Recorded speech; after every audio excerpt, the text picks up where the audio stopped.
The video begins with a gentle crackling of a fireplace in the background, the camera focused on a cozy, warmly lit living room setting. Hello and welcome, dear viewers. Wherever you are in the world, I hope this message finds you well. Feel free to let us know in the comments where you're watching from. It's always wonderful to connect with friends from near and far. As you settle in, I invite you to cozy up, perhaps with a warm drink or wrapped in a favorite blanket, and let the gentle narration carry you away to a place of relaxation and peace. This time of year, as the days grow shorter and the nights longer, is the perfect season to indulge in calming stories that soothe the soul. Behind me, you'll notice the soft glow of the fireplace, adding an extra touch of warmth and comfort to our time together. It's a little haven where we can escape the hustle and bustle of everyday life, if only for a while. Thank you from the bottom of my heart for choosing to spend this time with us. Your presence is truly appreciated, and I hope these moments bring you a sense of tranquility and joy. Now, let's begin our journey into a world of soothing tales. Story 1. In the quaint village of Willowbrook, where the cobblestone streets wound like gentle streams through the valley, there stood an unassuming little shop, nestled between the bakery and the apothecary. The shop's weathered sign swung gently in the breeze, whispering wonders. This shop held a secret so enchanting that only those with the purest hearts could uncover its magic. One crisp autumn morning, as golden leaves danced across the village square, a curious young girl named Lila wandered into the shop. She was known for her boundless imagination and kind spirit. Her amber eyes sparkled with curiosity as she pushed open the creaky wooden door, releasing a soft chime that resonated like a distant bell. Inside, the shop was a treasure trove of peculiar artifacts and trinkets. The air was thick with the scent of lavender and old books. Sunlight streamed through the windows, casting playful shadows on the walls. Lila's gaze was drawn to a dusty corner where a small, intricately carved box sat among the clutter. It seemed to whisper to her, calling her closer. As Lila reached for the box, the shopkeeper, an elderly woman with twinkling eyes and hair as silvery as the moonlight, appeared beside her. "Ah, you found the echo box," she said in a voice as soft as a lullaby. "It holds the echoes of lost stories and forgotten songs, but it only reveals its secrets to those who truly listen." Intrigued, Lila carefully opened the box. A gentle melody floated out, wrapping around her like a warm embrace. The sound was soothing, yet mysterious, and she felt an inexplicable connection to it. "What does it mean?" Lila asked, her voice barely above a whisper. The shopkeeper smiled, her eyes crinkling with wisdom. "To understand the echo box, you must embark on a journey, not just through the world, but through your heart. It will guide you to a place where you'll find what you seek." And so, Lila began her journey. She carried the echo box with her, feeling its comforting weight in her satchel. The village of Willowbrook faded behind her as she followed the melody's gentle pull, leading her through fields of wildflowers and forests of towering oaks. The world around her was alive with the soft rustle of leaves and the distant call of birds. Along the way, Lila met an assortment of companions. First, there was Finn, a mischievous squirrel with a knack for finding hidden paths. His fur was the color of cinnamon, and his laughter was infectious. Finn became her guide, leading her through the winding forest trails with an uncanny sense of direction.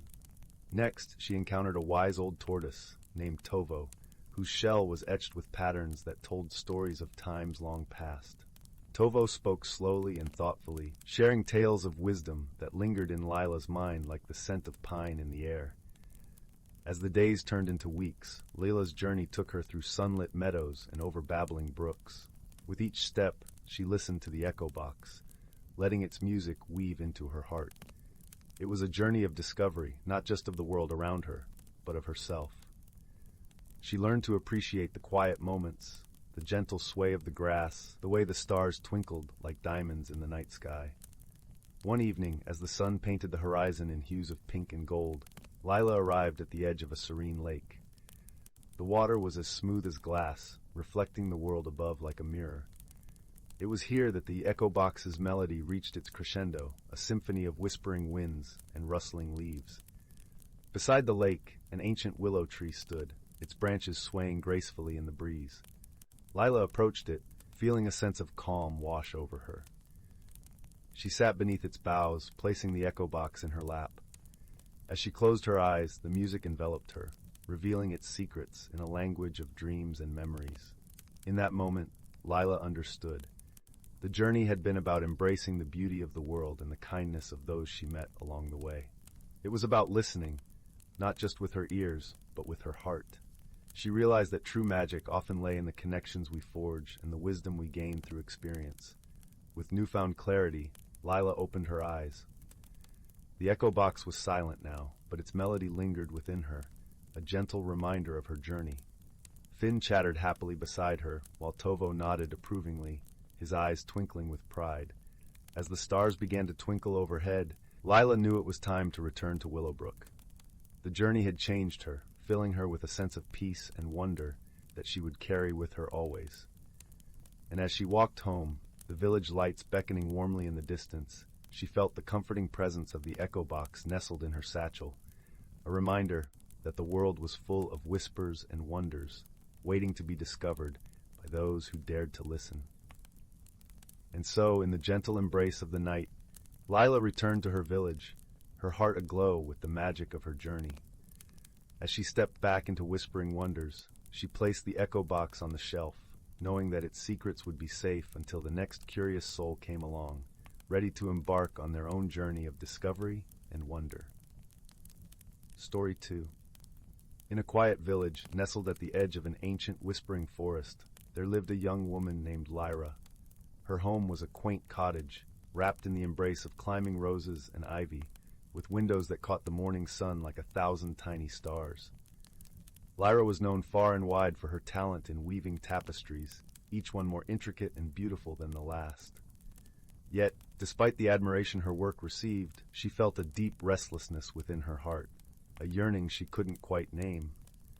Change was a word that drifted through her mind like an elusive breeze, soft yet persistent. Lyra had always been comfortable with the familiar rhythms of her days, the gentle hum of her loom, the comforting scent of the herbs she grew in her garden.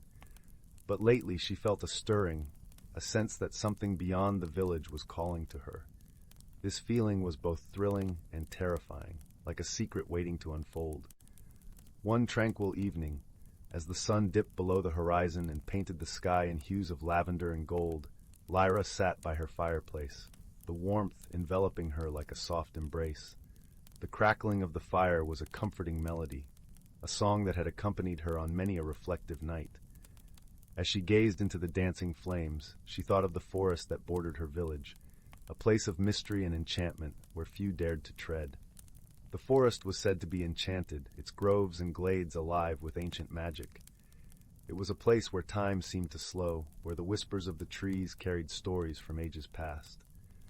Lyra had always been drawn to its depths, yet she hesitated, unsure of what lay beyond the shimmering veil of leaves. It was then that a soft, melodic voice reached her ears, breaking through her reverie. Lyra, it called, as gentle as a summer breeze. She turned to find an unexpected sight, a small, glowing figure perched on her windowsill. It was a sprite, its wings shimmering like liquid moonlight, its eyes twinkling with a playful wisdom. "Come, Lyra," the sprite beckoned, its voice a sweet, lilting melody. "The forest awaits. There are secrets to be discovered, stories that only you can weave into the tapestry of your life." Lyra hesitated, the flicker of fear mingling with a growing curiosity, but the sprite's presence was reassuring, a reminder that she was not alone. With a deep breath and a heart full of anticipation, she rose and followed the sprite into the night. The forest was a symphony of sounds and scents, the air rich with the fragrance of pine and earth, the rustle of leaves a gentle lullaby. As Lyra stepped deeper into its embrace, she felt an unfamiliar sensation, a sense of belonging, as if the forest had been waiting just for her. Guided by the sprite's soft glow, Lyra wandered through the trees, each step a journey into the unknown. The path was dappled with moonlight, the shadows weaving intricate patterns on the forest floor. As she walked, the trees seemed to lean closer, their whispers brushing against her skin like a tender caress. It wasn't long before they reached a clearing, a place where the moonlight pooled like liquid silver. At its center stood a magnificent tree, its branches stretching towards the heavens, its roots entwined with the earth. This was the heartwood, the oldest tree in the forest, said to hold the wisdom of centuries within its bark. The sprite hovered near the heartwood, its light casting a gentle glow upon the ancient bark. "Here, Lyra," it said, its voice a soothing balm. "Listen to the forest's song, let it guide you." Lyra closed her eyes, letting the forest's melody wash over her. She felt the stirrings of magic, a gentle pulse that resonated with her own heartbeat. It was a dance of harmony and balance, a reminder that change was not something to be feared, but embraced. As she stood beneath the heartwood, Lyra felt a shift within her, a softening of the fear that had held her back. She realized that change was not an ending, but a beginning, a chance to grow, to discover new paths and possibilities. The sprite, sensing Lyra's transformation, fluttered close, its eyes gleaming with approval. "You have found the courage to embrace change, dear Lyra," it said softly. "Remember, you are the weaver of your own destiny, and the threads of your life are woven with the magic of your heart." With newfound clarity, Lyra returned to her village, her heart light and full of promise. She carried the forest's magic within her, a gentle reminder of the beauty and wonder that awaited those who dared to seek it. Her tapestries became more vibrant, infused with the colors of the forest, the patterns reflecting the stories she had learned. And so Lyra's life unfolded, each day a new thread in the tapestry of her journey. She grew more confident, more attuned to the whispers of her heart, and in doing so found a joy that had eluded her for so long. She learned that true transformation came not from without, but from within, and that the magic of the forest was but a reflection of the magic she carried in her own soul. As the seasons turned, Lyra's cottage became a haven of warmth and creativity, a place where the village gathered to share stories and laughter. And on many an evening, when the fire crackled and the stars peeked through the night, Lyra would tell the tale of her journey to the heartwood, a story of change, courage, and the gentle magic of personal growth. In the quiet of the night, with the forest as her witness, Lyra had discovered the power of transformation. She had learned to listen to the whispers of her heart, to trust in the magic of her own soul. And in doing so, she found a peace that was as enduring as the ancient trees, as timeless as the stars. And so, the village thrived, a place of stories and dreams, where the magic of the forest lingered in every leaf and breeze. Lyra's tale became a beacon of hope, a reminder that change was not something to be feared, but a journey to be embraced with open arms and a willing heart. Story 3. In a forest where the whispers of the ancient trees mingle with the songs of babbling brooks, there lay a hidden world untouched by the passage of time. Here the air was thick with the scent of pine and rich earth, and the ground was dappled with patches of sunlight filtering through the canopy above. This place, known only to a few, was a sanctuary of harmony, where the natural creatures lived in concert with the rhythms of the earth. In the heart of this forest, nestled between the roots of a towering oak, was a small clearing. The grass here was soft and lush, and in its center bubbled a crystal-clear spring, its waters cool and invigorating. Around this spring gathered the denizens of the forest, the wise old owl with feathers like frost-kissed leaves, the gentle deer with eyes as deep and kind as the forest itself, and the clever fox whose russet coat seemed alight with the hues of autumn. Each season brought its own magic to this woodland haven. In spring, the forest was awash with the pastel hues of blooming flowers, their petals nodding gently in the breeze.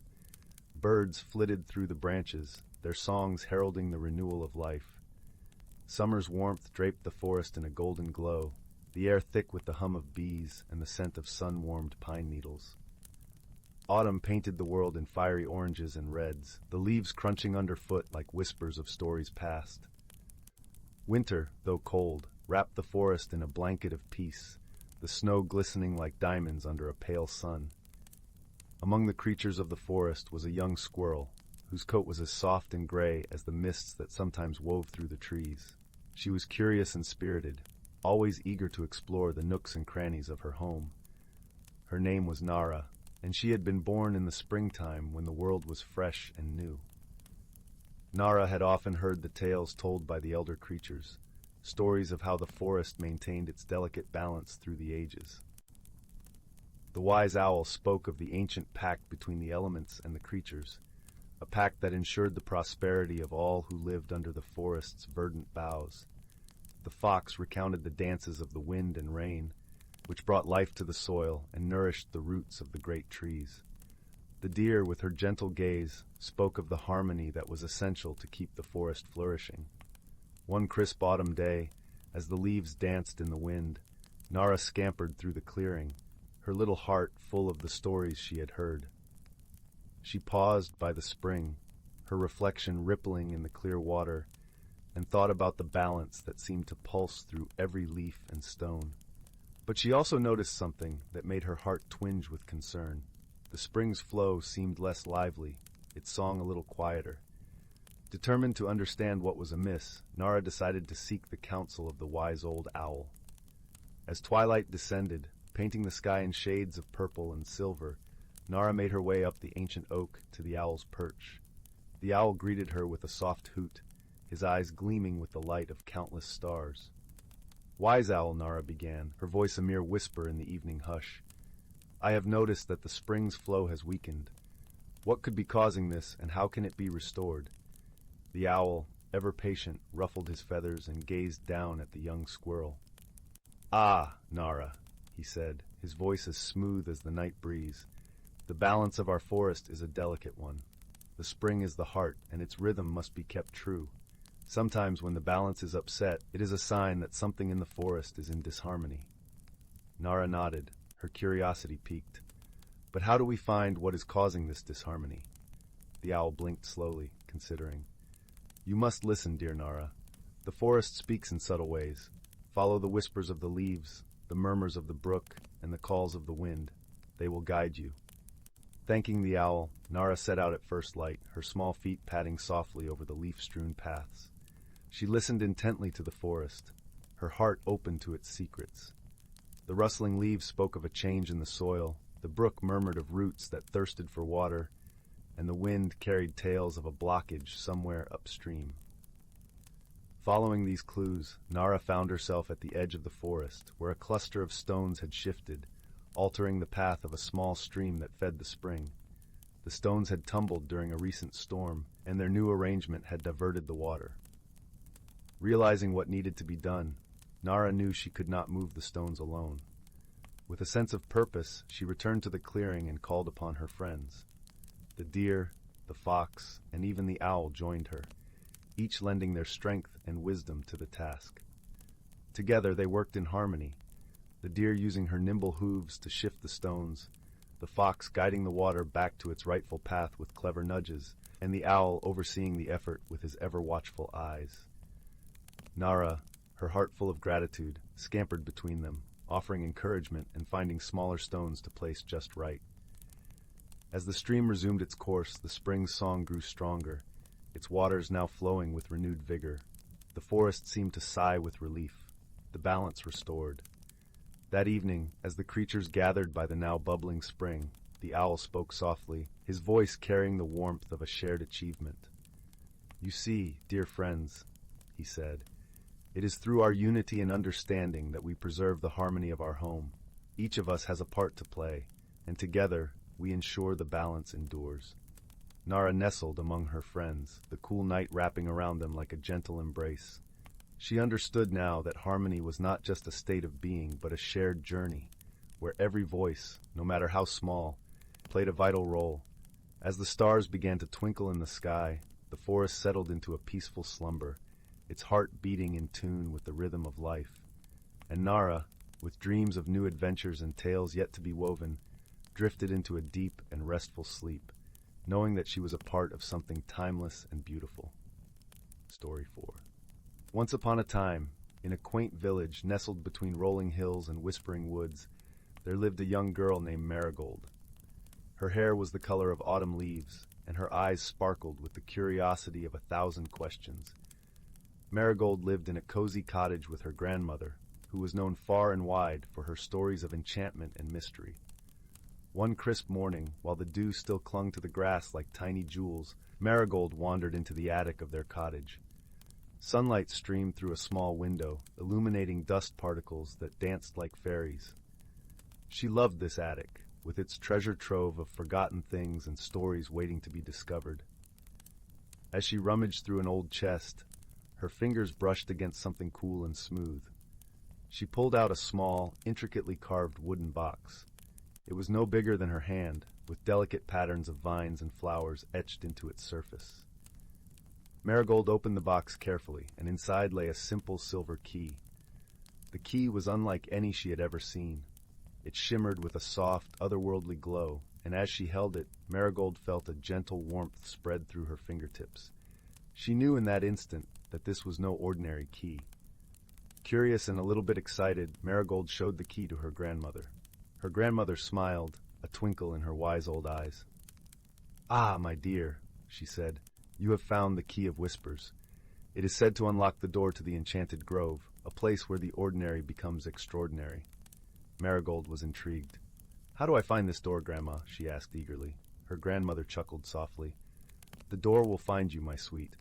It will appear when your heart is open to its magic. But remember, the journey it invites you on will be one of discovery and wisdom."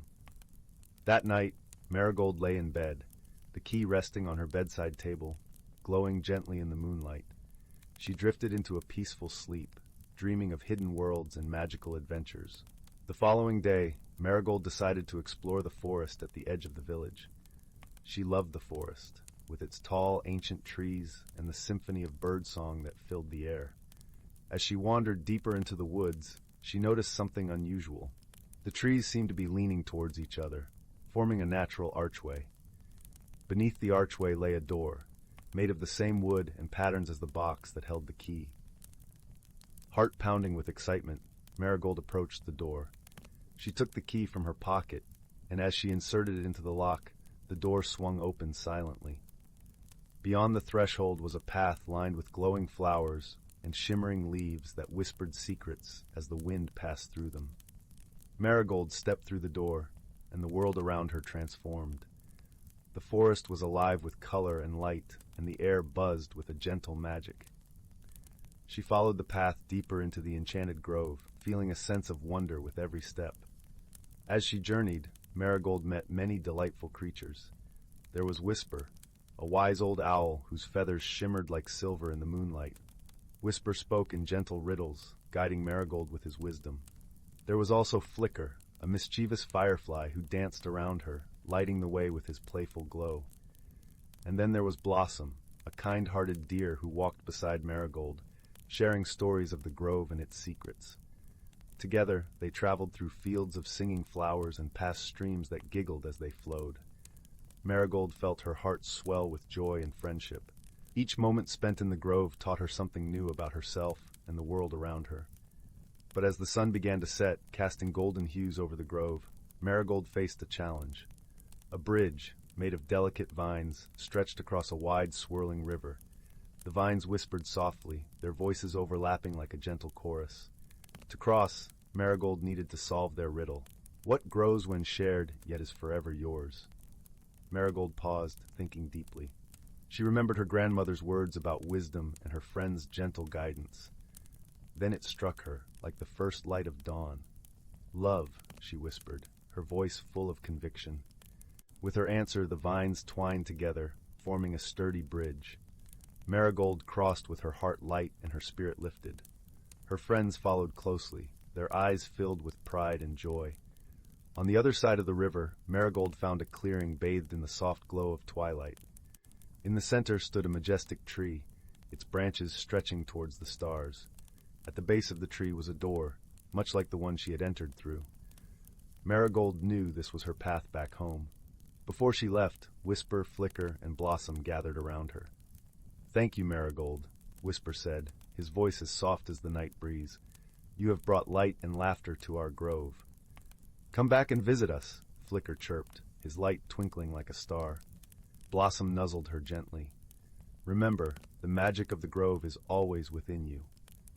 With a heart full of gratitude and a spirit enriched by friendship, Marigold stepped through the door. As it closed softly behind her, she found herself back in the familiar forest at the edge of her village. The key in her hand glowed warmly, as if to say goodbye. Marigold returned home, her heart brimming with tales of her adventure.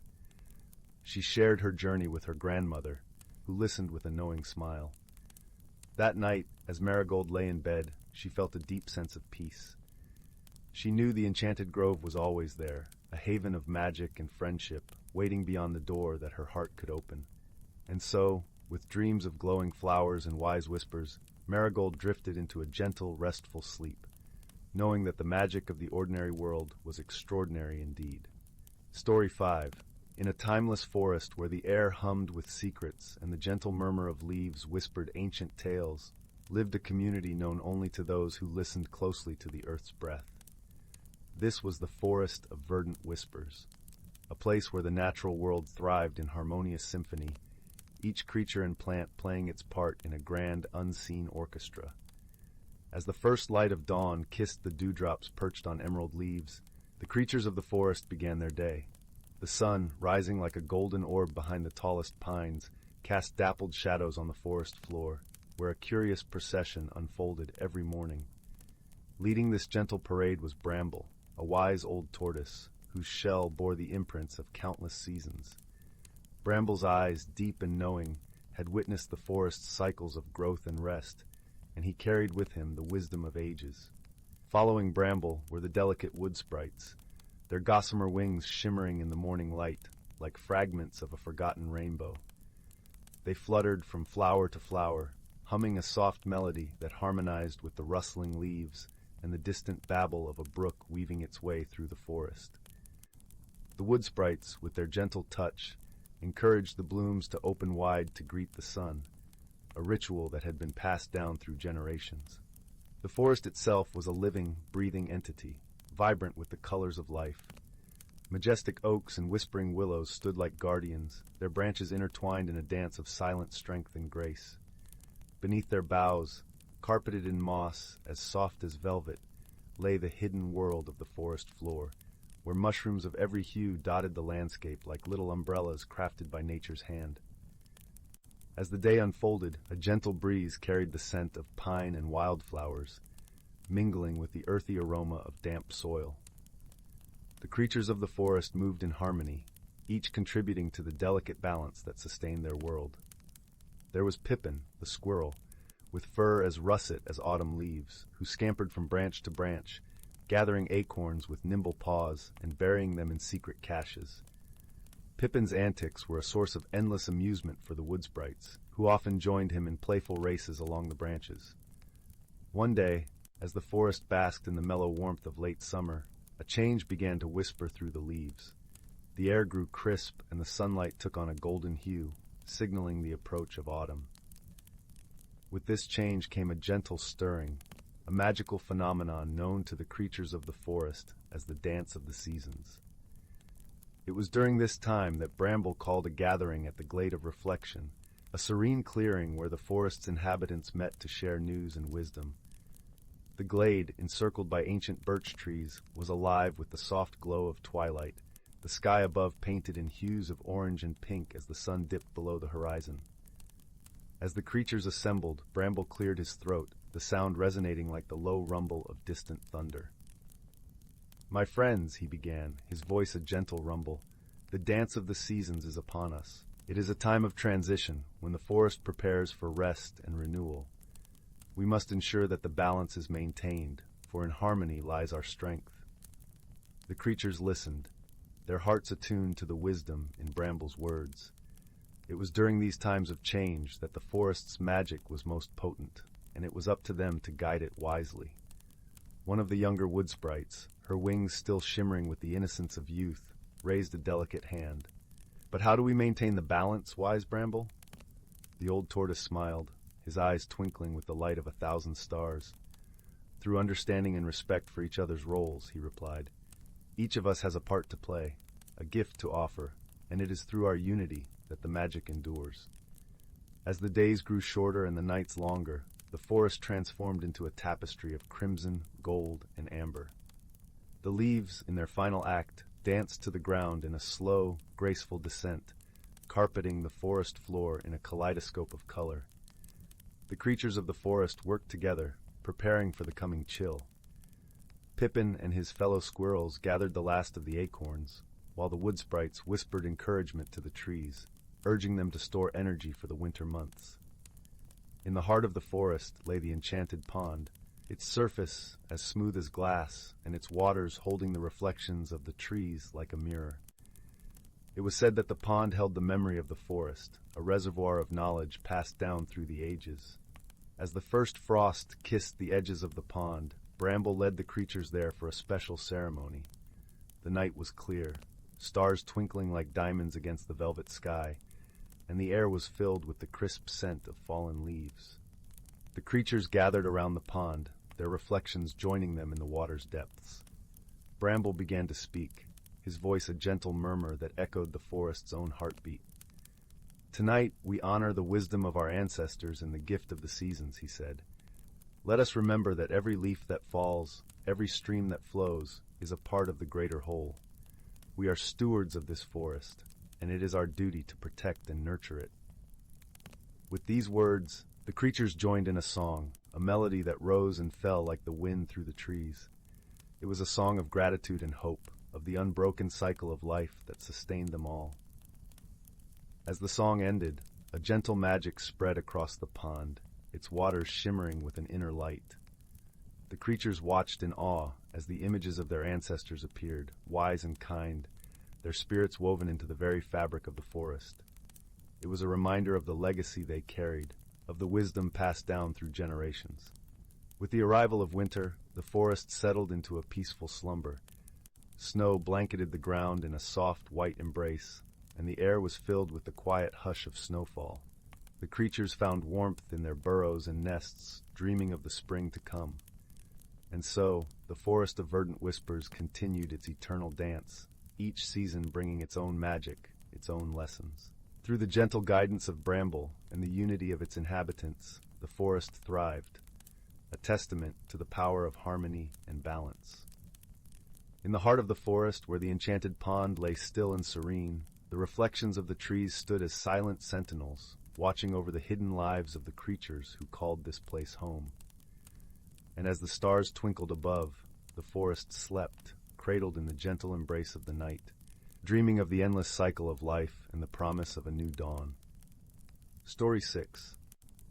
In the heart of the whispering woods, where the trees seemed to hum with secrets, and the air was thick with the scent of pine and earth, lay a hidden glen known only to those who listened closely to the whispers of the forest. It was said that within this glen a magical object lay concealed, a shimmering silver bell that could summon the hidden world of the forest to reveal itself to the worthy. This legend, passed down through generations, had been a source of wonder and mystery for many. Yet it remained undiscovered, its enchantment lingering like the mist that curled around the ancient oaks at dawn.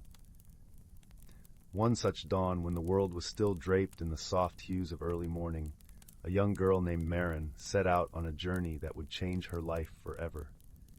Marin was known in her village as a gentle soul, with eyes the color of the deepest part of the forest, and hair that tumbled like a cascade of autumn leaves. She loved nothing more than to wander the woods, feeling the cool breath of the breeze on her skin, and listening to the songs of the birds that flitted through the canopy above. Her heart was filled with a quiet curiosity, and a longing for something she couldn't quite name. On this particular morning, as the sun began to peek over the horizon, painting the sky with strokes of pink and gold, Marin felt a tug at her heart, a call from the depths of the forest that she couldn't ignore. With a small satchel slung over her shoulder, she stepped into the woods, her feet moving with a surety that belied the uncertainty of her quest. The forest was alive with the sounds of a new day. The rustling of leaves whispered secrets she couldn't quite hear, and the distant babble of a brook promised refreshment. As Marin ventured deeper into the woods, the familiar paths gave way to ones less trodden, and soon she found herself in a part of the forest she had never seen before. Here, the trees stood taller, their trunks gnarled with age and wisdom. Shafts of sunlight pierced the canopy, creating pools of light that danced upon the forest floor. A feeling of awe settled over Marin, as if she had stepped into a sacred place. She paused, inhaling the crisp air, her senses heightened to every sound and scent. It was then that she heard it, a soft, tinkling sound, like the laughter of a stream. It came from somewhere ahead, beckoning her with its melody. Marin's heart quickened with anticipation as she followed the sound, her steps light and eager. The path wound through the trees, leading her to a small clearing bathed in sunlight. In the center of the clearing stood an ancient oak, its branches stretching wide as if to embrace the sky. And there, nestled among its roots, lay the object of legend, the silver bell, glinting in the morning light. Marin approached reverently, her fingers trembling as she reached out to touch the bell. It was cool and smooth beneath her fingertips, and as she lifted it gently, a warmth spread through her, as if the bell recognized her touch. She held it aloft, and in that moment, the world around her seemed to hold its breath. With a soft chime, the bell rang, its sound clear and pure, like a note plucked from a celestial harp. The air shimmered, and before Marin's astonished eyes, the glen transformed. The trees parted to reveal a hidden world, vibrant and alive with color and light. Flowers of every hue carpeted the ground, and creatures she had never seen before flitted joyously through the air. Marin's heart swelled with wonder as she stepped into this magical realm. A gentle breeze carried the scent of blossoms and the distant sound of laughter. It was a place of dreams, where time seemed to stand still and the worries of the world faded away. As she wandered through this enchanted world, Marin met creatures who welcomed her with kindness. Talking foxes with eyes full of wisdom, mischievous sprites who danced upon the petals of flowers, and a majestic stag whose antlers glowed with a soft luminescence. They spoke to her with voices like music, sharing stories of the forest and its secrets. In their company, Marin felt an unexpected sense of belonging. She realized that the longing in her heart had been a desire for connection, for a place where she could be truly herself. The creatures taught her about the balance of nature, the harmony that existed when all beings lived in accord with each other and the world around them. Yet, as the sun began its descent, casting long shadows across the glen, Marin knew it was time to return. With a heart full of gratitude, she bid farewell to her newfound friends and stepped back through the veil that separated the hidden world from her own. The forest welcomed her return with a gentle rustle of leaves, and the path home seemed brighter, as if the trees themselves were guiding her way.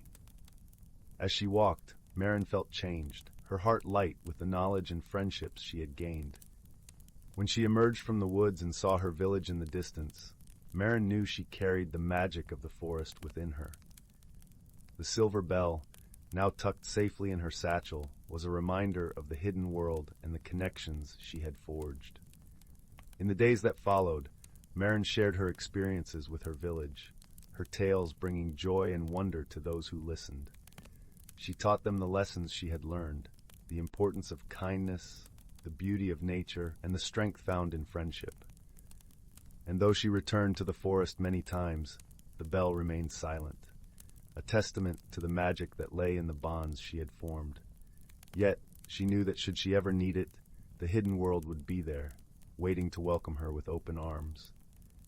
In the warmth of her home, as the fire crackled softly and the shadows danced upon the walls, Marin would sometimes hear the faint chime of the bell, a gentle reminder of the journey that had changed her life, and the magic that resided not just in the forest, but in her heart.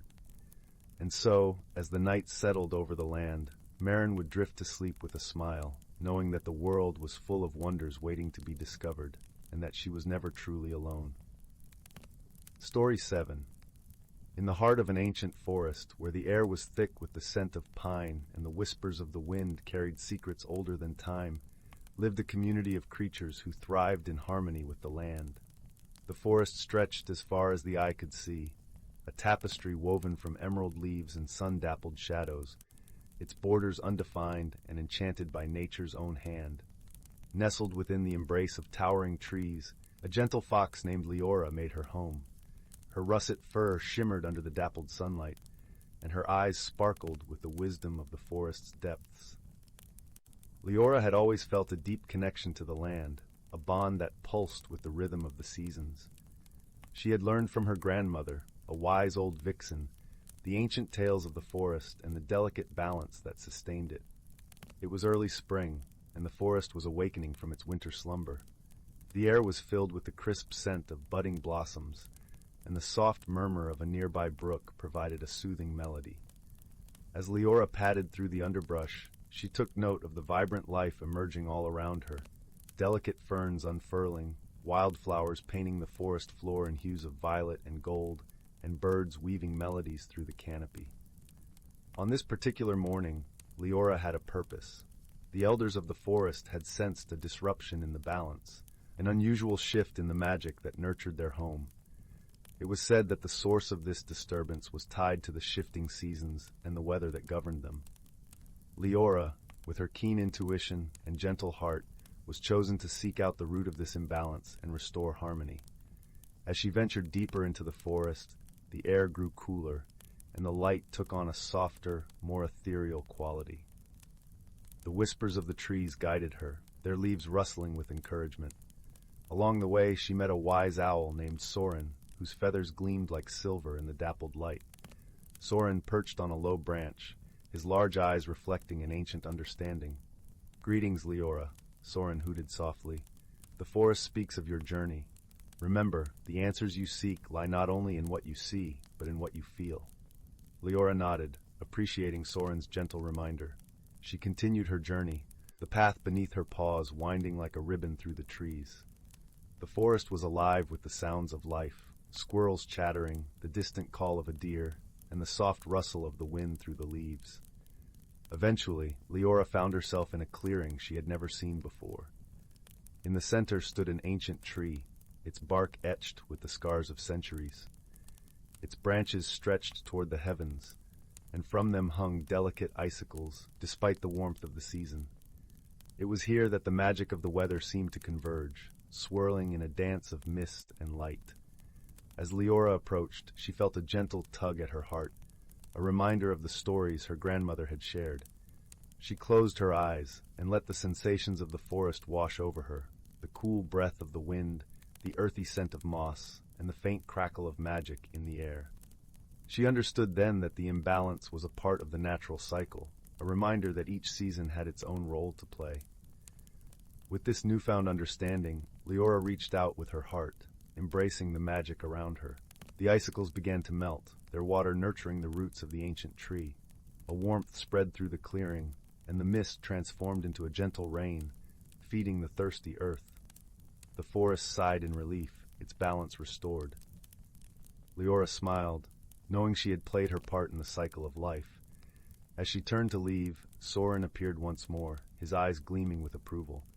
"You have done well, Leora," Soren said. "Remember, wisdom is not just in knowing, but in feeling and understanding the world around you." With a grateful heart, Leora made her way back through the forest, the path now bathed in the golden light of the setting sun. The creatures of the forest emerged to greet her, their eyes filled with gratitude and respect. The balance of their home had been restored, and peace settled over the land like a comforting blanket. As night fell, Leora curled up beneath the stars, the gentle hum of the forest lulling her to sleep.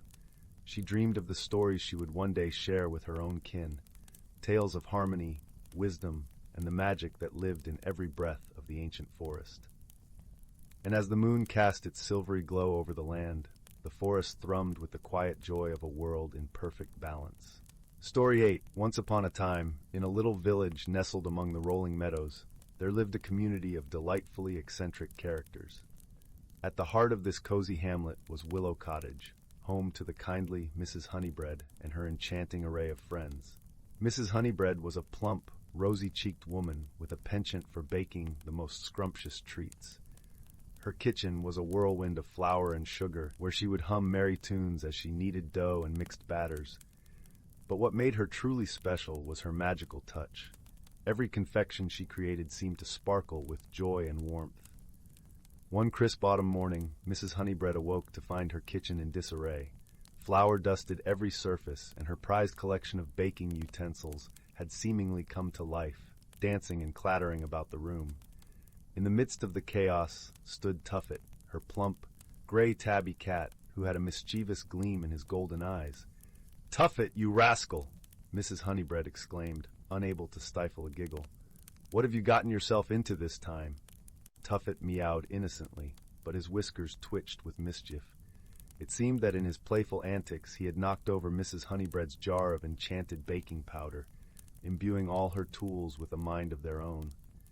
As Mrs. Honeybread tried to corral the rambunctious utensils, her dear friend Wilbur the woodland gnome came scampering in through the kitchen window. Wilbur was a diminutive fellow with a long, wispy beard and a penchant for wearing vibrant mismatched socks. His cheeks were flushed from the crisp autumn air, and his tiny spectacles were askew. "Mrs. Honeybread," Wilbur exclaimed, his voice high and chirpy. "I heard a terrible ruckus and came as quickly as my little legs could carry me. What in the name of the sugared spruce is going on?" Mrs. Honeybread explained the situation, and Wilbur's eyes widened with delight. "Why, this is simply marvelous," he cried. "A kitchen come to life. Imagine the possibilities." Together they watched in amusement as the whisks and spoons danced across the countertops, leaving trails of flour in their wake. Tuffet batted playfully at a rolling pin, which seemed to giggle as it scurried away. Just then, a loud knock sounded at the front door, and in bustled Beatrice the bumblebee fairy. Beatrice was a vibrant creature with gossamer wings that shimmered like rainbows. Her golden curls bounced with every lively movement, and her tiny feet left a dusting of sparkles wherever she went.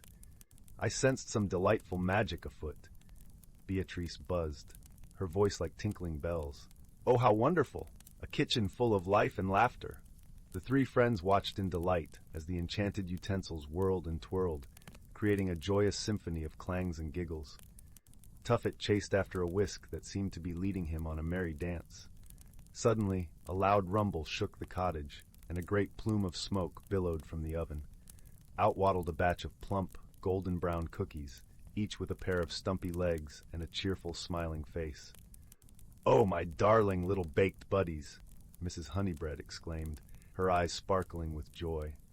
"How utterly delightful!" The cookie creatures scampered about, leaving crumbly footprints in their wake. One particularly mischievous cookie snatched Wilbur's spectacles right off his nose, causing the gnome to let out a yelp of surprise. Beatrice fluttered over and tapped the cookie gently with her wand, causing it to giggle and return the spectacles to their rightful place. Now, little one," she chided playfully. "We mustn't tease our dear friend Wilbur." As the enchanted chaos unfolded, the friends couldn't help but dissolve into fits of laughter. Tuffet batted at the dancing utensils, while Mrs. Honeybread tried in vain to corral the cookie creatures, her apron billowing behind her. In the midst of the merriment, a sudden realization dawned on Wilbur. "Mrs. Honeybread," he said, adjusting his spectacles, "if this enchantment continues, your entire kitchen may come to life. Why, we could be overrun by sentient pots and pans." Mrs. Honeybread gasped, her eyes widening. "Oh dear, you're absolutely right, Wilbur. As delightful as this is, we mustn't let the magic run amok." Beatrice fluttered over, her wings leaving a trail of sparkling dust. "Never fear, my friends," she said with a twinkle in her eye. "I have just the solution." With a wave of her wand and a sprinkle of fairy dust, Beatrice began to work her magic. The enchanted utensils slowed their dance, and the cookie creatures let out contented sighs as they settled back into their inanimate forms. As the magic dissipated, the friends found themselves surrounded by a kitchen that once again resembled its usual cozy self, with the exception of a few lingering crumbs and a slightly disheveled appearance. Mrs. Honeybread let out a hearty chuckle, her cheeks flushed with delight. "Well, that was certainly an adventure." Wilbur nodded, his beard bobbing up and down. "Indeed, my dear friend, a most enchanting morning, to be sure." Tuffet purred contentedly, curling up in a patch of warm sunlight that streamed through the window. Beatrice fluttered over and nestled into his soft fur, her wings folding gently. As the friends shared a pot of steaming tea and a plateful of Mrs. Honeybread's freshly baked treats, they couldn't help but marvel at the magic that had unfolded. It was a reminder that even the smallest moments could be filled with wonder and delight, if one simply opened their heart to the enchantment that surrounded them. And so, in the cozy embrace of Willow Cottage, the friends savored the memories of their whimsical adventure, knowing that in this enchanting little village, magic was always just around the corner, waiting to surprise and delight them once more. Story 9. In a quiet village nestled at the edge of an ancient forest, a place where the whispering winds carried secrets from tree to tree, there lived a young girl named Lila. Her days were spent wandering the woods, gathering herbs for her grandmother, who was the village healer. The villagers often spoke of the forest's mysteries, its hidden corners where magic lingered, but Lila felt at home among the towering oaks and whispering pines. She had a curious heart, one that was as restless as the brook that babbled through the underbrush. One crisp autumn morning, as the first rays of sun threaded through the canopy, Lila set out on her usual path. The air was cool and crisp, carrying the scent of fallen leaves and earth. As she walked, her boots crunched softly on the carpet of amber and gold. Squirrels chattered overhead, and the songs of morning birds filled the air with a sweet melody. Lila hummed along, her basket swinging at her side, when something caught her eye, a glint of sunlight reflecting off something nestled in the roots of a great oak. Curiosity piqued. Lila knelt and gently brushed away the leaves and moss to reveal a small, intricately carved wooden box. It was unlike anything she had seen before, adorned with swirling patterns that seemed to shift as she looked at them. Her fingers tingled as she traced the carvings, and she felt a warmth emanating from within the box. Unable to resist, she opened it. Inside lay a delicate silver locket. It was beautifully crafted, with a tiny, sapphire-blue stone set in its center. As Lila held it in her hand, she felt a gentle pulse, as if the locket had a heartbeat of its own. She slipped it around her neck, the chain cool against her skin, and felt a strange, comforting sensation wash over her. That evening, as the sky blushed with the colors of dusk, Lila sat by the hearth, watching the flames dance. Her grandmother, with her wise eyes and hands worn by years of healing, noticed the locket. "Where did you find that, child?" she asked, her voice a soft murmur against the crackling fire. "In the forest," Lila replied, absently fingering the locket. "It feels special." Her grandmother nodded, a knowing smile playing on her lips. "The forest has its secrets. Sometimes it gifts us with what we need, even if we don't yet know why." The days turned to weeks, and Lila discovered that the locket held a quiet magic. Whenever she wore it, she felt a deeper connection to the forest. She could hear the whispers of the trees more clearly, understand the calls of the animals, and even sense the gentle hum of the earth beneath her feet. It was as if the locket had opened her heart to the hidden world around her. One afternoon, while gathering herbs near a sun-dappled glade, Lila heard a soft, sorrowful sound, a cry that tugged at her heart. Following the sound, she found a small fox caught in a hunter's trap. Its fur was russet and soft, eyes bright with fear and pain. Lila's heart ached at the sight. "Shh, it's okay," she murmured gently, approaching the fox with slow, careful steps. The locket's warmth pulsed against her chest, and she felt a surge of courage. With steady hands, she freed the fox, speaking soothing words as she worked. Once free, the animal paused, meeting her gaze with its own. In that moment, Lila felt an understanding pass between them. The fox nodded, a gesture of gratitude, and bounded off into the underbrush. But it wasn't alone for long. Every day after that, as Lila wandered through the forest, the fox would appear, its presence becoming a comforting companion. They would explore hidden paths and secret glades, share moments of quiet wonder, and Lila would often speak to it, finding solace in its silent companionship. As the seasons changed, so did Lila. Her hair caught the light of the sun and moon, and her eyes sparkled with newfound wisdom. The villagers noticed the change, whispering of the girl who spoke with the forest. But Lila paid no mind to their words. She had found a friend in the fox, and through it she had discovered a deeper connection to the world around her. One winter's day, a fierce storm swept through the village, its winds howling like a pack of wolves. The storm raged for hours, toppling trees and bringing the chill of frost. When it finally subsided, the forest lay blanketed in snow, a stunning, silent expanse of white. Lila set out to check on the animals, worried for their safety. The fox joined her, its coat a fiery contrast against the snow. Together they ventured deep into the forest, following the trails they had come to know so well. But as they reached a familiar clearing, Lila felt a strange sensation, a pulling, like a thread tugging at her very being. Curiosity and concern mingled in her heart as she followed the pull, the fox by her side. They came upon a great ancient tree, its branches heavy with snow, and there, nestled in its roots, was a glowing stone. It pulsed with a soft, inviting light, similar to the locket's warmth. Lila knelt, brushing away the snow and touching the stone. As she did, a vision unfolded before her eyes, a hidden world, a place of vibrant colors and gentle magic, where the forest's creatures roamed free and unafraid. It was a world that existed in harmony, a place where the magic of the locket and the stone connected, forming a bridge between the seen and unseen. The fox nudged her hand, and in its eyes, Lila saw a reflection of that world, a promise of what could be. She understood then that the locket had been guiding her, preparing her for this moment. It was a gift, a key to a hidden realm of wonder and wisdom. With a deep breath, Lila placed the stone in the locket. As she did, a warmth spread through her, a gentle light enveloping her and the fox. She felt herself being drawn into the vision, into the hidden world that lay just beyond the veil of the everyday. When the light faded, Lila found herself standing in a place that felt both familiar and new. The air was alive with magic, the colors more vivid, the scents richer and more fragrant. The fox bounded ahead, urging her to follow, and together they explored this newfound world, a place where the boundaries between human and nature blurred, where friendship and understanding bridged the gaps. In this world, Lila met creatures of all kinds, deer with antlers that shimmered like starlight, birds whose songs wove patterns in the air, and wise old trees that spoke in voices as deep as the earth itself. Each encounter taught her something new, each experience enriching her understanding of herself and the world. As time passed, Lila realized that this hidden world was not separate from her own, but an integral part of it. The magic she had discovered was not confined to the forest. It was within her, within the fox, within every living thing.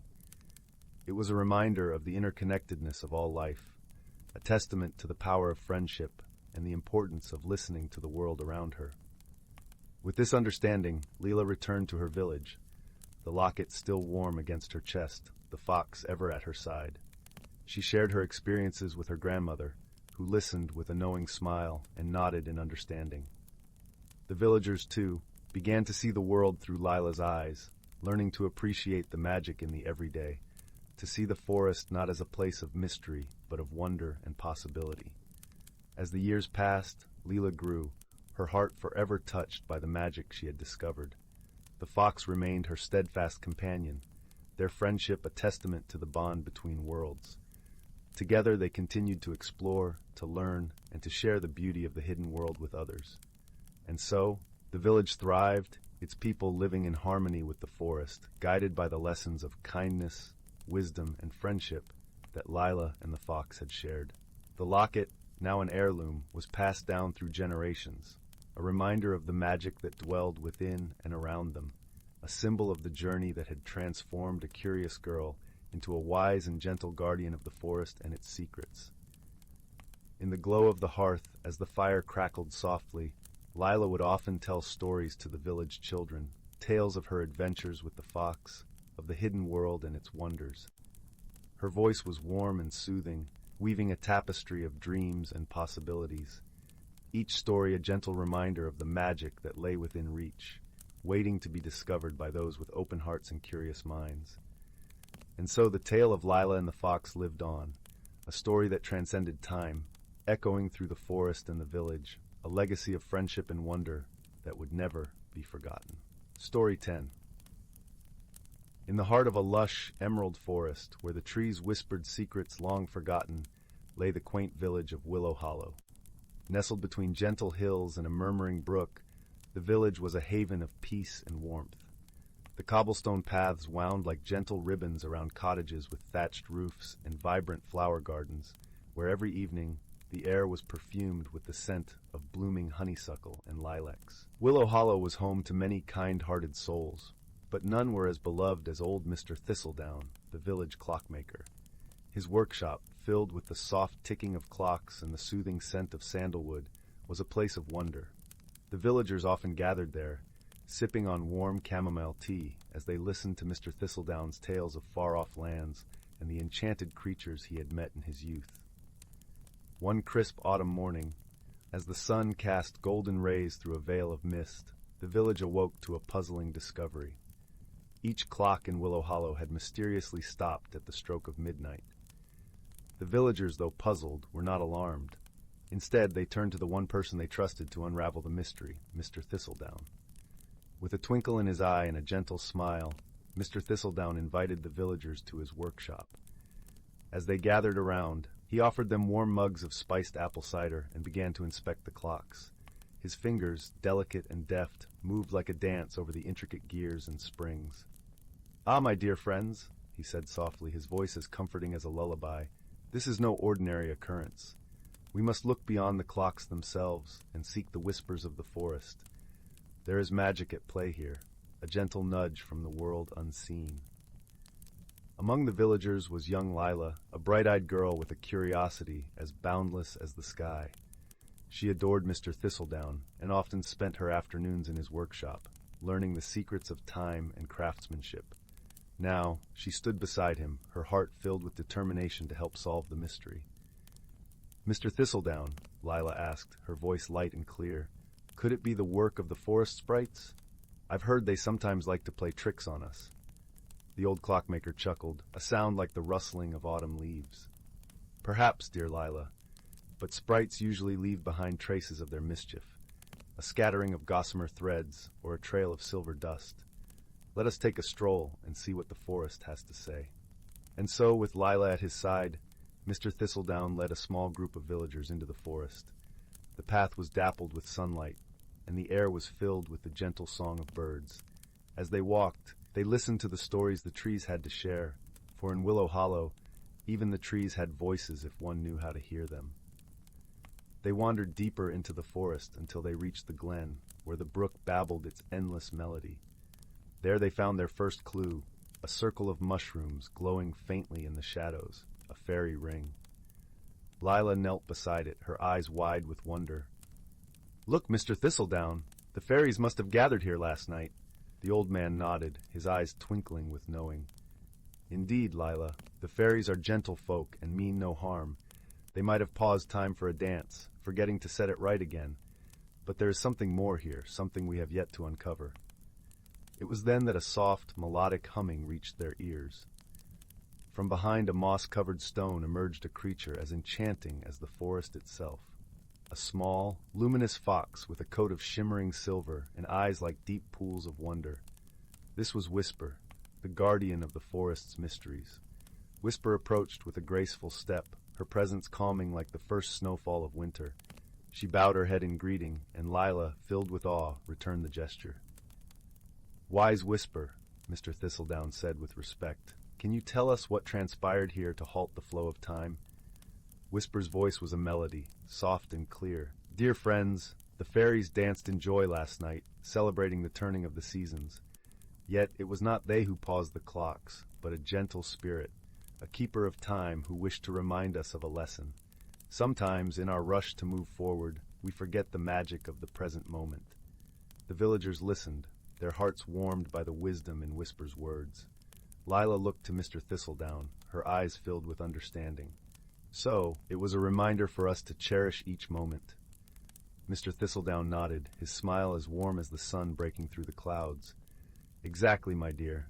Time is precious, and each moment holds its own magic. We must remember to pause and appreciate the beauty around us." With Whisper's guidance, the villagers returned to Willow Hollow, their hearts lighter and their spirits lifted.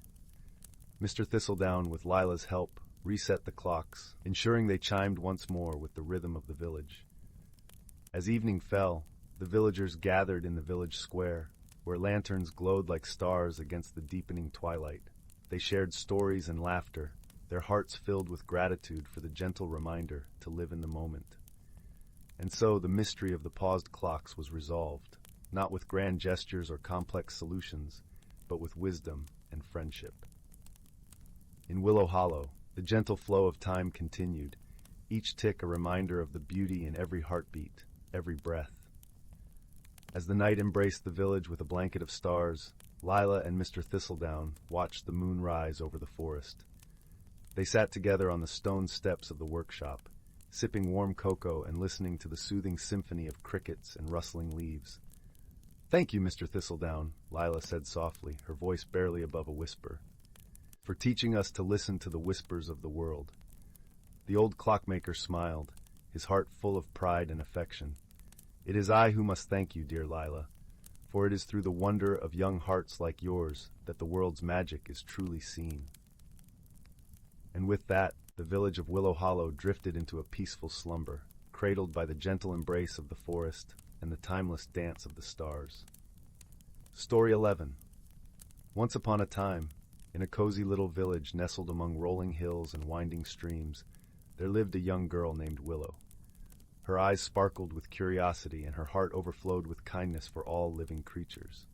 On this particular evening, as the golden sun dipped below the horizon, Willow found herself drawn to the ancient oak tree at the edge of the village, its gnarled branches reaching skyward like beckoning arms. As she approached the towering oak, Willow noticed a faint glimmer emanating from a knothole in the trunk. Inching closer, she peered inside and gasped in awe. Nestled within the hollow was a tiny, glowing acorn, pulsing with a warm, radiant light. Willow's fingers trembled as she reached out and gently plucked the enchanted acorn from its resting place. No sooner had she touched the acorn than a gentle voice whispered in her ear, "You have been chosen, dear Willow, to embark on a journey like no other. Follow the whispering wind, and it shall guide you to a world beyond your wildest dreams." Willow's heart raced with excitement and trepidation, but the pull of adventure was too strong to resist. Clutching the glowing acorn tightly, Willow set off into the gathering dusk, following the soft murmurings of the breeze. The wind led her deep into the heart of the forest, where the trees seemed to lean in closer, their branches forming a living canopy overhead.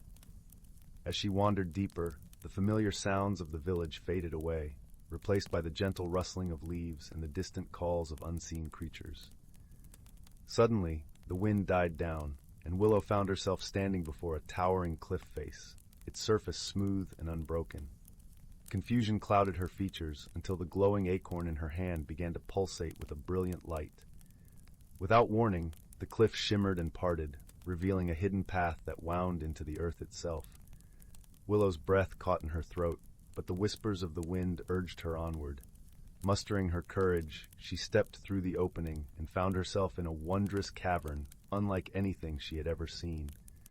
Luminescent crystals studded the walls and ceiling, casting a warm, ethereal glow over the vast chamber.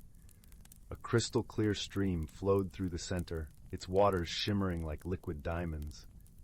As Willow marveled at the beauty around her, a melodious voice drifted through the cavern. "Welcome, dear child, to the realm of enchantment. We have been awaiting your arrival." Willow whirled around to see a radiant figure approaching, its form shimmering and shifting like the ripples on a pond. "Who are you?" Willow asked, her voice trembling with awe and a hint of fear. The figure smiled warmly. "I am the guardian of this realm, a protector of the magic that flows through all living things. The acorn you carry is no ordinary seed, but a vessel of ancient power. It has chosen you, Willow, to undertake a quest of great importance." Willow's fingers tightened around the glowing acorn as the guardian's words washed over her. "What quest? And why me?" The guardian's expression grew solemn. "A dark force has been stirring, one that seeks to disrupt the delicate balance of nature and sever the bonds between all living beings. You, Willow, have been chosen for your pure heart and unwavering compassion. Only one with these qualities can hope to restore harmony to our world."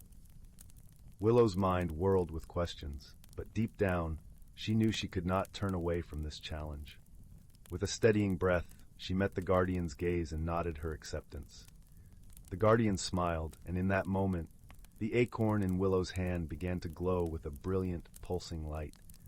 "This acorn will be your guide and protector on the journey ahead. Its power is fueled by your own kindness and courage. Guard it well, and it will never lead you astray." With those words, the guardian faded from sight, leaving Willow alone in the wondrous cavern. She clutched the acorn close to her heart, feeling its warmth and energy coursing through her veins.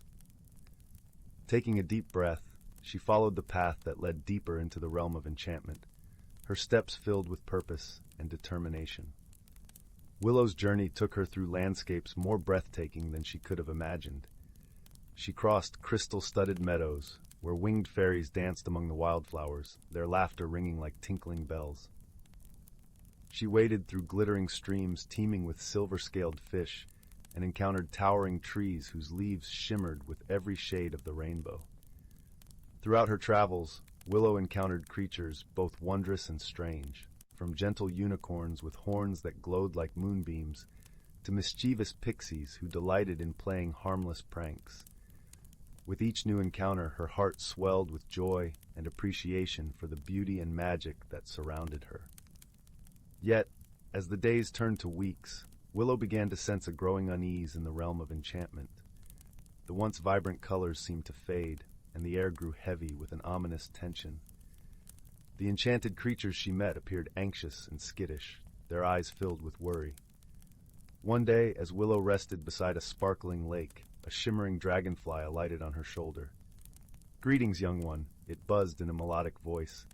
"I sense the acorn's power within you, and I have a warning to share." Willow listened intently as the dragonfly spoke of a sinister force that had taken root in the heart of the realm, a force that sought to corrupt and consume all life in its path.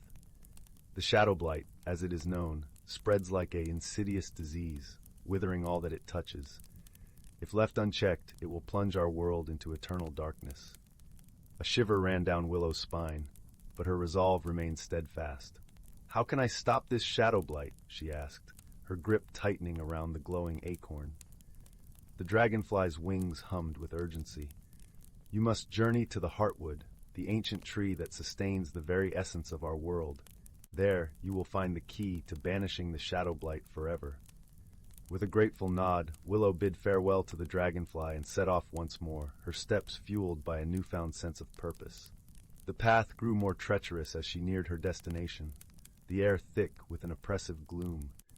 Twisted, blackened trees lined the way, their branches gnarled and lifeless.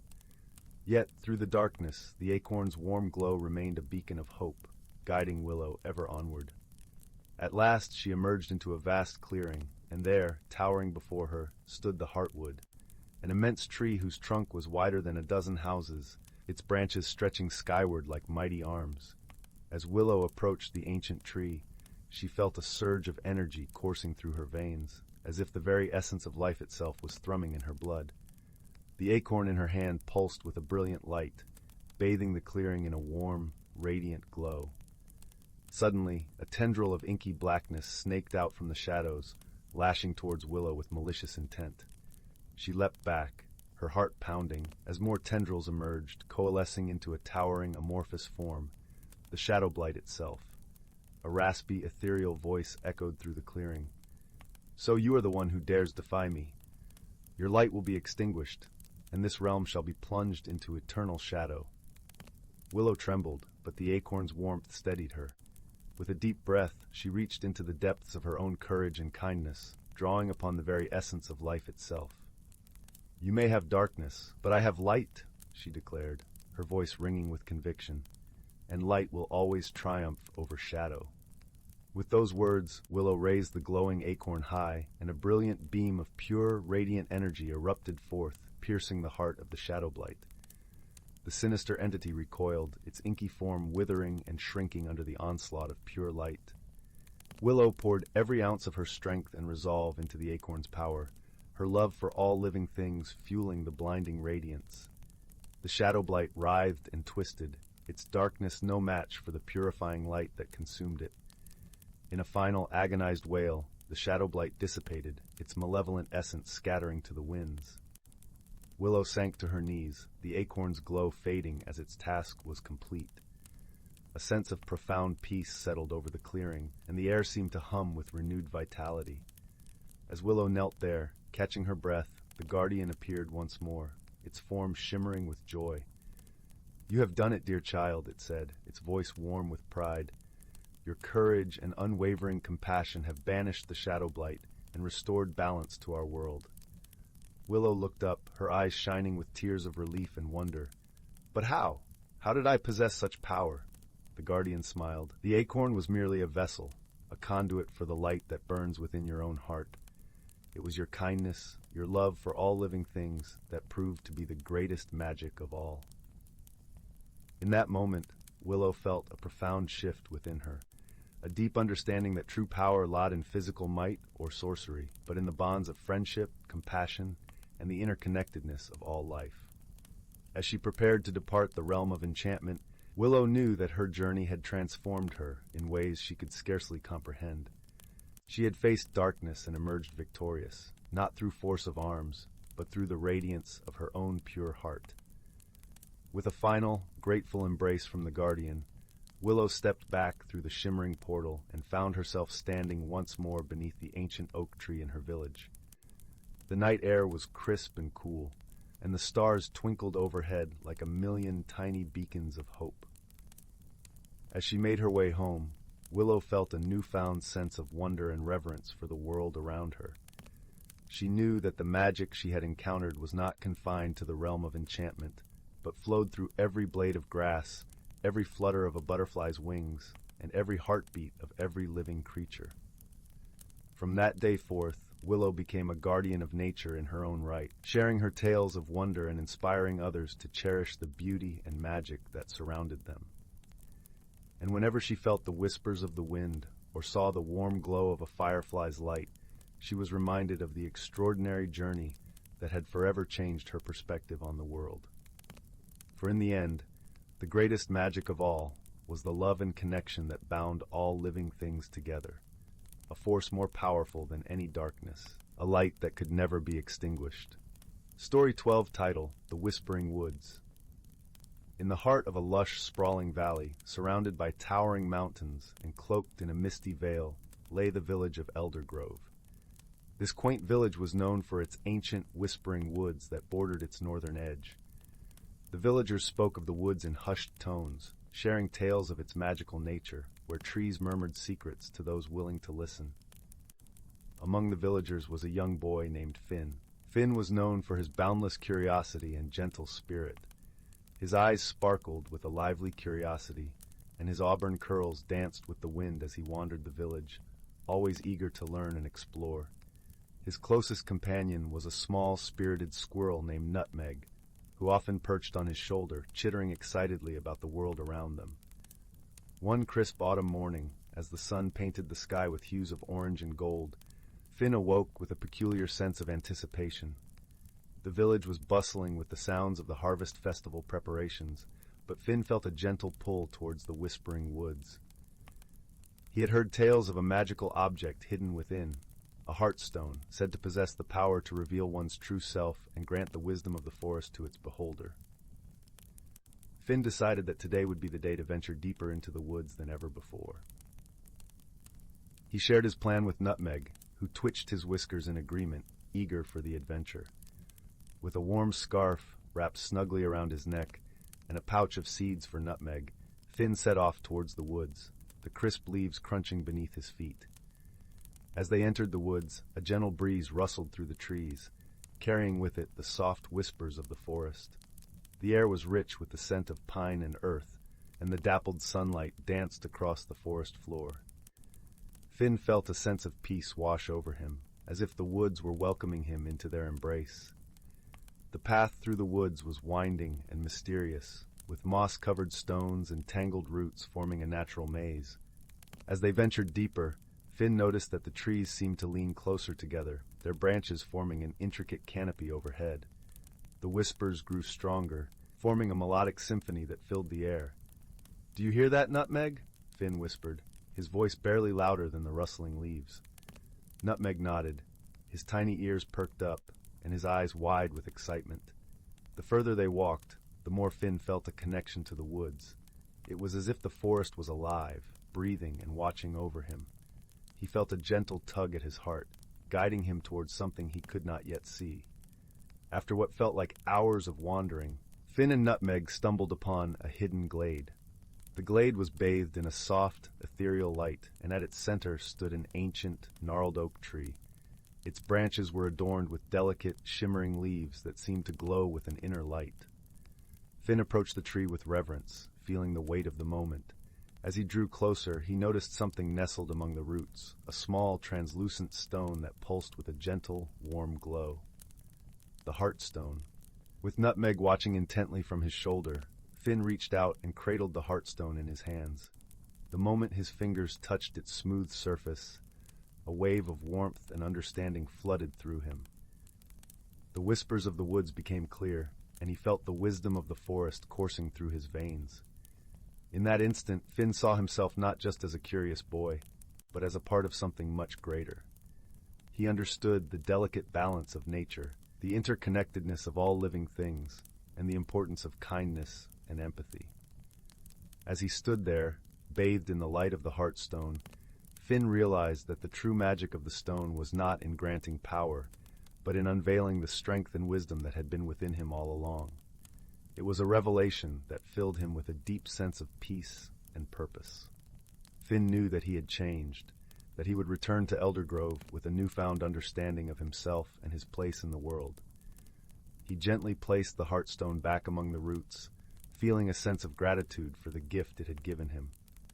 With Nutmeg scampering joyfully at his side, Finn made his way back through the whispering woods. The path seemed clearer now, as if the trees themselves were guiding him home. The whispers of the forest were a comforting presence, a reminder that he was never truly alone. As they emerged from the woods, the village of Eldergrove came into view, the warm glow of the setting sun casting a golden hue over the rooftops. Finn felt a deep sense of belonging and a newfound appreciation for the simple beauty of his home. That evening, as Finn sat beside the crackling fireplace, sharing tales of his adventure with his family, he felt a quiet contentment settle over him. The warmth of the hearth, the gentle hum of the village, and the soft presence of Nutmeg by his side all served as a reminder of the magic that existed in the everyday moments of life. The heartstone had not only revealed the wisdom of the forest, but had also shown Finn the power of friendship, the importance of kindness, and the beauty of seeing the world through eyes of wonder and gratitude. As Finn drifted off to sleep, the gentle whispers of the woods echoed in his dreams, their timeless melody a lullaby of comfort and peace. And in the quiet stillness of the night, the village of Eldergrove slumbered under the watchful gaze of the whispering woods, its secrets safe in the hearts of those who listened. In the days that followed, Finn found himself drawn to the woods often, not just for the heartstone, but for the solace and wisdom it offered. He would sit beneath the ancient oak, Nutmeg by his side, and listen to the whispers of the forest. These visits became a cherished ritual, a time for reflection and connection. The heartstone had taught him to see the world with empathy, to understand the unspoken stories of the people and creatures around him. He used this newfound insight to help his fellow villagers, offering a listening ear or a helping hand whenever it was needed. His kindness and understanding became a beacon of warmth and hope within Eldergrove, inspiring others to embrace the wisdom of the woods. One chilly morning, as the first snowflakes of winter began to fall, Finn and Nutmeg made their way to the glade to visit the ancient oak. The forest was a wonderland of pristine white, the branches heavy with snow and the air crisp and invigorating. The heartstone's glow was a beacon of light amidst the wintry landscape, its warmth cutting through the chill. As Finn sat beneath the tree, he noticed a faint shimmer in the air, like the mirage of summer heat. The shimmer grew stronger, and before his eyes, a figure began to take shape, a graceful, ethereal being with eyes like the deepest woods and hair that flowed like a cascade of autumn leaves. The being introduced itself as Silva, the guardian of the whispering woods. Silva spoke with a voice like wind through the trees, a gentle yet powerful presence. "Finn," she said, "your heart is pure, and your spirit kind. You have shown great wisdom and compassion. The heartstone has chosen you as its keeper, to carry its light and wisdom wherever it may be needed." Finn was taken aback by the honor, humbled by the trust bestowed upon him. He promised to protect the heartstone and to use its wisdom to nurture the bonds of friendship and understanding within his village and beyond. With a smile as radiant as the morning sun, Silva vanished into the air, leaving behind a gentle breeze that carried with it the scent of pine and promise. The heartstone glowed warmly in Finn's hand, a tangible reminder of the bond between him and the whispering woods. As the seasons turned, Finn continued his visits to the glade, each time growing in understanding and strength. He shared the heartstone's wisdom with anyone willing to listen, fostering a spirit of unity and compassion within Eldergrove. Years passed, and Finn grew from a curious boy into a wise young man, always accompanied by his loyal friend Nutmeg. The village flourished under his gentle guidance, and the Whispering Woods remained a cherished sanctuary for those seeking solace and wisdom. In time, the tales of Finn and the Heartstone spread far and wide, becoming legends in their own right. Travelers would come seeking the wisdom of the Whispering Woods, and Finn would greet them with a warm smile and an open heart, ready to share the lessons he had learned. And so, the Heartstone's light continued to shine, a beacon of hope and understanding for all who ventured into the woods. The whispers of the forest echoed through the ages, a timeless melody of friendship, wisdom, and the enduring power of kindness. As the sun set on another day in Eldergrove, Finn stood at the edge of the woods, watching as the village settled into a peaceful slumber. The Heartstone glowed softly in his hand, a symbol of the journey he had undertaken and the transformation it had brought. And in the quiet stillness of the night, the Whispering Woods sang their gentle lullaby, a song of comfort and peace for all who listened. Finn smiled, knowing that the Heartstone's light would continue to guide him and those he loved, shining brightly in the darkest of nights. And so the tale of Finn and the Whispering Woods became a cherished bedtime story for generations, a reminder of the magic that exists within each of us, and the power of friendship, wisdom, and kindness to change the world. With each telling, the story inspired new generations to seek the Heartstone within themselves, to listen to the whispers of the world around them, and to embrace the beauty of connection and understanding. And as the stars twinkled in the vast night sky, the village of Eldergrove lay nestled in the valley, a haven of warmth and light, forever touched by the magic of the Whispering Woods. Story 13. Once upon a time, deep in the heart of a sprawling ancient forest, there lay a hidden glen untouched by the hurried hands of time. This was a place where the whispers of nature spoke in hushed tones, and the air was imbued with a kind of magic that made the leaves shimmer with an emerald glow. Here, under a canopy of towering oaks and whispering willows, the creatures of the forest lived in an intricate dance of harmony and balance. In the soft light of early dawn, when the world was painted in hues of lavender and gold, a gentle breeze rustled through the leaves, carrying with it the scents of earth and dew. The forest floor was a tapestry of moss and wildflowers, their colors vivid and alive in the morning light. It was in this serene setting that a wise old tortoise named Brindle made his home, nestled beneath the protective boughs of an ancient oak. Brindle was a creature of great wisdom, his shell etched with the stories of the forest's past. His eyes, deep and knowing, had witnessed the turning of many seasons. He had seen the forest in its full bloom and in its quiet repose, blanketed under soft snow. And it was Brindle who understood the delicate balance of nature, a balance that depended on the changing of the seasons and the gentle magic that flowed through the land. One crisp autumn day, as the leaves blushed with shades of crimson and gold, Brindle set out on his slow, deliberate journey to visit his friend, Wren, a sprightly bird with feathers the color of burnt sienna. Wren lived in the branches of a towering maple tree, her home a cozy nest lined with downy feathers and fragrant pine needles. "Good morning, Brindle," chirped Wren, her voice as bright as the morning sun. "What brings you to my neck of the woods on this fine day?" Brindle smiled, the corners of his mouth turning upwards gently. "Good morning, dear Wren," he replied. "I have come to speak with you about the whisper of the forest, the changes in the air that signal the coming of winter."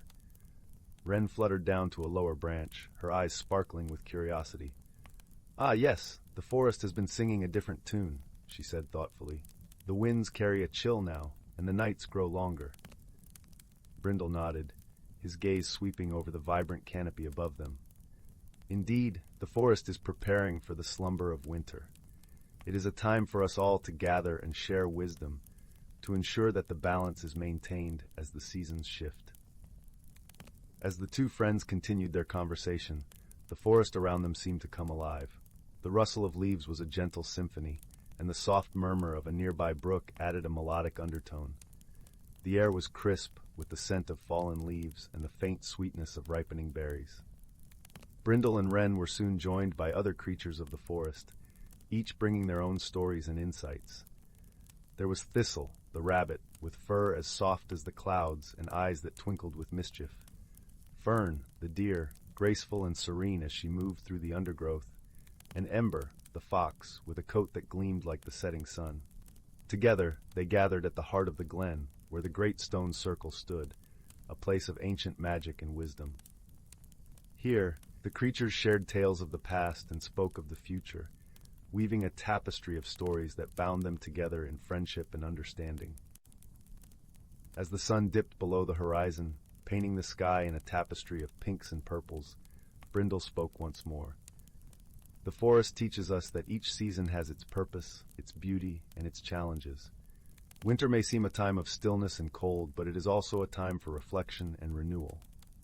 The creatures listened intently, their hearts warmed by the wisdom of the old tortoise. They understood that the magic of the forest was in its balance, in the way each creature played a part in the grand symphony of nature. With the stars now twinkling above them, the gathering began to disperse. Each creature returned to their home, carrying with them the warmth of friendship and the wisdom of the ages. The glen, once alive with chatter, grew quiet, save for the gentle rustling of leaves and the distant hoot of an owl. Brindle made his way back to his comfortable burrow, his heart full and content. As he settled down for the night, he thought of the generations of creatures who had walked these paths before him, who had listened to the whispers of the forest and learned its secrets. And so, as the forest slipped into its winter slumber, the spirit of harmony and balance remained, a delicate thread woven through the heart of the ancient woods. Brindle fell asleep to the lullaby of the forest, knowing that when spring returned, the cycle of life would begin anew, vibrant and full of promise. Thus, the hidden lives of the forest's creatures continued, bound by friendship, wisdom, and the enduring magic of the changing seasons. And in that timeless glen, where reality and magic danced together, peace reigned, and the forest dreamed on. Story 14, title: The Whispering Woods. In the heart of a lush, emerald forest, where sunlight dappled the ground in golden patches and the air was perfumed with the sweet scent of pine and wildflowers, there lay a hidden world known as the Whispering Woods. The forest was a place of serenity, where the gentle rustle of leaves and the soft trill of birdsong formed a symphony that lulled even the most restless of hearts into peaceful quietude. It was here, amidst towering trees and babbling brooks, that an unexpected tale of magic and friendship was about to unfold. Nestled at the edge of the Whispering Woods was the small village of Elderwood, a community known for its warmth and the close bonds shared among its inhabitants. Among them was a young girl named Lily, whose curiosity about the world around her was matched only by her love for the forest. Lily was a kind-hearted soul, with eyes the color of the sky at dusk and a smile that could light up even the gloomiest day. Lily had a special affinity for the Whispering Woods, a place where she often wandered, feeling the soft moss beneath her feet and listening to the forest's gentle whispers. She believed that the woods had a life of their own, a hidden magic that she longed to uncover. Her grandmother, the village storyteller, often spun tales of the wood's enchantment, speaking of a hidden world that only revealed itself to those pure of heart. One crisp autumn morning, when the air was filled with the earthy scent of fallen leaves and the sky was a brilliant sapphire blue, Lily decided to venture deeper into the forest than ever before. She packed a small satchel with her journal, a pencil, and a few apples, setting off with a heart full of anticipation and wonder. As she walked, the forest seemed to embrace her, the trees leaning in as if to share their secrets. The path beneath her feet was soft and inviting, with patches of sunlight dancing through the canopy above.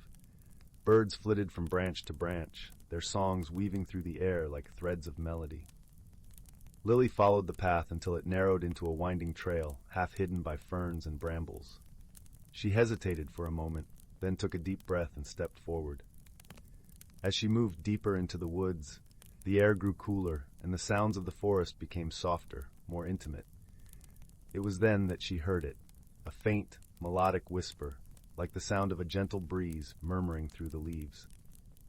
Intrigued, Lily followed the sound, her heart beating with a mixture of excitement and trepidation. The whisper led her to a small clearing, bathed in dappled sunlight, where a magnificent oak tree stood in the center. The oak was ancient, its gnarled branches stretching skyward, and its trunk adorned with intricate patterns of moss and lichen. As Lily approached, she noticed something unusual, a shimmering, iridescent light emanating from a hollow at the base of the tree. Curiosity piqued, Lily knelt beside the hollow and peered inside. To her astonishment, she found a small, luminescent stone nestled within the tree's roots. It pulsed gently with a soft, ethereal glow, casting a warm light that seemed to dance across the ground. As Lily reached out to touch the stone, a voice, gentle and melodic, filled the air. "Greetings, dear child of the forest," it said, its tone as soothing as a lullaby. "You have found the heartstone, a beacon of the whispering woods. It holds the magic of this hidden world." Lily's eyes widened in wonder. "Who are you?" she asked, her voice barely a whisper. "I am the spirit of the whispering woods," the voice replied. "And you, Lily, have been chosen to protect the heartstone.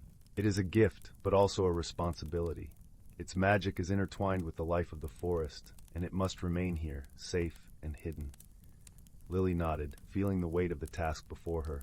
She understood the importance of the heartstone and the magic it held.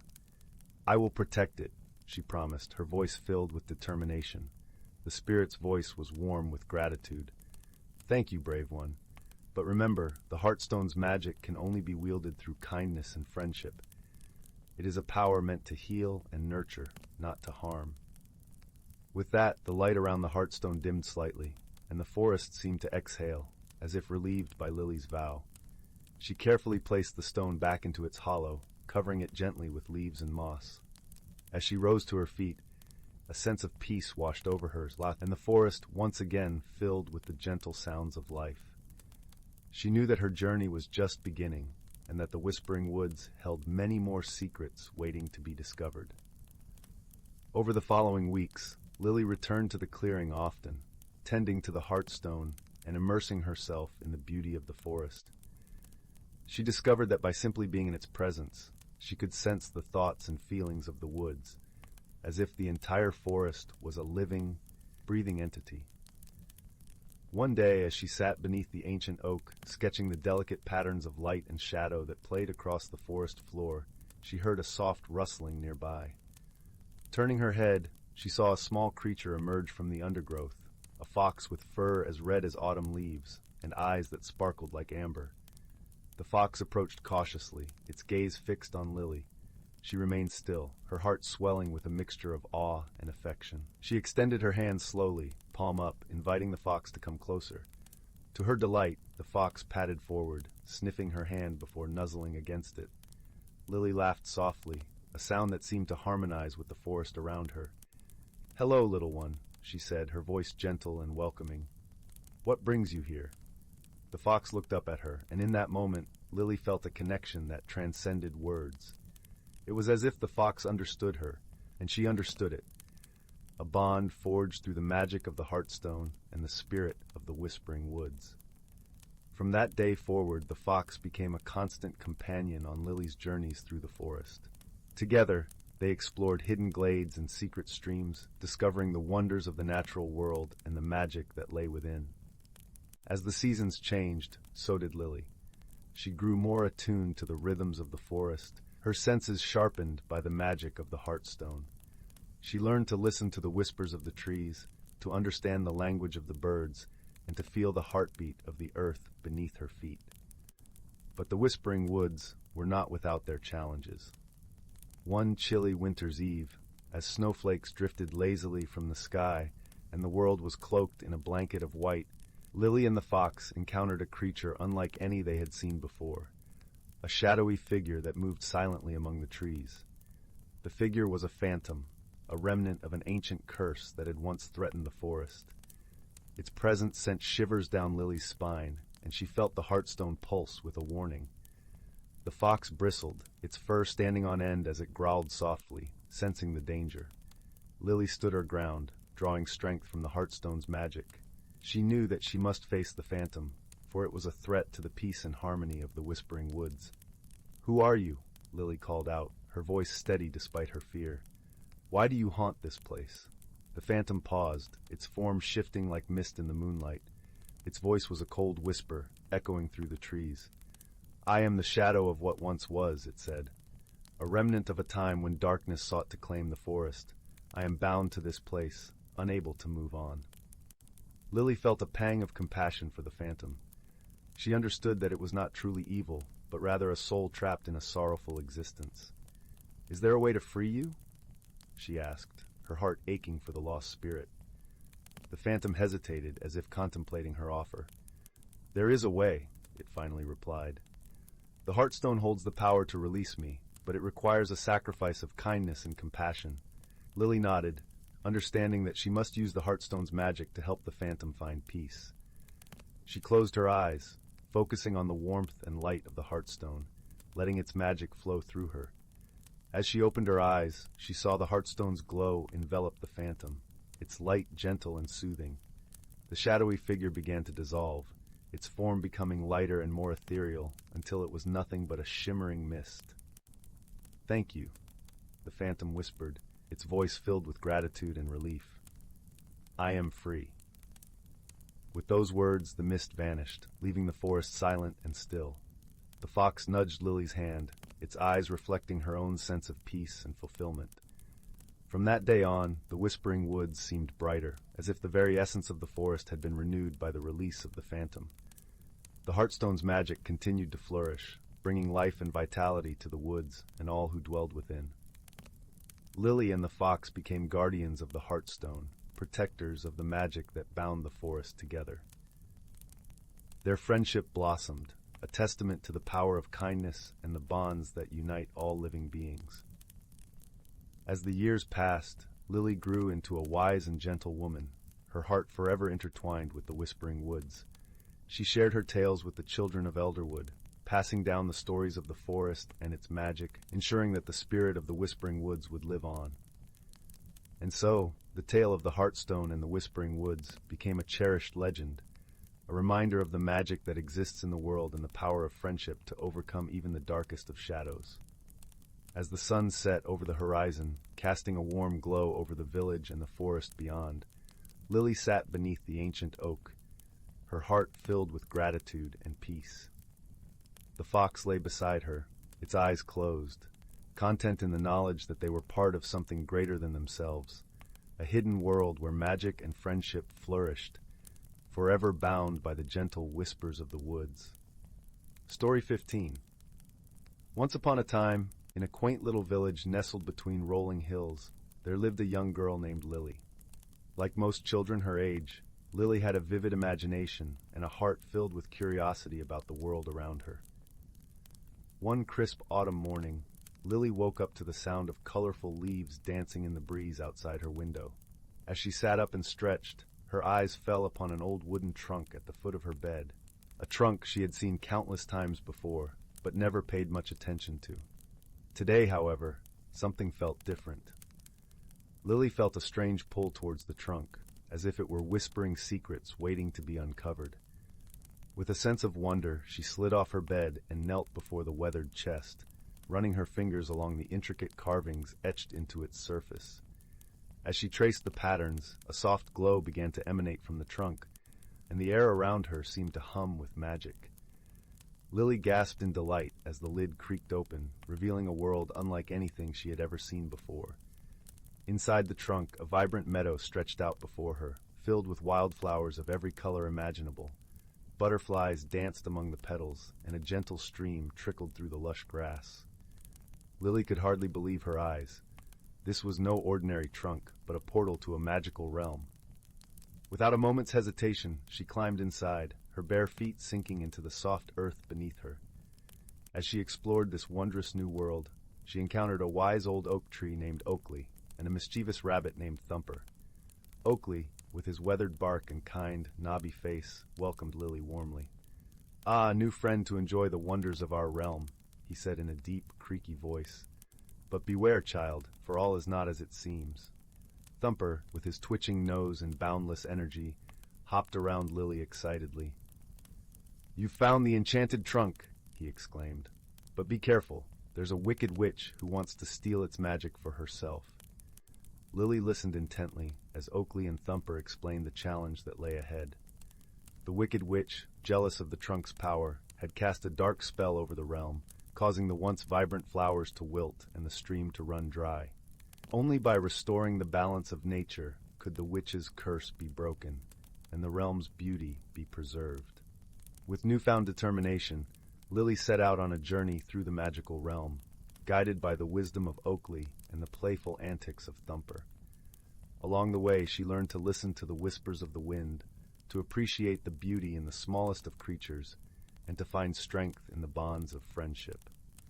Through her adventures, Lily discovered that the true magic wasn't found in the trunk itself, but in the power of kindness, empathy, and respect for all living things.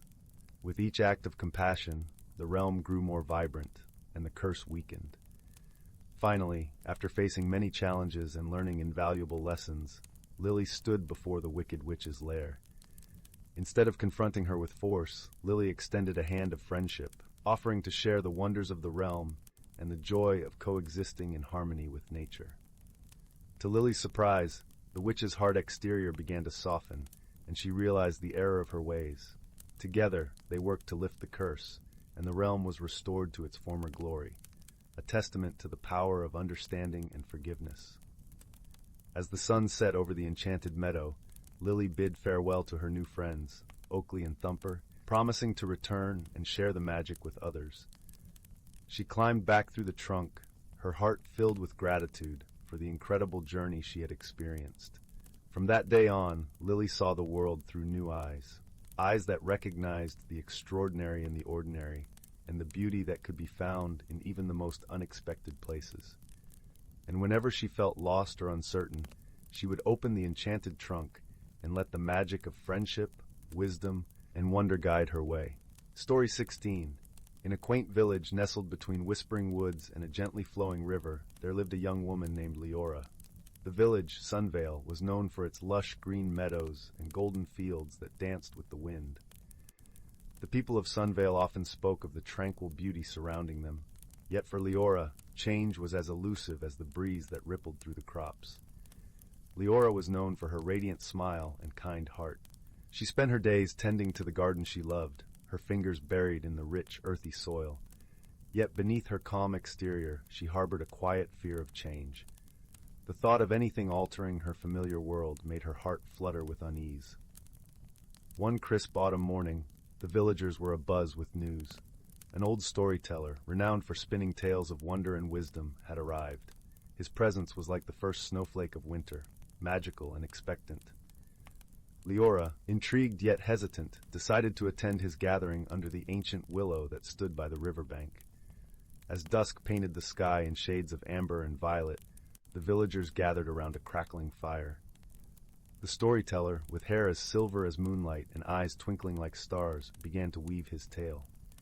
He spoke of a mystical forest, hidden within the world, where every breeze carried whispers of ancient secrets. In this forest, he said, there was a pond where one's reflection showed not the present, but the potential of what one could become. Leora listened, her heart stirred by a mix of curiosity and fear. The idea of seeing beyond her present self was both thrilling and terrifying. After the gathering, as the stars blinked awake in the night sky, she found herself unable to let go of the story. It called to her, a gentle tug at her soul. The following day, Leora set out towards the woods. Her feet moved with a purpose she hadn't felt before, each step a testament to her quiet courage. The forest welcomed her with open arms, its canopy whispering secrets in a language only the heart could understand. Sunlight filtered through the leaves, casting playful patterns on the forest floor. As she ventured deeper, she met a small fox with fur as red as autumn leaves. The fox, wise beyond its years, seemed to understand her hesitation. With a soft gaze, it began to lead her through the maze of trees, guiding her towards the heart of the forest. They arrived at a clearing where the pond lay, its surface like a mirror under the sun. Leora approached slowly, her reflection shifting with each ripple. As she gazed, the water shimmered, revealing not her present self, but a version of her that was confident and free, unburdened by the chains of fear. In that moment, Leora understood that change was not something to fear, but to embrace. It was the gentle unfolding of petals, the transformation of a caterpillar into a butterfly. The fox, sensing her realization, nuzzled against her leg, a silent comfort. Days turned into weeks, and Leora returned to her village with a newfound grace. Her smile was brighter, her laughter more genuine. She shared her story with others, inspiring them to seek their own reflections in the pond of possibilities. Her garden flourished more than ever, each bloom a testament to her inner growth. As seasons passed, Leora became a beacon of change within Sunvale. The villagers, once wary of leaving their comfort zones, began to embrace new ventures, guided by the gentle lessons Leora shared. They learned that change was not an enemy but a friend, a journey towards discovering the beauty within themselves. And so, under the watchful eye of the ancient Willow and the twinkling stars, Leora's story became one of many woven into the fabric of Sunvale, a tale of personal growth and magical transformation, where the heart's whispers were the most powerful magic of all. Story 17. Once upon a time, nestled in the quaint village of Willowbrook, there stood an old bookstore that seemed to hum with the whispers of stories long forgotten. The shop was a beloved sanctuary for the villagers, especially for a gentle young girl named Clara. With her hazel eyes wide with curiosity and a heart open to the mysteries of the world, Clara spent countless afternoons wandering through the labyrinthine aisles, inhaling the comforting scent of aged paper and ink. One crisp autumn afternoon, as the golden leaves danced in the breeze outside, Clara discovered a peculiar book tucked away in the farthest corner of the shop. Its cover was worn and unassuming, but as she brushed her fingers over it, a faint warmth radiated from its pages. Intrigued, she carefully opened it and found not words, but a delicate, shimmering feather nestled within, a feather that glowed softly with an iridescent sheen, as if kissed by moonlight. Clara felt a gentle tug at her heart, a sense of connection that was both mysterious and familiar. She nestled the feather in her palm and whispered, "What secrets do you hold?" To her amazement, the feather quivered gently and lifted into the air, hovering before her bright eyes. It twirled and danced, painting trails of light that hung in the air like the finest silver gossamer. Entranced, Clara decided to share her discovery with her cherished friends who lived nearby.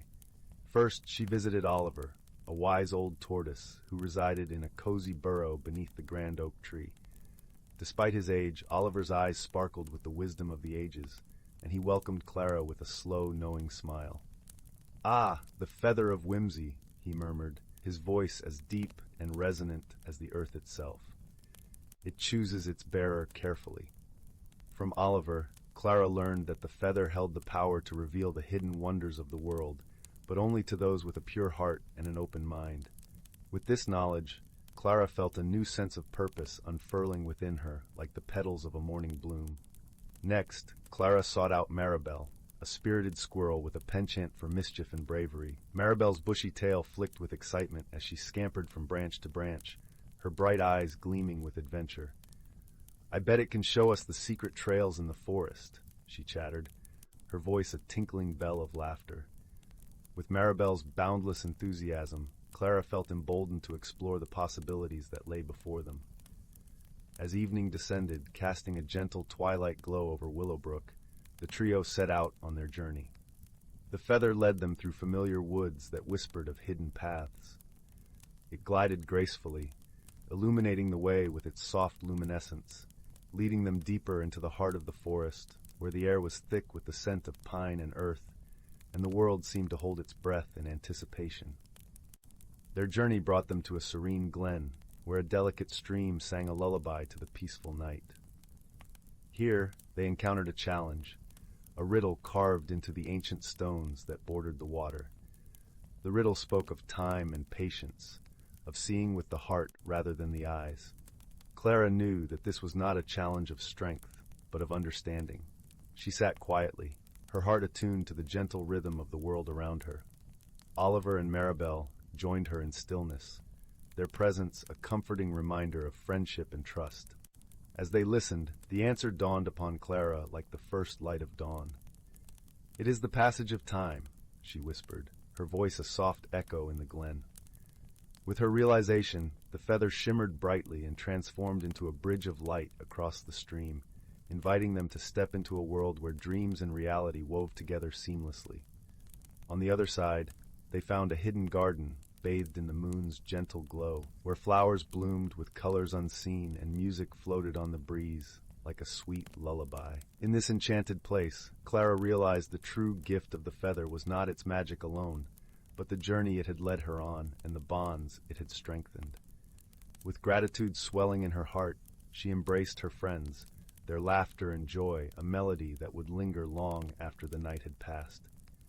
As they made their way back to Willowbrook, the moon watching over them like a guardian of dreams, Clara felt transformed. She carried the lessons of wisdom and friendship within her, knowing that the true magic of the world lay not in objects or places, but in the connections forged between hearts. And so, nestled in her cozy bed beneath a patchwork quilt, Clara drifted into a peaceful slumber, her dreams filled with the gentle glow of the feather of whimsy and the promise of wonders yet to be discovered. The village of Willowbrook slept soundly that night, wrapped in the warmth of stories shared and adventures yet to come, as the stars twinkled softly in the velvet sky above, keeping watch over a world where magic lived quietly in every corner. Story 18. In a quaint little village, nestled at the edge of a sprawling forest, where cobblestone paths wound lazily between mossy cottages and the scent of blooming lavender filled the air, lived a young girl named Lyra. Her days were filled with the quiet joys of village life, tending to her grandmother's flourishing garden, listening to the gentle hum of honeybees, and exploring the sun-dappled woods that whispered secrets only she seemed to hear. Lyra possessed a curious mind and a heart open to the world's wonders, but she often felt a yearning, a longing for something beyond the familiar horizons of her home. This feeling only intensified when, on the eve of her 12th birthday, she discovered a peculiar object nestled beneath the twisting roots of the ancient oak that stood sentinel at the forest's edge. It was a small, iridescent stone, no larger than a robin's egg, that shimmered with 1,000 hues when the light touched it. Its surface was smooth and cool to the touch, yet it pulsed with a warmth that seemed to mirror the beat of her own heart. Intrigued, Lyra slipped the stone into her pocket, a twinkle of magic sparking in her eyes. That night, as she lay in bed, wrapped snugly in her grandmother's quilt, she held the stone close, marveling at its glow that lit up her room with soft shades of lavender and teal. She closed her eyes and, as if in a dream, found herself standing in the very heart of the forest, surrounded by towering trees whose leaves whispered like the gentle waves of the sea. This was no ordinary dream, she realized, for the forest felt alive in a new way. The air was thick with the scent of pine and earth, and the light was filtered through a canopy of emerald leaves, creating patterns on the forest floor as intricate as lace. As she took a step forward, the ground beneath her feet seemed to welcome her with a soft, yielding touch. "Welcome, Lyra," a voice as soft as the breeze rustling through the leaves called out. She turned to see a figure emerging from the shadows, a fox with a coat of fiery red and eyes that sparkled with wisdom and mischief. "Who are you?" Lyra asked, her voice tinged with awe and curiosity. "I am Fenwick," the fox replied with a nod, "guardian of these woods and guide for those who seek the hidden truths of the world." Lyra, clutching the stone, felt a sense of belonging she had never felt before. "I found this," she said, holding out the stone. "What is it?" Fenwick's eyes glimmered with understanding. "Ah, the heartstone," he murmured. "It is a rare gift indeed. It allows you to see the world as it truly is, to uncover the hidden wonders and mysteries that lie just beyond the veil of the ordinary." "Can it help me find what I'm yearning for?" Lyra asked, her voice a whisper. Fenwick smiled, a gentle curl of his lips.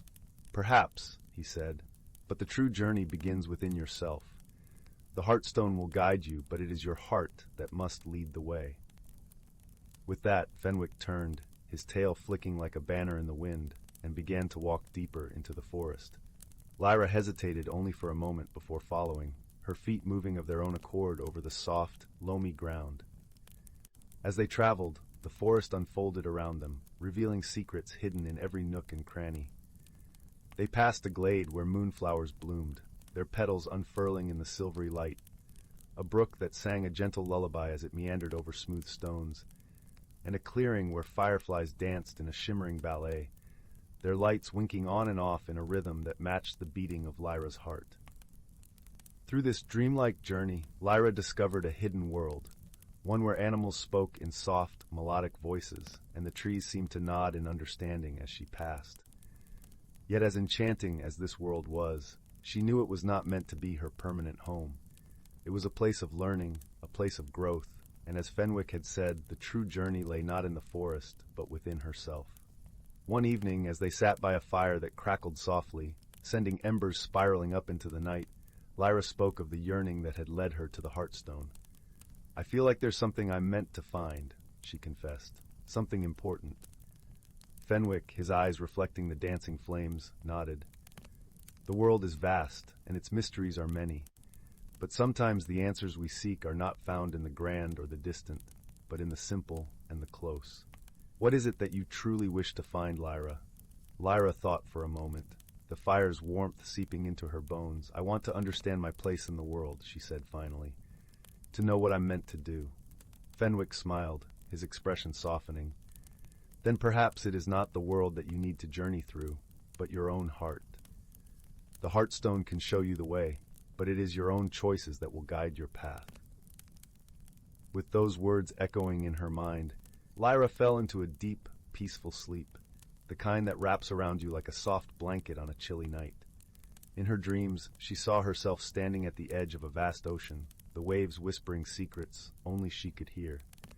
She watched as the sun rose over the water, casting a golden path that stretched out before her, inviting her to step forward and discover where it might lead. When she awoke, she found herself back in her own bed, the morning light filtering through the curtains in soft beams. The heartstone lay beside her, its colors muted in the daylight, but its warmth a comforting presence beneath her fingers. Lyra rose, feeling a sense of calm and purpose she had not known before. She understood now that her journey was not just about finding something in the world, but about discovering the strength and wisdom that lay within herself. The heartstone had shown her the hidden wonders of the world, but it was her own heart that would guide her path. With this newfound understanding, Lyra set out into the world, ready to meet whatever challenges and adventures awaited her. She knew that Fenwick and the heartstone would always be with her, whispering their gentle guidance and encouraging her to trust in her own heart. And so, her journey of discovery and transformation began, one step at a time. As she walked into the wide, waiting world, her heart open and her spirit free. Story 19. Once upon a starlit night, in a cozy woodland cottage, a young fox named Saffron nestled beneath her favorite quilt. Though the dancing flames in the hearth were warm and inviting, she couldn't shake the nagging sense that something was amiss. For as long as she could remember, Saffron had a deep love for the forest and all its wondrous creatures. She would frolic amidst the ferns and chase butterflies through sunlit glades. Yet lately, a strange restlessness had taken root within her. A part of her yearned for something more, though she couldn't quite put her paw on what that might be. One crisp autumn morning, Saffron ventured into the forest in search of clarity. Her closest friends, a wise old owl named Cedric and a kind-hearted rabbit named Willow, watched her departure with empathetic gazes. As Saffron wandered the leaf-strewn paths, she couldn't help but feel a sense of displacement. The familiar sights and scents that once brought her such joy now seemed incomplete somehow. A melancholic sigh escaped her snout as she settled beneath an ancient oak tree. Suddenly, a glimmering light flickered in the corner of her eye. Turning her head, Saffron gasped at the sight of a tiny winged creature hovering before her. It was a forest sprite, a mystical being said to embody the resilience and magic of nature itself. "Do not be afraid, young one," the sprite spoke in a voice as delicate as tinkling bells. "I sense the stirrings of change within you, and I am here to guide you on your journey." Saffron tilted her head quizzically, her eyes wide with wonder. The sprite laughed a melodious laugh and alighted upon a nearby toadstool. "You are like a seedling, my dear," the sprite explained gently. "You have bloomed beautifully in the nurturing soil of this forest, yet now you yearn to stretch your roots, to grow and discover the boundless potential within you." As the sprite's words washed over her, Saffron felt something shift deep inside her heart. The sprite was right. She had been clinging too tightly to the comforts of the life she knew, resisting the natural ebb and flow of growth. With a warm smile, the sprite extended its tiny hand, and a shimmering trail of stardust materialized before Saffron's eyes. Follow this path, and you shall find the answers you seek. Despite the flutter of trepidation in her belly, Saffron knew she had to be brave. Steadying her breath, she stepped onto the ethereal trail and began to walk, the stardust swirling like a dream around her russet fur. The path led her through wondrous, uncharted realms of the forest she had never known existed. Crystalline pools shimmered with uncommon lights, and towering trees seemed to hum with ancient whispers. With each new marvel Saffron encountered, she felt her spirit expanding, her perspective shifting. Yet the journey was not without its challenges. Twisted brambles threatened to ensnare her, and shadowy illusions tried to lead her astray. But Saffron persevered, calling upon an inner fortitude she never knew she possessed. And she was not alone. At times when her paws grew weary, the encouraging words of Cedric and Willow would echo through her mind, reminding her of the strength of her friendships. Their devotion gave her the courage to press on. At last, Saffron emerged from the mystical path and found herself in a breathtaking glade unlike any she had seen before. A towering willow tree, its slender branches adorned with glowing amber leaves, stood as a radiant beacon in the center. As Saffron approached the willow in awe, she noticed her own fur had taken on a lustrous sheen, as if reflecting the warm golden light around her. It was then that she realized the truth her heart had been yearning to understand. The magic she had experienced was not merely external, but a manifestation of the transformation taking place within her own spirit. She had allowed herself to bloom into her fullest, most vibrant self, resilient, wise, and open to the marvels life had to offer. With a contented sigh, Saffron curled beneath the willow's comforting boughs and gazed up at the twinkling canopy above. She knew now that change, though intimidating at first, could be an adventure of the most wondrous kind. By embracing it with courage and an open heart, she had unlocked an inner strength and beauty she never dreamed possible. And so, Saffron returned to her forest home, her eyes sparkling with newfound wisdom, and her soul aglow with the magic of personal growth. Cedric and Willow embraced her joyfully, marveling at the radiant fox she had become. From that day on, Saffron walked the winding paths with a renewed sense of peace and purpose. She had discovered that life's true magic lies not in staying forever the same, but in allowing one's spirit to blossom and thrive in harmony with the eternal dance of nature's grand design. Story 20. The Whispering Grove. Once upon a time, in the serene village of Linden Hollow, nestled between rolling hills and a babbling brook, there lived a girl named Marin. Her days were filled with simple joys, chasing sunlight through fields of daisies, listening to the stories of elders, and exploring the lush forests that bordered her home. These woods were no ordinary gathering of trees. They held secrets whispered through rustling leaves and mysteries that danced in the dappled light. Marin had always been curious about the old tales of the forest, particularly the one about the Whispering Grove, a hidden enclave said to lie deep within the woods, where the trees were so ancient and wise they could speak. It was a story told to children to lull them to sleep, but Marin believed in its truth. She often dreamed of discovering this magical place, where the trees were rumored to hold the answers to life's greatest questions. One misty morning, when the village was still wrapped in the soft embrace of dawn, Marin set out on a journey that would change her life forever. She packed a small satchel with a few essentials: a warm cloak, a loaf of freshly baked bread, and a flask of cool spring water. With a heart full of excitement and a mind brimming with wonder, she stepped into the forest, her feet crunching softly on the path that wound like a ribbon through the trees.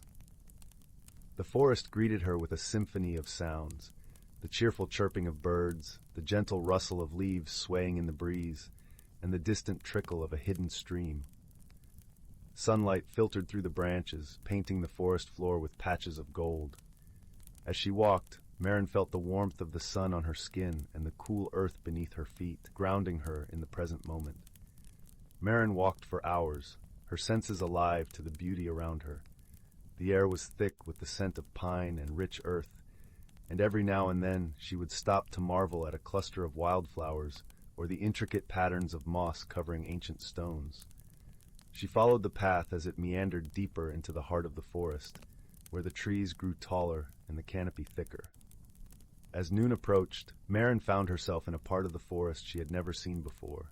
Here, the trees were so tall that they seemed to touch the sky, their trunks wide and gnarled with age.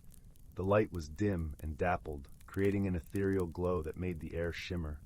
It was here, in this forgotten place, that Marin stumbled upon something extraordinary.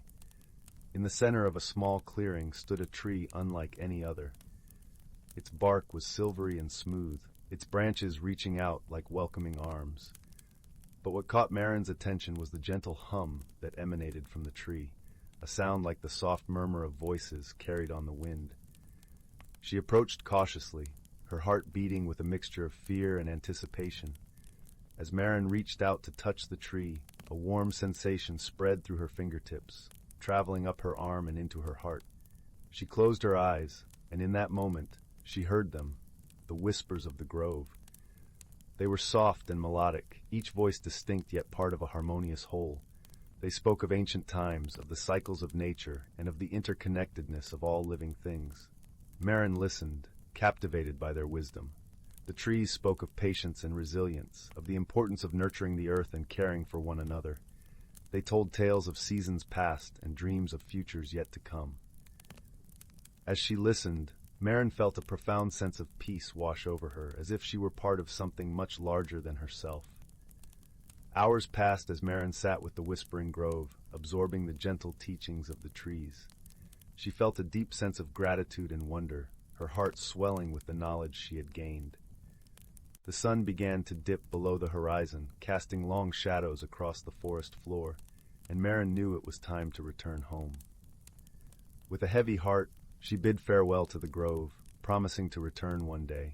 As she retraced her steps through the forest, she carried with her a newfound sense of purpose and understanding.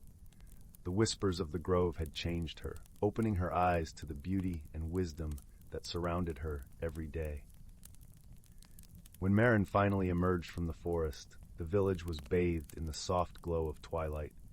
She was greeted by the familiar sights and sounds of home, the laughter of children playing in the streets, the smell of supper wafting from open windows, and the gentle hum of life in Linden Hollow.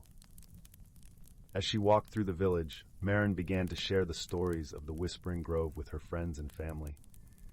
She spoke of the wisdom she had learned, the importance of caring for the world around them, and the power of friendship and kindness.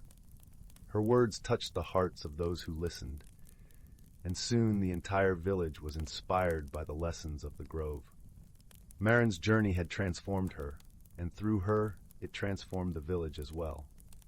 The people of Linden Hollow became more mindful of their actions, treating the earth and each other with greater respect and love. They planted trees and tended gardens, creating a haven of beauty and harmony that would endure for generations. Years passed, and Marin grew into a wise and gentle woman, known and loved by all in the village. She often returned to the Whispering Grove, seeking guidance and solace among the wise old trees. And though the whispers of the grove were soft and subtle, they continued to inspire her, filling her heart with hope and joy. In time, Marin passed the stories of the grove on to her children and grandchildren, who in turn shared them with their own children. The legacy of the Whispering Grove lived on, a testament to the enduring power of wisdom, friendship, and love.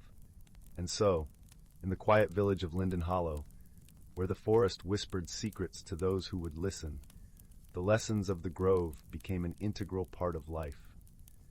The people lived in harmony with the world around them, their hearts filled with the knowledge that they were never alone. The gentle voices of the trees continued to guide them, a reminder of the beauty and wonder that existed in every corner of their world.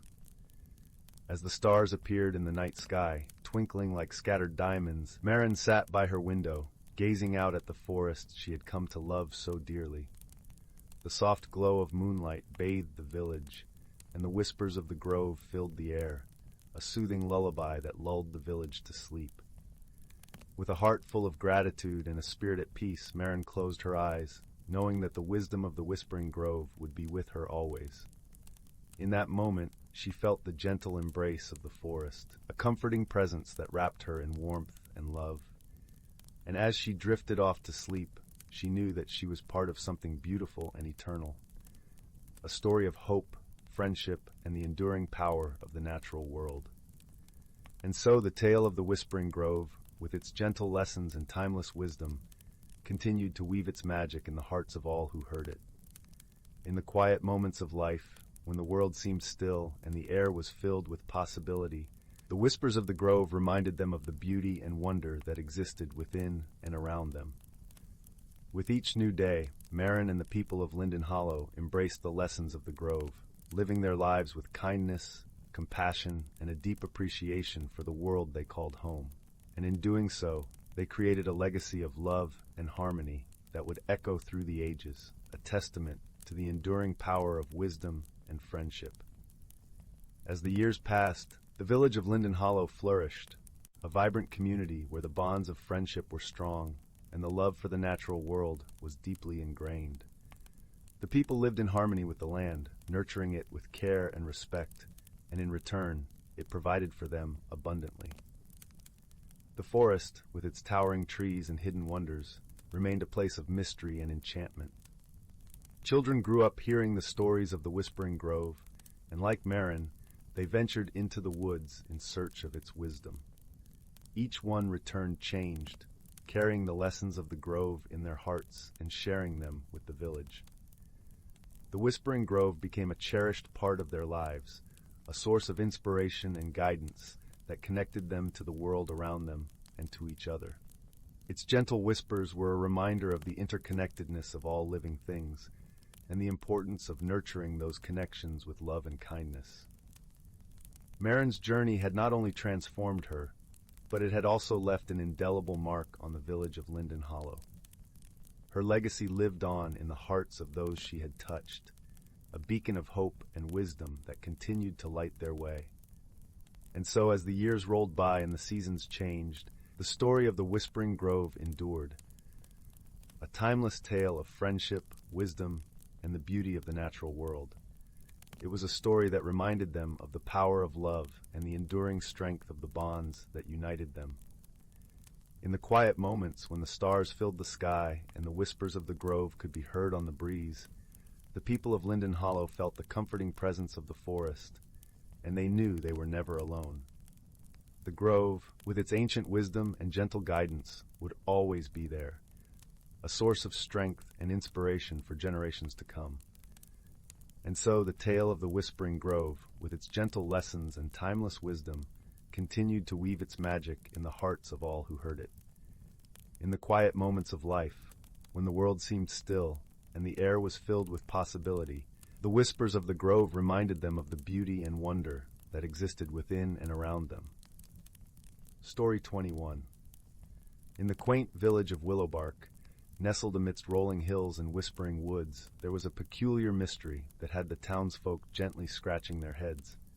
Willowbark was a place where the air was always laced with the sweet scent of blooming honeysuckle and the gentle hum of bees busy at work. It was a village where the cobblestone streets were lined with cottages that seemed to lean in towards each other, as if sharing secrets. At the heart of this charming village stood an ancient oak tree, its gnarled branches stretching out like welcoming arms. It was here that the townspeople gathered for celebrations, market days, and the annual Spring Blossom Festival. But lately, something curious had been happening around the old oak. Each morning, as the sun cast its warm rays over the villagers found their most cherished items mysteriously misplaced. Miss Primrose's knitting needles were discovered tangled in the branches, Mr. Fiddlestick's spectacles hung from a twig, and young Elsie's favorite storybook was found perched on a low bough. Baffled and bemused, the villagers turned to the wisest soul among them, a gentle man known as Alder, who lived in a small cottage by the edge of the forest. Alder, with his flowing silver beard and eyes that twinkled like stars, was known for his wisdom and kindness. He often said that the forest spoke to those who listened, and he spent his days tending to the woodland creatures and studying the ancient texts that lined his shelves. When Alder heard of the strange happenings, he thoughtfully stroked his beard and decided to pay a visit to the old oak. As he approached, a soft breeze rustled the leaves, and Alder felt a whisper of magic in the air. He closed his eyes, took a deep breath, and listened closely. The forest had a story to tell, and Alder was ready to hear it. As the villagers gathered around, Alder began to speak. "We must look not only with our eyes but with our hearts," he said gently. "Let us observe carefully and seek the help of our woodland friends." With a nod of agreement, the villagers spread out, their eyes scanning the ground and trees for any clues. It was young Elsie who first noticed something peculiar. "Look here," she called out, pointing to a trail of tiny, shimmering footprints that glowed faintly in the dappled sunlight. They wound their way from the base of the oak and disappeared into the thick underbrush. Alder smiled warmly. "Ah, these are the footprints of the Fey folk," he said. "Tiny creatures of light and mischief. They mean no harm, but they are curious by nature."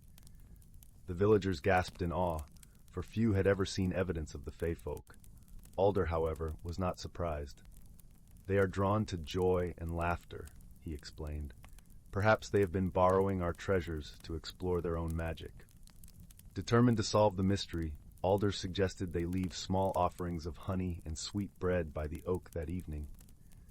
"A gesture of friendship," he said with a twinkle in his eye. "Let us see if they will return what they have borrowed." That night, under the silvery glow of the moon, the villagers gathered once more at the oak. They laid out their offerings and, with Alder's guidance, sang a gentle song of peace and welcome. The melody drifted through the air, and soon a soft giggling could be heard, like the tinkling of bells. As dawn broke, the villagers returned to find their belongings carefully placed in a neat circle around the base of the oak. There, nestled among the roots, was a small handwritten note, the letters swirling like vines. It read, "Thank you for your kindness. We borrowed your treasures to learn of your stories and songs. We return them with gratitude." Alder chuckled softly, his eyes twinkling with delight.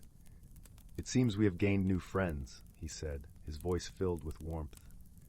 From that day on, the villagers of Willowbark embraced the presence of the Fey folk, sharing stories and songs beneath the ancient oak, knowing that their new friends were listening. The village was filled with laughter and joy, and the mystery had brought them closer together, teaching them the value of understanding and friendship. And so, as the seasons turned and the years rolled gently by, the village of Willowbark thrived, a place where magic and kindness wove together like the most beautiful of tapestries, leaving everyone with hearts as warm as the crackling fires in their hearths. Story 22. In the heart of the whispering woods, where the leaves sang soft lullabies and the brook babbled with secrets of old, lay a quaint little village named Moon Hollow. The village was known for its enchanting ambiance, with cottages that seemed to nestle comfortably under the watchful gaze of ancient oak trees. Each night, the air was filled with the sweet scent of honeysuckle and the gentle glow of fireflies, lighting up the cobblestone paths like stars fallen to earth. Moon Hollow was a place where magic was as commonplace as the morning mist, yet it was the kind of magic that brought comfort and delight. The villagers were accustomed to tiny enchantments, brooms that swept the floors on their own, lanterns that flickered to life with a whispered word, and gardens that bloomed in all seasons under the care of the Greenfingers, a clan of friendly gnomes. But recently, something peculiar had begun to happen. Each morning, the village awoke to find their beloved moonflowers, those luminous blossoms that mirrored the moon's glow, wilting and drooping as if they had been forgotten by their celestial counterpart. The villagers were puzzled and a little worried, for the moonflowers were not only beautiful but also essential. They held the magic that protected Moon Hollow from the shadows of the deep forest. In this village lived a gentle-hearted young girl named Clara, whose curiosity was as bright as her spirit. Clara had a special way with the creatures of the woods and often spent her afternoons talking to the wise old owl Hoot, who lived in the ancient oak at the edge of her garden. It was Hoot who first mentioned the odd wilting of the moonflowers. "Strange things are afoot, my dear Clara," Hoot hooted softly one evening, his golden eyes glowing in the twilight. The moonflowers speak of a change, a disturbance in their nightly vigil. Clara wrinkled her brow, her mind already whirring with possibilities. Perhaps the moon is simply shy these nights, she pondered aloud, but deep down, she knew there was more to the mystery. Determined to solve the puzzle, Clara decided to seek the counsel of the village's most revered resident, the old sage known as Elderberry. Elderberry was a kindly soul, with a beard as long and white as the first winter snow, and eyes that sparkled with the wisdom of many lifetimes. He lived in a cozy cottage surrounded by herbs and flowers that bloomed in vibrant colors all year round. Elderberry, Clara began as she stepped over the threshold into the warm, inviting glow of his home. The moonflowers are wilting, and I fear there's a mystery that needs unraveling. Elderberry nodded, his fingers weaving through the air as if tracing invisible threads. The moonflowers are sensitive to the balance of magic and nature, Clara. If they are wilting, it suggests a disturbance. But fear not, for the answer often lies where least expected. With Elderberry's words in her heart, Clara wandered into the woods, the air cool and soothing against her skin. She noticed the subtle changes in the forest, the rustling of leaves that seemed more hurried, the brook's song now tinged with an unfamiliar note. As she walked, Clara began to notice a faint silvery trail leading deeper into the woods, glimmering under the moonlight like a thread spun from starlight. Intrigued, Clara followed the trail until she reached a small clearing. There she found a gathering of silver moths, their wings shimmering with a luminescence that rivaled the moonflower's own. They hovered around a peculiar little creature, a moon sprite, no larger than a pine cone, with delicate wings that fluttered like the whisper of a dream.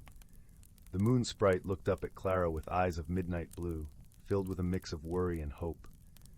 "Oh, kind-hearted one," the sprite spoke in a voice as soft as a sigh, "I fear I've lost my way, and in doing so, disrupted the moon's gentle glow upon your village."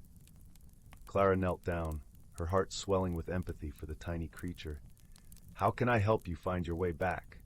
she asked gently. The moon sprite explained that it had been playing with the silver moths and had strayed too far from its home in the sky. Without its guiding light, the moonflowers and the magic they held had begun to fade. "Fear not," Clara reassured, "for we shall find your path together." With the moon sprite perched on her shoulder, Clara retraced the silvery trail through the woods. Along the way, she gathered the silver moths, their wings creating a delicate dance of light around them. As they reached the edge of the village, Clara paused, feeling the gentle caress of the night breeze and the whisper of the trees guiding her. Hoot the owl joined them, his wings silent and steady. "The path is clear, Clara," he said, his voice a steady presence in the night. "The sprite's home lies beyond the silver clouds, where the moon dips low to kiss the earth." With a grateful nod, Clara and her companions set off once more, their journey lit by the soft glow of the moths and the sprite's own shimmering light. They climbed the gentle slopes of the hills that cradled Moon Hollow, until they reached the highest point where the sky stretched vast and infinite above them.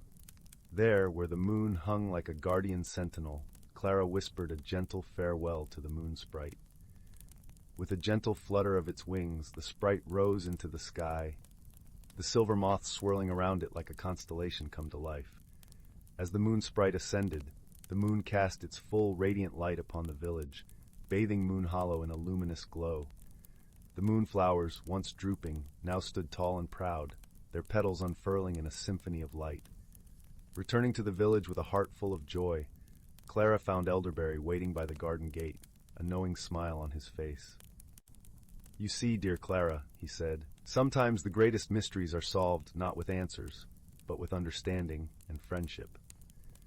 And so, under the watchful eye of the moon and the gentle rustle of the whispering woods, Moon Hollow slept peacefully once more, its magic restored, its villagers comforted by the knowledge that kindness and curiosity could light even the darkest paths. And as the fireflies danced their nightly waltz, Clara drifted into a gentle slumber, her dreams filled with the soft glow of moonflowers and the laughter of a tiny sprite, forever grateful for the friendship that had guided it home. Story 23, The Whispering Woods. In a small, quaint village nestled between rolling hills and lush meadows, there lived a young girl named Lila. The village was a peaceful place, where neighbors knew each other by name and children played freely in the fields. But beyond the village, at the edge of the expansive forest, began the Whispering Woods, a place shrouded in mystery and wonder. The villagers often spoke in hushed tones about the woods, claiming it held secrets and magic that were beyond comprehension. Lila had always been drawn to the woods, her curiosity piqued by the stories she had heard. She was a gentle soul, with eyes that sparkled like the morning dew and a heart full of dreams. Her days were filled with helping her grandmother in their cozy cottage, tending to the garden, and reading tales of adventure and magic. Yet the call of the Whispering Woods echoed in her heart, a soft melody that only she seemed to hear. One crisp autumn morning, as the leaves danced to the ground in shades of amber and gold, Lila decided it was time to uncover the secrets of the woods. She packed a small satchel with her favorite book, a warm scarf knitted by her grandmother, and a loaf of freshly baked bread. With a gentle kiss on her grandmother's cheek, she set off towards the forest, her heart fluttering with anticipation. As Lila stepped into the Whispering Woods, she was enveloped by a serene silence, broken only by the gentle rustling of leaves and the distant chirping of birds. The air was cool and fragrant with the scent of pine and earth. Sunlight filtered through the canopy above, casting dappled patterns on the forest floor. Each step she took seemed to awaken the woods, as if it recognized her presence. Deeper into the forest, Lila discovered a narrow path lined with wildflowers in hues of violet and blue. She followed it, her feet crunching softly on the fallen leaves. The path led her to a small clearing where stood an ancient oak tree, its branches reaching out like welcoming arms. At the base of the tree lay a peculiar stone, smooth and round, with a faint glow emanating from its core. Drawn to the stone, Lila picked it up and felt a warm energy pulsating through her fingers. It was as if the stone was alive, whispering secrets of the forest and beyond. She cradled it in her hands, feeling a sense of connection and belonging. Little did she know, this stone was the heart of the Whispering Woods, a magical object that held the power to reveal hidden truths and connect realms. As Lila marveled at the stone, she noticed a pair of shimmering eyes watching her from the underbrush. Out stepped a fox, its fur a brilliant russet that glowed in the dappled sunlight. Lila was startled at first, but there was something kind and wise in the fox's gaze that put her at ease. "Fear not," the fox spoke, its voice as soft as the rustle of leaves. "I am Finn, guardian of these woods. You have found the heartstone, a rare treasure indeed." Lila listened intently, her heart pounding with excitement and wonder. "What does it do?" she asked, her voice barely above a whisper. "The heartstone bridges the world of the seen and unseen," Finn explained. "It reveals truths and guides those who seek with a pure heart." Lila's mind raced with possibilities. She had always felt there was more to the world than met the eye. Her imagination had been her closest companion, and now, with the heartstone, she could glimpse the wonders she had only dreamed of. "Will you help me explore these truths?" Lila asked, looking earnestly at Finn. The fox nodded, its eyes twinkling with ancient wisdom. "Together, we will journey through the heart of the woods and beyond." And so, Lila and Finn began their journey, guided by the heartstone's gentle glow. As they ventured deeper into the forest, a soft mist rolled in, wrapping the world in a gentle embrace. The trees whispered their secrets, and the air was filled with the sound of distant laughter, like echoes of forgotten memories. Their path led them to a hidden glade, where a silvery stream babbled over smooth stones, and the air was filled with the sweet scent of honeysuckle. In the center of the glade stood a circle of stones, each one etched with runes that seemed to pulse with life. "This is the Circle of Echoes," Finn explained. "It holds the memories of the forest and the stories of those who have walked these paths." Lila approached the stones with reverence, feeling the weight of centuries in their presence. She placed the heartstone in the center of the circle, and the air shimmered with a golden light. The runes glowed brighter, and the sound of music, soft and enchanting, filled the glade. Around them the forest seemed to come alive. Images danced in the air, scenes of past celebrations, of joyful gatherings beneath the stars, of friendships forged in the heart of the woods. It was a tapestry of life, woven with laughter and love, trials and triumphs. Lila watched in awe, her heart swelling with emotion. She saw faces of those who had come before her, their eyes shining with the same wonder she felt. The forest was a living tapestry, its stories interwoven with her own. As the light faded, Finn spoke once more. The heartstone has revealed to you the tapestry of life. It is a reminder that we are all connected, each of us a thread in the grand design. Lila nodded, understanding the lesson of the woods. The world was vast and filled with mysteries, but at its core was a simple truth, the power of connection and the bonds that tie us all together. Their journey continued, and with each step, Lila discovered new wonders. She met creatures of the forest, each with their own story to tell. There was Luna, the wise old owl who shared tales of the night sky and the constellations that guided travelers. There was Thistle, the gentle deer who spoke of the changing seasons and the dance of life and renewal. Through their encounters, Isla learned the importance of listening, to the world around her and to the voice within her heart. She discovered that wisdom came in many forms, from the rustle of leaves to the songs of the wind. As the sun began to set, painting the sky in hues of orange and pink, Ela and Finn arrived at the edge of the forest. Before them lay a vast meadow, its grasses swaying like a sea of gold. In the distance, the village lights twinkled like stars, a reminder of home and the warmth that awaited her return. With a sense of fulfillment and gratitude, Isla turned to Finn. "Thank you for guiding me," she said, her voice filled with emotion. "I will cherish these memories and the lessons I have learned." Finn nodded, his eyes reflecting the colors of the sunset. "The Heartstone has chosen you well, Isla. Remember, the magic of the forest is within you, always." With a final farewell, Ela watched as Finn disappeared back into the depths of the Whispering Woods, a guardian of secrets and stories untold. She held the Heartstone close, its warmth a comforting presence against her heart.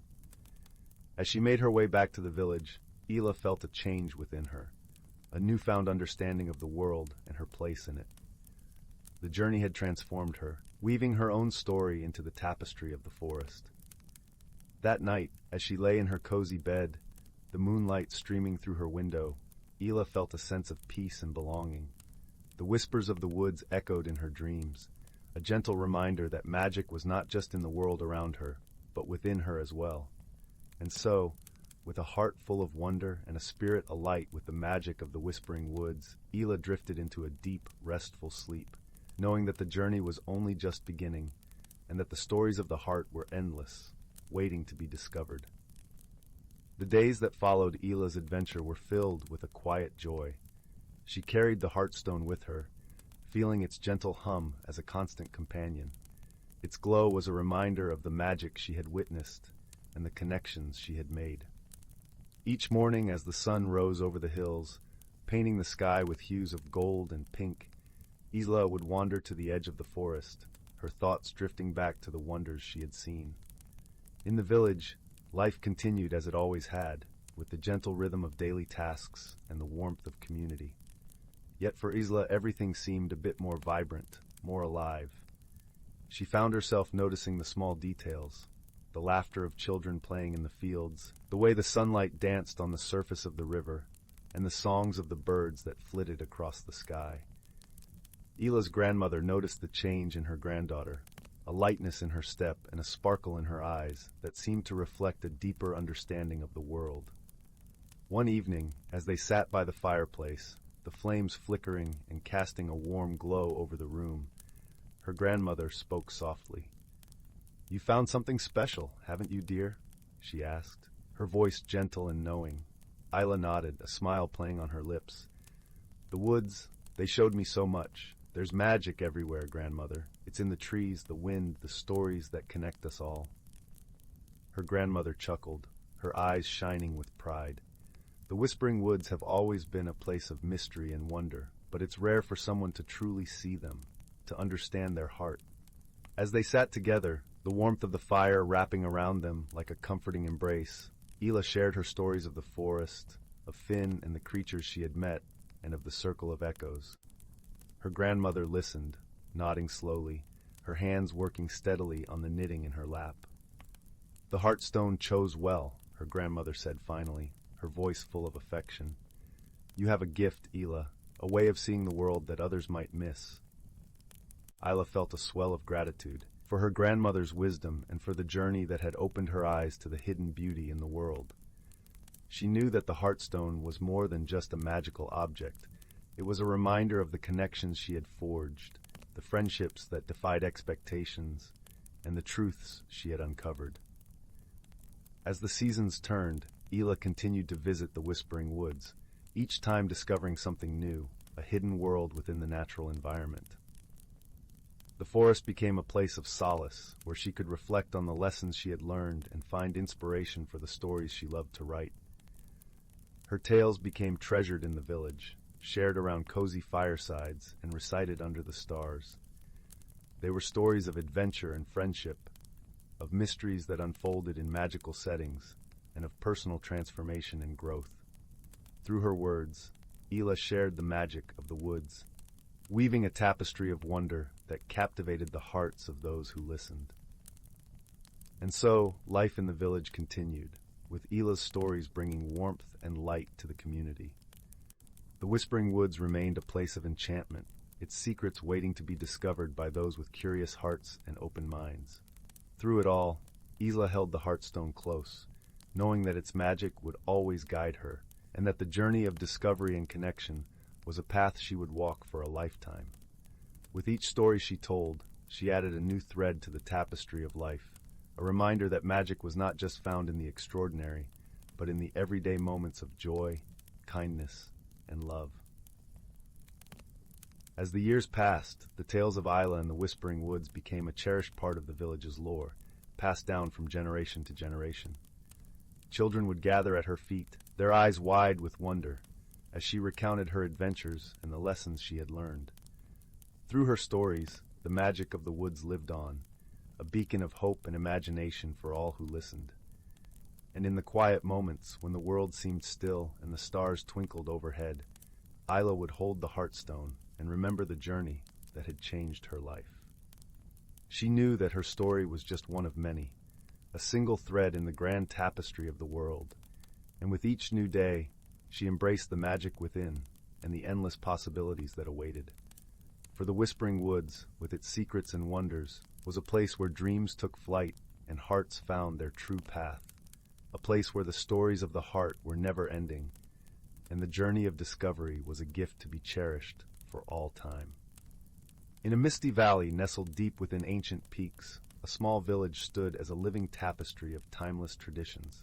Here, generations had woven the threads of their heritage into every aspect of daily life, safeguarding the wisdom of their ancestors like a sacred flame. It was in this enchanted realm that a young woman named Ailina found herself drawn by the whispers of her lineage. Born to parents who had long ago ventured beyond the mist-shrouded mountains, she had grown up disconnected from the ways of her people, a yearning for belonging flickering within her heart. One night, as the silver moon cast its ethereal glow over the valley, Ailina found herself drawn to the soft melodies drifting through the trees. She followed the enchanting notes until she came upon a circle of elders, their weathered faces illuminated by the dancing flames of a ceremonial fire. It was then that she felt the ancient call of her roots, a yearning so profound it resonated through every fiber of her being. The elders, sensing her presence, beckoned her forward with warm smiles. "Welcome, child of the mist," one of them spoke, his voice rich with the weight of ancestral wisdom. "We have been awaiting your return." From that moment, Ailina embarked on a journey of rediscovery, immersing herself in the rich tapestry of her people's traditions. The elders became her guides, sharing the stories etched into the very rocks and trees that surrounded them. They showed her the ancient artifacts that held the memories of her ancestors, intricate weavings that depicted the legends of their people, crafted with threads as vibrant as the day they were spun.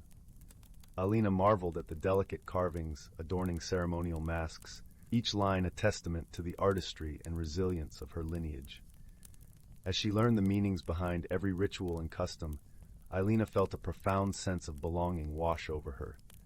The rhythmic beating of drums echoed the pulse of her own heart, and the scent of sacred herbs carried whispers of generations past. The elders taught her the language of the land, how to read the signs woven into the very fabric of nature. They showed her the medicinal plants that had nurtured their people for centuries, and the intricate dances that honored the cycles of the sun and moon. With each lesson, Eilena's connection to her roots deepened, and she found herself embracing the wisdom that had sustained her ancestors through times of hardship and joy alike. One evening, as the first stars began to twinkle in the indigo sky, Eilena sat with the elders around the ceremonial fire. In the flickering light, they revealed to her the most sacred of artifacts, an intricately carved staff, its polished wood etched with the symbols of her lineage. This staff has been passed down through generations, a testament to the enduring spirit of our people, the eldest spoke, his voice resonating with reverence. It is a reminder that though the path may twist and turn, our roots remain firmly planted, guiding us towards the wisdom of those who came before. As Eilena's fingers traced the intricate carvings, she felt a profound connection to the countless generations who had held this very staff, their stories woven into its smooth surface. In that moment, she understood the true meaning of her journey, to carry forward the legacy entrusted to her, and to pass it on to those who would come after, ensuring that the flame of their heritage would never be extinguished. With a heart full of gratitude and a renewed sense of purpose, Eilena embraced her role as a guardian of her people's traditions. She vowed to honor the lessons of the past while weaving her own unique threads into the tapestry of her ancestral story. As the embers of the ceremonial fire danced before her, Eilena felt a profound peace settle over her soul. She knew that no matter where her path might lead, the wisdom of her ancestors would guide her steps, and the rich tapestry of her heritage would forever be woven into the fabric of her being. Story 25. Once upon a time, nestled in a quaint little village surrounded by rolling green hills and whispering woods, there was a small cottage with a roof thatched with golden straw. The walls were covered in climbing roses that bloomed in a riot of colors, their fragrance wafting through the air like a gentle lullaby. Inside this cottage lived a young girl named Marigold, known for her curious heart and gentle spirit. Marigold's life was filled with the simple pleasures of village life. Tending to her garden, where the bees hummed a soft melody, helping her mother bake bread whose aroma filled the neighborhood, and listening to the stories spun by the elders by the fireplace. Yet, she often found herself dreaming of adventures beyond the village's borders, where the world held secrets yet undiscovered. One crisp autumn morning, as the first golden leaves danced down from the trees, Marigold set out to collect firewood from the edge of the whispering woods. The woods were named so for the gentle murmur of the wind through the ancient branches. As she gathered twigs and kindling, her eyes caught a peculiar glint beneath a carpet of fallen leaves. Curiosity piqued, she brushed the leaves aside to reveal an ornate key, shimmering with a soft silver light. This was no ordinary key. Its bow was shaped like an intricate snowflake, and as Marigold held it, she felt a warm, tingling sensation travel up her arm, as if the key itself was alive with magic.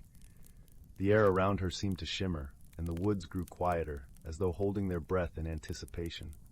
Marigold's heart fluttered with excitement. She knew she had found something extraordinary. Clutching the key tightly, she hurried back to the village, her mind racing with possibilities. That evening, as the sky turned a deep indigo and the stars began their nightly dance, Marigold sat by the fireplace, the key resting in her lap, and wondered about its purpose. The next day, she decided to seek the wisdom of the village elder, a kind and wise woman named Mabel. Mabel's house was filled with the scent of lavender and the soft rustle of pages as she turned the leaves of her many books. She listened intently as Marigold recounted her discovery, her eyes twinkling with the light of ages past. "This key," Mabel said, her voice soft and melodic, "is a part of our village's forgotten lore. Long ago, it was said to unlock the heart of the woods, a place of immense beauty and magic, hidden from the eyes of those who seek it with greed. Only a heart pure and brave could find its way there." Determined to uncover the secret of the heart of the woods, Marigold set out on her journey the following morning. She was accompanied by her loyal cat, Whiskers, whose emerald eyes gleamed with mischief and affection, and her friend, Pippin, a cheerful boy with a knack for solving puzzles and a laugh that could chase away the darkest clouds. Together, they ventured deeper into the whispering woods, where the trees stood like ancient guardians, their leaves whispering secrets of old. As they walked, the path seemed to shift beneath their feet, leading them on a winding journey that tested their resolve. The air was filled with the sound of rustling leaves and distant bird songs, creating a symphony of nature that soothed their hearts.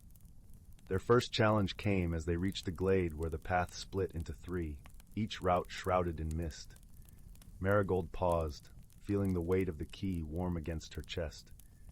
She closed her eyes and listened, not with her ears, but with her heart. In the stillness, she heard a faint melodic hum, a whisper of the woods guiding her. Trusting her intuition, she chose the middle path, and her companions followed without question. The path led them to a sparkling brook, its waters clear and cool, flowing with an energy that seemed to pulse with life. As they rested by its banks, Pippin noticed a series of stones arranged in a curious pattern. With a few thoughtful adjustments, the stones aligned to form an ancient symbol, and the brook's waters parted to reveal a hidden bridge. Crossing the bridge, the trio found themselves in a hidden grove, where sunlight filtered through the canopy, casting dappled patterns on the forest floor. In the center of the grove stood a magnificent oak tree, its branches stretching toward the sky, and at its base a small, intricately carved door. Marigold approached the door, her heart pounding with anticipation. She took a deep breath, inserted the key into the lock, and turned it gently. The door swung open with a soft creak, revealing a world of wonder. Beyond the door lay the heart of the woods, a place of breathtaking beauty. The air shimmered with a golden light, and the scent of wildflowers filled their senses. Trees bore fruits of every color, and a gentle stream wound its way through the meadow, its waters singing a joyful tune.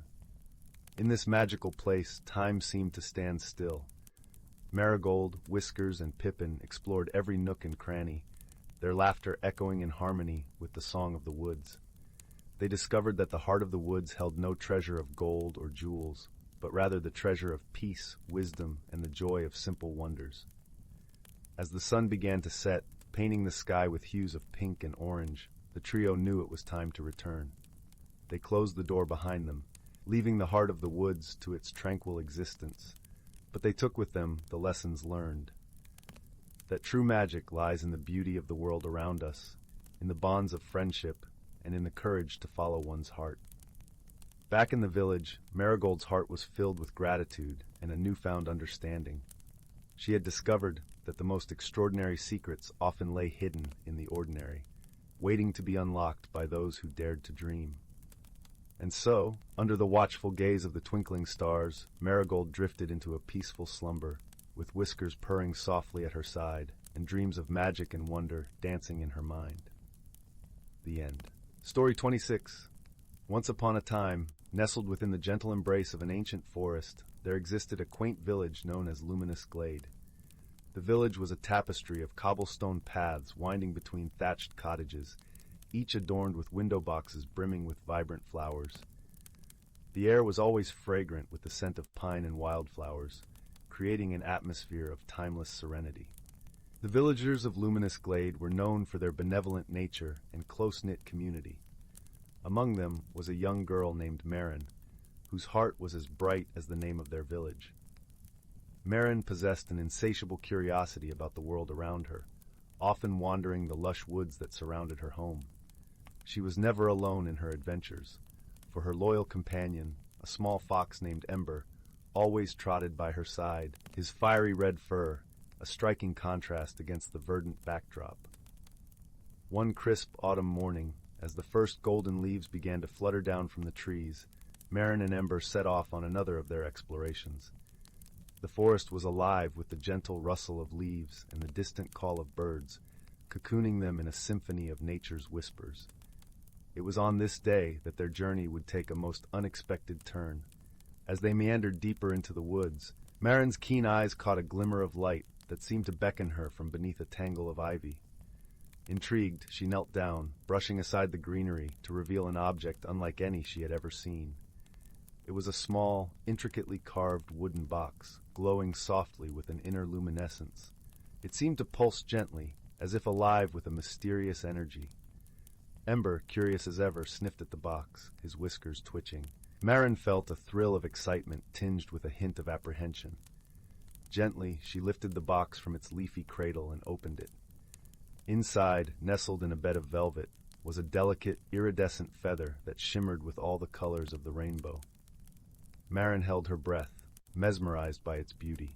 The feather felt warm in her hand, as if infused with a life of its own.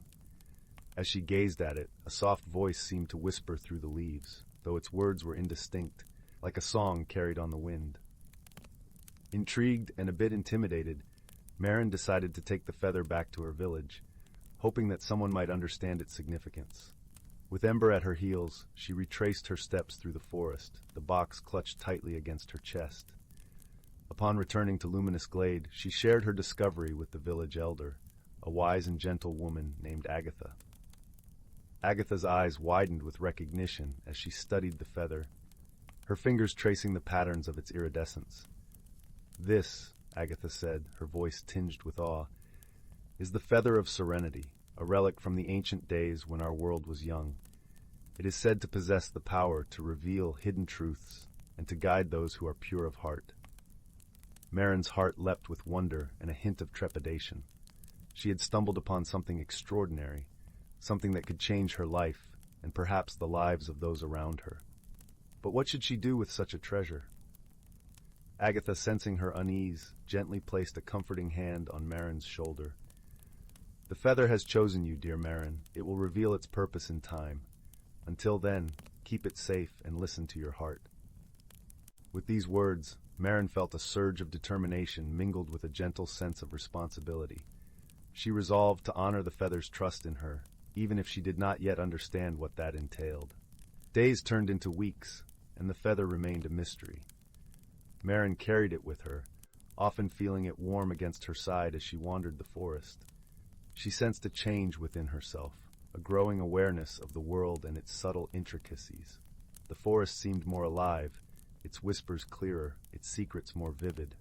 One twilight evening, as the sky blushed with the colors of sunset, Marin and Ember found themselves at the edge of a serene pond. The water mirrored the sky, a canvas of soft hues that danced with the gentle ripples of the breeze.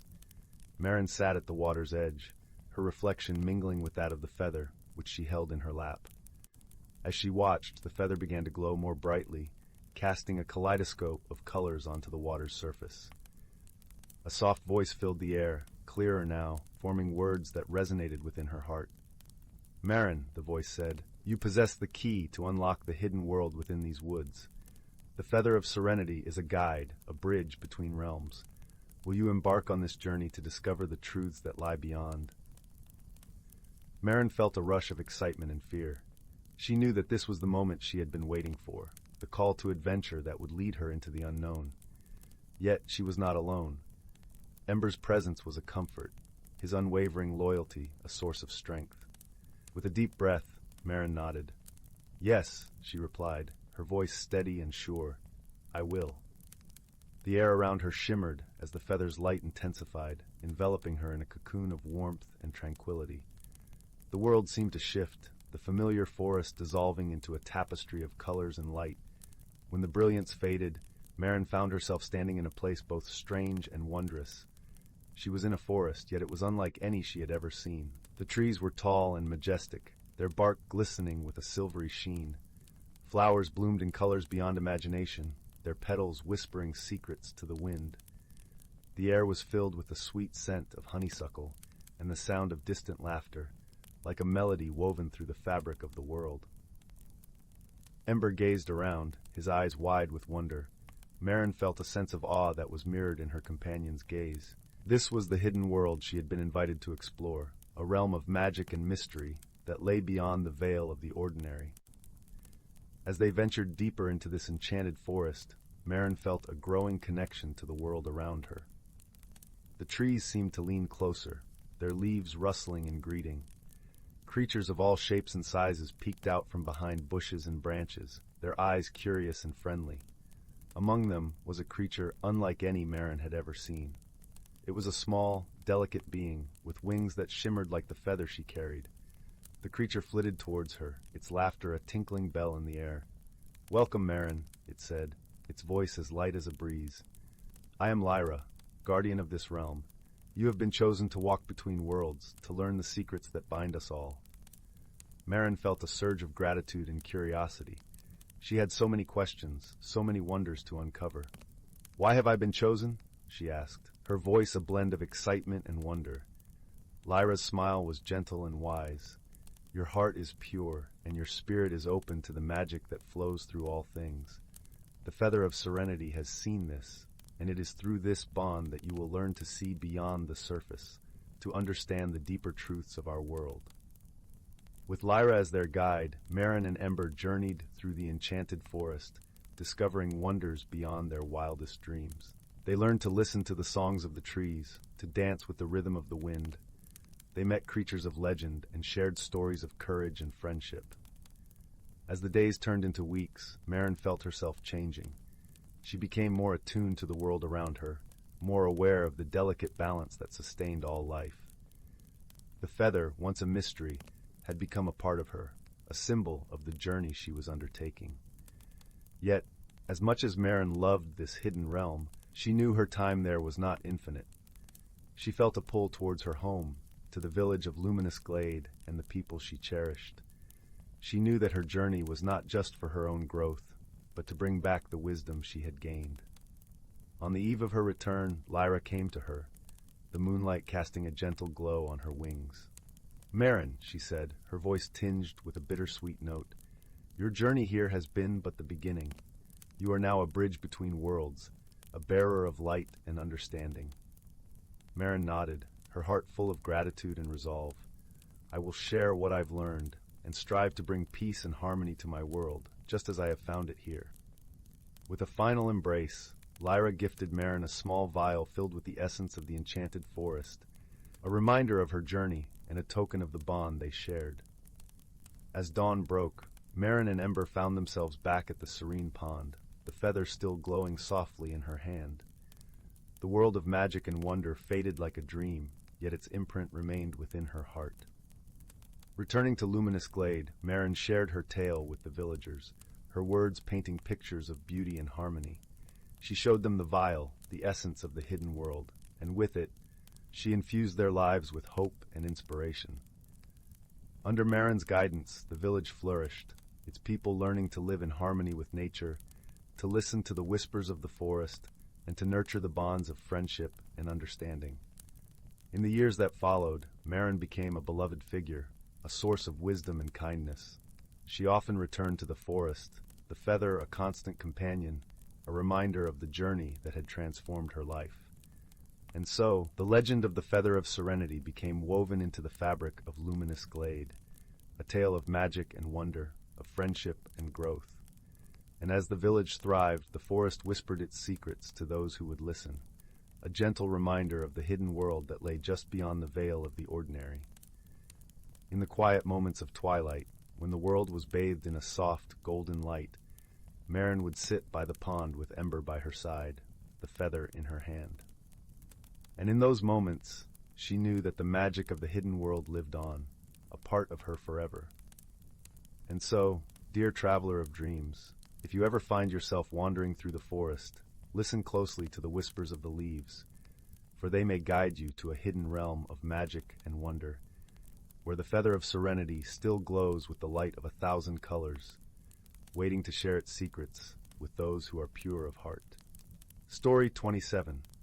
Once upon a time, in a distant corner of the cosmos, where the stars twinkled like diamonds on a velvet sky, two very different worlds orbited a shared sun. These were the worlds of Luminara and Tharok, each with its own distinct splendor and unique inhabitants. Luminara was a world bathed in perpetual twilight, its skies painted in hues of lavender and gold, where the gentle glow of bioluminescent flora lit up the forested landscapes. The people of Luminara, known as the Luminari, were ethereal beings with skin that shimmered like moonlit water and eyes that mirrored the brilliance of the stars. They were a peaceful folk, living in harmony with their lush environment, their hearts tuned to the rhythms of the universe. In stark contrast, Tharok was a world of vibrant energy and fierce, howling winds that swept across its rocky terrain. The Thorokians were robust, with skin like polished bronze and eyes that glimmered with the fiery spirit of their fiery planet. They thrived in the harshness of their environment, their spirits unyielding and their hearts bold. One day, a rare cosmic event drew these two worlds closer than ever before. As the planets aligned in a celestial dance, a shimmering portal opened between them, a bridge of swirling light that connected the two distinct realms. It was through this portal that our unlikely companions first met. From Luminara came Aurora, a curious luminari with a heart as open as the night sky. She had always been fascinated by tales of far-off worlds, and the portal was an irresistible invitation to explore the unknown. She stepped through with a sense of wonder, her silvery cloak trailing like a comet's tail. From Thorok came Core, a steadfast Thorokian with a spirit as fierce as the winds of his home. He had heard stories of the gentle Luminari and was intrigued by their peaceful ways, so he ventured through the portal with a mix of caution and excitement, his sturdy boots thudding softly on the alien soil. Their meeting was not without its initial missteps. Aurora, with her gentle grace, extended a hand as a gesture of friendship, her skin aglow with warmth. Core, misunderstanding the gesture, responded with a hearty clap on her back, nearly toppling her over. Startled, Aurora burst into a cascade of silvery laughter, while Core's eyes widened in surprise. The laughter was infectious, and soon Core joined in, his deep chuckles mingling with her melodic mirth. As they explored the strange new world together, they encountered challenges that required them to rely on one another. There were shimmering lakes that sang with haunting melodies, creating illusions that confused and disoriented them. There were towering crystal formations that emitted strange magnetic fields, causing their compasses to spin wildly. Yet through these trials, they discovered the strength of their differences. Aurora taught Core the art of listening to the songs of the lakes, to discern the truth hidden within the music. Her gentle patience helped him tune his senses to the subtle cues around them. In turn, Core showed Aurora the power of his resilience, teaching her how to anchor herself amidst the magnetic chaos, grounding her with his unwavering presence.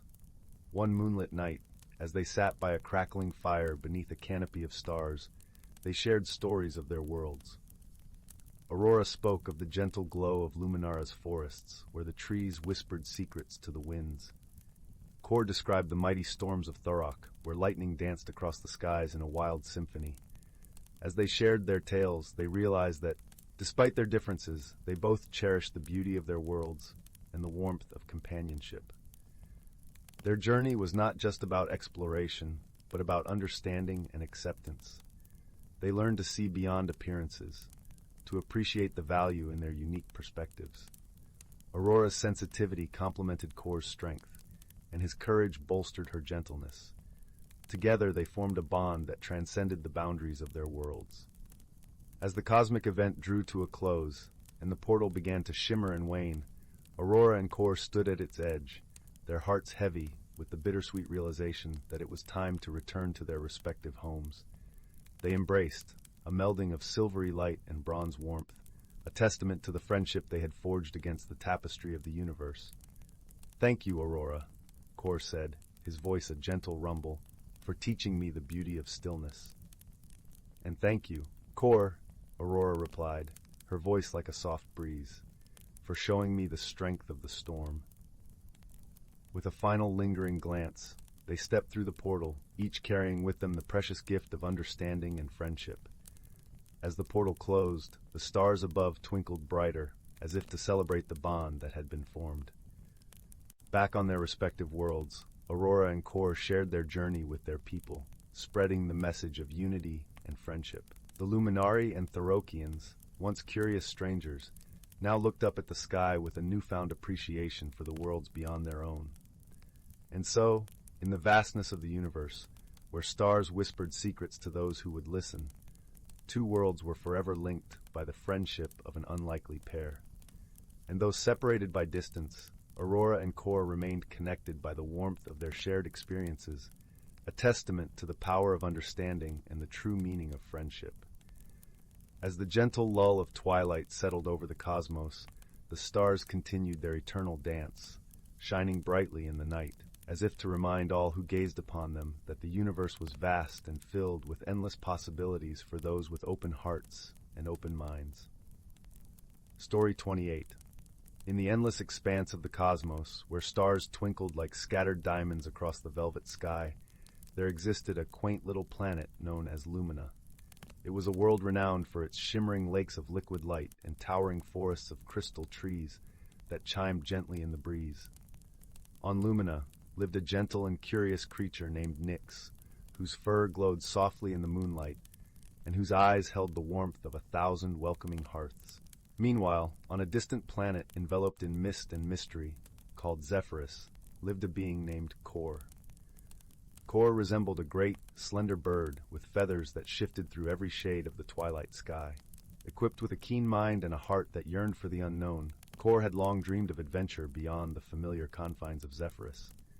One fateful day, as the universe wove its intricate tapestry, Core's spacecraft, a graceful, winged vessel, found itself caught in the tendrils of a cosmic storm. Buffeted by winds of stardust, it was carried far from its course, eventually landing gently upon the surface of Lumina. The impact was soft, like a whisper, causing only a slight ripple in the surface of a nearby luminous lake. Nyx, ever the explorer of his own world, was the first to discover the peculiar visitor from the stars. With a heart full of wonder and a spirit as welcoming as the dawn's first light, Nyx approached the ship just as Core emerged, ruffling feathers to shake off the disorientation of the unexpected landing. Their first meeting was one of wary curiosity. Nyx, with his glowing pelt and kind eyes, emitted a series of melodious hums as a form of greeting. Core, unfamiliar with such communication, responded with a series of graceful, sweeping gestures. It was a moment of confusion, yet beneath it lay the seeds of understanding waiting to take root. Core, understanding the universal language of gestures, mimicked Nyx's hums with soft coos and began to explore this new world with his newfound companion. They wandered through the crystal forests, where Nyx showed Core the delicate dance of light that played upon the leaves, creating rainbows that shimmered in the gentle breeze.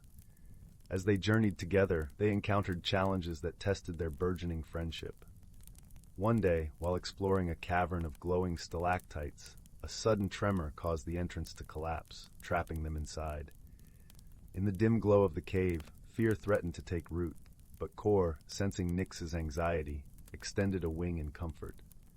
Nyx, in turn, hummed a soothing melody that seemed to echo the rhythm of their shared heartbeat.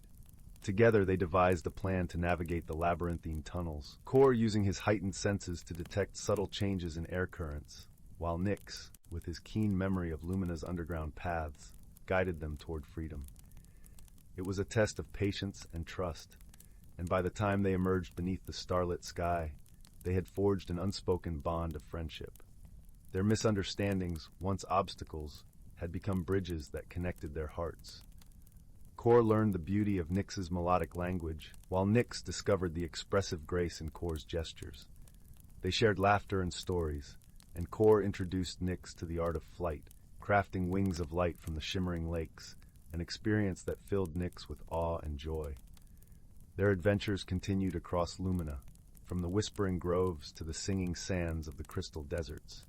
Each moment was a chapter in their shared story, a testament to the strength of friendship that transcended the boundaries of planets and species. As the time came for Core to continue his journey across the stars, a gentle sadness hung in the air, like the final notes of a beloved song. Yet, in their hearts, they knew this was not an end, but a beginning, a promise that their friendship would endure across the vast distances of the universe. With a final embrace, Nyx gifted Core a small crystal from Lumina's heart, a token of their time together, while Core left behind a feather that shimmered like the twilight sky. As Core's ship ascended into the cosmos, Nyx watched with a heart full of warmth and gratitude. In the end, what began as an unlikely encounter between two beings from different worlds had blossomed into a profound friendship, a bond that taught them the true meaning of companionship, resilience, and understanding. And though the stars separated them, their hearts remained forever linked, a testament to the enduring power of friendship amid the infinite tapestry of the universe. Story 29. In the heart of the whispering woods, where the trees swayed like gentle dancers, and the air was imbued with the scent of pine and blooming wildflowers, there lived a young maiden named Leora. Her home was a quaint cottage, nestled at the edge of an emerald meadow, where the golden light of dawn painted the world in hues of soft pastels each morning. Leora was a kind soul, her eyes as bright as the stars that twinkled in the night sky, yet she found herself at a crossroads in her life. The world around her seemed to be shifting like the autumn leaves, and she felt uncertain about the changes within her heart. Leora loved the woods, where she gathered herbs and wild berries, and she cherished the creatures that lived there. Yet, as much as she loved her home and the peace it brought her, she felt a restlessness stirring, a desire for something more, something unknown. The thought of leaving the familiarity of the whispering woods filled her with both dread and excitement, for she feared the unknown roads that lay beyond. One crisp morning, as the sun peeked through the canopy, Leora set out with her woven basket and a mind full of thoughts. As she wandered deeper into the woods, she heard a soft, musical hum float through the air. Curiosity piqued. She followed the melody to a small, sunlit glade where a circle of ancient stones stood solemn and majestic. In the center of the circle sat an enchanting creature, a fae with wings shimmering like dew-kissed spider silk. "Greetings, Leora," the fae spoke, her voice a gentle breeze that rustled the leaves. "I am Elowen, keeper of the forest secrets." Leora felt a warmth spread through her chest at the fae's kind eyes, and she curtsied with respect. "Hello, Elowen. Your song led me here. It was beautiful." Elowen smiled, a radiant expression that seemed to brighten the glade. "I sensed your heart's turmoil, dear child. Change is afoot, and it stirs within you as surely as the seasons turn." "But I am afraid," Leora confessed, her voice a mere whisper. "I do not know what lies beyond these woods, nor if I am ready to leave the life I know." Elowen nodded, understanding settling in her eyes like a calm stream. Fear of change is natural, but stagnation can be just as perilous. "The magic of the forest mirrors the magic within you, Leora. Will you allow me to guide you in understanding it?" With a nod of consent, Leora agreed, and Elowen beckoned her to sit upon the soft moss. As the fae sang a gentle melody, the stones around them began to glow with a soft, ethereal light, and tendrils of magic wove through the air like drifting autumn leaves. "Close your eyes," Elowen instructed, "and breathe deeply. Feel the rhythm of the forest mingling with your own heartbeat." As Leora did as she was told, she felt the earth beneath her seem to pulse with life. She was suddenly aware of the interconnectedness of all things, the trees, the animals, the very soil that nourished the world. Within her mind's eye, she saw herself as a seed, nestled in rich, dark loam, waiting to sprout and reach for the sky. "Change is like the cycle of the seasons," Elowen's voice continued, weaving through her thoughts like a gentle breeze. "It is both an end and a beginning, a time to shed the old and embrace the new." With each breath, Leora felt herself grow lighter, as if the fears and doubts that had weighed her down were lifting away like mist in the morning sun. She saw herself, not as someone leaving behind what she knew, but as a traveler on a journey of self-discovery, each step an opportunity to learn and grow. When she opened her eyes, the glow had faded, but the warmth in her heart remained. Elowen smiled at her, a knowing twinkle in her eyes. "Remember, Leora, the forest will always be here, a sanctuary when you need it. But do not fear to venture forth, for the world is wide and full of wonders." Over the following weeks, Leora found herself more attuned to the magic of the woods and the changes within herself. She spent her days exploring, learning from the creatures and plants, and slowly her fear of the unknown began to transform into excitement. Her friends in the forest, a wise old owl named Bramble, a playful fox called Flick, and a gentle deer named Maris, noticed the change in her demeanor. They offered their support in their own ways, Bramble with his wisdom, Flick with his infectious laughter, and Maris with her silent companionship. One evening, as the sun dipped below the horizon, painting the sky in shades of lavender and rose, Leora made her decision. She would journey beyond the whispering woods, carrying with her the lessons she had learned and the magic she had discovered within herself. The night before her departure, Leora gathered her friends in the glade where she had first met Elowen. The fae appeared once more, her presence as comforting as a warm embrace. "You are ready, Leora," Elowen said, her voice a melody of encouragement. "Remember, the magic within you will guide you, and your heart will always find its way home." With a heart full of gratitude and hope, Leora embraced her friends and thanked Elowen for her guidance. As she lay down to sleep that night, the stars above twinkled like 1,000 tiny lanterns, and the gentle hum of the forest lulled her into a peaceful slumber. The dawn of a new day brought with it the promise of adventure and discovery. Leora set out with her basket, filled with provisions and memories, and as she stepped beyond the borders of the whispering woods, she felt the magic of the forest wrap around her like a comforting cloak. Her journey was not without challenges. There were moments of doubt and uncertainty, of unexpected trials and lessons learned. But with each step, Leora grew stronger and more confident, her heart open to the wonders of the world and the beauty of change. And so, Leora's story became one of transformation and personal growth, a testament to the magic that lies within each of us when we embrace the unknown with courage and an open heart. She discovered that true magic was not just in the forest or the fae, but in the journey itself, in the friendships forged, the wisdom gained, and the endless capacity for growth and change. In the end, Leora found her way back to the Whispering Woods, her soul enriched by her travels and her heart full of the love she had carried with her all along. The forest welcomed her home, its whispers a gentle song of belonging, and Leora knew she had been changed forever by the magic of the world and the magic within herself. Story 30. Once upon a dream time, in a whimsical land where laughter danced on the breeze, there lived a peculiar bunch of friends. There was Piper, a sprightly young girl with fiery red pigtails that bobbed with every giggle. Rufus, her loyal companion, was a shaggy sheepdog who spoke only in snorts and slobbery licks. And then there was Gus, a dapper gnome with a penchant for outrageous hats and a boundless curiosity that often led to mischief. On this particular morning, the trio had set out on a grand adventure, a picnic in the Giggleberry Grove, a sun-dappled meadow where the berries were always ripe for laughter. As they ambled along the winding path, Piper hummed a merry tune while Rufus chased after butterflies, his tail wagging like a metronome. Suddenly, a loud zing echoed through the trees, startling a flock of birds into flight. Gus, ever the curious one, scampered ahead to investigate, his pointy hat bobbing precariously. "What in the whimsical world was that?" Piper exclaimed, hurrying after her gnome friend. They soon discovered the source of the commotion. A massive, glittering bubble had enveloped the entire Giggleberry Grove, trapping the berries inside. Rufus immediately began barking at the shimmering sphere, his barks echoing back in a cacophony of canine confusion. "Oh, botheration!" Gus grumbled, adjusting his spectacles. "It seems we've stumbled upon the work of the Giggleberry Gremlin."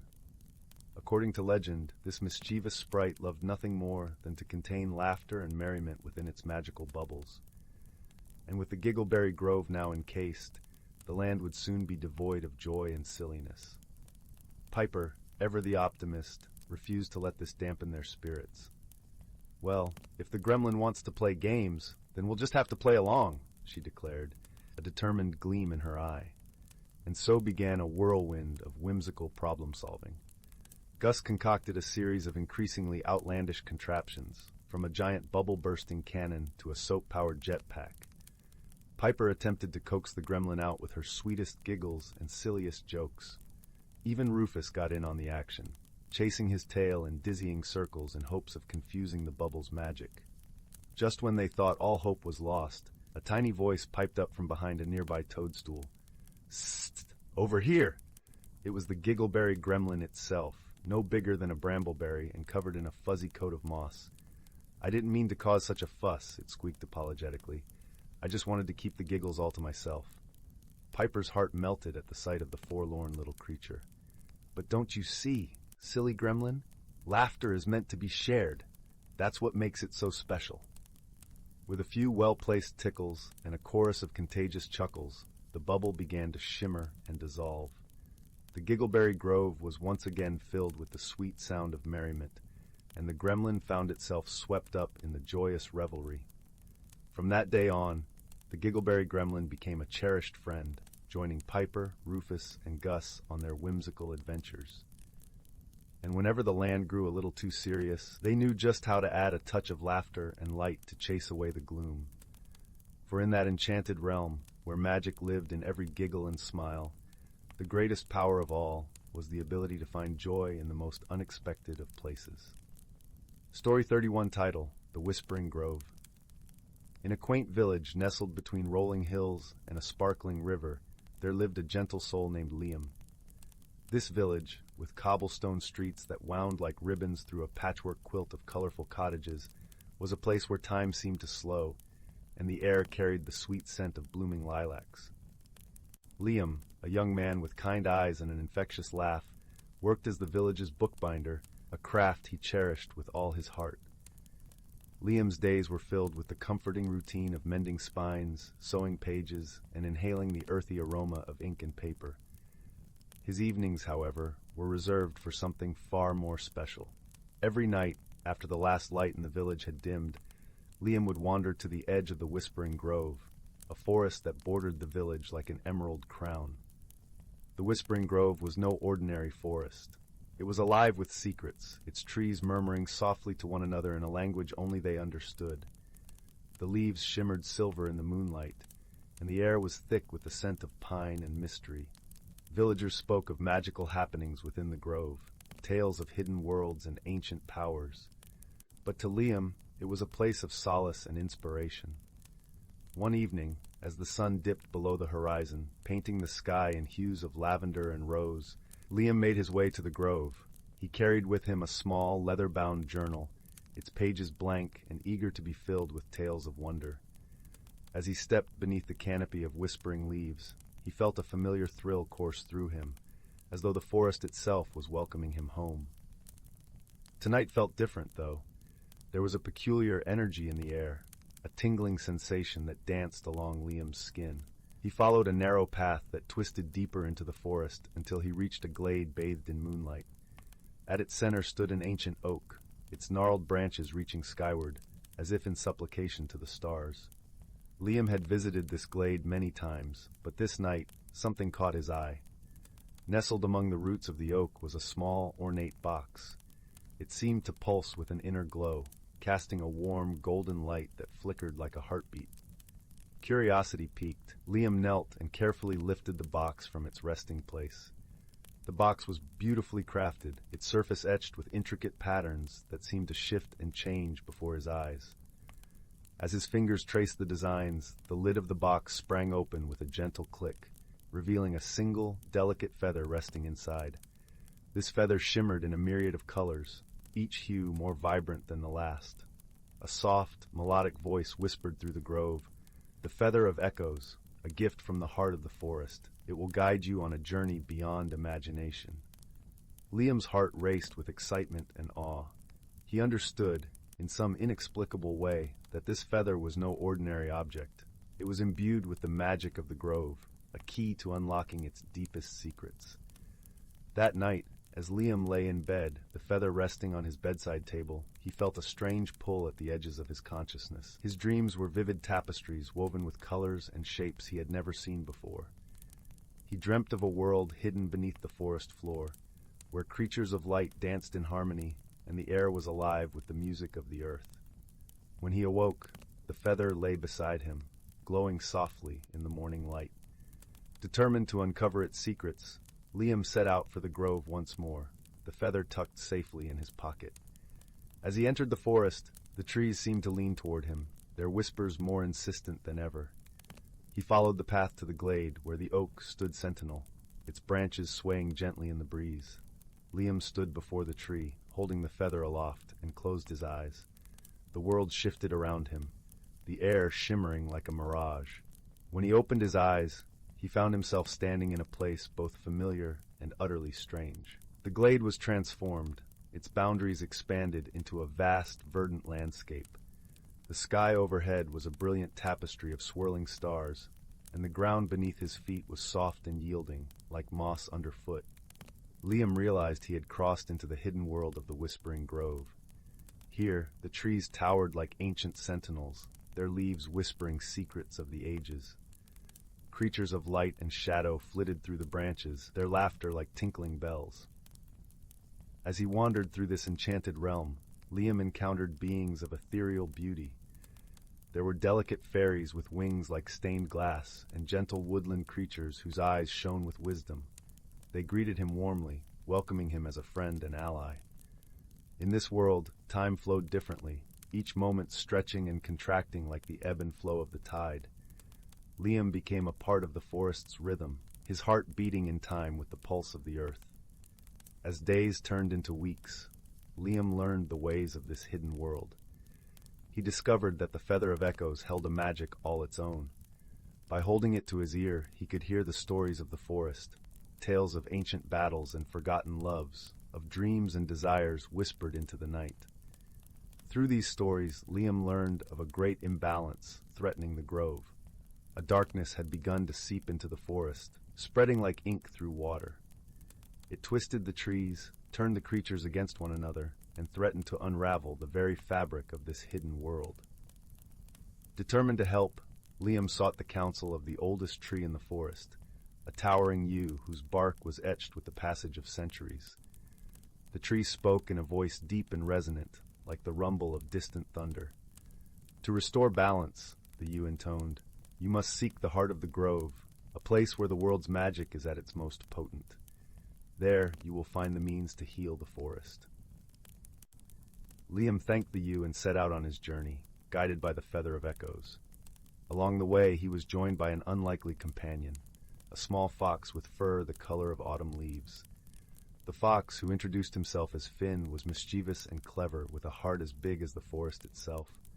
Together, Liam and Finn ventured deeper into the grove, their path lit by the feather's glow. They faced many challenges, from treacherous terrain to creatures twisted by the encroaching darkness.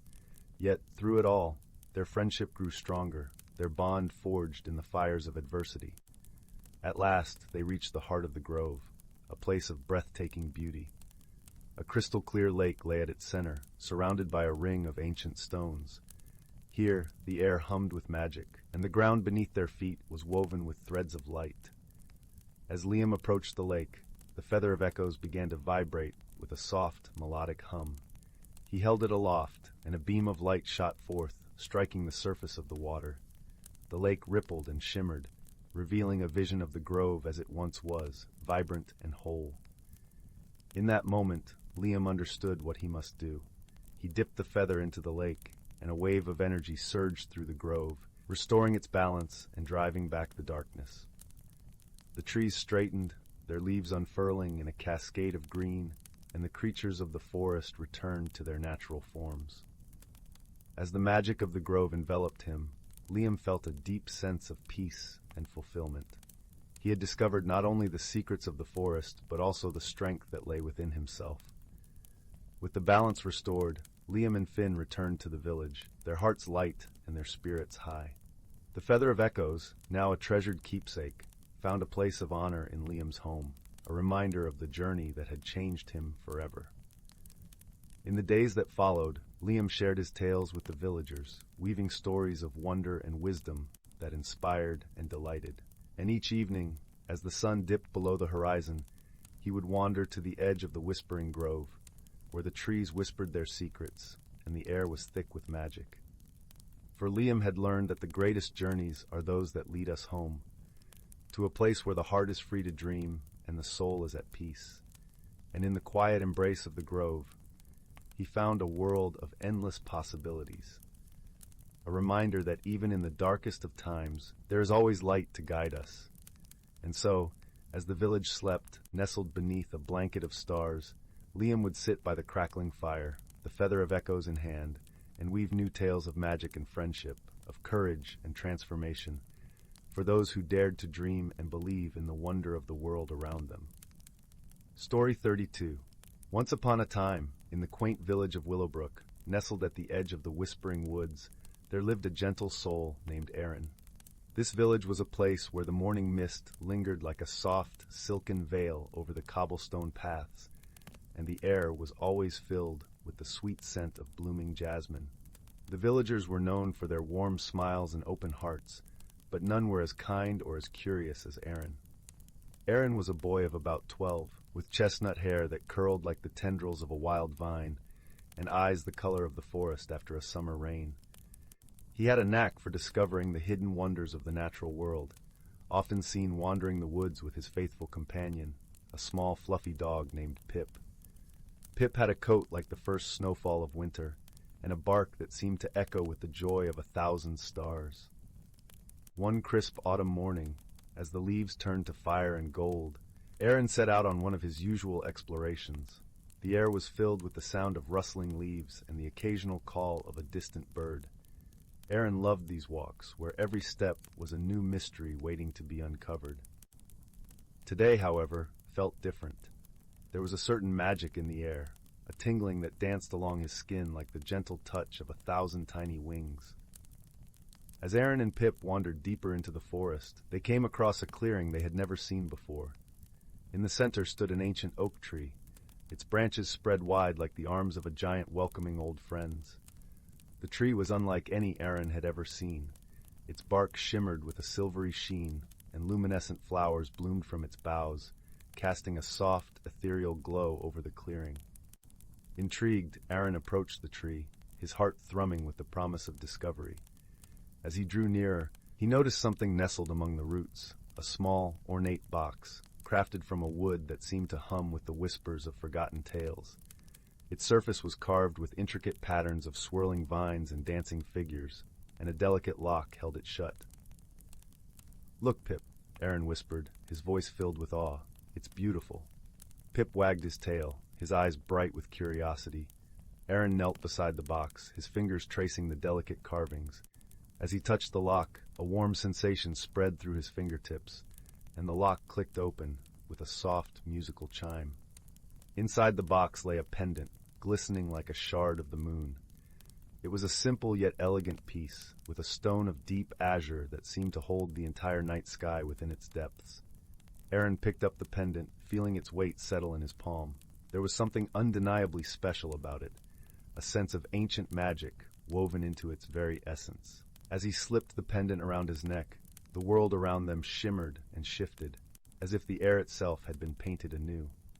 Suddenly, Aaron and Pip were no longer in the familiar woods of Willowbrook, but in a vibrant, hidden realm where the colors were brighter, the air sweeter, and the very ground seemed alive with possibility. The forest here was unlike any Aaron had ever seen. Trees towered like ancient sentinels, their leaves a kaleidoscope of colors, each one a vibrant brushstroke in the grand tapestry of the landscape. Flowers bloomed in riotous profusion, their scents mingling to create a symphony of fragrance that filled the air. A gentle breeze whispered secrets through the branches, and the soft, golden light of an eternal dawn bathed everything in a warm, comforting glow. Pip barked happily, darting around Aaron's feet, his tail a blur of excitement. Aaron laughed, the sound ringing clear and pure in the enchanted air. It was a place of wonder, a hidden world that had somehow welcomed them into its embrace. As they wandered through this magical realm, Aaron marveled at the wonders around him. They encountered creatures that seemed born of dreams, a majestic stag with antlers that glowed like silver filigree, a family of rabbits whose fur shimmered with the colors of a sunset, and birds that sang with voices like crystal chimes. But it wasn't just the beauty of the place that captivated Aaron. It was the sense of connection, of being part of something larger and more profound. Here in this hidden world, the boundaries between nature and magic blurred, and every living thing seemed bound by the threads of an ancient, unspoken harmony. As they journeyed deeper into the heart of this realm, Aaron began to notice subtle changes within himself. He felt more attuned to the world around him, as if he could hear the whispers of the trees and understand the language of the wind. His senses were heightened, and he found himself moving with a grace and ease he had never known before. It was as if the pendant he wore had unlocked something within him, a hidden potential that lay dormant until now. Aaron felt a deep sense of belonging, as if he had found a part of himself that he hadn't even known was missing. The hours passed in a gentle, timeless flow, and as the sun began to dip below the horizon, casting the world in hues of gold and rose, Aaron and Pip found themselves at the edge of a tranquil lake. The surface of the water was like polished glass, reflecting the sky in perfect clarity, and the air was filled with the soft, melodic hum of crickets serenading the night. Aaron sat at the water's edge, his heart full of wonder and gratitude. Pip curled up beside him, resting his head on Aaron's lap with a contented sigh. Together they watched as the first stars began to twinkle in the sky, their light dancing across the lake like 1,000 tiny lanterns. In that moment, Aaron realized that this journey had changed him in ways he couldn't fully comprehend. He had discovered not only a hidden world, but also a hidden strength within himself, a connection to the magic of the earth and the boundless beauty that lay within even the smallest of things. As the stars wheeled overhead and the world settled into a peaceful slumber, Aaron felt a deep sense of peace and fulfillment. He knew that he would carry the lessons of this journey with him, a reminder of the magic that lay just beneath the surface of everyday life. And so, with the pendant resting against his heart and Pip by his side, Aaron drifted into a gentle sleep, lulled by the soft lullaby of the night. The hidden world had given him the gift of understanding, and in return, he promised to cherish and protect the wonders of both realms. When Aaron awoke, the first rays of dawn were filtering through the trees, casting a warm glow over the familiar woods of Willowbrook. The pendant still rested around his neck, a tangible reminder of the journey he had taken. Pip was already up, his tail wagging as he nudged Aaron awake, eager to explore the day. As they made their way back to the village, Aaron's heart was light, his spirit renewed by the adventure he had experienced. He knew that the magic of the hidden world would always be with him, a guiding light in times of uncertainty and a source of joy in moments of quiet reflection. From that day forward, Aaron shared his story with the villagers of Willowbrook, inviting them to see the world through new eyes and to embrace the magic that lay hidden in their own lives. His tale became a cherished part of the village's lore, a reminder that even the most ordinary of places could hold extraordinary secrets.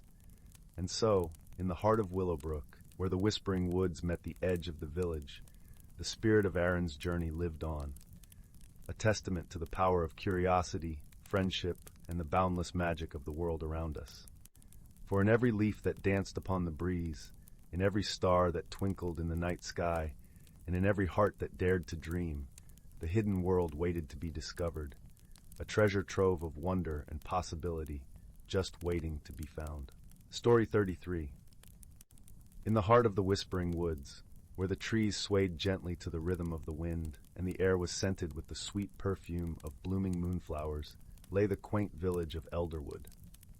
Elderwood was a place where magic lingered in every corner, and the villagers lived in harmony with the enchanting creatures that called the forest home.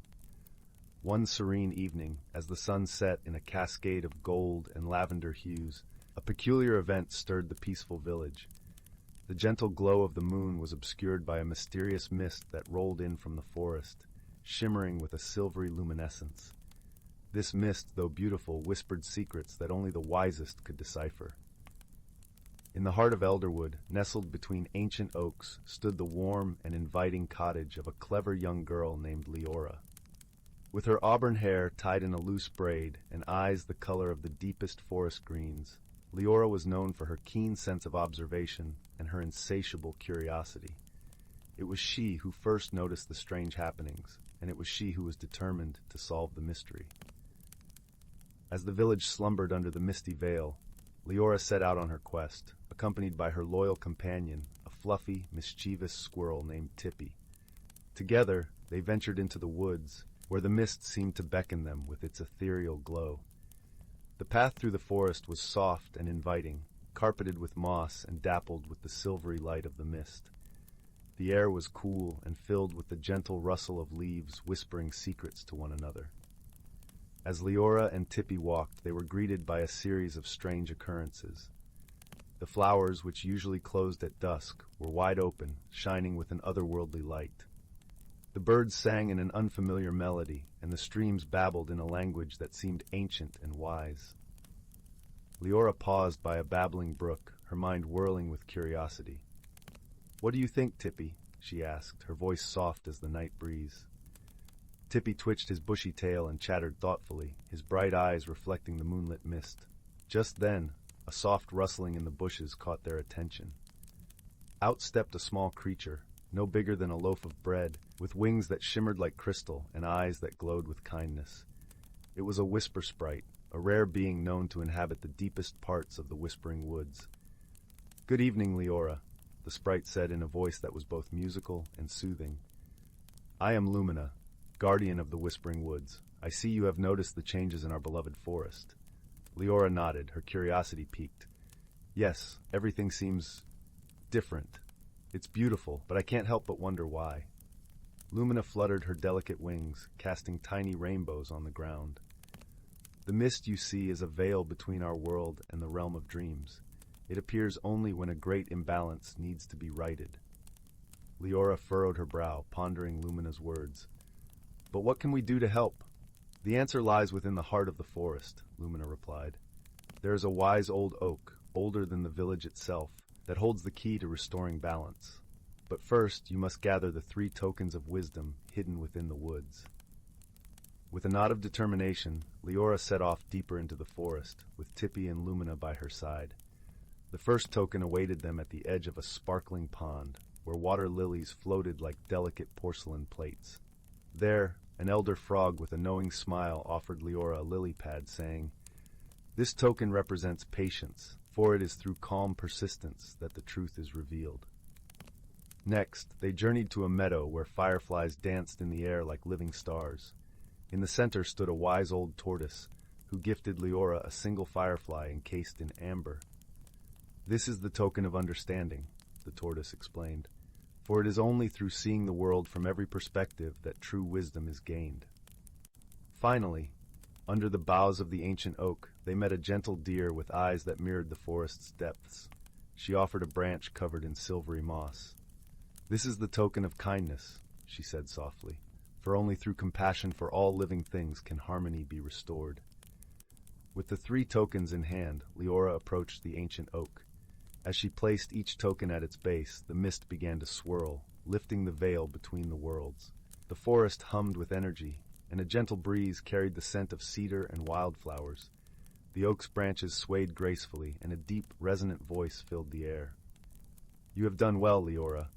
Through your patience, understanding, and kindness, the balance is restored. The mist will lift, and the village will once again bask in the light of both worlds."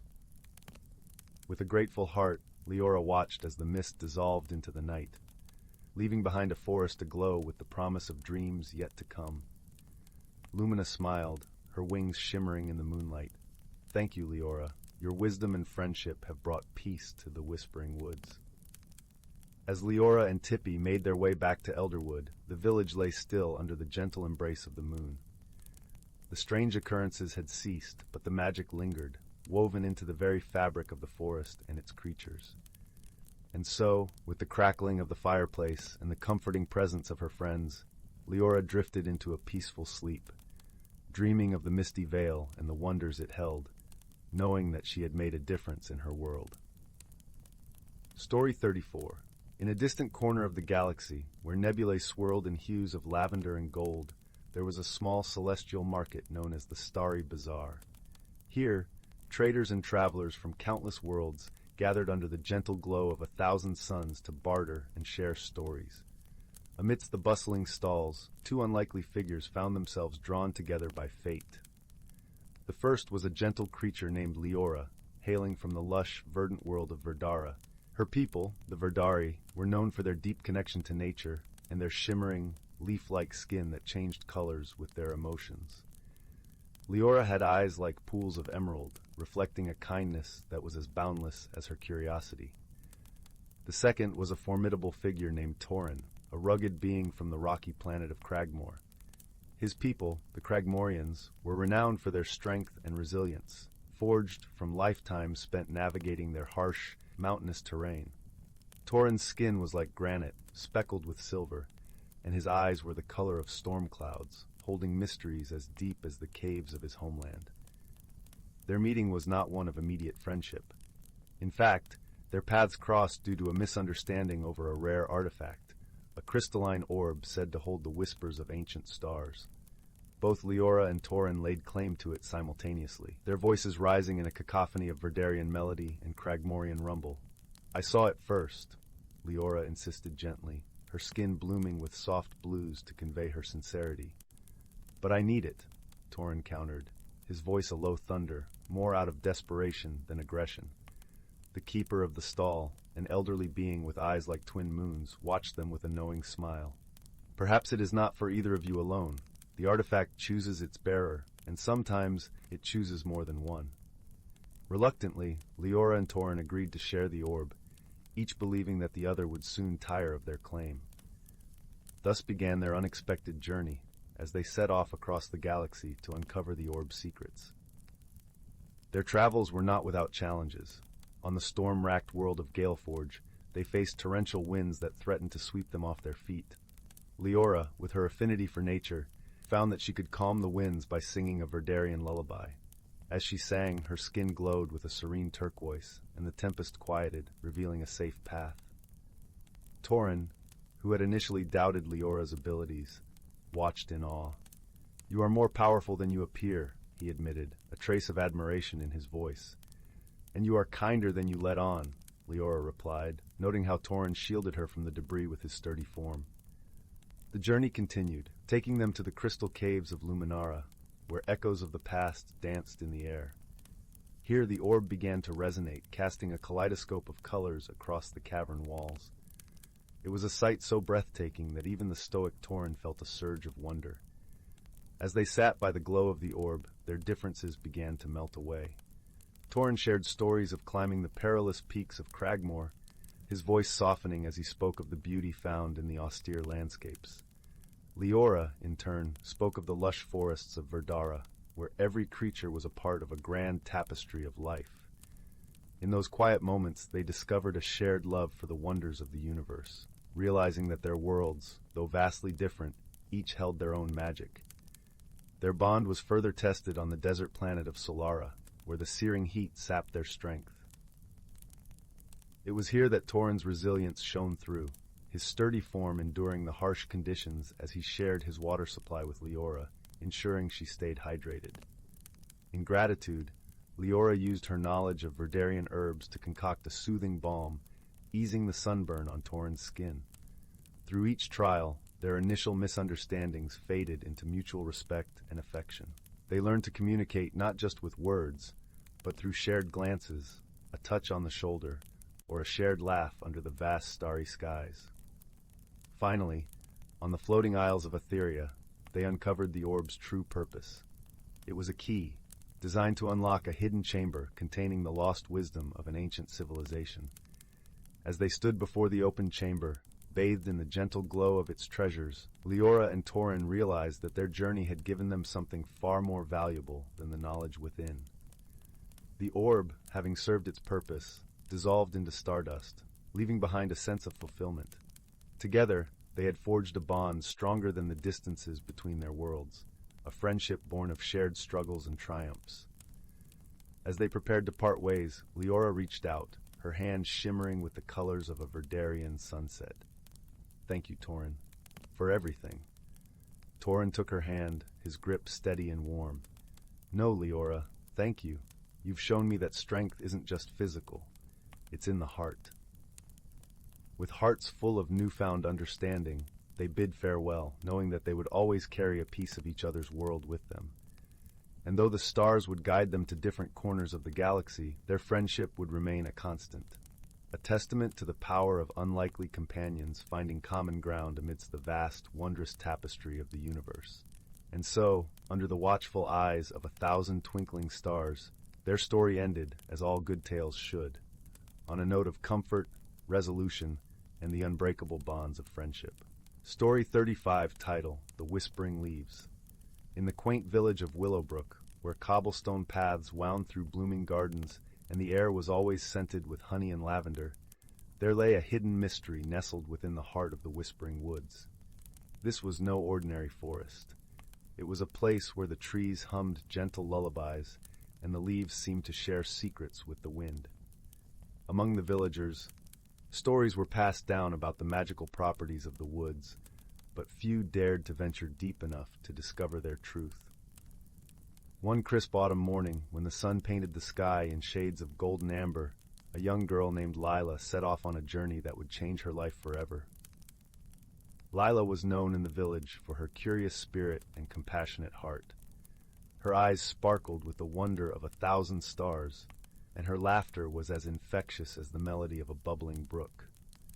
Lila's journey began not from a longing for adventure, but from an urgent need. Her dearest friend, a wise and gentle owl named Oliver, had fallen ill. His feathers, usually a magnificent array of browns and golds, had lost their luster, and his eyes, once bright and full of mischief, were now dull and weary. The villagers whispered of a magical leaf known to grow in the Whispering Woods, rumored to have the power to heal ailments of all kinds. This leaf, however, could only be found on the tallest tree at the heart of the forest, and it was said to only reveal itself to those who were pure of heart and noble of intent. Determined to save her friend, Lila gathered a small satchel with essentials, a warm cloak, a flask of sweet elderflower tea, and a loaf of freshly baked bread, and set out towards the woods. The morning dew clung to her boots as she walked, and the cool breeze gently tousled her auburn curls. As she entered the forest, the familiar symphony of rustling leaves greeted her, a melodic chorus that seemed to guide her deeper into the woods. The path was dappled with sunlight, and the air was alive with the vibrant hues of autumn leaves, crimson, saffron, and copper. Lila felt a sense of peace wash over her, as if the forest was embracing her with open arms. The deeper she ventured, the more the forest seemed to come alive. The trees were colossal, their trunks wrapped in emerald moss, and their branches formed a canopy so dense that only specks of sunlight filtered through. Every now and then a squirrel would dart across her path, or a rabbit would peek out from behind a bush, their curious eyes following her progress. Lila walked for what felt like hours, guided by an invisible thread of hope and determination. As the sun began to dip below the horizon, casting long shadows that danced like phantoms, she stumbled upon a clearing.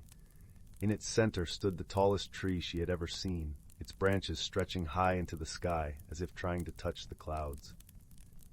The Tree of Whispers, as the villagers called it, was ancient and majestic. Its bark was a swirling tapestry of silver and brown, and its leaves shimmered with an ethereal glow. Lila approached it with reverence, her heart pounding in her chest. As she stood before the tree, a gentle breeze whispered through its branches, carrying with it a melody so hauntingly beautiful that it brought tears to her eyes. Lila closed her eyes and listened, allowing the music to envelop her. When she opened her eyes, she saw a single leaf floating down from the highest branch, its descent as graceful as a feather. The leaf was unlike any she had ever seen. Its color was a deep, vibrant green, and it seemed to pulse with a soft, inner light. With trembling hands, Lila caught the leaf and held it close to her heart, a sense of warmth and peace spreading through her. She knew, without a doubt, that this was the leaf she had been searching for. As she turned to leave, she felt a presence beside her. It was a young boy, his skin as pale as moonlight, and his eyes a piercing shade of green. He smiled at her, his expression full of kindness and wisdom. "Thank you," he said, his voice as soft as the wind. "You have shown great courage and love, and for that, the forest will always be your friend." Lila returned his smile, feeling a bond form between them, a connection that transcended words. She nodded in gratitude, and with the leaf clutched tightly in her hand, she began her journey back home. The path seemed shorter on the return, as if the forest was guiding her steps, eager to reunite her with her friend. By the time she reached the edge of the woods, the first stars were twinkling in the velvet sky. Back in the village, Lila hurried to Oliver's side. The owl looked at her with eyes full of trust and hope. With gentle hands, she placed the magical leaf under his wing and watched as its glow enveloped him. To her amazement, Oliver's feathers began to shimmer with renewed vitality, and his eyes sparkled with life once more. He hooted softly, a sound that resonated with gratitude and love. Lila felt a wave of relief wash over her, a deep sense of joy and fulfillment. She had accomplished what she set out to do, but more than that, she had discovered a world of wonder and magic within herself. As she sat beside Oliver, the warmth of the hearth casting a golden glow around them, she realized that the journey had changed her. It had taught her the power of love and friendship, and the strength that comes from believing in oneself. The Whispering Woods had shared its secrets with her, and in doing so had become a part of her story. As she drifted off to sleep, the sound of rustling leaves filled her dreams, a gentle reminder that magic could be found in the most unexpected places, if only one had the courage to seek it. And so, in the quiet village of Willowbrook, under the watchful eyes of the whispering trees, Lila and Oliver lived happily. Their bond stronger than ever, their hearts forever touched by the magic of the forest. The end. Story 36. In a secluded corner of the world where the whispering pines stretched towards the heavens and the emerald carpet of moss cushioned every step, lay a forest that had thrummed with life long before time was measured. This was no ordinary forest, for within its depths dwelled creatures whose lives intertwined with the very essence of nature's cycles. As dawn tiptoed over the horizon, painting the sky with soft hues of lavender and rose, a gentle mist clung to the forest floor. The air was crisp, carrying the fresh scent of pine needles and the faint sweetness of wildflowers. Here, in the heart of this ancient woodland, a young fox named Finn stirred from his slumber. Finn was no ordinary fox. He possessed a coat that shimmered like burnished copper in the sunlight and eyes that held the wisdom of many seasons. Finn stretched lazily, his paws leaving delicate imprints on the dew-kissed ground. Today was a day of significance, for it marked the beginning of the Whispering Winds Festival, a celebration that honored the harmony and balance of nature's grand tapestry. As Finn padded through the forest, the gentle chime of a nearby brook accompanied him. The water danced over polished stones, its melody a soothing balm that echoed the rhythm of the earth itself. Along the brook's edge, a family of otters played, their sleek bodies gliding through the water with effortless grace. They paused to greet Finn with playful splashes, their laughter mingling with the brook's song. "Good morning, Finn," chirped Luna, the youngest otter, her eyes twinkling with mischief. "Are you ready for the festival?" Finn nodded, his heart swelling with anticipation. "I am, Luna. Today the forest will sing in harmony, and we shall learn the secrets it has to share." As they journeyed deeper into the forest, the vibrant tapestry of life unfolded before them. The trees whispered ancient songs, their leaves rustling in a language as old as the earth itself. Birds of every hue flitted through the branches, their plumage a dazzling array of colors that rivaled the finest artist's palette. Squirrels chattered merrily, darting from tree to tree, while rabbits hopped through the underbrush, their ears twitching with curiosity. At the heart of the forest stood the great oak, an ancient sentinel whose gnarled branches reached out like welcoming arms. It was here that the creatures of the forest gathered, drawn by the promise of wisdom and celebration. The air shimmered with anticipation, a magical energy that seemed to pulse with the heartbeat of the world. As the sun climbed higher, casting dappled patterns of light and shadow, the festival began. Wise old Arlo, a venerable owl with feathers as soft as moonlight, took his place upon a branch of the great oak. His eyes, like twin pools of amber, surveyed the gathering with gentle authority. "Welcome, dear friends," Arlo intoned, his voice resonant and full of warmth. "Today we celebrate not only the changing of the seasons, but also the delicate balance that sustains our forest home." The creatures listened intently as Arlo shared tales passed down through generations, stories of how the forest had weathered storms and droughts, how the creatures had learned to live in harmony with the cycles of nature. He spoke of the magical phenomena that graced the forest, the first snowfall that blanketed the earth in silence, the gentle rains that coaxed new life from the soil, and the vibrant hues of autumn leaves that danced in the breeze. Finn listened, enraptured, his heart swelling with a deeper understanding of the world around him. He realized that every creature, every tree, and every ripple in the brook played a part in the grand symphony of nature.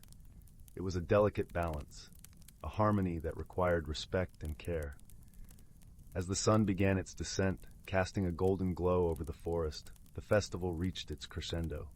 The creatures joined in a joyous dance, their movements echoing the grace of the seasons. Finn, with Luna by his side, leaped and twirled, their laughter mingling with the music of the forest. As the day gave way to twilight, the creatures gathered around the great oak once more. Arlo, with a twinkle in his eye, shared one final story, a tale of how, long ago, a young fox had discovered the true magic of the forest. a magic born of friendship and wisdom. Finn felt a warmth spread through him, a sense of belonging and purpose. He understood now that he was part of something greater, a guardian of the forest's harmony. As the stars began to twinkle in the velvet sky, the creatures bid one another good night, their hearts full of joy and gratitude. Finn curled up beneath the great oak, the gentle rustle of leaves lulling him to sleep. And so, as the forest settled into slumber, a profound peace enveloped the land. The creatures, united by their shared wisdom and friendship, dreamed of a world where the balance of nature was cherished and protected. In the quiet embrace of the forest, under a sky strewn with stars, harmony reigned, and all was well. Story 37. In the quaint village of Willowbrook, where cobblestone streets wind like gentle rivers and the aroma of freshly baked bread drifts lazily through the air, there was a little shop tucked away at the end of a narrow lane. This shop, with its wooden sign that creaked in the breeze, was known simply as the Curiosity Nook. It was a place where treasures of the ordinary world mingled with trinkets of the extraordinary, waiting patiently for the right soul to discover their secrets. Among the shelves filled with antique clocks, porcelain dolls, and dusty tomes, there lay a small, unassuming wooden box. It was carved with intricate patterns that seemed to shift slightly if looked at from the corner of one's eye.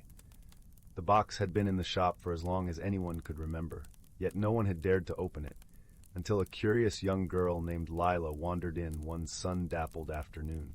Lila was known in Willowbrook for her boundless curiosity and a heart as warm as the summer sun.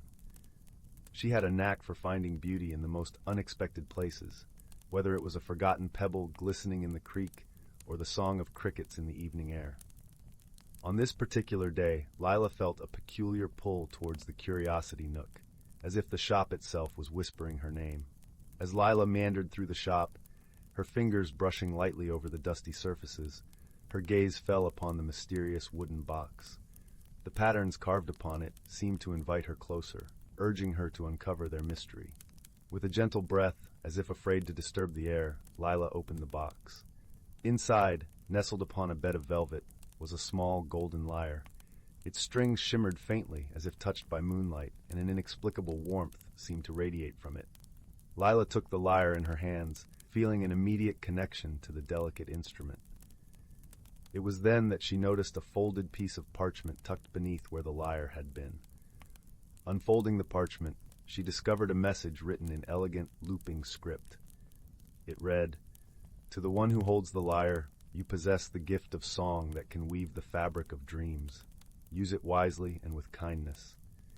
Intrigued and heartened by this mysterious message, Lila placed the lyre gently back into the box, but not before strumming its strings softly.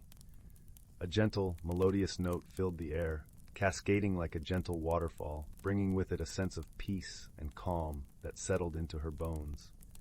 As Lila left the shop, the golden lyre safely in her satchel, she felt a calling to understand the true power the lyre held. She knew her journey was just beginning, a journey not just through the meadows and hills of Willowbrook, but through the realms of her own heart and imagination. Her first stop was the cozy cottage of Old Man Thistle, known in the village for his tales of yore and his wisdom that ran as deep as the roots of the ancient oak trees. As she approached his home, the scent of herbal tea and the gentle hum of bees welcomed her. Old Man Thistle, with his twinkling eyes and a beard that seemed to flow like a waterfall of silver, greeted her warmly. "Ah, Lila," he said with a smile that crinkled the corners of his eyes. "What brings you to my humble abode on this fine day?" Lila carefully showed him the lyre and shared the note she had found. Old Man Thistle listened intently, nodding occasionally. "The lyre of dreams," he mused, stroking his beard thoughtfully. "It is said to be an instrument of great power, capable of bringing harmony to the heart and solace to those in need." "But how do I use it?" Lila asked, her brow furrowed, the weight of responsibility settling on her shoulders. Old Man Thistle chuckled softly. "Ah, dear child, the answer lies not in force, but in listening. Let the lyre guide you. Trust in its music and your own heart. Remember, true magic often resides in the simplest of melodies." With a newfound sense of purpose, Lila thanked Old Man Thistle and set off into the heart of the village. Along her way, she encountered many of the villagers. each with stories of their own, each touched in some way by the trials and joys of life. There was Eamon, the baker, whose bread was renowned for its warmth and comfort, yet who had recently lost his laugh to the worries of a troubled harvest. And there was young Pippa, whose bright eyes often hid the shadow of loneliness. With each encounter, Lila felt the lyre hum softly, as if responding to the unspoken needs around her. One evening, as the sun dipped below the horizon and painted the sky in hues of peach and lavender, the village gathered for their annual harvest festival. The air was filled with laughter and the sweet scent of roasted chestnuts. Yet Lila could sense an undercurrent of worry beneath the festivities, a longing for joy that seemed just out of reach. Standing under the boughs of the great oak that marked the village square, Lila took a deep breath and brought the lyre to her lap. She began to play, her fingers moving with a grace and certainty she had not known before. The notes that flowed from the lyre were gentle and soothing, weaving through the air like a gentle breeze. As the music enveloped the crowd, a hush fell over them. The notes of the lyre seemed to tell a story of hope and unity, of friendship and love. It was as if the very heart of Willowbrook was singing through Lila's fingers. The villagers felt their burdens lighten, their hearts lifted by the simple, profound beauty of the music. Eamon found himself smiling, his worries about the harvest easing, and Pippa, listening to the melody, felt a warmth in her heart, as if she was wrapped in the embrace of newfound friendships. The music continued, a gentle river of sound that carried with it a sense of belonging and peace. As the last notes faded into the night, the villagers erupted into heartfelt applause, their faces glowing with gratitude and joy. Lila felt a swell of happiness, a deep sense of fulfillment that she knew would stay with her always. That night, as the village slowly drifted to sleep, Lila sat by her window, the golden lyre resting beside her.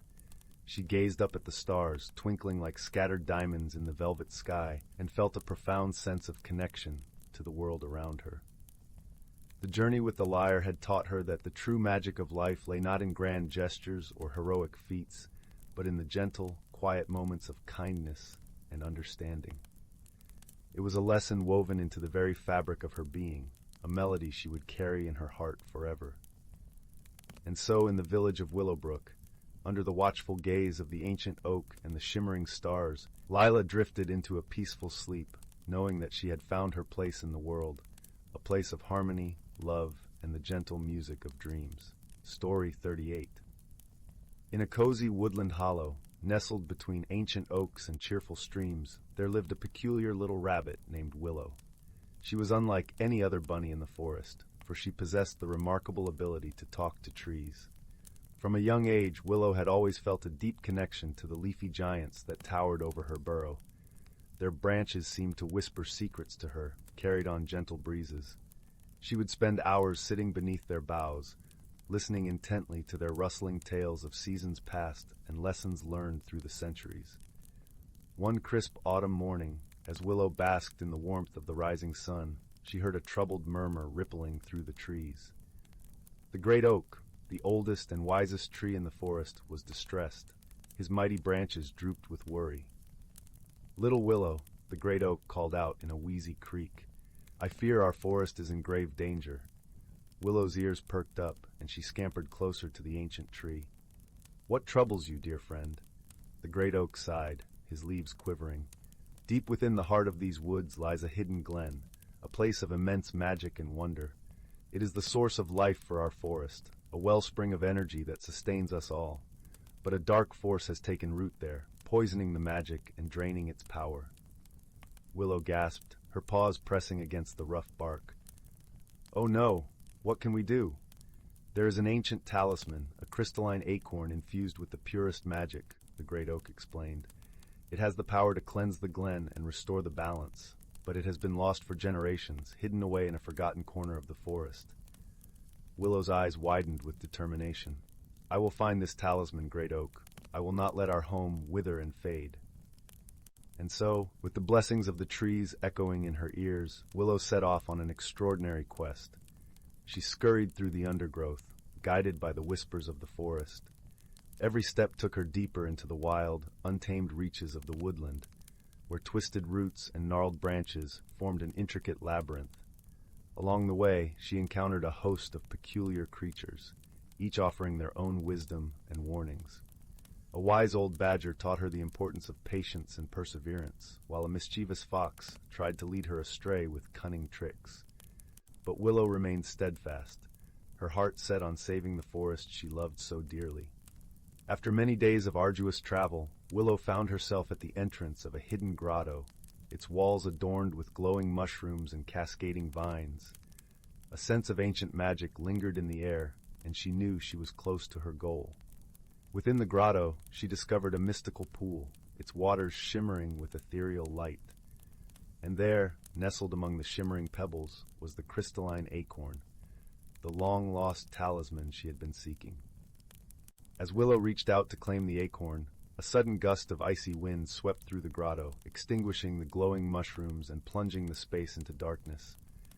A sinister cackle echoed through the shadows, and a twisted figure emerged, a wicked goblin with beady eyes and gnarled claws. "Well, well, what have we here?" the goblin sneered. "A foolish little rabbit, seeking to meddle in forces beyond her comprehension." Willow trembled, but she refused to back down. "This talisman belongs to the forest," she declared, her voice quivering but resolute. "I will not let you prevent me from saving my home." The goblin cackled once more, his laughter like nails on stone. "Then let us see if you have the courage to face the trials that lie ahead." With a wave of his gnarled hand, the grotto transformed into a labyrinth of twisted roots and thorny vines. Willow found herself trapped, the path forward obscured by a myriad of challenges and obstacles. But Willow was not alone.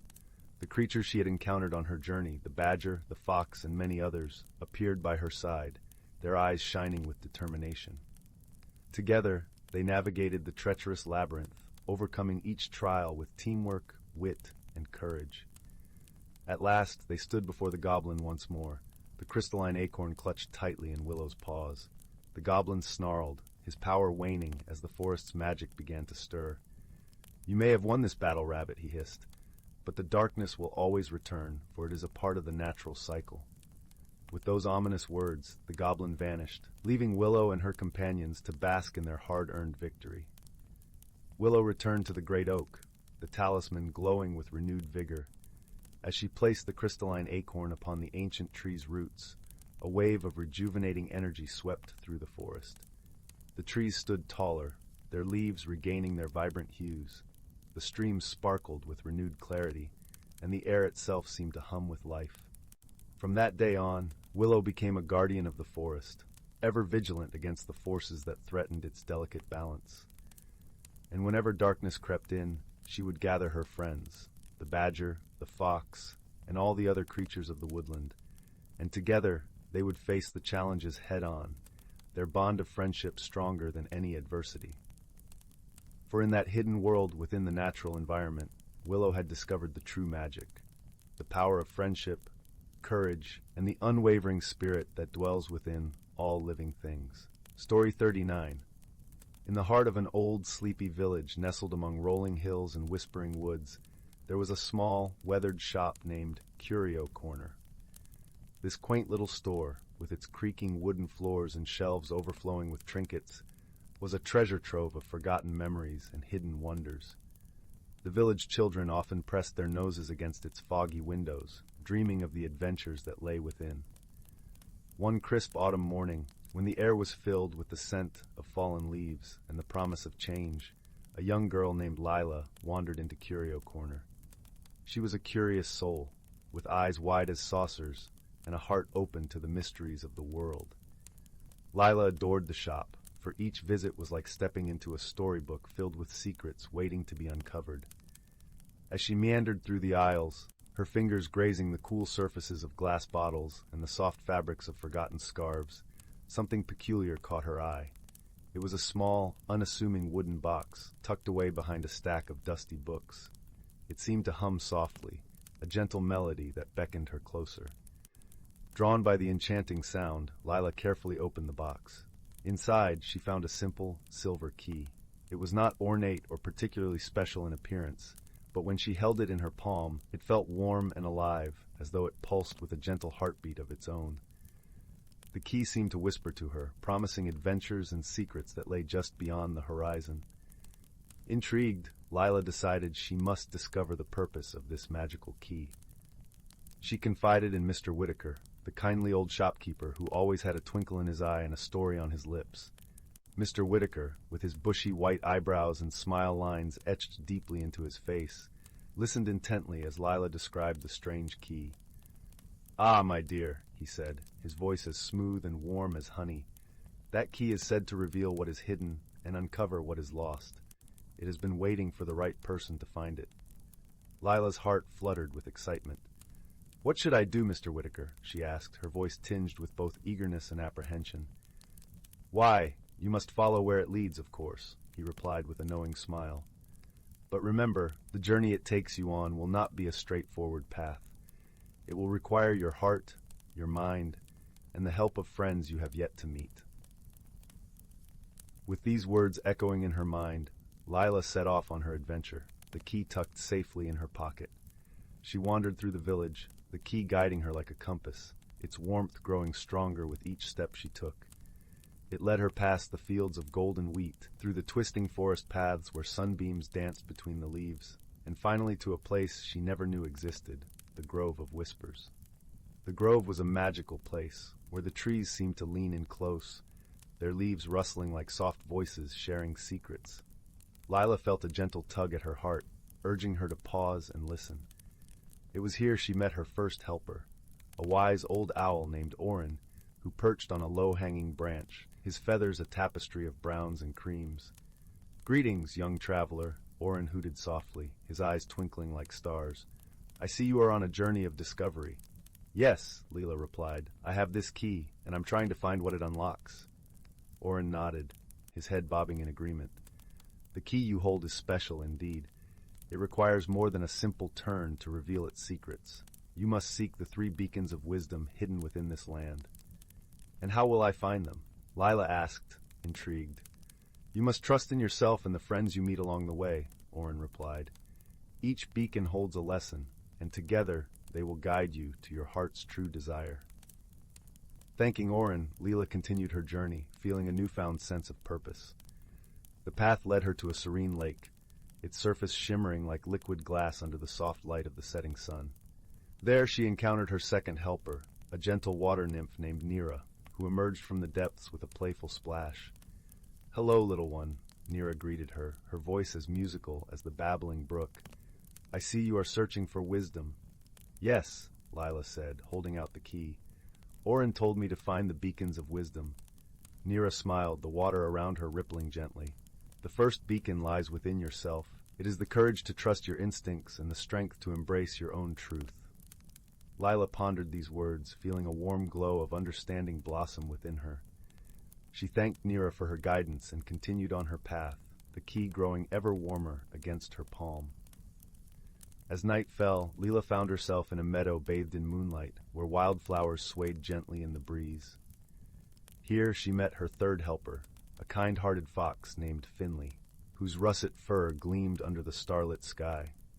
"Welcome, traveler," Finley said with a friendly wag of his tail. "You seek the beacons of wisdom, do you not?" "I do," Lila replied, feeling comforted by his presence. "I've learned to trust myself, but what comes next?" Finley sat back on his haunches, his eyes thoughtful. "The second beacon is the understanding of others. It is the wisdom to listen with an open heart and to see the world through the eyes of those around you." Lila nodded, realizing the truth in his words. She thanked Finley for his insight and continued her journey, feeling the key thrumming with a life of its own. Finally, as dawn painted the sky in hues of pink and gold, Lila arrived at a secluded garden, where the air was sweet with the scent of blooming roses. There she discovered the final beacon, a tranquil pond that mirrored the sky above. It was a place of reflection, where the past, present, and future converged into a single harmonious moment. As Lila gazed into the still waters, the last lesson became clear. The third beacon was the wisdom of patience and the acceptance of life's gentle flow. It was the understanding that some answers are revealed not through searching, but through allowing time to unfold its mysteries. With this newfound wisdom, the key in Lila's pocket glowed softly, its secret unlocked. It was not a physical door the key opened, but rather the door to her own heart, to a deeper understanding of herself and the world around her. Feeling a sense of peace and fulfillment, Lila returned to the village, her journey complete. She carried with her the lessons she had learned, the friendships she had forged, and the quiet confidence that came from knowing her own heart. And so, as the village settled into the embrace of the evening, with the stars twinkling above like gentle whispers of the universe, Lila placed the key back in its wooden box at Curio Corner. It would wait there, patiently, for the next curious soul ready to embark on a journey of discovery and wonder. In the warm glow of the shop, with the scent of old books and forgotten dreams in the air, Lila knew that ordinary objects could indeed hold extraordinary secrets. She had learned that the greatest adventures were not always about finding treasure, but discovering the treasures within oneself. And with that comforting thought, she drifted off to sleep, her dreams filled with the promise of endless possibilities and the gentle magic of a world waiting to be explored. Story 40, The Luminous Feather of Whispering Pines. Once upon a time, nestled within the heart of a vast and whispering forest, was a small, quaint village named Willowbrook. The village was wrapped in the arms of gentle rolling hills and surrounded by a vibrant tapestry of woods that danced with hues of emerald and gold. The villagers cherished their serene life, living in harmony with nature, and were known for their warmth and hospitality. Among them was a young girl named Lila, whose heart was as gentle as the autumn breeze, and whose laughter echoed like a melody through the leafy boughs. Lila had a particular fondness for exploring the forest that bordered her village. She loved the rustling of the leaves, the symphony of birdsong, and the way sunlight trickled through the canopy, painting the forest floor with dapples of light. Her most cherished companion on these explorations was her dog, Milo, a sprightly little creature with fur as soft as freshly fallen snow and a tail that wagged as tirelessly as a metronome. One crisp morning, as the dew clung to the leaves and the sky was painted with the soft blush of dawn, Lila set out on one of her adventures with Milo trotting eagerly by her side. They wandered deeper into the forest than ever before, following a path lined with ferns and wildflowers, until they stumbled upon a clearing they had never seen. In the center of this clearing stood a magnificent, ancient pine tree, its branches reaching high into the heavens, seemingly whispering secrets to the sky. As Lila approached, she noticed something curious hanging from one of the lower branches. A feather, but not just any feather. It shimmered with an ethereal glow, radiating a soft, golden light that seemed to pulse with a life of its own. Entranced, Lila reached out and gently plucked the feather from the branch. As soon as it was in her hand, a warm sensation spread through her, as though she were wrapped in a cloak of sunshine. Suddenly, a gentle voice, like the rustling of leaves in a summer breeze, filled the air. "Thank you for finding my feather," it said. Lila looked around in surprise, her eyes wide with wonder, but saw no one. "Who's there?" she asked, her voice a whisper in the stillness. "I am the spirit of this forest," replied the voice. "This feather is a gift. It holds magic that can reveal truths hidden to the eyes of the ordinary." Lila was both amazed and a little apprehensive. She had heard tales of magical creatures and enchanted objects in bedtime stories, but never had she imagined she would encounter one herself. "What should I do with it?" she asked, her curiosity getting the better of her fear. "Use it wisely," the voice advised. "It can show you the hidden world beneath what you see. But remember, true understanding comes from the heart, not just the eyes." With that, the voice faded away, leaving Lila standing in the clearing with Milo by her side, his ears perked up in curiosity. Lila tucked the feather into her satchel and made her way back to the village, her mind buzzing with thoughts of the magical gift she now possessed. Over the following days, Lila found herself drawn back to the pine tree and the feather's promise of hidden wonders. One evening, as the sun dipped below the horizon and the world was bathed in twilight, she decided to test the feather's magic. Holding it gently, she whispered a wish to see the unseen. Instantly, the forest around her transformed. The trees seemed to shimmer and sway with a life that was invisible before. She could see the faint outlines of creatures flitting through the branches, tiny luminescent beings with wings like dragonflies, their laughter like tinkling bells. The rocks and streams whispered their own stories, and the wind carried the songs of ancient times. Lila was entranced by the beauty and mystery of this hidden world, and she visited often, each time learning more about the forest and its secrets. She discovered that the animals had their own language, a symphony of sounds that conveyed emotions and stories. She learned to listen to the trees, which shared tales of the ages they had witnessed. Yet, as magical as these experiences were, Lila knew she couldn't keep the feather's gift to herself. She longed to share the wonders she had seen with her friends in the village. So one bright morning, she gathered a few of her closest companions and led them to the ancient pine.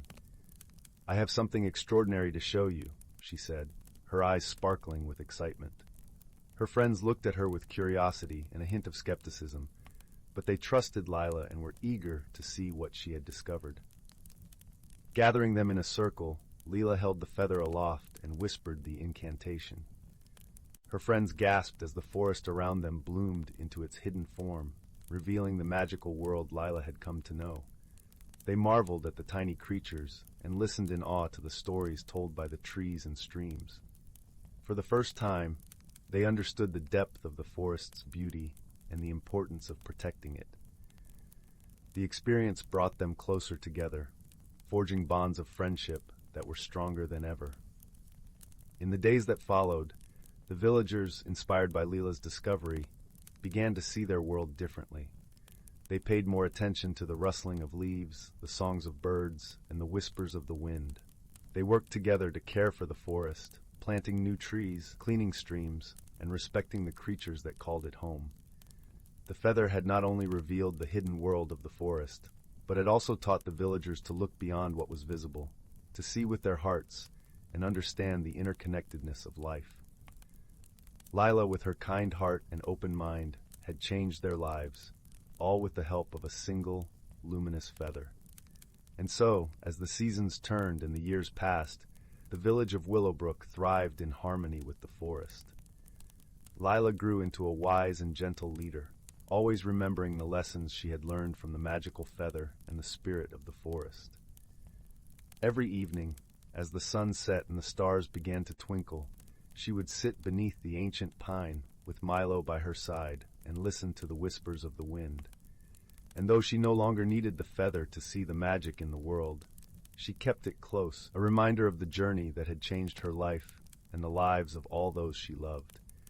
In this way, the magic of the forest lived on, in the hearts of the villagers and in the soul of the land itself, a testament to the power of friendship, wisdom, and the unseen wonders of the world. Story 41. In a realm where wonder filled the air like sparkling mist, there lived a village nestled at the edge of an enchanted forest. The cottages were built from sturdy oak and willow, their roofs adorned with vibrant wildflowers that swayed in the gentle breeze.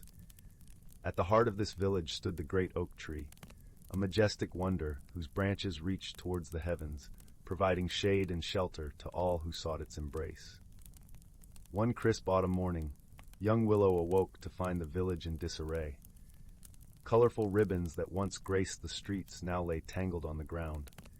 The village well, usually brimming with crystal-clear water, was dry as a bone. Even the beloved great oak tree seemed to droop, its leaves withered and lifeless. Willow's eyes widened in confusion and concern. What could have caused such strange occurrences? She wondered aloud. Determined to unravel this mystery, she hurried through the winding paths, her feet crunching on fallen leaves. As she neared the forest's edge, a gentle voice called out, "Dear Willow, why the troubled expression?" Willow turned to find her dear friend, Myrtle, the wise old oak sprite, perched on a mossy stump. Her kind eyes twinkled with warmth, and her tiny wings fluttered like autumn leaves in the breeze. "Oh, Myrtle," Willow sighed. "Something peculiar is happening in our village. The ribbons are disheveled, the well is dry, and even the great oak tree appears to be ailing." Myrtle's brow furrowed in concern. "Indeed, these are troubling signs. Perhaps we should consult the forest guardians. They may shed light on this mystery." With a nod, Willow followed Myrtle deeper into the enchanted forest, where ancient trees stood like silent sentinels. They soon came upon a clearing where tiny glowing lights danced among the ferns, revealing a gathering of forest sprites and fauns. Myrtle approached the guardians and explained the strange occurrences that had befallen the village. The sprites and fauns exchanged worried glances, their eyes filled with ancient knowledge. Finally, a regal stag stepped forward, his antlers adorned with twinkling dewdrops. "Dear friends," he spoke in a deep, resonant voice, "these peculiar events are the work of the Mistweaver, a mischievous spirit who delights in causing harmless confusion." Willow's eyes widened. "The Mistweaver? But why would he do such a thing?" The stag smiled knowingly. "The Mistweaver seeks to remind us that even in the most serene of worlds, a touch of whimsy and wonder can enliven our spirits." Suddenly, a swirl of shimmering mist materialized before them, coalescing into the form of a playful, ethereal being with eyes that sparkled like starlight. The Mistweaver chuckled merrily, swirling around Willow and Myrtle. "Well done, my friends," he exclaimed. "You have unraveled the mystery with wisdom and keen observation." With a wave of his misty hand, the Mistweaver restored the ribbons to their vibrant colors, replenished the well with sparkling water, and revived the great oak tree to its former majesty. Willow couldn't help but giggle at the Mistweaver's antics. "Your riddles were indeed perplexing, but they reminded us to appreciate the beauty and magic that surrounds us." The Mistweaver beamed, his form shimmering like moonlight on a still pond. "Remember, dear ones, that even in the most ordinary of days, there is always room for a touch of enchantment." With a final, playful wink, the Mistweaver dissipated into a swirl of shimmering mist, leaving behind a sense of wonder and joy that permeated the village once more. From that day forward, the villagers embraced the Mistweaver's reminder, cherishing the simple delights and magical moments that graced their cozy, enchanted world. Story 42. Once upon a time, nestled at the edge of a quaint village, where cobblestone paths wound like ribbons through fields of wildflowers, there lived a curious young girl named Lila. Her eyes sparkled with the light of 1,000 stars, and her heart danced to the tune of endless possibilities. One crisp autumn morning, when the air was sweet with the scent of fallen leaves and ripe apples, Lila set off on an adventure. She had heard tales of an enchanted forest that lay just beyond the hills, where sunlight kissed the treetops and whispered secrets through the rustling leaves. Armed with nothing but her trusty satchel and a small map sketched by her grandfather, who was a great storyteller of old, Lila embarked on her journey. The path wound through meadows painted with the golden hues of sunrise, and over streams that giggled under her feet as she leaped from stone to stone. As Lila approached the edge of the mysterious forest, she paused to listen to the soft symphony of birdsong and the gentle murmur of the trees. The air was rich with the earthy scent of moss and damp wood, inviting her to step further into the unknown. With each step, the forest came alive around her. Sunlight filtered through the canopy, casting playful shadows on the forest floor. Lila marveled at the sight of towering trees whose trunks were draped in emerald vines, their branches cradling nests of twigs and leaves. It wasn't long before Lila encountered her first wonder, a family of tiny, luminescent creatures with wings like stained glass windows. They fluttered around her, leaving trails of shimmering light in their wake. With gentle whispers that sounded like the tinkling of distant bells, they welcomed her to their realm. "Welcome, traveler," they chimed, their voices as soft as the breeze. "Fear not, for you are among friends." Lila smiled, feeling the warmth of their kindness seep into her heart. "Thank you," she replied, her voice barely a whisper, but filled with joy. As she ventured deeper into the forest, Lila discovered a babbling brook that wound its way through the trees. The water was as clear as crystal, and in its depths, fish with scales of silver and gold danced in harmony. She knelt beside the brook, dipping her fingers into the cool water, and watched as the sun painted rainbows on its surface. Continuing her journey, Lila came upon a meadow where wildflowers bloomed in a riot of colors, crimson, violet, and saffron. The air was alive with the buzzing of bees and the soft flutters of butterflies. In the center of this vibrant tapestry stood an ancient tree with a trunk as wide as a cottage door. As Lila approached the tree, she noticed a small door carved into its bark. Intrigued, she knocked gently, and to her surprise, the door swung open with a creak. Inside, she found a cozy chamber lit by the warm glow of a flickering fire. The walls were lined with shelves of books and curiosities gathered from the forest. Seated by the fire was a wise old owl, his feathers a patchwork of browns and creams, with eyes that twinkled like the night sky. "Ah, a visitor," he hooted softly, nodding in greeting. "Do come in, child." Lila hesitated only for a moment before stepping inside. The room was filled with the comforting aroma of pine and cinnamon, making her feel at home. She settled into a plush chair, and the owl offered her a cup of steaming herbal tea. Together they spoke of the world beyond the forest and the wonders that lay within. The owl, whose name was Houtsworth, shared stories of bravery and wisdom, tales of those who had come before and left their mark upon the land. "Remember, dear Lila," Houtsworth said, his voice as gentle as a lullaby, "the forest holds many secrets, but it is a friend to those who seek with an open heart and a curious mind." As the day gave way to twilight, Lila knew it was time to return home. She thanked Houtsworth for his hospitality and wisdom, promising to visit again. With a heart full of newfound courage and a mind brimming with dreams, she made her way back through the forest. The journey home was illuminated by the soft glow of fireflies, their light guiding her through the now familiar path. The forest, once an unknown and daunting place, had become a haven of wonder and friendship. When Lila reached the edge of the village, the first stars began to twinkle in the evening sky. The villagers welcomed her with open arms, eager to hear tales of her adventure. As she shared her story, Lila realized that courage was not the absence of fear, but the choice to embrace the unknown with hope and a willing heart. That night, as she lay in her cozy bed, the scent of the forest lingered in her dreams, and the whispers of the trees lulled her into a peaceful sleep. Her journey had taught her that the world was full of magic, waiting to be discovered by those brave enough to explore. And so, the forest remained a cherished secret, a place of enchantment and wonder, where the brave of heart could find friendship and the courage to dream bigger than the stars themselves. Story 43. Once upon a time, in a quaint village nestled at the foot of the misty Bluebell Mountains, lived a curious young girl named Cala. Known for her adventurous spirit, Cala spent her days exploring the rolling meadows and whispering woods that surrounded her home.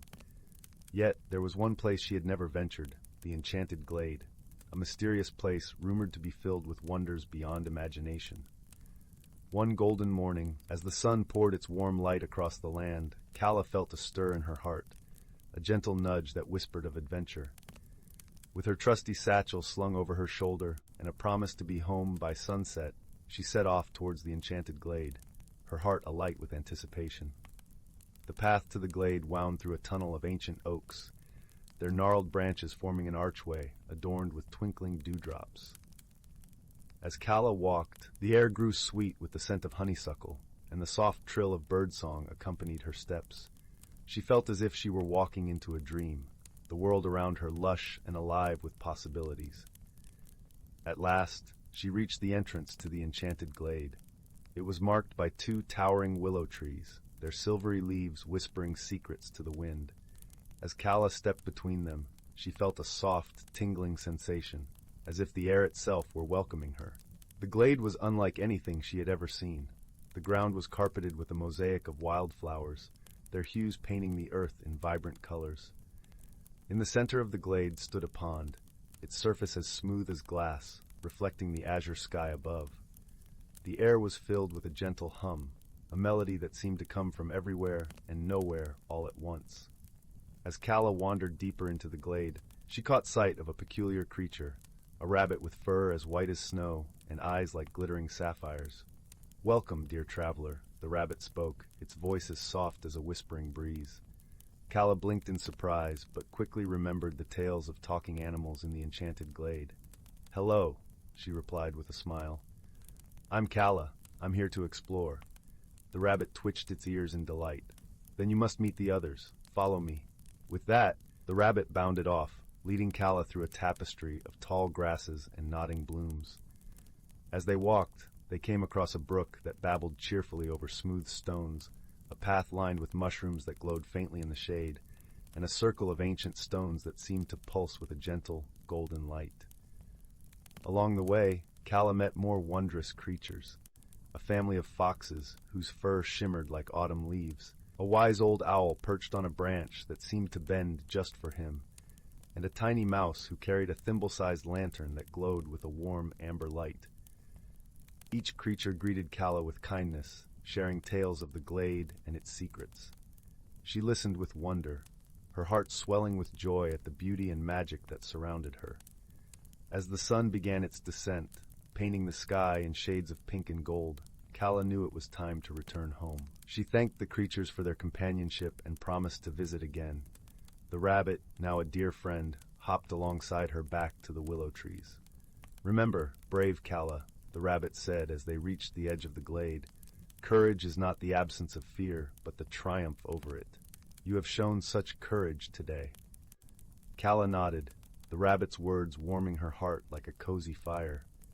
With a final wave, she stepped back through the willow archway, feeling the familiar tingle as she left the enchanted glade behind.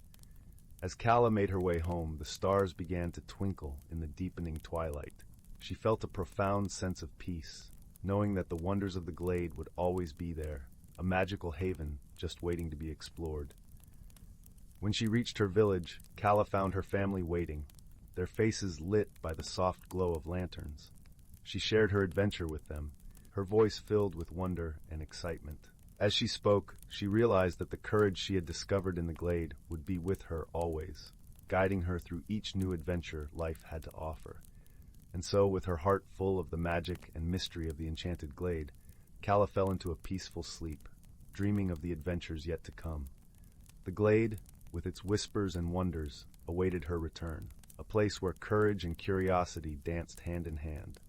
And thus, the night wrapped around the village in a gentle embrace, the stars whispering lullabies of courage and exploration to all who dreamed beneath their watchful gaze. Story 44. In the quiet village of Willowbrook, nestled between the rolling hills and shimmering streams, there stood a quaint little cottage known to the villagers as the Whistling Teapot. It was so named for the peculiar teapot that sat on its kitchen shelf, which had a habit of whistling sweet tunes that matched the mood of the household. The teapot was a cherished heirloom, passed down through generations, but none had truly understood its magic. The cottage was home to a gentle soul named Beatrice. Her days were spent tending to her herb garden, knitting warm scarves for the winter, and sharing stories with the children who often gathered at her doorstep, enchanted by her tales. Despite her serene life, Beatrice often felt a yearning for something she couldn't quite name, a whisper of adventure that tickled her heart. One crisp autumn morning, as the leaves danced in hues of amber and gold, Beatrice stood by her kitchen window, sipping on a cup of chamomile tea. The teapot, as if sensing her restlessness, began to whistle an unfamiliar tune, one that seemed to carry a message within its notes. Intrigued, Beatrice leaned closer, and as she listened, the melody seemed to form words, urging her to seek the hidden hearth where truths untold await. Determined to uncover the mystery, Beatrice set out on a journey beyond the familiar paths of Willowbrook. Clad in her favorite woolen cloak, she ventured into the forest that bordered the village, where sunlight filtered through the canopy in warm, dappling patterns. The air was crisp, filled with the earthy scent of fallen leaves and the distant babble of a brook. As she wandered deeper into the woods, Beatrice met a curious creature perched upon a mossy log. It was a small, wide-eyed squirrel named Finn, with a bushy tail that twitched with excitement. Finn had a reputation for being the forest's gossip, always eager to share the latest news. "Where are you off to, Miss Beatrice?" chirped Finn, his eyes twinkling with curiosity. "I'm seeking the hidden hearth," she replied, recounting the teapot's mysterious tune. Finn's tail flicked thoughtfully. "Ah, the hidden hearth," he mused. "Many have heard of it, but few have found it. Perhaps I could accompany you? My knowledge of the forest might prove useful." Together, they continued their journey, Finn scampering ahead, occasionally pausing to examine an acorn or chatter about the antics of the woodland creatures. As dusk began to settle, painting the sky in shades of lavender and rose, they came upon a clearing bathed in the gentle glow of fireflies. In the center of the clearing stood an ancient oak tree, its trunk wide and gnarled with age. At its base, a small door carved with intricate runes beckoned them forward. Beatrice felt a flutter of anticipation. Was this the hidden hearth? With a gentle push, the door swung open to reveal a cozy chamber within the heart of the oak. A warm fire crackled in a hearth made of smooth river stones, casting flickering shadows on the walls. The air was filled with the comforting aroma of cinnamon and pine. On a wooden table sat a book, its pages worn and edges gilded with gold leaf. Finn scampered to the table, his eyes wide with wonder. "This must be it," he whispered, his voice barely audible over the crackling fire. Beatrice approached the book, her fingers brushing lightly over its cover. The title read, "The Secrets of the Heart," and as she opened it, she found not words, but illustrations that seemed to come alive with each turn of the page. The images told stories of courage, kindness, and the power of understanding. As Beatrice and Finn explored the book's secrets, they realized that the hidden hearth was not a place of grand magic, but of simple truths and gentle wisdom. The stories within spoke of listening to one's heart and finding strength in compassion and friendship. They learned that the teapot's tune was a call to embrace the magic in everyday moments and to cherish the bonds that warm our lives. With a newfound sense of peace and purpose, Beatrice and Finn returned to Willowbrook. The villagers gathered at the whistling teapot to hear their tale, and Beatrice shared the lessons of the hidden hearth. Her heart felt light, no longer burdened by the unnamed longing that had once stirred within her. And so the teapot continued to whistle its sweet tunes, a reminder of the magic that lay not in distant lands or grand adventures, but in the kindness shared between friends, the beauty of a starlit sky, and the warmth of a crackling fire on a chilly autumn night. As the villagers drifted to their homes, lulled by the teapot's melody, they carried with them the gentle wisdom of the hidden hearth, knowing that the greatest treasures are often hidden in the simplest of places. Story 45, The Whispering Willow. In the heart of the quiet, rolling hills where the morning mist danced like silken veils, there stood Whispering Wood. It was a place where time seemed to slow, and the air was perpetually filled with the sweet, earthy scent of pine, mixed with the delicate fragrance of wildflowers that carpeted the forest floor. It was here, nestled amidst the towering, ancient trees and soft mossy beds, that a peculiar tale unfolded, a tale of friendship, courage, and the mysteries hidden within nature's embrace. At the edge of this wood, where the forest met the meadow, stood a small cottage made of warm, honey-colored stone. The roof was thatched with straw, and ivy clung lovingly to its walls. Inside this cozy dwelling lived a young girl named Lily. Her days were spent exploring the woods, her heart open to the wonders and secrets they held. With her keen emerald eyes and a curiosity that seemed boundless, she was known to the local folk as the forest's daughter. Lily had a friend, a companion who was as constant as the stars in the night sky. This friend was not a boy or girl of her age, but a creature of the forest, a fox named Finn. Finn had fur like autumn leaves, a patchwork of russet and gold, with eyes that sparkled with mischief and understanding. Theirs was a friendship that defied the ordinary, a bond forged through countless adventures and shared silences beneath the sprawling boughs of the Whispering Wood. One cool, sun-dappled morning, as the first light of dawn painted the sky with hues of pink and orange, Lily set off into the woods with Finn trotting beside her. The leaves whispered secrets as they brushed against each other in the gentle breeze, and the forest seemed to hum with a life all its own. Today, they were on a quest, for Lily had heard tales of a hidden glade deep within the forest where a magical willow tree stood, a tree that could grant wishes to those pure of heart. The path through the forest was winding and narrow, flanked by ferns and dotted with clusters of violets. The air was alive with the calls of songbirds, and the sunlight streamed through the canopy in golden shafts, creating patterns on the ground that danced with every breath of wind. As they ventured deeper, the forest grew denser, the trees older, their trunks gnarled and twisted like the wise old men of a forgotten time. Lily and Finn moved with ease, their steps as silent as the falling leaves. Along the way they encountered a family of rabbits, their fur as soft as thistledown, and a deer with eyes like pools of liquid amber. Each creature greeted them with a nod or a flick of the ear, for all knew of the bond between the girl and the fox. After what felt like hours of wandering, the path opened up into a hidden glade bathed in a gentle, golden light. In the center stood the willow tree, its branches sweeping the ground like a grandmother's embrace.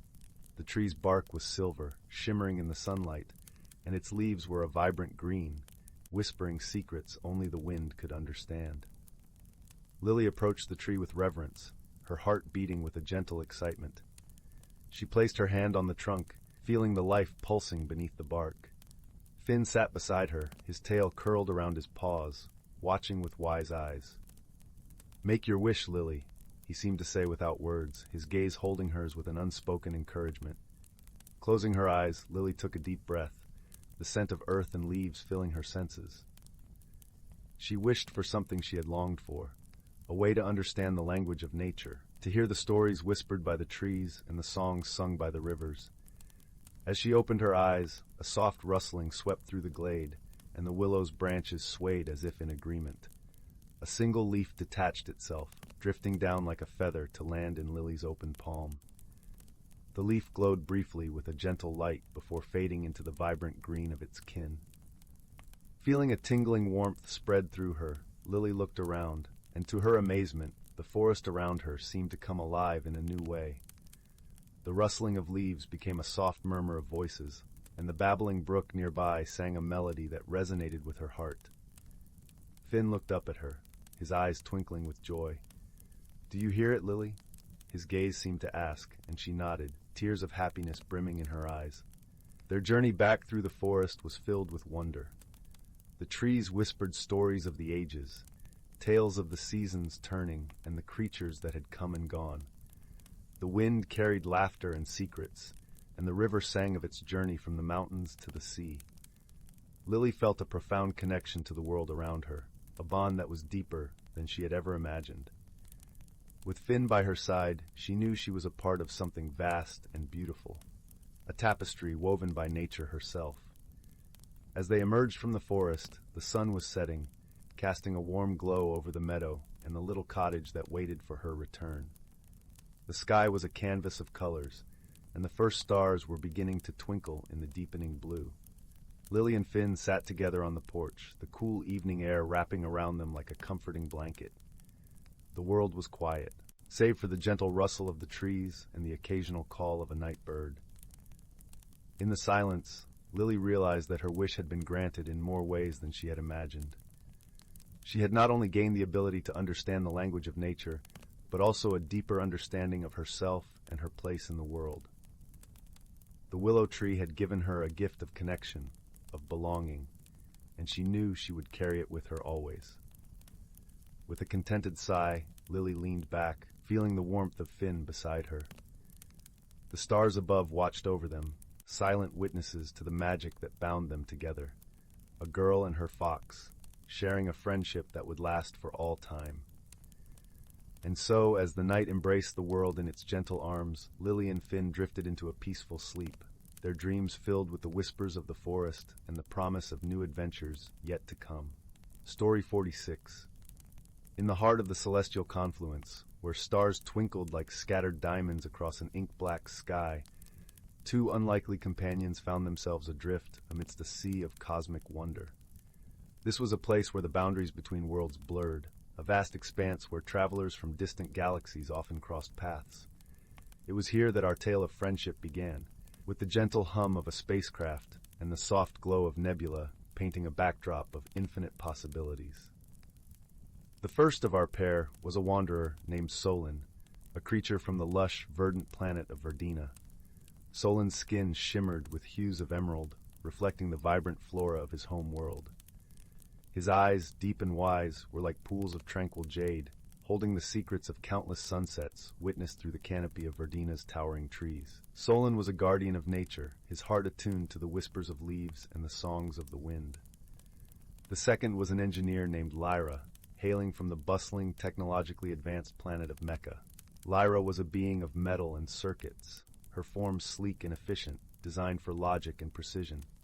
Her eyes glowed with a soft cerulean light, her mind a labyrinth of data and analytics. Yet, beneath her metallic exterior lay a soul curious about the organic mysteries of the universe. a spark of wonder that sought to understand the life beyond her own mechanical existence. Their meeting was not by design, but by the serendipity of the cosmos. Solen's ship had encountered a meteor storm, its hull battered and systems failing, drifting helplessly until it intercepted a distress signal. Lyra's ship had suffered a critical malfunction, stranded without power on a nearby asteroid. Drawn by the call, Solen navigated through the shimmering expanse, a green beacon crossing paths with a vessel of silver and blue.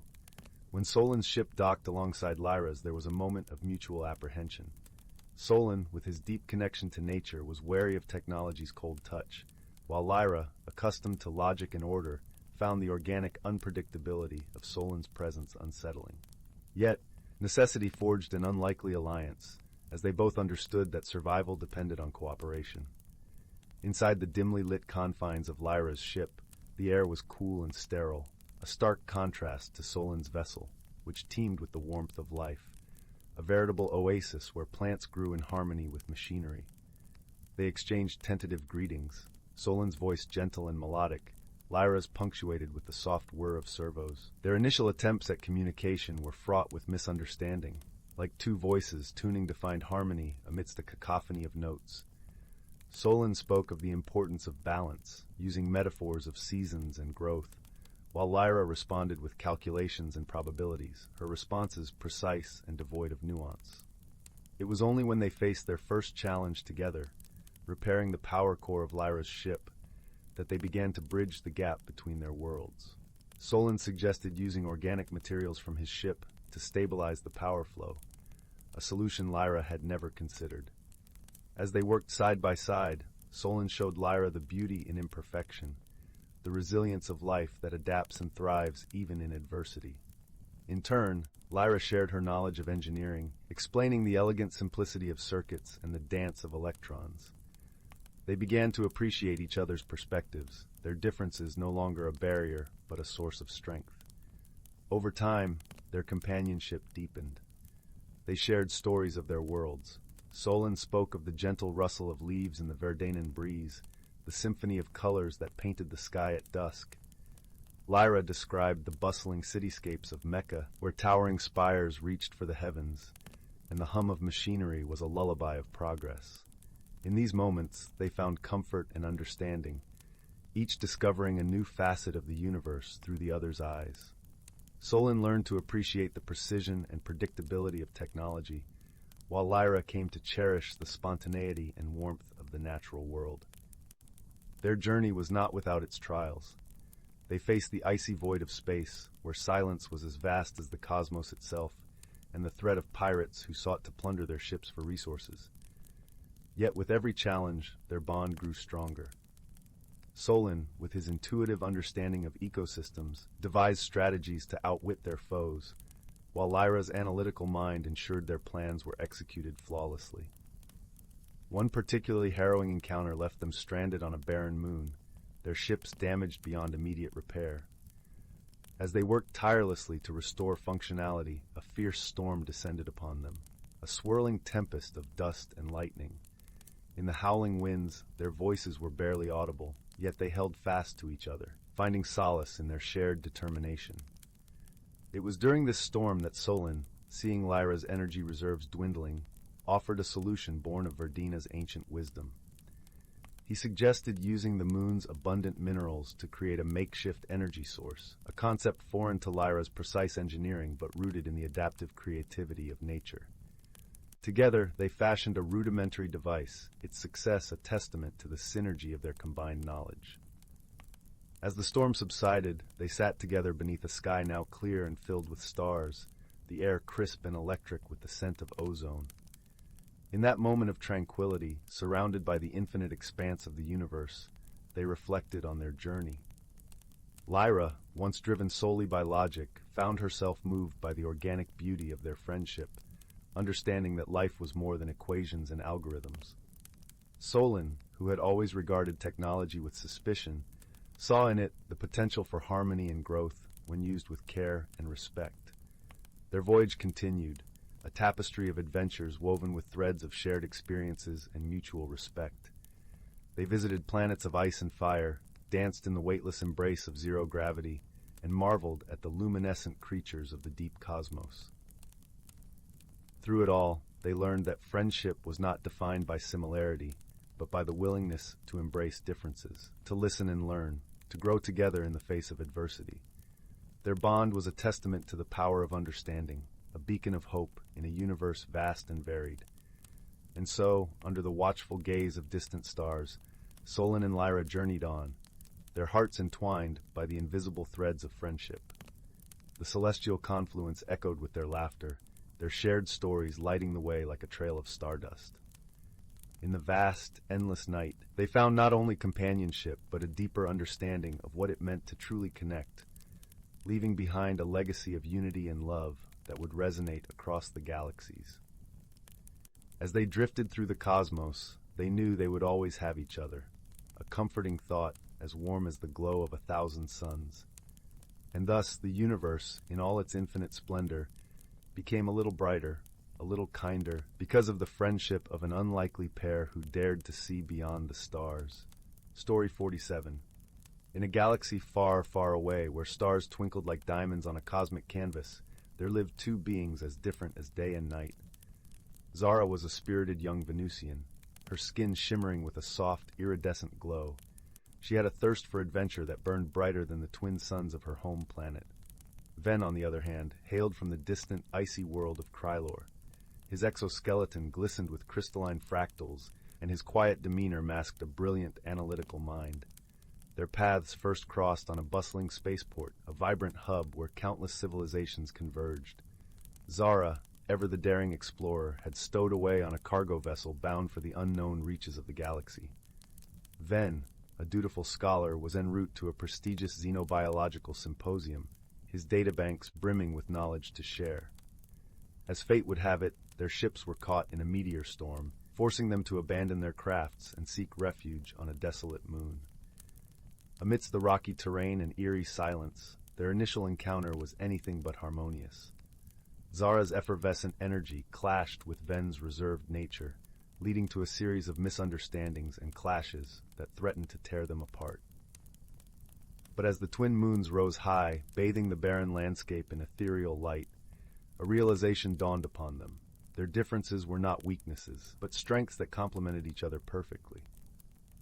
Ven's analytical prowess guided them in locating vital resources, while Zara's boundless optimism kept their spirits aloft during the darkest moments.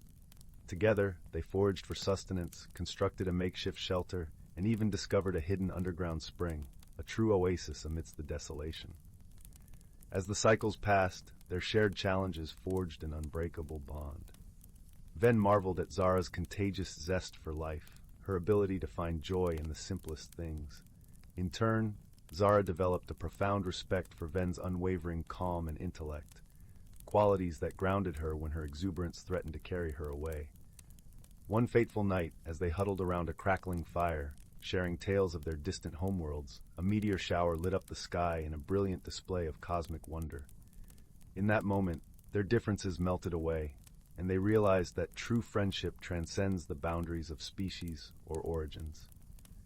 When a rescue vessel finally arrived, the bittersweet parting was tempered by the knowledge that their bond would forever remain unbroken. Zara promised to regale Ven with stories of her future exploits, while Ven vowed to share his findings with her, no matter how vast the distances between them grew.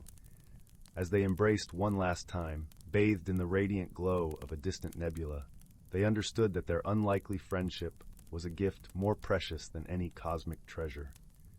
For in the vastness of the universe, it was their shared journey that had revealed the true meaning of companionship, a tapestry woven from the threads of understanding, acceptance, and unwavering support.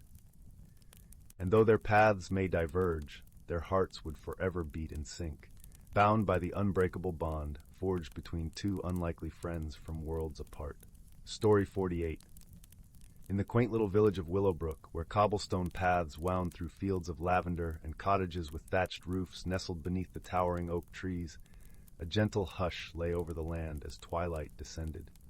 It was a place where magic whispered through the air, unseen but felt, like the soft caress of a summer breeze. Here every night, As the shadows grew long and the stars blinked to life, stories were spun by the fireside, weaving warmth and wonder into the hearts of those who listened. In one such cottage, with its walls aglow from a crackling hearth and the scent of honey and herbs lingering in the air, there lived an old storyteller named Marlowe. His eyes twinkled with the light of 1,000 tales, and his voice was a symphony of comfort and adventure. This particular evening, as children gathered at his feet, their eyes wide with anticipation, Marlowe began to weave a story unlike any other, a tale of a magical compass, a journey through hidden realms, and the bonds of friendship that could light even the darkest paths. Once upon a time, in a world not so very different from our own, there was a young girl named Lily. Lily lived at the edge of Willowbrook, where the wildflowers danced in the meadow and the song of the river accompanied her dreams. She was a curious soul, with a heart as open as the sky and a mind that sparkled with wonder. Her days were filled with exploration, of the woods with their secrets, the streams with their whispers, and the hills with their promises of adventure.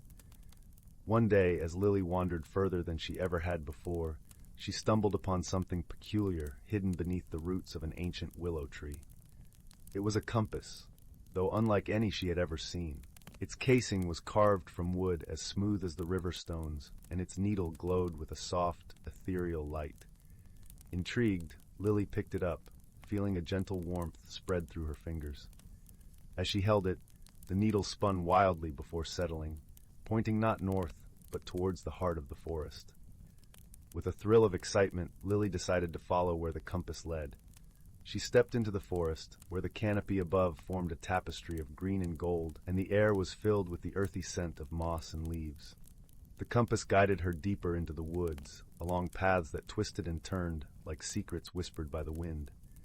As she journeyed, Lily noticed the world around her beginning to change. The trees grew taller, their trunks wider than she could wrap her arms around. The light took on a silvery hue, dappling the forest floor in patterns that seemed almost alive. She felt a tingling in the air, a sense of being watched, not with malice, but with a gentle curiosity. Hours passed, though time seemed to lose its meaning in this enchanted place. Just as the first stars began to peek through the canopy, Lily arrived at a clearing bathed in moonlight. At its center stood an enormous stone archway, entwined with ivy and flowers that glowed with an inner light. Lily felt the compass grow warm in her hand, its needle now pointing directly at the archway. As she stepped closer, the air shimmered, and a figure emerged from the shadows. A fox, its fur a deep russet, eyes bright with intelligence and kindness. "Welcome, traveler," the fox said, its voice smooth as silk. "I am Fen, guardian of the hidden realms. You hold the compass of stars, a gift from the ancients. It will guide you on a journey of discovery, should you choose to accept it." Lily's heart fluttered with a mix of apprehension and excitement. "What lies beyond the archway?" she asked, her voice barely above a whisper. "Beyond lies a world of wonders and mysteries," Fen replied, "but more importantly, a journey that will teach you about courage, friendship, and the magic within yourself." With a deep breath, Lily nodded. "I accept," she said, feeling a surge of determination. Together they stepped through the archway, and the world around them dissolved into a kaleidoscope of colors and light. When the swirling stopped, Lily found herself standing on a path of silver sand, stretching across a vast starlit sea. The air was filled with the scent of salt and the soft murmur of waves lapping against the shore. "Here begins your journey," Fen said, padding softly beside her. "The compass will guide you, but remember, it is not just about finding your way. It's about discovering who you are and the bonds you forge along the way." As they walked, Lily marveled at the beauty around her. The sea shimmered under the moon's gentle gaze, and the stars above seemed close enough to touch. Yet beneath the surface of this serene landscape, she could feel a pulse of magic, like a heartbeat, connecting everything in a tapestry of life. Their first stop was the Isle of Echoing Dreams, a place where the dreams and hopes of the world gathered, shimmering like fireflies in the night. Here, Lily met her first companion, a young musician named Aiden, whose harp crafted melodies that were both haunting and beautiful. Aiden had been drawn to the isle by a dream of his own, one that spoke of music capable of healing even the deepest of wounds. Together, they journeyed on, the compass leading them to the whispering woods, where the trees sang songs of ancient wisdom.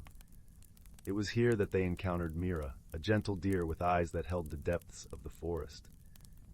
Mira had longed to see the world beyond her woods, to learn the stories of the stars and the dance of the sea.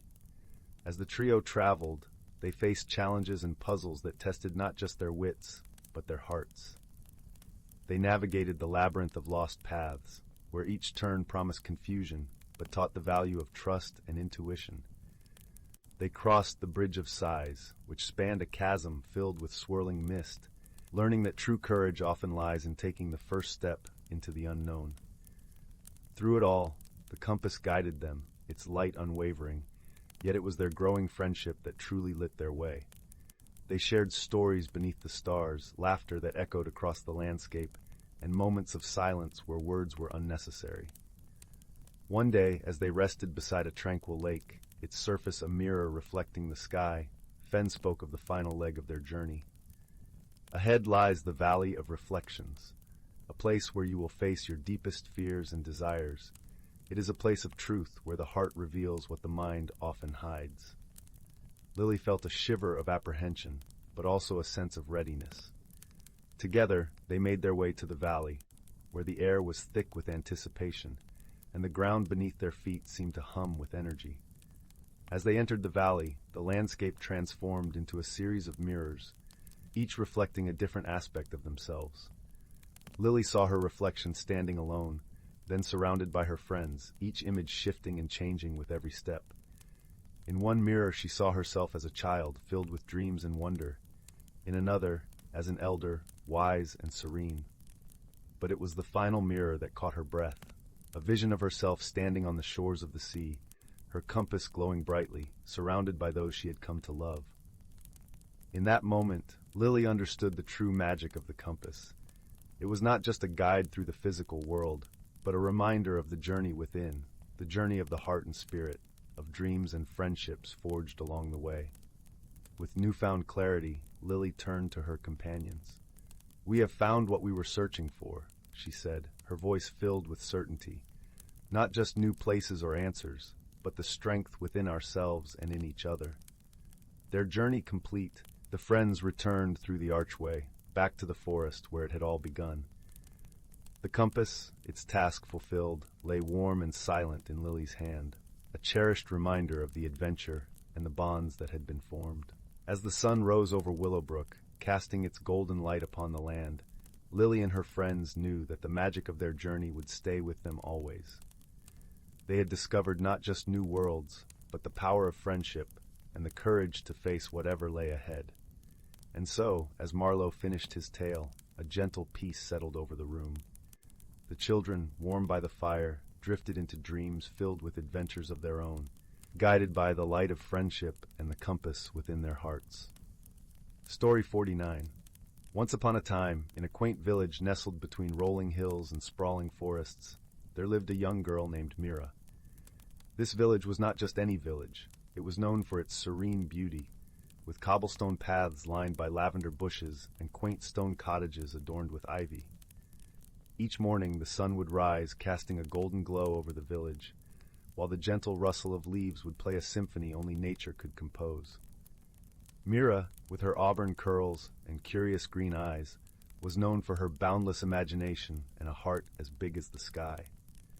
She often spent her afternoons wandering through the ancient forest that bordered her village, a place many villagers spoke of with reverence and mystery. They whispered of hidden worlds that lay beyond the veil of the mundane, where the ordinary met the extraordinary. One crisp autumn day, as the leaves crunched beneath her feet, Mira stumbled upon something extraordinary. Nestled among the roots of a gnarled oak tree was a peculiar object, a small, intricately carved wooden box. It was no larger than a loaf of bread, and its surface was etched with swirling patterns that seemed to dance in the dappled sunlight. Curiosity piqued. Mira gently brushed away the leaves and dirt that clung to the box. As she lifted it, a warmth spread through her fingers, as though the box itself was alive. With a gentle click, the lid opened to reveal a shimmering, translucent orb resting on a bed of velvet.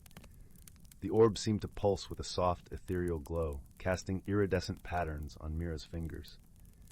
As she gazed into the orb, Mira felt a gentle tug at her heart, as if it was inviting her to look deeper. She closed her eyes and was transported into a vision, a lush, vibrant world where colors were more vivid and the air was sweet with the fragrance of blossoms unknown to her. It was a world untouched by time, where creatures of all kinds lived in harmony, and the sky danced with hues of pink and orange as if it were perpetually sunset. The vision slowly faded, and Mira opened her eyes, her heart pounding with excitement. She knew, deep within her, that this orb was more than just a simple trinket. It was a gateway to the hidden world the villagers spoke of, a world waiting to be discovered. Determined to uncover the secrets of the orb, Mira set out on a journey that very evening. The forest, bathed in the silver light of the moon, seemed to hum with anticipation. As she walked, the familiar path transformed, the trees whispering in a language only Mira could understand. She followed the gentle pull of the orb, her heart a compass leading her deeper into the unknown. After what seemed like hours, Mira found herself at the heart of the forest, where the trees formed a grand circle around a serene, crystal-clear pond. The water mirrored the night sky, reflecting the twinkling stars like 1,000 tiny diamonds. In the center of the pond stood a stone pedestal, upon which a delicate flower bloomed, its petals a vibrant blue, shimmering with an otherworldly light. Mira approached the edge of the pond, her breath caught in her throat. She knew what she had to do. With a steady hand, she placed the orb upon the pedestal. The flower leaned towards the orb as if greeting an old friend, and a soft glow enveloped them both. In that moment, the air shimmered, and the world seemed to hold its breath. The glow intensified, enveloping Mira in a cocoon of warmth and light. She closed her eyes, feeling the magic seep into her very bones, filling her with a sense of peace and belonging she'd never known before. When she opened her eyes, Mira found herself in the hidden world she had glimpsed through the orb. The colors were even more vibrant than she had imagined, and the air was filled with the melodious chirping of unseen birds. She felt a sense of awe and wonder, as if she had stepped into a living painting. As Mira explored this enchanting world, she met creatures both strange and familiar. There were gentle deer with antlers that glowed like the moon, wise owls whose eyes held the secrets of the stars, and playful foxes whose laughter echoed through the trees. Each creature greeted her with warmth and kindness, as if she were an old friend returning home. Among these creatures, Mira found a peculiar companion, a small, fluffy creature no larger than a kitten. It had fur as white as snow and eyes that sparkled like sapphires. The creature introduced itself as Finn, a guardian of this hidden realm. Finn explained that the orb was a gift from the ancients, meant to guide those with pure hearts to this world. It was a place where the soul could find solace and where dreams came to life. Mira listened with rapt attention, her heart swelling with gratitude for the unexpected friendship. As days turned into weeks, Mira and Finn embarked on countless adventures, discovering hidden valleys filled with blooming flowers, cascading waterfalls that sang with the voices of the ancients, and towering trees that whispered forgotten tales. Each day brought new wonders and deeper connections, not just with the land, but with herself. Through her journey, Mira learned the power of friendship, how a bond, no matter how unexpected, could transform and heal. She discovered that the hidden world was not just a place of beauty, but a reflection of the love and kindness she carried within her heart. But as with all journeys, the time came for Mira to return to her village. The hidden world had changed her, filling her with a wisdom and peace that she knew she must share with others. With Finn by her side, she returned to the forest grove where her journey had begun. As she placed the orb back on the stone pedestal, the hidden realm began to fade, leaving behind a gentle breeze that whispered through the trees. Mira felt a pang of sadness, but also a deep sense of fulfillment. She knew that the hidden world would always be with her, a part of her heart and soul. Back in her village, Mira shared her tales of friendship and adventure, inspiring others to seek out the beauty and magic in their own lives. She became a beacon of hope and kindness, her spirit as vibrant as the hidden world she had discovered. And so, Mira's story became a legend in the village, a tale told by fireside on cold winter nights, a story of a girl with a pure heart who found a hidden world, and through it, discovered the true meaning of friendship and the boundless magic of love. In the years that followed, Mira grew older, yet her spirit remained as youthful and vibrant as the day she discovered the enchanted orb. The village thrived under the warmth of her tales, and the forests around them seemed to hum with a gentle magic, as if echoing the hidden world that lay beyond sight. Mira became a mentor to the children of the village, sharing her wisdom and encouraging them to explore the wonders of the world around them. She taught them to listen to the whispers of the wind, to see the beauty in the simplest of things, and to cherish the bonds of friendship that could turn the ordinary into the extraordinary. As seasons passed, the forest became a place of pilgrimage for those who sought solace and inspiration. Travelers from far and wide came to walk the paths that Mira had tread, hoping to catch a glimpse of the magic she had found. The village flourished, a place of peace and harmony, where nature and humanity coexisted in perfect balance. Mira's friendship with Finn remained a constant source of joy and comfort. Though the hidden world was beyond reach, Finn had chosen to stay by her side, a reminder of the connection between their two worlds. Together, they explored the ever-changing beauty of the forest, creating new memories with each passing day. One evening, as the sun dipped below the horizon and the sky was painted with hues of orange and pink, Mira and Finn sat by the pond where it had all begun. The air was filled with the sweet fragrance of night-blooming flowers, and the water reflected the stars like a tapestry of dreams. Mira turned to Finn, her heart full of gratitude. "Thank you, dear friend," she said softly, "for showing me a world I never knew existed, and for teaching me the true power of friendship." Finn snuggled closer, a contented purr rumbling from deep within. "Thank you, Mira, for opening your heart to the magic of this world and for sharing it with others." As they sat together, enveloped in the gentle embrace of the night, a soft glow began to emanate from the center of the pond. Mira watched in awe as the delicate flower reappeared on the stone pedestal, its petals shimmering with the same ethereal light she had seen all those years ago. The orb, resting within the flower, pulsed with a gentle warmth, as if greeting an old friend. Mira understood in that moment that the hidden world was always there, waiting for those with open hearts to find it. The magic was not in the place itself, but in the love and friendship that connected them all. Mira reached out and placed her hand over the orb. A soft glow enveloped her, and she felt the familiar warmth seep into her soul. It was a promise, a reminder that the hidden world would always be a part of her, a world of dreams and wonder, of friendship and love. As the glow faded, Mira and Finn sat in peaceful silence, the stars twinkling above them like a million tiny lanterns.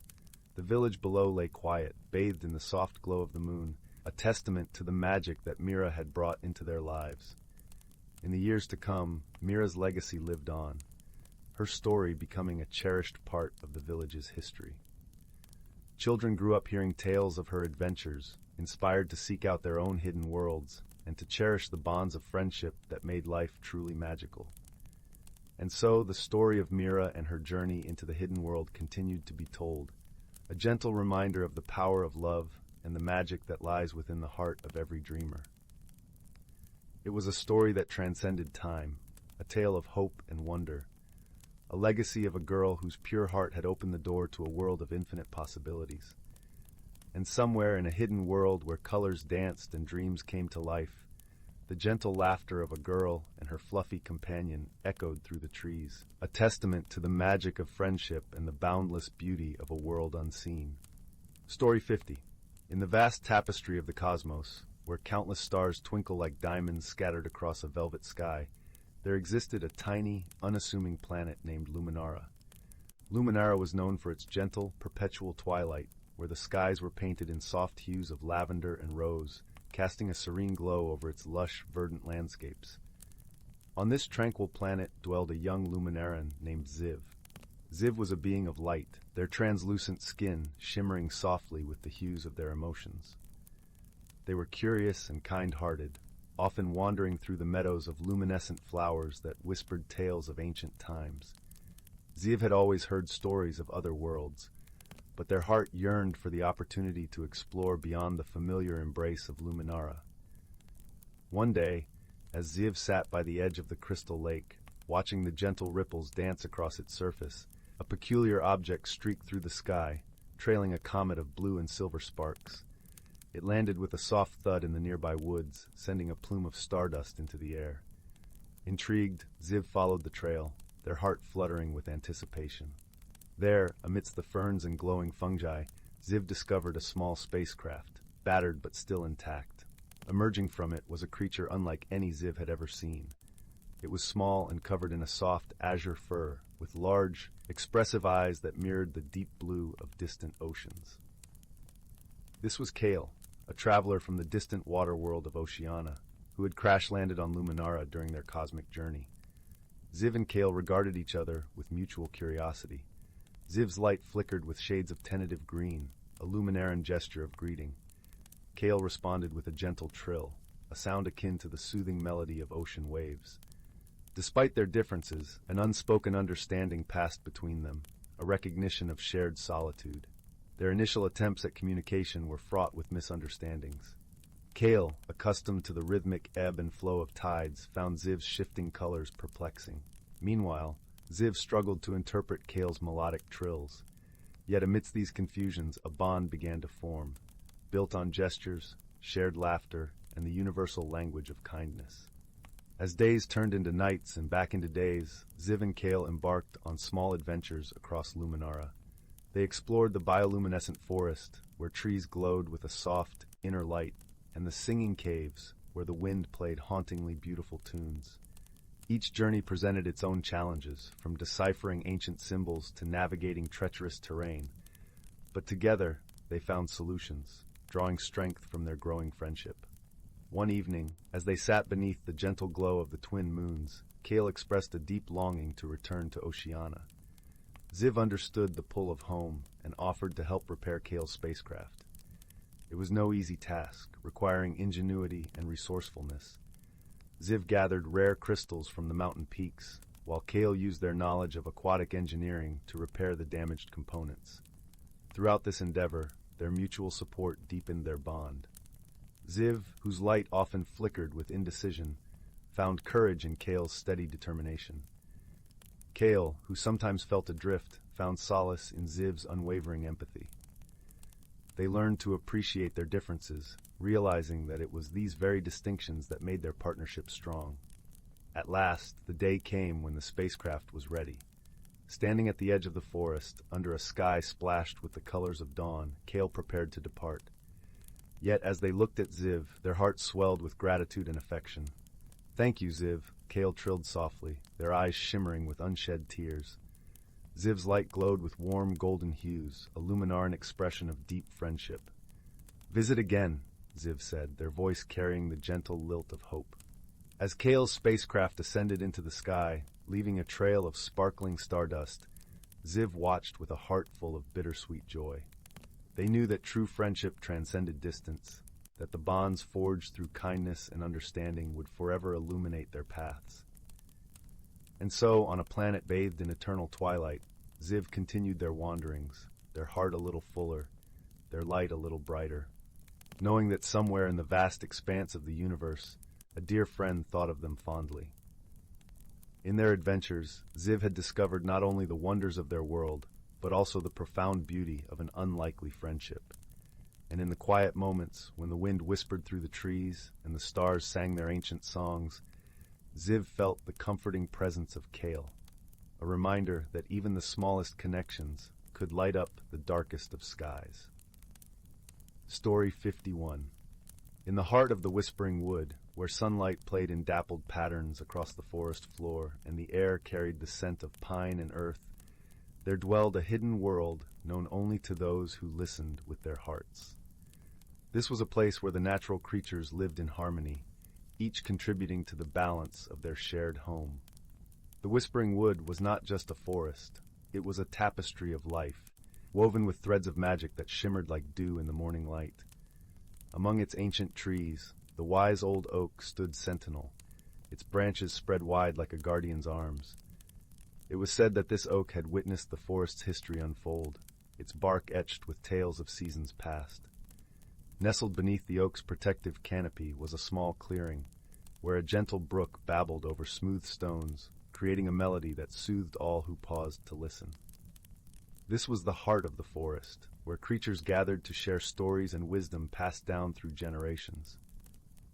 Among these creatures was a small, curious squirrel named Pippin. With fur the color of autumn leaves and eyes that sparkled with wonder, Pippin was known for his inquisitive nature. He loved to explore the forest, bounding from branch to branch, always eager to learn more about the world around him. One crisp morning, as the first whispers of winter danced on the breeze, Pippin noticed something peculiar. The leaves of the whispering wood seemed to shimmer with an unusual glow, as if touched by starlight. Curiosity piqued, Pippin scampered to the clearing, where he found his dear friend, Leora the wise owl, perched on a low branch. "Good morning, Leora," Pippin chirped, his voice bright with excitement. "Have you seen the leaves today? They look almost magical." Leora blinked slowly, her eyes reflecting the warmth of the sun. "Ah, Pippin, you have noticed the dance of the seasons," she replied in her gentle, melodious voice. "This is a time when the forest reveals its hidden magic, a gift from the earth itself." Pippin's ears perked up. "The dance of the seasons? What is that?" "The dance of the seasons," Leora explained, "is a rare and wondrous event. It occurs when the balance of nature is perfect. When every creature and plant fulfills its role in harmony, it is both a celebration and a reminder of the interconnectedness of all life." As Leora spoke, Pippin imagined the forest as a grand symphony, each creature and element a note in a melody that had played for centuries. He felt a sense of awe at being part of something so vast and beautiful. But as the day wore on, Pippin noticed something that troubled him. The brook in the clearing, usually so full of life, seemed quieter than usual. The water's song was muted, and the fish that darted beneath its surface swam sluggishly. Concerned, Pippin turned to Leora. "Why is the brook so quiet today? It doesn't feel right." Leora's gaze softened. "You have a keen sense, Pippin. The brook is indeed quieter, and it is a sign that something is amiss. We must discover what is causing this imbalance." With determination kindling in his heart, Pippin set off through the forest, guided by the wisdom of his friend. As he traveled, he listened closely to the whispers of the trees and the calls of the birds. He knew that the forest shared its secrets with those who were patient and attentive. His journey led him to the edge of the whispering wood, where the trees thinned and the land sloped gently towards a meadow. Here he found the source of the brook, a spring that bubbled up from the earth, usually clear and sparkling. But now its waters were clouded, and the plants nearby drooped with thirst. Pippin's heart ached at the sight, and he knew he must act. He remembered the stories Leora had shared about the delicate balance of nature, and how even small changes could ripple through the forest like a stone cast into a pond. Returning to the clearing, Pippin gathered the creatures of the forest, each one eager to help restore their home. Together, they devised a plan to clear the debris that had choked the spring. The beavers, with their skillful paws, worked to remove fallen branches, while the birds carried away leaves and twigs. The deer used their gentle hooves to aerate the soil, allowing it to breathe and heal. As they worked, the forest seemed to hold its breath, the air filled with anticipation. Slowly, the water began to run clear once more, its song growing stronger with each passing moment. The plants around the spring lifted their leaves, drinking deeply of the restored waters. With the brook's melody returned, a sense of peace settled over the whispering wood. The leaves shimmered brighter than before, and the creatures gazed at one another with a newfound appreciation for their interconnected lives. That evening, as the sun dipped below the horizon, casting a golden glow over the forest, Pippin and Leora perched together on the old oak's branch, watching the dance of the seasons unfold. Stars began to twinkle in the darkening sky, and the forest sang a lullaby of contentment. "Pippin," Leora said softly, "you have shown great wisdom today. By listening to the forest and acting with kindness, you have helped restore the harmony that binds us all." Pippin felt a warmth spread through him, a quiet joy that came from knowing he had played a part in something greater than himself. As the whispers of the leaves lulled him into a peaceful slumber, he he knew that he carried with him the enduring lessons of the forest, the power of friendship, the importance of balance, and the magic that lies in every living thing. And so, under the watchful eyes of the old oak and the twinkling stars, the whispering wood settled into the embrace of night, a world at peace, cradled by the gentle rhythms of nature. Story 52. Once upon a time, in a quaint village nestled between rolling hills and whispering streams, there lived a young girl named Willow. She was a quiet, thoughtful soul who loved nothing more than spending time in the old oak forest that surrounded her home. Willow felt a deep connection to the trees, the animals, and the gentle rhythm of nature. As Willow grew older, she noticed changes within herself that she didn't quite understand. Her thoughts and emotions seemed to ebb and flow like the tides, leaving her feeling unsettled and uncertain. She struggled to make sense of the transformation happening inside her, and at times she even feared it. One crisp autumn morning, as Willow wandered through the forest, she came upon a clearing where a magnificent willow tree stood. Its long, slender branches swayed in the breeze, and its leaves danced with 1,000 shades of gold and amber. Drawn to its beauty, Willow settled beneath its canopy and watched as the leaves drifted gently to the ground. As she sat there, lost in thought, a soft voice startled her. "Hello, my dear," the voice whispered. Willow looked around, but there was no one to be seen. "Who's there?" she called out, her heart fluttering with a mix of curiosity and trepidation. "It is I, the ancient willow tree," the voice replied. "I've been watching over you for many seasons, and I sense the changes stirring within you." Willow's eyes widened in disbelief, but a part of her felt strangely comforted by the tree's presence. "I don't understand what's happening to me," she admitted, her voice trembling. "Everything feels so different, and I'm afraid." The willow tree's branches seemed to nod in understanding. "My dear Willow, what you're experiencing is the natural process of growth and transformation. Just as the seasons change, so too must we evolve and embrace new aspects of ourselves." Willow listened intently, her heart yearning for guidance. The willow tree continued. "Look around you, Willow. See how the forest changes with each passing season? The vibrant greens of summer give way to the fiery hues of autumn, and then the quiet slumber of winter. Yet through it all, the trees stand tall, their roots grounded, and their branches reaching ever upward." As the willow tree spoke, something shifted within Willow's heart. She began to see the beauty in the cycles of change, the way each season held its own unique magic and lessons. Over the following weeks and months, Willow formed a deep bond with the ancient willow tree. It became her confidant, her mentor, and her dearest friend. Whenever she felt lost or uncertain, she would seek solace beneath its embrace, and the tree would share its wisdom, reminding her to trust in the journey of growth. Willow's transformation was not an easy one, but with the willow tree's guidance and her own newfound courage, she learned to embrace the ebb and flow of life. She discovered that within every change, there was a seed of potential waiting to blossom. As the seasons passed, Willow noticed something remarkable happening to the willow tree.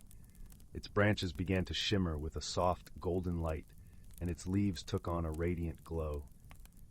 Willow realized that the tree's magic was a reflection of her own inner growth, a testament to the beauty that can emerge from embracing change with an open heart. Through her journey, Willow also found support and companionship in the most unexpected places. The wise old oak tree, with its sturdy branches and deep-rooted strength, became a steadfast ally, offering Willow a comforting presence and a listening ear. The playful squirrels and chirping birds reminded her to find joy in the smallest moments, and to approach life with a sense of wonder and curiosity. As the years went by, Willow blossomed into a radiant young woman, her spirit as vibrant and resilient as the forest itself. She learned that change was not something to fear, but rather an opportunity for growth, transformation, and self-discovery. And whenever she found herself facing new challenges or uncertainties, she would return to the ancient willow tree, now glowing with a magical luminescence.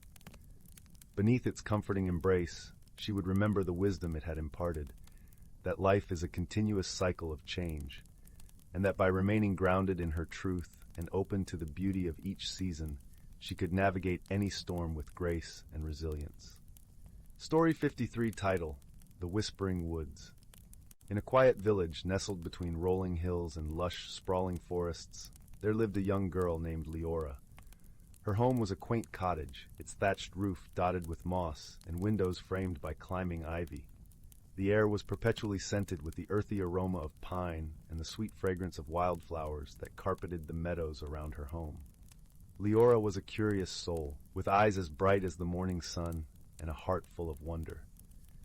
She spent her days exploring the evergreen woods that bordered her village, delighting in the rustling leaves and the soft whispers of the wind that seemed to carry secrets from lands far away. One summer's afternoon, as the sky was painted with hues of orange and pink, Leora set out on her daily adventure. The path she followed was bathed in golden light, and the gentle breeze carried the scent of blooming jasmine. She walked with a lightness in her step, the soft earth cushioning her feet.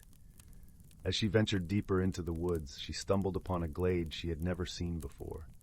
It was a hidden world, veiled by thick ferns and ancient oaks that stood like sentinels.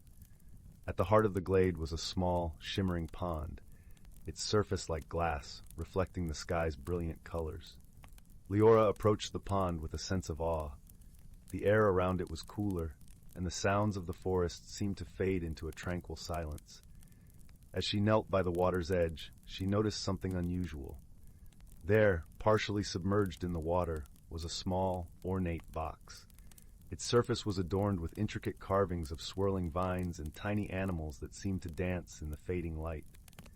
Her fingers tingled with excitement as she reached out to retrieve the box. It felt warm to the touch, as if it held a life of its own. Carefully, she opened it, revealing a delicate silver necklace with a pendant shaped like a leaf, glistening with a light that seemed to come from within. Leora's heart raced as she slipped the necklace around her neck.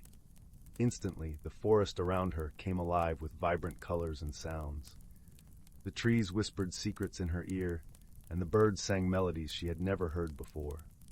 The pond shimmered with a deep, enchanting glow, and Leora felt a connection to the world around her, as if nature itself had embraced her. As she marveled at this newfound wonder, a soft voice spoke, seemingly from nowhere yet everywhere at once.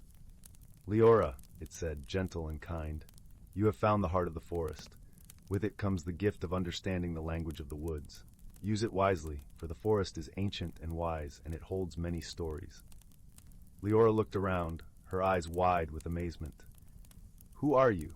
she asked, her voice trembling with excitement. "I am the spirit of the forest," the voice replied, its tone soothing and warm. "I have watched over these lands for centuries. The necklace you wear is a part of me, and it is now a part of you as well." Leora's heart swelled with gratitude. "Thank you," she whispered, her voice barely audible over the gentle rustling of the leaves. That evening, as the first stars began to twinkle in the indigo sky, Leora returned home, her mind buzzing with thoughts and emotions. She knew her life had changed in ways she could not yet comprehend. The days that followed were filled with wonder and discovery. With the heart of the forest, Leora understood the whispers of the wind and the songs of the birds. She learned of the hidden world within the woods, where creatures of all shapes and sizes lived in harmony, unseen by human eyes. One day as she wandered through the forest, she encountered a fox with fur as red as fire and eyes that sparkled with intelligence. To her surprise, the fox spoke, its voice clear and wise. "Greetings, Leora," it said, bowing its head slightly. "I am Bram, guardian of the Whispering Woods. I have heard much about you." Leora smiled, her heart warm with the joy of newfound friendship. "Hello, Bram," she replied, her voice filled with kindness. "It's an honor to meet you." Bram nodded, his tail swishing through the air. "The forest has chosen you for a reason, Leora. There is a balance here that must be maintained, and I believe you have a role to play." Intrigued, Leora listened as Bram spoke of a shadow that threatened the harmony of the forest.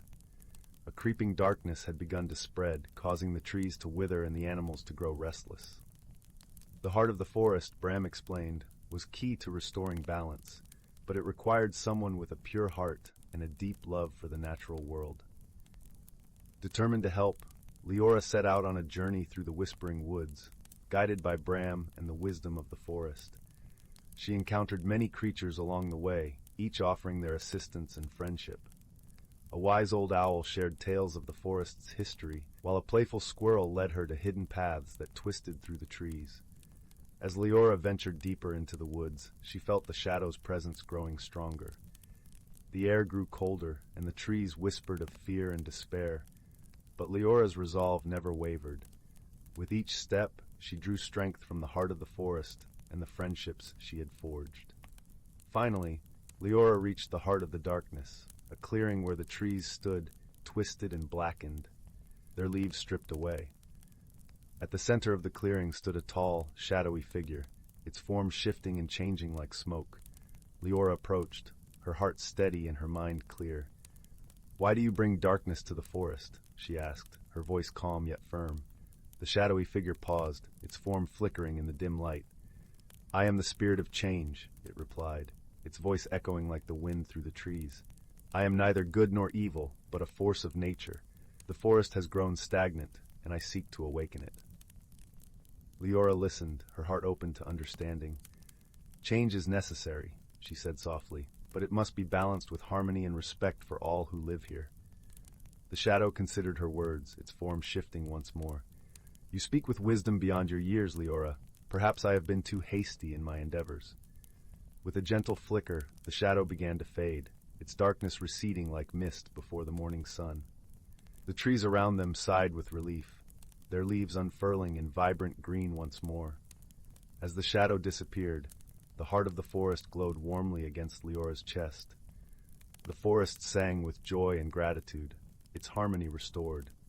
Leora returned home that evening, her heart full of peace and contentment. The journey through the whispering woods had changed her, deepening her understanding of the world and her place within it. From that day forward, Leora continued to explore the forest, her bond with nature stronger than ever. She cherished the friendships she had made and the lessons she had learned, knowing that the heart of the forest would guide her always. And so, under the watchful eyes of the stars, Leora drifted into a gentle slumber, her dreams filled with the whispers of the woods and the promise of new adventures to come. Story 54. Once upon a time, in the quiet village of Maplewood, nestled between gentle rolling hills and whispering forests, there stood a small, unassuming cottage with a thatched roof and a garden brimming with wildflowers. This was the home of a young girl named Clara, who was known for her curious heart and kind spirit. Clara lived with her grandmother, a wise and gentle woman who tended to her garden and spun tales of magic and mystery by the fire each evening. One crisp autumn afternoon, as golden leaves danced down from the trees, Clara was helping her grandmother prepare the garden for winter. As she dug into the rich, earthy soil, her spade struck something hard and metallic. Intrigued, Clara brushed away the dirt to reveal a small, intricately engraved box, its surface shimmering with a faint, otherworldly glow. Clara carried the box inside, cradling it gently in her hands. Her grandmother, with eyes that twinkled like stars, examined the box closely and smiled. "This is a wonder indeed, Clara," she said, her voice as warm as the hearth. "It is said that objects such as these choose their finder for a reason. Perhaps it holds a secret meant just for you." With her grandmother's encouragement, Clara carefully opened the box. Inside, nestled on a bed of deep blue velvet, lay a small golden compass. The compass seemed ordinary enough at first glance, but as Clara picked it up, she felt a gentle vibration, as if the tiny object was humming with life. That night, as the wind whispered through the trees and the fire crackled softly, Clara lay in bed, the compass resting on her bedside table. As she drifted into dreams, the compass began to glow faintly, casting a warm, comforting light that filled the room. When Clara awoke, she noticed that the compass needle was not pointing north, but towards the window, as if urging her to follow. Her heart fluttered with excitement and a touch of apprehension. What lay beyond the familiar comforts of her home, guided by this mysterious compass? With her grandmother's blessing and a satchel filled with provisions, Clara set off on her journey. The compass guided her out of the village and into the sprawling forest, where sunlight dappled the ground and the air was filled with the earthy scent of pine and moss. As Clara ventured deeper into the woods, she encountered a host of woodland creatures, each offering their own unique wisdom. There was Oliver, the wise old owl with feathers as soft as clouds, who perched on a low branch and spoke in soothing tones. "Trust in the path you walk, young Clara," he hooted gently, "for it is not always the destination, but the journey itself that holds the greatest lessons." Further along, Clara met Lila, a sprightly squirrel with bright, curious eyes and a tail that fluffed out like a soft autumn dandelion. Lila chattered excitedly about the world beyond the trees, encouraging Clara to look for beauty in the smallest of details, whether it be the way sunlight streamed through leaves or the delicate pattern of a spider's web. With each step, Clara found herself growing more attuned to the forest's subtle symphony, the rustling leaves, the chirping of crickets, the gentle babble of a distant brook. The compass continued to guide her, its soft glow a constant, reassuring presence. One evening, as the sun dipped below the horizon, painting the sky in hues of lavender and rose, Clara reached a clearing where stood an ancient, majestic oak tree. Its branches stretched wide, like arms open in an embrace. Hanging from one of these branches was a shimmering, crystalline orb, pulsing with a gentle light. The compass had led her here, but now Clara faced a challenge. The orb was suspended just out of reach, and though the tree was inviting, it was also formidable. Clara knew she needed to retrieve the orb, but force was not the answer. She sat beneath the oak, contemplating. As the stars began to blink into existence, Clara remembered the wisdom of her woodland friends. She closed her eyes, letting the gentle breeze carry her thoughts. She listened, truly listened, to the whispers of the leaves, the stories carried by the wind. Slowly, a plan began to form in her mind. She gathered fallen branches and leaves, weaving them into a sturdy rope. With careful precision, she fashioned a loop at one end and with a deep breath tossed it towards the orb. The first few attempts fell short, but Clara was patient, determined. On her fifth try, the loop settled around the orb, and with a gentle tug, it came free, descending softly into her hands. As Clara held the orb, a warmth spread through her, filling her with a sense of peace and understanding. She realized that this journey, guided by the mysterious compass and marked by encounters with wise helpers, had transformed her. She had learned to listen, to see the world with new eyes, and to trust in her own quiet strength. With the orb safely in her satchel, Clara made her way back home, the compass now resting quietly, its glow a soft reminder of the journey they had shared. Her grandmother greeted her at the door, enveloping her in a warm embrace. "You have grown, my dear Clara," she said, her voice full of pride and love. That night, as Clara lay in bed, the orb cast a gentle, soothing light throughout the room, filling it with a sense of calm and comfort. The compass, its purpose fulfilled, rested silently beside it. Clara closed her eyes, drifting into dreams filled with laughter and light, knowing that she had discovered something truly magical within herself. And so, in the cozy little cottage in Maplewood, under the watchful gaze of stars and the gentle embrace of dreams, Clara found her place in the world, one filled with wonder, wisdom, and the quiet magic of a kind heart. The end. Story 55. In a distant corner of the galaxy, where the stars twinkled like scattered diamonds across the velvet night, there lay a small planet named Luminara. It was a world of gentle plains that rolled like an emerald sea, and forests where the leaves shimmered with a silvery luminescence. The air was filled with the soft hum of crystalline insects and the sweet perfume of blooming starflowers. It was here that the story of unlikely companionship began. One such inhabitant of Luminara was a creature named Lyra, a being as delicate as the planet itself. She was part of the Auran, a species known for their ethereal beauty and their ability to communicate through light and color. Lyra's skin glowed softly, shifting in hues that reflected her emotions, a language understood by her people. Lyra was tending to the starflowers in the meadow, her fingers gently coaxing the blossoms open when a shadow zipped across the sky. With a curious tilt of her head, she watched as a small ship, battered and smoking, descended through the atmosphere, landing with a thud in a nearby clearing. Emerging from the ship was a figure quite unlike any Lyra had ever seen. He was a stocky creature with scales that glittered like sunlit sapphires, and a tail that flicked back and forth in agitation. His name was Zorak, a traveler from the planet Pyron, known for its fiery landscapes and hardy inhabitants. Zorak stepped out, blinking in the soft light of Luminara, his eyes adjusting from the harsh brightness of Pyron. He was an interstellar explorer, though his latest venture had ended with an unexpected crash and a broken ship. His frustration was palpable, his tail lashing against the ground, sending up little puffs of dust. Lyra approached cautiously, her skin shifting to a calming blue. She knew the Pyronians were known for their short tempers, but she also understood that this stranger needed help. "Welcome to Luminara," Lyra said, her voice as gentle as a breeze. Her words were accompanied by a soft, warm glow, hoping to convey her peaceful intentions. Zorak eyed her warily.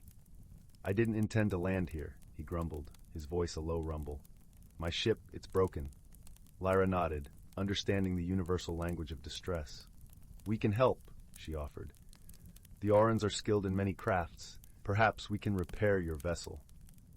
Zorak hesitated.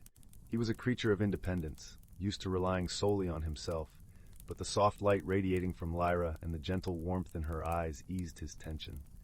Reluctantly, he agreed. As days turned into weeks, Zorak found himself working alongside the Aurans. He was surprised by their gentle strength and wisdom. They taught him to listen not just with his ears, but with his heart, a concept foreign to the Pyronians who valued strength and resilience above all. At first, misunderstandings were frequent. Zorak's straightforward manner often clashed with the Aurans' more subtle approach. During one such instance, while repairing the ship's engine, Zorak's impatience led him to hastily connect the wrong wires, causing a small explosion that startled them both. Lyra, her skin flickering with surprise, simply laughed, a sound like tinkling bells. "Perhaps patience is a virtue worth learning," she said, her eyes twinkling with gentle humor. Zorak flushed, his scales deepening in color. But rather than anger, he felt a strange warmth, a realization that mistakes were part of learning and that this new world had much to teach him. As they worked, Lyra and Zorak shared stories of their worlds. Lyra spoke of Luminara's peaceful nights lit by bioluminescent flora, while Zorak described the vibrant, fiery dances held under Pyrron's twin suns. Despite the differences, they found a common ground in their love for exploration and discovery. One evening, as the twin moons of Luminara rose, casting a gentle glow over the land, Lyra invited Zorak to a gathering of her people. The Aurans danced in circles, their bodies glowing in synchrony with the soft music that floated through the air. Zorak, feeling out of place at first, soon found himself entranced by the beauty of it all. Lyra reached out a hand, inviting him to join. Tentatively, Zorak stepped forward, his movements awkward at first. But Lyra's encouraging smile and the warmth of the Aurans around him soon eased his discomfort. Together, they danced under the moonlight, their differences forgotten, their spirits aligned. That night, as they sat by a crackling fire, Zorak turned to Lyra. "Your people have taught me more than I expected," he admitted, his voice softer than usual, "about patience and understanding and friendship." Lyra's skin glowed a soft pink, a sign of her happiness. "And you, Zorak, have shown us the value of strength and determination. We are all the better for it." As the ship neared completion, Zorak felt a pang of sadness. He had grown fond of Luminara and its gentle inhabitants, but he knew his journey must continue. On the day of his departure, the Aurans gathered to bid him farewell. Lyra stepped forward, a small starflower in her hand. "To remember us," she said, placing it in his palm. Zorak nodded, touched by the gesture. "I will never forget," he promised, his voice thick with emotion. As his ship rose into the sky, Zorak looked back one last time. Below, the Aurans waved, their bodies glowing like a constellation of stars, and at the forefront stood Lyra, her skin a radiant gold. In the vastness of space, Zorak realized that true friendship transcended worlds and species.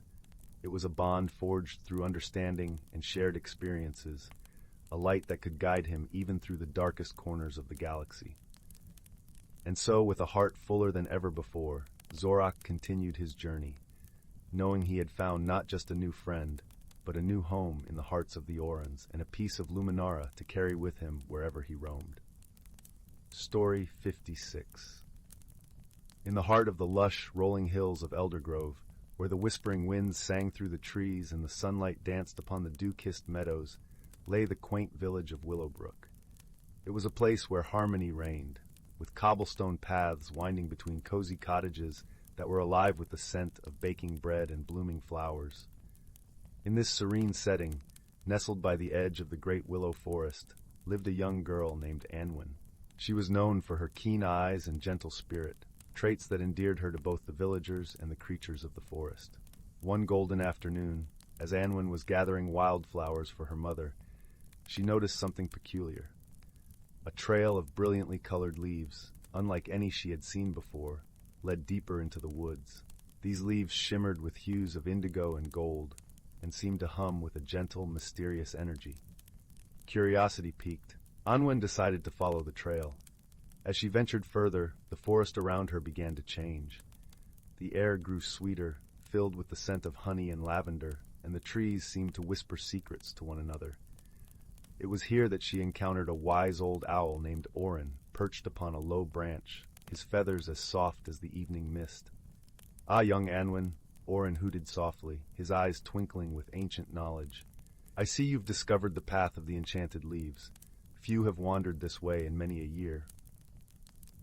"What are these leaves, Orin?" Anwen asked, her voice a gentle murmur in the tranquil air. "They lead to a hidden glen, where the Vale of Wishes lies," Orin explained. "It is a magical place that, once every 100 years, grants a single wish to one who is pure of heart." Anwen's eyes widened with wonder.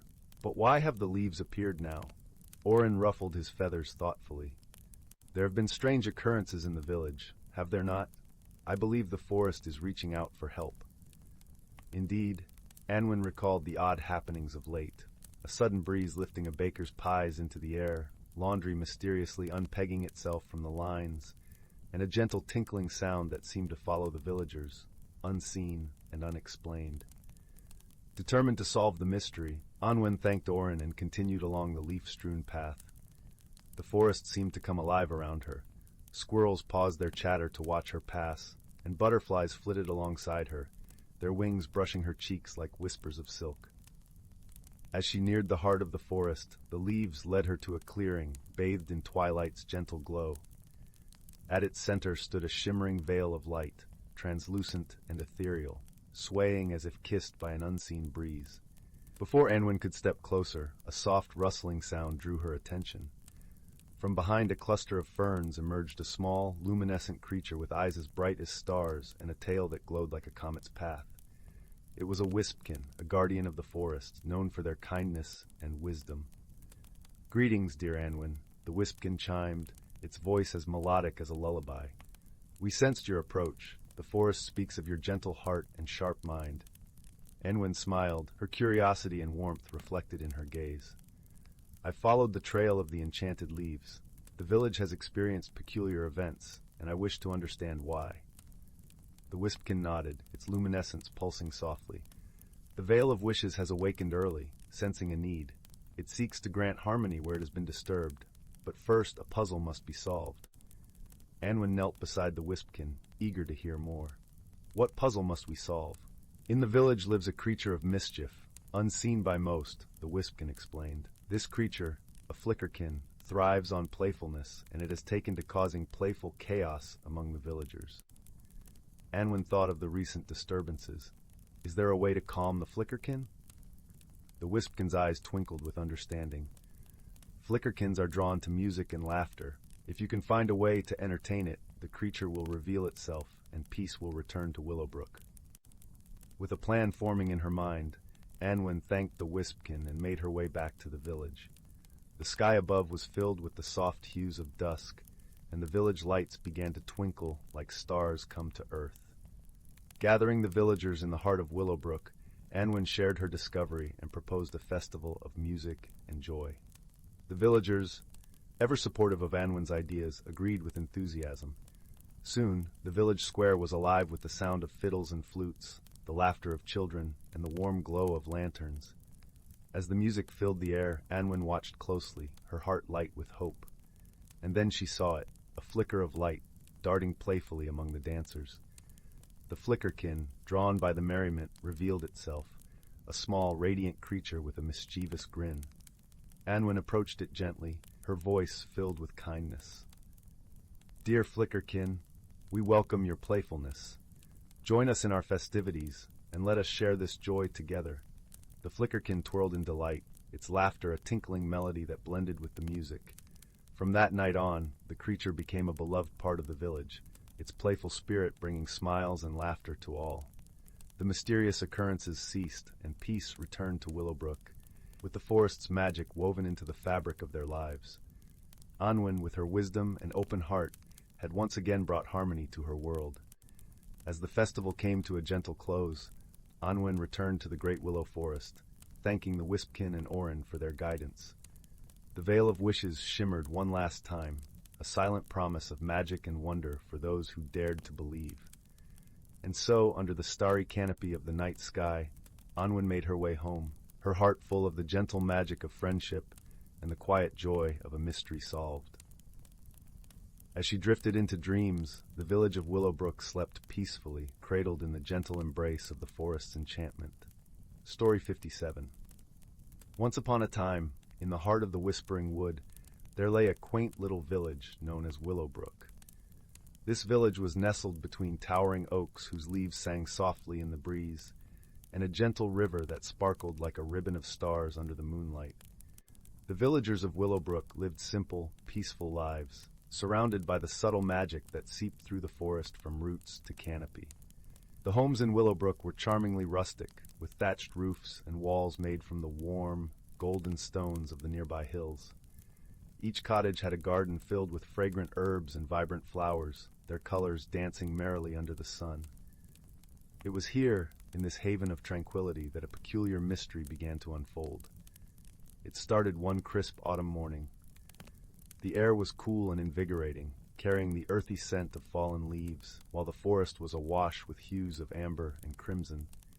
As the villagers went about their daily routines, they began to notice something strange. The bell of the village clock tower, which stood tall at the center of Willowbrook, had stopped chiming at the usual hour. This clock, crafted long ago by the village's founding family, was known for its reliability, marking the passage of time with a melodic peal that resonated through the forest. The villagers gathered in the square, exchanging puzzled glances and murmurs of concern. What could have stopped the clock? They wondered aloud. It was then that Emmett, the village's wise and gentle watchmaker, offered to investigate. Emmett was known for his kind heart and keen mind, always ready to lend a helping hand or a listening ear. With a twinkle in his eye, Emmett assured the villagers that he would solve the mystery. He dusted off his old leather satchel, filled with tools that had been passed down through generations, and set off toward the clock tower. The path to the tower wound through the village, lined with cobblestones that glistened like jewels in the morning dew. As he approached the tower, Emmett paused to admire the intricate carvings that adorned its wooden doors, depicting stories of the village's history. Inside, the air was cool and carried the faint aroma of worn timber and oil. He climbed the spiral staircase that led to the clock's mechanisms, his footsteps echoing softly in the quiet chamber. Upon reaching the top, Emmett examined the clock's gears, which usually turned with the steady grace of a river's flow. To his surprise, he found a tiny silver thread, tangled among the cogs, shimmering like moonlight on water. It was unlike anything he had seen before. Carefully, he untangled the thread, unsure of what it might mean. Curious about the thread's origin, Emmett decided to consult with Lyra, the village's wise old owl. Lyra had lived in Willowbrook for as long as anyone could remember, perched in her cozy nest high above the forest floor. Her feathers were the color of twilight, and her eyes were like amber gems, wise and knowing. Emmett found Lyra nestled in the branches of an ancient oak, the leaves rustling softly around her. "Good morning, Emmett," she greeted with a gentle hoot.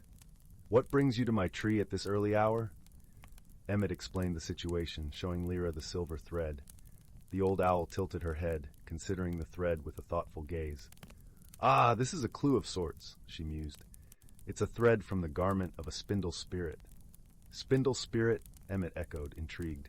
"Yes," Lyra replied, her voice as soothing as a lullaby. "Spindle spirits are mischievous little creatures known for weaving the fabric of dreams, and sometimes they wander into the waking world, curious about the lives of those who dwell here." Emmett nodded, thanking Lyra for her wisdom. If a spindle spirit was involved, then perhaps it had become entangled in the clock's workings by accident. He decided to search for the spirit, hoping to resolve the mystery and restore the clock's chime. As the sun dipped below the horizon, painting the sky with strokes of pink and gold, Emmett wandered deeper into the whispering wood. The forest was alive with the sounds of evening, the gentle rustle of leaves, the soft chirping of crickets, and the distant hoot of an owl preparing for the night. Guided by the light of the crescent moon, Emmett soon found himself in a glen bathed in silvery light. There, among the wildflowers, he noticed a faint glow, a tiny, luminous figure flitting playfully above the ground. It was a spindle spirit, its translucent wings shimmering like gossamer. "Hello, little one," Emmett called softly, not wanting to startle the spirit. "Might you be the owner of this silver thread?" The spirit's eyes, bright as starlight, widened with recognition. It fluttered closer, and Emmett sensed a gentle apology in its movements. The spindle spirit had indeed wandered into the clock tower out of curiosity, and in its playful explorations, the thread from its cloak had caught in the gears. With a smile, Emmett reassured the spirit that all was well. He watched as it twirled joyfully in the air, grateful for his understanding. Before it departed, the spindle spirit gifted Emmett a single, shimmering feather, a token of gratitude and friendship. The next morning, as the first light of dawn kissed the rooftops of Willowbrook, the village was awakened by the familiar, melodious chime of the clock tower. The villagers gathered once more in the square, their faces alight with relief and joy. Emmett shared the tale of the spindle spirit, and the village, enchanted by the story, decided to honor the playful spirit by weaving a new tradition into their lives, a festival of dreams, where each year they would celebrate the magic and wonder that surrounded them. And so, with the mystery solved, and the village's heart beating anew with the rhythm of the clock, peace and harmony settled once more over Willowbrook. Emmett returned to his little workshop, the silver feather tucked safely on his shelf, a reminder of the gentle spirit and the small adventure that had brought their village closer together. As the seasons turned and the years passed, the village of Willowbrook remained a place of enchantment, where the whispers of the woods were filled with stories of friendship, kindness, and the gentle magic that wove their lives together. And every night, as the villagers drifted into slumber, they dreamed of silver threads and twinkling feathers, wrapped in the comforting embrace of their beloved whispering wood. Story 58. Once upon a time, in a quaint village nestled at the edge of a sprawling emerald forest, lived a young girl named Lila. Her hair was the color of autumn leaves, and her eyes sparkled with the curiosity of 1,000 questions. Lila loved nothing more than to wander through the meadows and woods surrounding her home, her heart always eager to uncover the secrets of the world around her. One crisp morning, as the sun yawned across the horizon, painting the sky in hues of pink and gold, Lila set out on a new adventure. Her path took her deeper into the forest than she had ever ventured before. The air was filled with the sweet scent of pine, and the gentle rustle of leaves whispered enchanting tales of old. As she walked, the forest seemed to come alive with every step she took, the vibrant greens and browns of the trees seeming to pulse with a life of their own. After what felt like hours of wandering, Lila stumbled upon a hidden glade, bathed in soft, dappled sunlight. At the center of the glade lay a shimmering pond, its surface gleaming like liquid silver. The pond was surrounded by wildflowers of every imaginable color, their petals glistening with morning dew. It was a place so magical, Lila could scarcely believe her eyes. As she approached the pond, Lila noticed something extraordinary. Tiny, luminescent creatures flitted above the water, their wings humming a gentle melody. They were no larger than a thumb, with bodies that glowed softly in shades of turquoise and lavender. Lila watched in awe as they danced through the air, their light casting playful shadows across the glade. "Hello there," she whispered softly, not wanting to startle the delicate beings. To her surprise, one of the creatures flew closer, hovering just above her shoulder. Its voice was as delicate as the chime of a distant bell. "Welcome, dear traveler," it chimed. "We are the Glimmers, guardians of this enchanted glade." Lila smiled, her heart swelling with wonder. "What a beautiful place this is," she said. "But why have I never seen it before?" "The glade reveals itself only to those who seek with a pure heart and a brave spirit," replied the Glimmer. "You, dear Lila, have both." Encouraged by the Glimmer's words, Lila continued to explore the glade.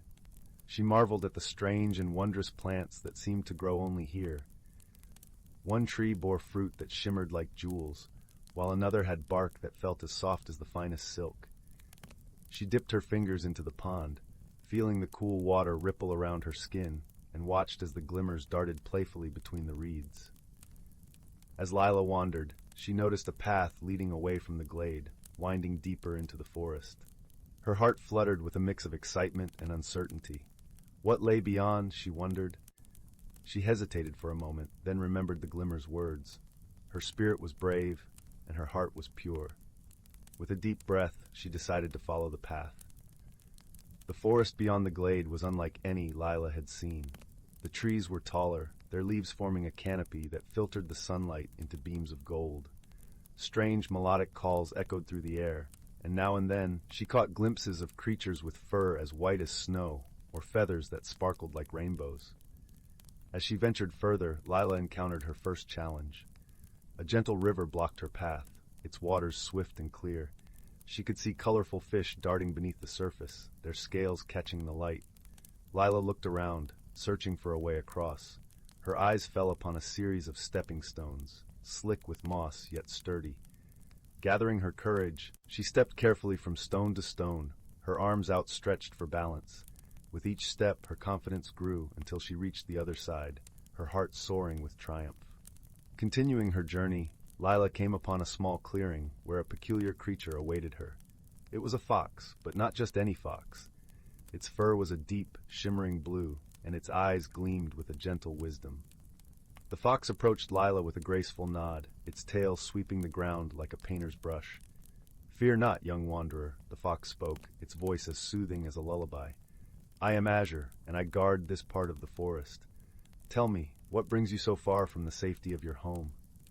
Lila told Azure about her love for exploration and her discovery of the enchanted glade. As she spoke, the fox listened intently, a knowing smile playing on its lips. "You have shown great courage, Lila," Azure said. "To venture into the unknown is the mark of a true explorer. But remember, while the world is filled with wonders, it is also wise to return to those who care for you." Lila nodded, understanding the fox's gentle warning. Despite the enchantment of the forest, she knew her family would be worried if she stayed too long. With Azure by her side, Lila began her journey back. As they walked, the fox shared stories of the forest and its many inhabitants, tales of friendship and harmony that filled Lila's heart with warmth. Before long, they reached the edge of the glade where the glimmers still danced in the sunlight. "Thank you, Azure," Lila said, feeling a deep sense of gratitude. "And thank you, glimmers, for guiding me." The glimmers twinkled in response, their light brighter than ever. Azure nodded, a soft purr rumbling in its throat. "Remember, Lila," it said, "the courage to explore is a gift. Let it guide you, but always cherish the love that awaits your return." With those words, Lila made her way back through the forest, retracing her steps with newfound confidence. The sun was beginning to set, painting the sky with streaks of orange and purple as she emerged from the woods. Her village lay ahead, the smoke from the chimneys curling lazily into the evening air. As Lila stepped into her home, she was greeted by the comforting aroma of baking bread and the warm embrace of her family. That night, as she lay in bed, Lila thought of her adventure, of the magical glade and the wise fox. She knew that the world was full of wonders, waiting to be discovered by those brave enough to seek them. With a contented sigh, Lila closed her eyes, a smile on her lips. She dreamed of the forest and its hidden enchantments, knowing that while her journey had come to an end for now, her heart would always carry the spirit of an explorer. And in the gentle embrace of sleep, she felt the warmth of love, like a cozy blanket, wrapping her in its tender hold. And so, under the twinkling stars and the watchful gaze of the moon, Lila's dreams carried her to new adventures, where courage and curiosity led the way, always bringing her back to the place she called home. Story 59. Once upon a time, nestled deep in the heart of an ancient forest where the trees whispered secrets to the wind, there was a small village called Verdant Hollow. This village was known for its lush greenery and the gentle babbling brook that wound its way through the glen like a silver ribbon. The villagers here lived simple lives, content within the embrace of nature and the serenity it offered. In this village, there lived a young girl named Arya. Arya was known for her curious spirit and her boundless imagination. Her brown eyes sparkled with wonder, and her laughter was as contagious as it was genuine. She spent her days exploring the woods, making friends with the animals, and crafting stories about the hidden wonders of the world around her. But Arya had a secret, a longing to discover if there was more to the world than what met the eye. One golden afternoon, as the sun began its descent, casting a warm glow over the landscape, Arya ventured further into the forest than she ever had before. The air was fragrant with the scent of pine and earth, and the gentle rustle of leaves whispered promises of adventure. As she walked, she hummed a tune, her heart light with the thrill of discovery. Just as she was about to turn back, a glimmer caught her eye. Nestled beneath the roots of a mighty oak, she spotted something unusual. It was an amulet, its surface etched with intricate patterns that seemed to shift and shimmer in the fading light. Arya's fingers tingled as she picked it up, feeling a warmth that spread from the amulet into her palm. Her heart quickened with excitement and a touch of anticipation. As she held the amulet, a curious thing happened. The world around her seemed to hold its breath, and the colors of the forest grew more vivid, as if she were seeing everything anew. The brook's melody grew richer, and the leaves danced more playfully in the breeze. She realized, with a thrill of awe, that this was no ordinary amulet. It was imbued with magic. The amulet was a key to a hidden world known only as the Whispering Glade. It was a secret realm tucked away within the folds of the forest, unseen by those who did not possess the amulet's magic. Arya's heart soared with the promise of adventure and discovery. She knew she had stumbled upon something truly extraordinary. That night, as the stars twinkled like diamonds in the velvet sky, Arya lay in bed, clutching the amulet close. Her mind raced with possibilities and dreams of what lay beyond the veil of the ordinary world. As sleep claimed her, she dreamed of a land where the impossible became possible, where the very air hummed with magic. The next morning, Arya set off into the forest once more, the amulet tucked safely around her neck. She followed the pull of its magic, trusting it to lead her to the Whispering Glade. Her heart thumped with excitement as she ventured deeper into the woods, the canopy above casting dappled shadows on the forest floor. After what felt like hours of walking, Arya found herself standing before a thicket of dense, tangled vines. She could sense that this was the threshold to the hidden world. Taking a deep breath, she lifted the amulet, letting its magic flow through her. The vines parted like a curtain, revealing a passage bathed in soft, ethereal light. Arya stepped through and the world transformed around her.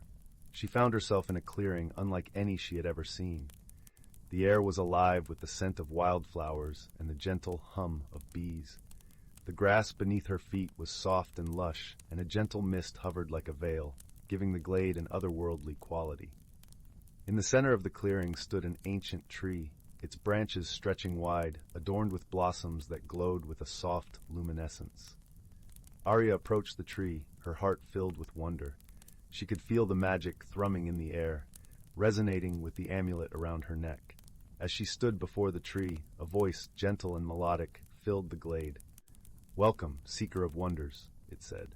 Arya looked around, searching for the source of the voice, but saw no one. It seemed to come from the tree itself. "Who are you?" Arya asked, her voice a mix of awe and curiosity. "I am the guardian of the Whispering Glade," the voice replied. "Long have I watched over this realm, hidden from the eyes of the world. You, dear child, have been chosen by the amulet to see the beauty and magic that lies beyond the veil." Arya's heart swelled with gratitude and excitement. "What is this place?" she asked, gazing around at the glade's enchanting beauty. "This is a realm where the magic of the forest thrives," the guardian explained. "Here, the spirits of nature dwell, and the wonders of the world are woven into the very fabric of existence. It is a place where dreams and reality are one." Arya spent what felt like hours exploring the glade, discovering its secrets and marveling at its beauty. She met creatures of all shapes and sizes, gentle deer with antlers that glowed like moonlight, playful foxes with fur as soft as silk, and birds whose songs wove melodies that touched the soul. As the sun began its descent once more, casting long shadows across the glade, Arya knew it was time to return to her village, but she felt a deep sense of belonging in the glade, a connection to its magic and its mysteries. "Will I be able to return?" Arya asked the guardian, her voice tinged with longing. "Indeed," the guardian replied. "The amulet will guide you whenever your heart desires to return. But remember, dear one, with great wonder comes great responsibility. The magic of this realm is not to be taken lightly. Use it wisely, and let it guide you on your journey." With a heart full of gratitude, Arya bid farewell to the Whispering Glade, promising to return and learn more of its secrets. As she stepped back through the parted vines, she felt a warmth in her heart and a newfound sense of purpose. Over the weeks that followed, Arya returned to the glade many times, each visit unveiling new wonders and deepening her connection to its magic. She learned from the guardian and the creatures, discovering the delicate balance of nature and the importance of harmony and respect for all living things. One evening, as the stars began to twinkle in the sky, Arya sat beneath the ancient tree, her heart full of contentment. The guardian's voice filled the air once more, gentle and wise. "You have grown, dear child," it said. "Your heart is open, and your spirit is strong. Remember the lessons you have learned here, and let them guide you always." Arya smiled, her heart brimming with gratitude. She knew her journey was far from over, but she felt ready to face whatever challenges lay ahead. With the magic of the amulet and the wisdom of the Whispering Glade, she knew she could make a difference in the world, bringing light and understanding wherever she went. As she made her way back to the village, the amulet glowed softly against her chest, a reminder of the hidden wonders that awaited her return. And as she drifted off to sleep that night, she dreamed of the glade, of the magic that thrived there, and of the endless possibilities that awaited her on the path ahead. And so, in the heart of the forest, the magic of the Whispering Glade continued to flourish, a beacon of wonder and wisdom for those who dared to seek its secrets. And Arya, with her kind heart and curious spirit, was forever changed, her life touched by the magic of a hidden world and the promise of a brighter tomorrow. Story 60. Once upon a time, in a secluded valley nestled among ancient redwood trees, there lived a young girl named Willow. Her days were filled with the wonder and magic of the forest, where every tree seemed to whisper secrets, and the babbling brook sang a soothing melody. One misty morning, as Willow skipped along the familiar trail, she came across a peculiar sight, a glimmering object half buried in the soft moss. Brushing away the leaves, she unearthed an intricately carved wooden box, its surface etched with intricate symbols and runes. Willow's curiosity knew no bounds, and she carefully opened the box, her breath catching in her throat as a warm, golden glow emanated from within. Inside, resting on a bed of velvet, was a magnificent acorn, but this was no ordinary acorn. Its surface shimmered with an otherworldly radiance, and as Willow reached out to touch it, she felt a tingling sensation course through her fingertips. A whisper seemed to echo in her mind, a voice as ancient as the forest itself. "Willow, you have been chosen to safeguard the acorn of wisdom.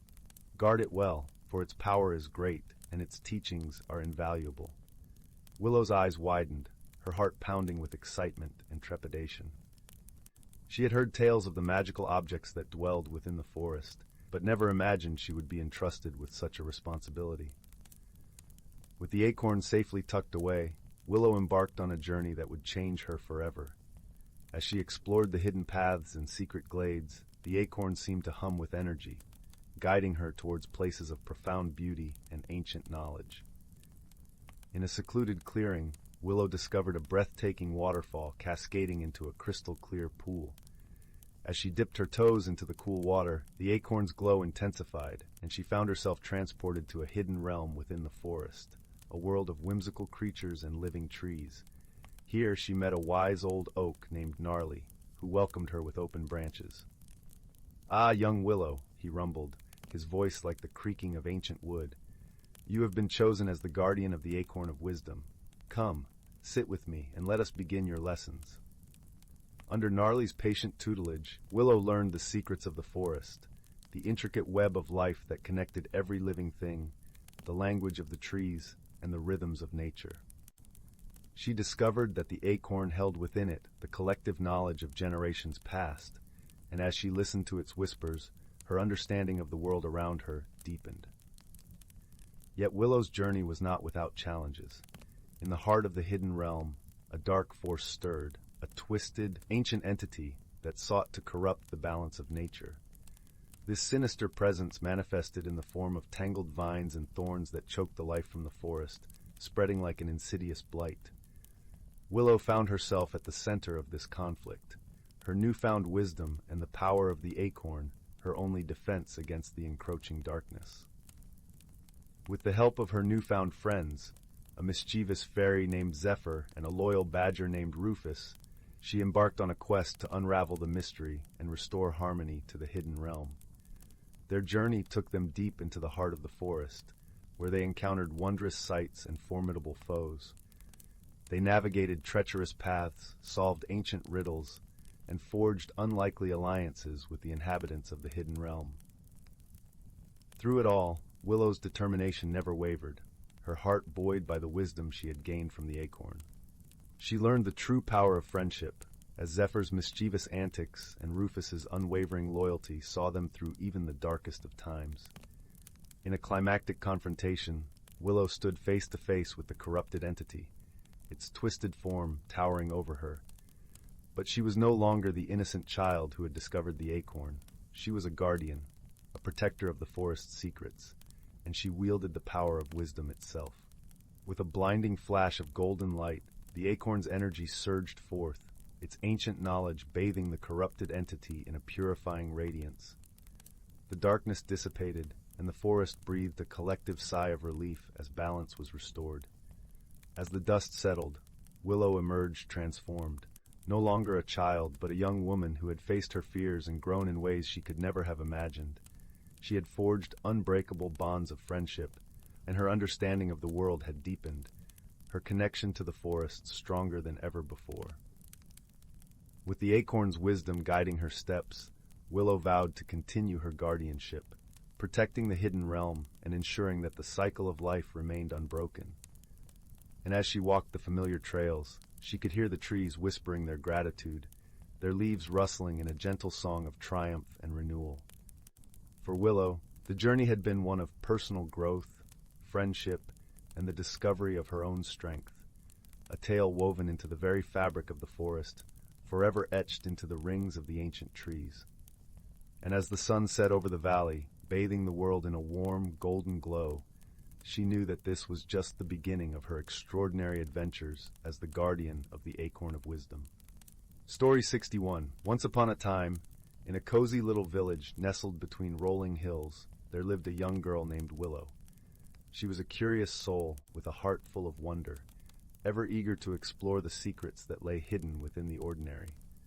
One crisp autumn morning, Willow awoke to find a peculiar object on her windowsill, a small, tarnished key that seemed to shimmer with an otherworldly glow.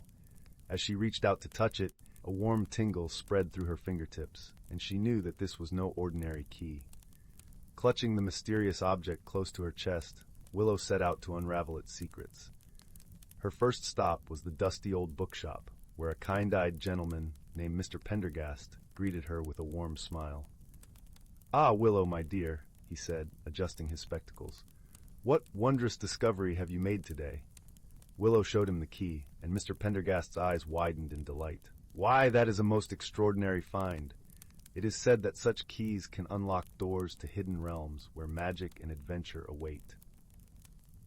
Encouraged by his words, Willow sought guidance from her dear friend, a wise old oak tree named Oakley. With branches that creaked like ancient rhymes, Oakley advised her to follow her heart and embrace the unknown. "The path may seem uncertain, little one," he rumbled, "but trust in the magic that dwells within you, for it is in the journey itself that we discover our true strength." Filled with a newfound sense of purpose, Willow embarked on a quest to find the door that her key would unlock. She traversed sprawling meadows, climbed misty mountains, and crossed gurgling streams, ever watchful for any sign of a hidden entrance. Along the way, she encountered a mischievous pixie named Zephyr, who delighted in playing tricks, but ultimately became a loyal companion. Together, they faced challenges that tested their wits and resilience, from deciphering riddles carved into ancient stones to outwitting a cunning fox who guarded a secret glade. At last, after many twists and turns, Willow and Zephyr stumbled upon a towering oak tree, its gnarled bark concealing a barely visible keyhole. With trembling hands, Willow inserted the key and turned it, and the tree's trunk creaked open to reveal a shimmering portal. Stepping through the portal, they found themselves in a realm unlike any they had ever seen, a world where colors danced and the very air seemed to sparkle with magic. Here they met a wise old wizard named Merlin, who welcomed them with open arms. "You have proven yourselves worthy, my young friends," Merlin said, his eyes twinkling with pride. "For it is not brute force that unlocks the secrets of the universe, but courage, wisdom, and a heart open to wonder." In that enchanted realm, Willow and Zephyr learned many wondrous lessons, their minds and spirits expanding with each passing day. They discovered that the true magic lay not in the key itself, but in the journey they had undertaken and the bonds they had forged along the way. When the time came to return home, Willow carried with her a piece of that magic, a newfound appreciation for the extraordinary hidden within the ordinary. And as she drifted off to sleep each night, she knew that her adventures had only just begun, for the world was filled with countless doors waiting to be unlocked by those brave enough to seek them out. Story 62. Once upon a time, nestled in the heart of a lush, emerald-green forest, there lay a village unlike any other. This was the village of Whimsywood, where the trees hummed gentle lullabies and the air sparkled with the faint shimmer of pixie dust. The cottages were made of gingerbread and rooftops of spun sugar, and laughter was as common as the gentle rustle of the leaves. The villagers of Whimsywood were a lively bunch, each more unique than the last. There was Benny the baker, whose loaves of bread could float into the air if not weighed down by a pat of butter. Then there was Tilly, the tinkerer, whose inventions often decided to sing opera at the most unexpected times. Perhaps the quirkiest of them all was Pippin the painter, who used a palette of rainbows and could paint pictures that danced right off the canvas. One sunny morning, as the sun's golden rays poured through the canopy like warm honey, the villagers gathered for their weekly market day. The air was filled with the sweet scent of cinnamon and apples, and the cheerful chatter of friends greeting one another. But amid this idyllic scene, a peculiar event was about to unfold. At the heart of the marketplace stood a grand, ancient oak tree known as the Tree of Tales. It was said to hold all the stories ever told in Whimsywood within its mighty branches. But on this particular morning, something curious occurred. The leaves of the Tree of Tales began to flutter and whisper, and then, quite suddenly, they started to fall. The villagers gasped as they watched the shimmering leaves, each inscribed with a story, drift to the ground. Oh dear," exclaimed Marigold, the wise and gentle librarian, her spectacles perched precariously on the tip of her nose. "If the stories fall, they might vanish forever." The villagers gathered around, their brows furrowed in concern. Benny scratched his flour-dusted head. What could be causing this? He pondered aloud, a loaf of floating bread hovering beside him. Just then, a small, mischievous giggle echoed through the clearing. From behind the Tree of Tales emerged a tiny, sprightly fairy named Twinkle. Her wings shimmered with every color of the rainbow, and her eyes sparkled with mischief. "Oops!" Twinkle giggled, twirling in the air. "I might have sprinkled a bit too much giggle dust on the tree last night. It was supposed to make it laugh, not sneeze." The villagers chuckled despite themselves. Twinkle's giggle dust was known for its unpredictable effects, but the situation was serious. They needed a way to restore the stories to their rightful place. "Perhaps," mused Tilly, adjusting her goggles thoughtfully, "we need to find a way to gather the stories back into the tree." A plan began to form, a plan that would require creativity, cooperation, and a dash of magic. The villagers set to work, each eager to play their part in saving the stories. Pippin the painter took out his enchanted brushes and began to paint a magnificent scene of the Tree of Tales, its branches full of stories. As he painted, the images danced off the canvas and floated towards the tree, settling gently among its branches.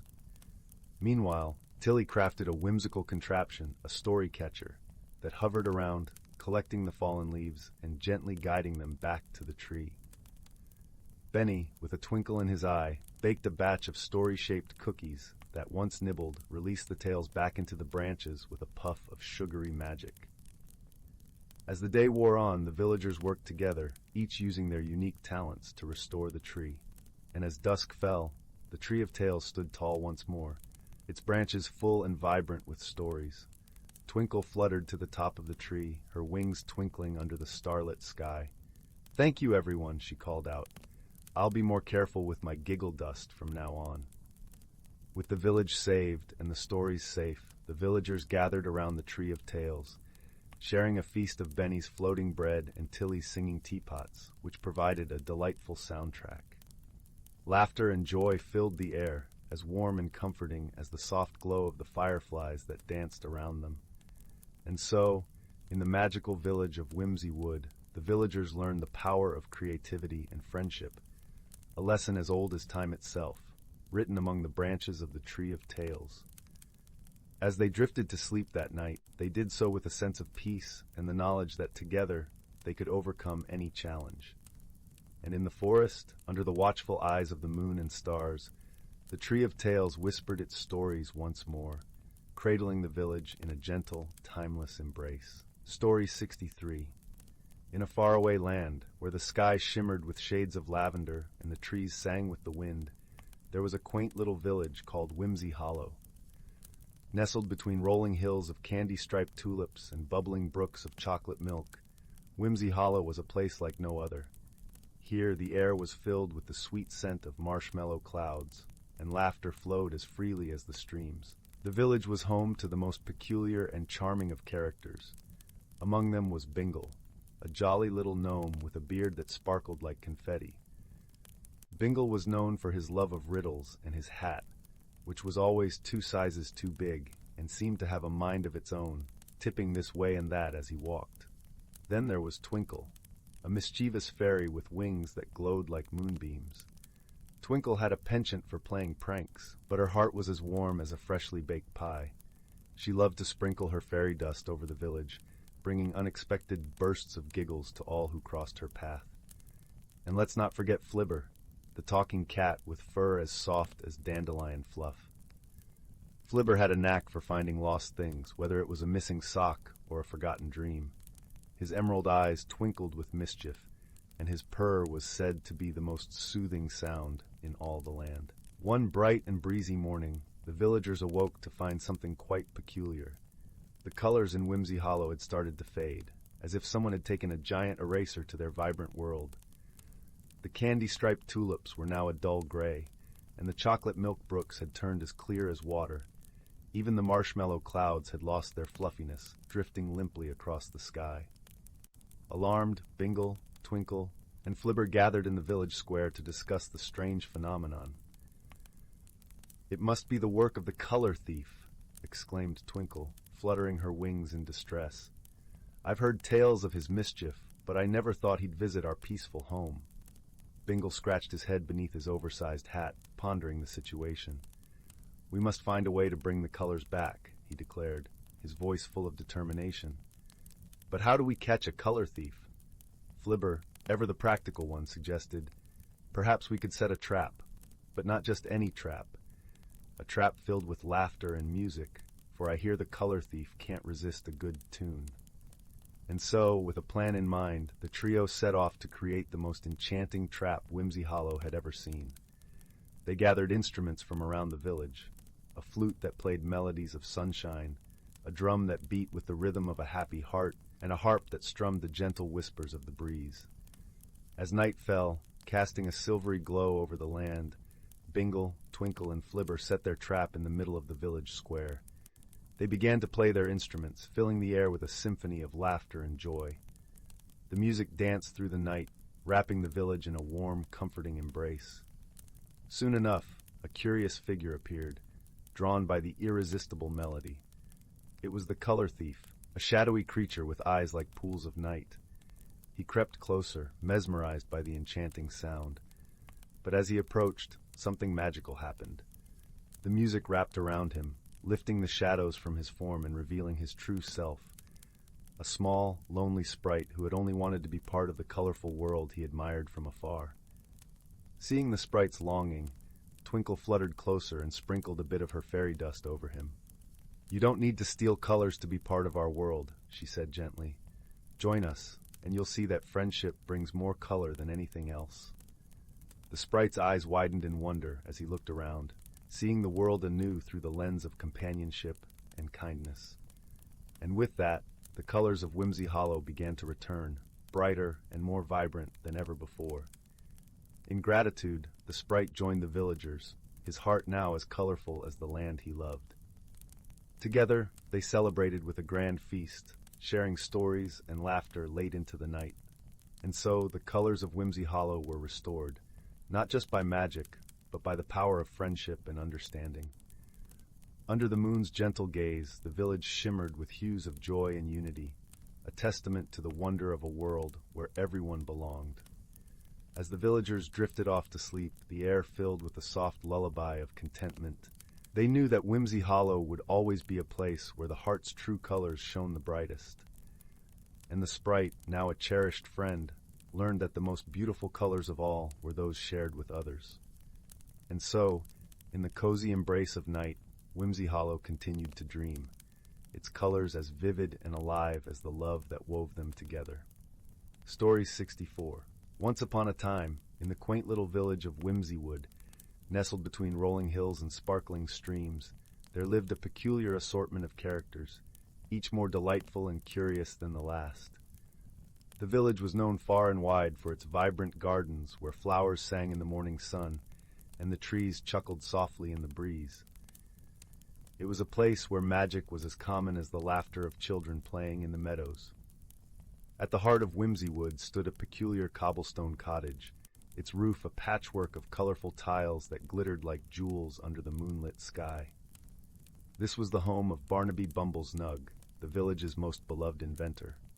Barnaby was a rotund fellow with a twinkle in his eye and a bushy mustache that seemed to have a life of its own, curling and twitching with his every thought. His workshop was a wondrous chaos of gears and gadgets, where clockwork mice scurried underfoot and teapots brewed the perfect pot of tea by themselves. Barnaby's best friend was Tilly Twinkletoes, a sprightly pixie who wore dresses made of the finest spider silk and had wings that shimmered like rainbows. Tilly was known for her infectious giggle and her knack for finding fun in the most mundane of tasks. Together, Barnaby and Tilly were an unstoppable duo, always ready for an adventure. One sunny morning, as the dew still clung to the leaves and the air was filled with the scent of honeysuckle, a peculiar problem presented itself to the village. The great Whimsywood clock tower, which had stood for centuries as a beacon of timekeeping and magical harmony, had come to a sudden stop. Its hands were frozen at the stroke of midnight, and the village was plunged into a state of temporal confusion. Without the clock's gentle chimes to guide them, the villagers found themselves waking for breakfast at supper time and singing lullabies at the break of dawn. Barnaby, with Tilly perched on his shoulder, gazed up at the clock tower, its gears silent and still. "A curious conundrum indeed," he remarked, his mustache twitching thoughtfully. "We must get to the heart of this mystery and set things right." Tilly fluttered her wings, sending a cascade of tiny twinkling lights into the air. "Perhaps the answer lies within the clock itself," she suggested with a mischievous grin. "What do you say, Barnaby? Shall we take a closer look?" With a nod, Barnaby adjusted his spectacles and gathered his trusty toolkit. Together they climbed the winding staircase of the clock tower, their footsteps echoing through the hollow chamber. As they ascended, they passed intricate murals painted along the walls, each depicting scenes of Whimsywood's rich history, from the dancing daffodils of Spring Jubilee to the shimmering stars of the Midnight Carnival. Reaching the top, they were met with a sight both wondrous and perplexing. The heart of the clock was a magnificent kaleidoscope of cogs and wheels, gleaming in the dim light. Yet in the very center, nestled amongst the machinery, was the most peculiar of sights. A tiny dragon, no bigger than a teacup, curled up and snoozing contentedly. Its scales glinted like emeralds, and with every soft snore a little puff of smoke drifted into the air. "Well, isn't he a darling?" Tilly cooed, hovering closer to the slumbering creature. "But I think he's the reason the clock has stopped. His nap must have jammed the gears." Barnaby chuckled softly, his eyes twinkling with amusement. A magical problem indeed, but one that calls for a gentle solution. With Tilly's help, Barnaby gently coaxed the little dragon awake. It yawned, revealing a row of tiny, though pearly teeth, and blinked up at them with wide, innocent eyes. "Oh dear, did I cause a bit of a muddle?" it squeaked apologetically, its voice as soft as the rustle of leaves. "Just a smidge," Barnaby replied with a warm smile. "But no harm done, little friend. Perhaps you might find a cozier place to nap that wouldn't stop time itself." The dragon nodded, its scales shimmering with gratitude. "I do love a good nap," it admitted sheepishly, "but I suppose a nice sunny rock by the brook would do just as well." With the dragon safely nestled in Tilly's cupped hands, they made their way back down the tower. The villagers gathered around, curiosity piqued by the sight of the tiny dragon, who waved a cheerful goodbye before flapping its wings and soaring off towards the glistening stream. As the dragon departed, the clock tower shuddered back to life. Its hands whirred into motion, and the melodious chimes rang out once more, filling Whimsywood with their familiar, comforting sound. The villagers cheered and clapped, and Barnaby tipped his hat, beaming with satisfaction. That evening, as the sun dipped below the horizon and stars began to twinkle in the velvet sky, the village of Whimsywood gathered for a grand feast in celebration. Tables were laden with pies and pastries, and cups overflowed with sweet elderflower punch. Barnaby and Tilly were hailed as heroes, though they modestly insisted they had merely helped a sleepy dragon find a better bed. As laughter and music filled the air, Barnaby leaned back in his chair beside the crackling bonfire, his eyes reflecting the dancing flames. Tilly perched on his shoulder, her wings glistening in the firelight. "Today was quite an adventure," Barnaby mused, his voice a gentle rumble. "But it's a reminder that sometimes the most unexpected of problems have the simplest of solutions." Tilly giggled, her laughter like the tinkling of tiny bells, and that friends and fun can be found in the most surprising places. With hearts full of joy and bellies full of treats, the villagers drifted off to their homes, their dreams filled with the magic and merriment that defined their days.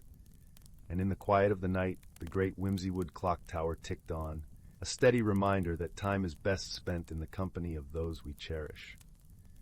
And so, with the village once again in harmonious order, the story of Barnaby, Tilly, and the little dragon found its place among the cherished tales told by the fireside, ensuring that Whimsywood would forever remain a place where wonders never ceased and joy was always just around the corner. Story 65. In the heart of the enchanted whispering woods, where the trees hummed gentle melodies and the flowers giggled in the breeze, there lived a peculiar little squirrel named Pippin. Pippin was unlike any other squirrel, for he had the most extraordinary tail that shimmered with all the colors of the rainbow. This luminous tail wasn't just for show. It sparkled with a gentle magic that brought smiles to anyone who saw it. Pippin lived in a cozy treehouse nestled high in a grand oak tree, its walls lined with soft moss and its windows framed with twinkling firefly lights. Each morning, as the golden sunbeams peeked through the canopy, Pippin would set out on his daily adventures, hopping from branch to branch, spreading joy with his radiant tail. One fine day, as Pippin was gathering acorns for the upcoming winter, he stumbled upon a peculiar sight. Beneath the shade of a colossal mushroom, he found a tiny creature sobbing softly. It was Whimsy, the forest's beloved frog, known for his infectious laughter and playful pranks. But today, Whimsy's usual cheer was replaced by a cascade of tears. "Whimsy, whatever's the matter?" Pippin asked, his voice as soft as the rustling leaves. "Oh, Pippin," Whimsy sniffled, "I've lost my laugh. It just hopped away this morning, and now everything feels dreadfully dull." Pippin's heart went out to his froggy friend. "Don't worry, Whimsy," he said reassuringly. "We'll find your laugh. Let's think creatively." And so began their delightful quest. Pippin, with his shimmering tail lighting the way, and Whimsy, with a hopeful glint in his eye, set off through the forest.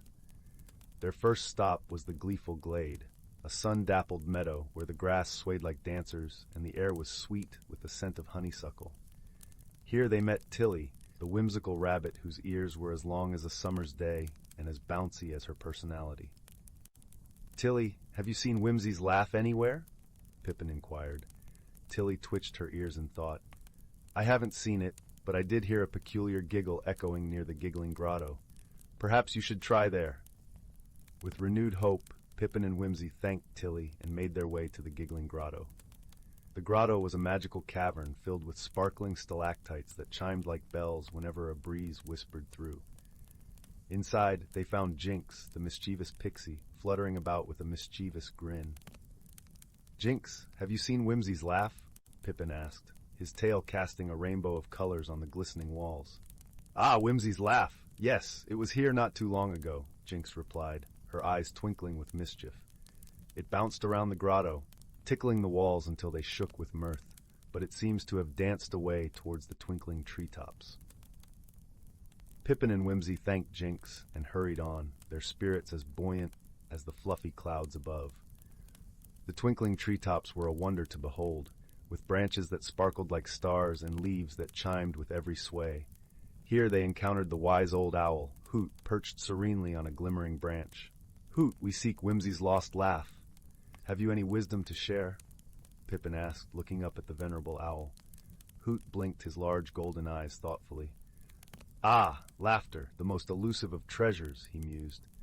To find it, you must create it. Try something unexpected, something delightful. Pippin pondered this advice and suddenly had a flash of inspiration.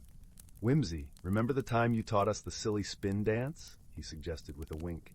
Whimsy's eyes widened with excitement. Of course, let's give it a whirl.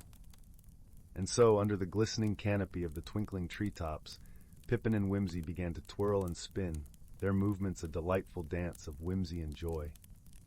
Pippin's radiant tail painted the air with vibrant hues, while Whimsy's infectious spirit began to bubble up once more. As they danced, a soft chuckle floated through the air, followed by another and another, until the grotto was filled with the sound of pure, heartfelt laughter. It was Whimsy's laugh, returning at last, drawn back by the magic of friendship and the joy of the silly spin dance. With a joyous leap, Whimsy caught his laugh, and the forest echoed with a symphony of giggles and guffaws. Pippin and Whimsy embraced, their hearts light and their spirits high. From that day on, Whimsy's laugh never strayed far, and Pippin's shimmering tail continued to bring light and laughter to all the forest's creatures. And whenever a hint of sorrow dared to darken their woodland home, the friends would simply break into the silly spin dance, reminding everyone that joy and laughter are always within reach. As the sun dipped below the horizon, casting a warm glow over the whispering woods, Pippin and Whimsy returned to their cozy abodes, their hearts full and their minds at ease. And as the stars sprinkled the night sky like diamonds, the forest slumbered peacefully, wrapped in the gentle embrace of laughter and friendship. Story 66. In the gentle glow of the twin moons of Elysia, a small spacecraft nestled quietly within a grove of shimmering silver-leaf trees. The ship, a quaint model with rounded edges and soft, pulsating lights, was the temporary home of a traveler named Leora. Leora was from the lush, water-rich planet of Aquaelis, where the inhabitants were known for their flowing, iridescent robes and hair that cascaded like liquid silver. She had left her oceanic world to explore the stars, seeking stories and friendships from the far corners of the galaxy. As she sat in the cockpit, her slender fingers danced over the controls, and her thoughts drifted to her next destination. The map of the stars was a tapestry before her, each point of light a potential adventure. Her heart, though light and hopeful, carried a hint of loneliness that often accompanied such solitary wanderings. Meanwhile, just beyond the horizon, another being was making its way through the forest of Elysia. This creature, named Corin, hailed from the rocky, wind-swept planet of Zephyria. Corin's kind were known for their sturdy build and skin that shimmered like polished stone. They communicated through a series of melodic hums and resonant vibrations, a language as ancient as the mountains of their home world. Corin was on a journey of their own, one of discovery and personal growth. An explorer at heart, Corin found joy in the patterns of the natural world, in the way the wind whispered secrets through the trees and the earth sang beneath their feet. It was fate, perhaps, that led Leora and Corin to cross paths under the starlit canopy of Elysia. As Lyra stepped out to stretch her legs, her presence disturbed a flock of luminescent butterflies. They fluttered in a radiant cloud, guiding her steps as she wandered deeper into the grove. In that moment, Corin felt the disturbance through the ground and followed the vibrations to their source. When they arrived at the grove, they were met with the sight of Leora, her hair glowing softly under the moonlight, surrounded by a halo of radiant wings. Their initial encounter was one of surprise and hesitation. Leora, accustomed to the gentle waves and soft voices of her home, was startled by Corin's towering silhouette and the deep, resonant hum that accompanied their greeting. Similarly, Corin was taken aback by Leora's delicate form and the musical lilt of her speech, which contrasted sharply with the sounds of Zephyria. Despite the initial misunderstanding, a spark of curiosity flickered between them. Leora, with her love for stories, saw in Corin a tale waiting to be told. Corin, in turn, sensed a kindred spirit in Leora, someone who appreciated the beauty in the world's small details. Their first conversation was halting and awkward, like a melody just beginning to find its rhythm. Leora spoke of her travels, her words weaving pictures of oceans that danced with colors and skies that shimmered with rainbows. Corin responded with the songs of their homeland, the melodies rich with the echoes of wind and stone. Though their languages differed, they found common ground in the universal language of awe and wonder. Each day, they met under the twin moons, sharing meals and stories. Leora introduced Corin to the flavors of Aquaelis, sweet fruits that burst with juice and fragrant teas that warmed the soul. In return, Corin shared the simple hearty fare of Zephyria, roots and tubers seasoned with the earth's own spices. Their friendship deepened through shared challenges.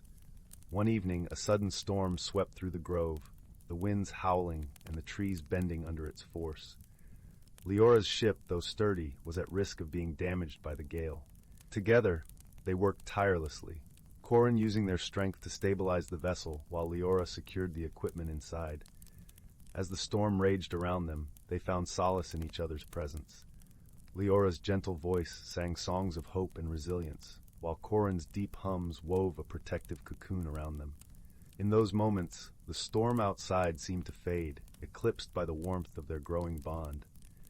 With each passing day, they learned more about one another, their differences becoming points of fascination rather than division.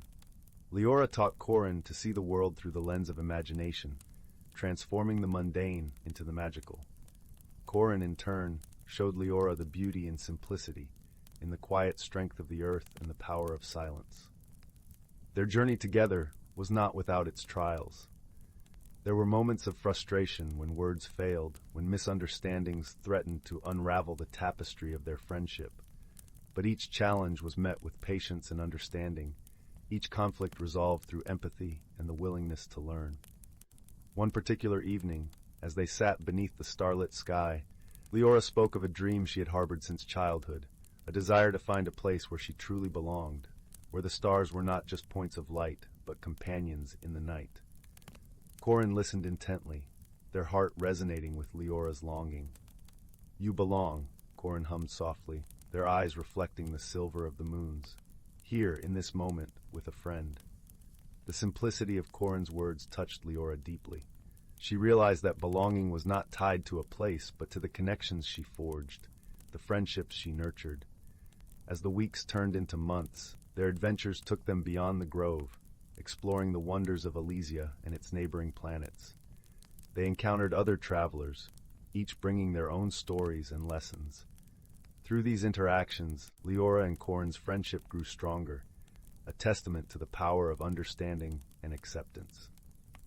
Their final night on Elysia was marked by a celestial event, a meteor shower that painted the sky with trails of light. As they lay side by side watching the stars dance, they reflected on their journey. "Thank you," Leora whispered, her voice barely audible above the gentle rustle of leaves, "for everything." Corin reached out, their hand finding Leora's. "It is I who should thank you," they hummed, their voice filled with warmth, "for teaching me the beauty of friendship." As the meteors continued their celestial ballet, Leora and Corin knew that their paths would eventually diverge. But the bond they had formed, the friendship that had blossomed among the stars, would remain a guiding light in their hearts. And so, under the watchful gaze of the twin moons, they made a promise, a vow to carry the lessons of their journey with them, to cherish the friendships they would forge, and to always seek the beauty in the world around them. With the dawn came the time for departure. Leora's ship, now repaired and ready, awaited her next adventure. Corin stood by her side, their presence a pillar of support and strength. As Leora prepared to leave, she turned to Corin, her heart filled with gratitude and affection. "Until we meet again," she said, her voice steady and sure. Corin nodded, their eyes bright with unshed tears. "Until then, my friend." And with that, Leora's ship rose gracefully into the sky, the morning light casting a golden sheen over the grove. Corin watched until the vessel disappeared among the stars, their heart a symphony of emotions. Though their paths had parted, the friendship that had blossomed under the twin moons of Elysia remained a beacon of hope and joy in their lives. For in the vast tapestry of the universe, they had discovered the true meaning of friendship, a connection that transcended words and worlds, a bond woven from shared challenges, mutual support, and the simple, profound beauty of understanding one another. Story 67. In the heart of the whispering woods, where the trees seemed to hum gentle lullabies, lay the quaint village of Everlight. This village was known for its warm cottages, each with their chimneys ever so softly puffing out tendrils of sweet-scented smoke. The paths were lined with cobblestones that glistened like jewels under the sun, and at night the lanterns hung from branches, casting a golden glow that made the entire village shimmer like a dream. In one of these cozy cottages lived a young, kind-hearted girl named Lyra. She had hair the color of autumn leaves and eyes as bright as the morning sky. Lyra was beloved by all for her gentle nature and her knack for solving little mysteries that occasionally puzzled the villagers. Her best friend was a pint-sized creature named Nimbus, a cloud sprite who could float effortlessly and weave patterns in the air with trails of mist. One crisp, cool evening, as the last hues of twilight painted the sky, a curious event occurred in Everlight. The village bell, which had stood silently in the square for as long as anyone could remember, began to chime of its own accord. Its deep, resonant tones echoed through the village, stirring gentle curiosity rather than fear. Lyra, intrigued by the unexpected music, decided to investigate. She slipped into her soft woolen cloak, its fabric woven with threads of starlight, and set off towards the square with Nimbus swirling playfully above her. As they approached the bell, they found a small crowd gathered, their faces lit with wonder. Elder Thistle, the village's wise guardian with a beard as white as the winter snow, was already there, pondering the bell's sudden song. "It hasn't rung in a century," he mused, stroking his beard thoughtfully. "Not since the day it was hung." Lyra, with her sharp eyes and thoughtful nature, began to observe the surroundings. She noticed that the air was filled with a subtle, sweet fragrance, reminiscent of blooming night lilies. It was a scent that was not typically present in the village square. She also observed tiny, shimmering motes of light drifting lazily through the air, like miniature stars fallen from the sky. Nimbus, ever curious, fluttered closer to the bell. As he did, the chiming seemed to respond, growing softer, almost like a whisper. Lyra watched closely, her mind piecing together the clues. "Elder Thistle," she began hesitantly, "could it be that the bell is responding to something magical?" The elder nodded, his eyes twinkling with interest. "Perhaps it is a call or a message," he suggested, "but from whom or what?" Just then a gentle breeze rustled through the square, carrying with it a soft, musical laugh. Out from the shadows emerged a figure clad in garments of silvery moonlight. It was Lyra, the sprite of the evening, known for her playful nature and affinity with the village's magical elements. "Ah, young Lyra and dear Nimbus," she greeted, her voice as light as a lullaby. "You have found the heart of the mystery." Lyra smiled warmly at Lyra, who often visited Everlight to play and share stories. "Do you know why the bell is ringing, Lyra?" she asked. Lyra nodded, her eyes sparkling like the stars above. "The bell is enchanted to resonate with the presence of a particular type of magic," she explained. "Tonight, the forest is alive with the magic of friendship and unity, stronger than it has been in years." "But why now?" questioned Lyra gently, her mind still turning over the possibilities. Lyra gestured to the motes of light in the air. "These lights are the forest wispings," she said. "They are celebrating the renewal of a bond. A group of young animals, separated by a storm many moons ago, have finally found their way back to each other. Their reunion has filled the woods with joy. Lyra felt her heart warm at the thought. She had always believed in the power of friendship, and this magical confirmation filled her with peace. So the bell is like a mirror, Lyra mused, reflecting the magic around it. Elder Thistle chuckled softly. Indeed, young one, and it seems tonight the woods sing with happiness. Nimbus, full of delight, twirled through the air, leaving delicate spirals of mist that glowed in the moonlight. Lyra watched him, feeling a deep sense of contentment. She knew that the mysterious chimes were not a warning or a problem to be solved, but a beautiful reminder of the connections between all creatures, magical and mundane. As the crowd began to disperse, returning to their warm homes and cozy hearths, Lyra and Nimbus lingered a little longer in the square. They watched as the motes of light danced away into the forest, and the scent of night lilies faded with the breeze. "Thank you, Lyra," Lyra said softly, her voice full of gratitude. The sprite of the evening smiled, her form shimmering like a mirage. "Thank you, dear Lyra, for always listening to the whispers of the world." With that, Lyra vanished into the night, leaving behind a trail of twinkling stardust. Lyra and Nimbus made their way back to their cottage, the chiming of the bell now a gentle memory in the peaceful night. As they settled in by the fireplace, with embers glowing warmly and the soft crackle of logs, Lyra thought about the evening's events. She realized that mysteries were not always puzzles to be solved, but sometimes they were simply wonders to be cherished. Closing her eyes, with Nimbus nestled beside her, Lyra drifted into a serene slumber, her dreams filled with the harmonious melody of the whispering woods, where magic and friendship intertwined like the roots of ancient trees. And so, under the watchful gaze of the stars, Everlight slumbered peacefully, its heart beating softly in time with the chimes of its enchanted bell. Story 68. In the heart of the whispering woods, where sunlight danced through the emerald canopy and the air was sweet with the scent of honeysuckle, nestled the quaint village of Bramble Hollow. The villagers were known for their love of storytelling and their talent for crafting intricate tapestries that depicted the rich history of their enchanting land. One gentle afternoon, as the sun dipped behind the hills, casting long golden shadows, something peculiar began to unfold in Bramble Hollow. A series of strange occurrences had set the villagers whispering and exchanging curious glances. It began with the village's beloved clock tower, which suddenly chimed 13 times instead of the usual 12 at noon. The melodious bells played a tune that tingled with an unfamiliar magic, leaving everyone in the market square looking up in awe. The next morning, the village fountain, known for its crystal-clear water that sparkled like diamonds, began to bubble with a soft, humming melody.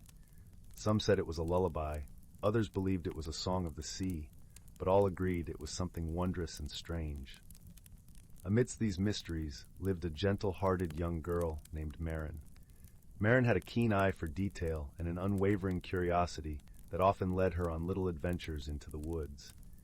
Her auburn hair bounced as she walked, and her spirit was as bright as the morning sun. She had a knack for noticing the little things that others might overlook, and a heart filled with kindness for every creature she met. As the villagers gathered in the square to discuss these odd happenings, Marin listened intently. Her mind whirred with possibilities, and she felt a gentle tug at her spirit, urging her to uncover the truth behind these marvels. Seeking guidance, Marin decided to visit the wise old owl, Orin, who lived in a grand oak tree near the edge of the forest. Orin was known far and wide for his wisdom and his ability to see beyond what was visible to the eye. His feathers were as white as snow, and his eyes held the depth of the night sky. As Marin approached, the oak leaves rustled gently in the breeze, and Orin opened his eyes slowly, greeting her with a warm, knowing gaze. "Ah, young Marin," he hooted softly. "I sense you seek answers." "Yes, Orin," Marin replied, her voice as soft as the evening wind. "The village is filled with mysteries. The clock tower chimes a strange tune, and the fountain sings its own melody. I wish to understand what is happening."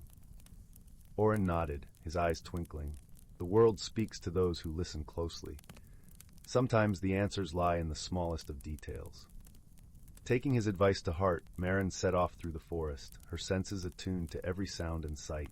She wandered deep into the whispering woods, where the path was lined with wildflowers and the air was rich with the scent of pine. As she walked, she heard a faint tinkling sound, like tiny bells. Following the sound, she came upon a glade bathed in gentle moonlight, even though the sun still hung in the sky. In the center of the glade stood a ring of mushrooms, and dancing within were the little folk, tiny magical creatures known for their playful nature. With a delighted gasp, Marin watched as the little folk twirled and leapt, their laughter mingling with the breeze. One of them, a sprightly figure named Fen, noticed Marin and beckoned her closer. "Welcome, Marin," Fen chimed, his voice like a silver bell. "We've been waiting for you." Marin's eyes widened with wonder. "You know me?" "Indeed," Fen grinned, his eyes twinkling like stars. "We've seen your kindness to all creatures, and now we need your help." The little folk explained that their magic had been accidentally woven into the fabric of Bramble Hollow, causing the strange occurrences. They had been practicing their music and dance, and in their joy, they had unintentionally set their magic adrift. "We didn't mean to cause alarm," Fen said, his tiny wings fluttering. "But we need your help to set things right." Marin smiled, her heart full of warmth. "I'd be glad to help. What must we do?" The little folk gathered around Marin, their tiny hands reaching out to her. "We must collect the scattered notes of our music and return them to the glade. Only then will the village return to peace." With newfound purpose, Marin and the little folk set about their task. They followed the musical trails that wove through the forest, collecting the shimmering notes that floated like fireflies.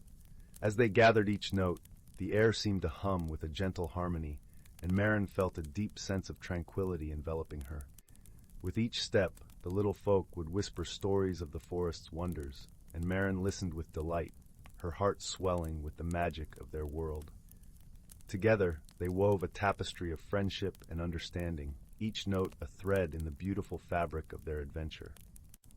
As the sun began to set, painting the sky in hues of pink and gold, Marin and her tiny companions returned to the glade.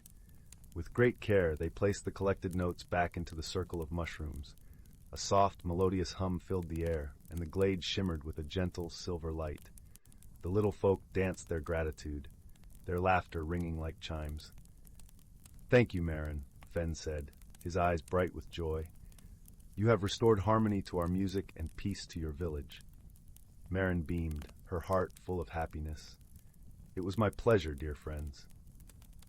As the little folk faded into the moonlit glade, Marin made her way back to Bramble Hollow, her spirit light and her heart full of stories to share.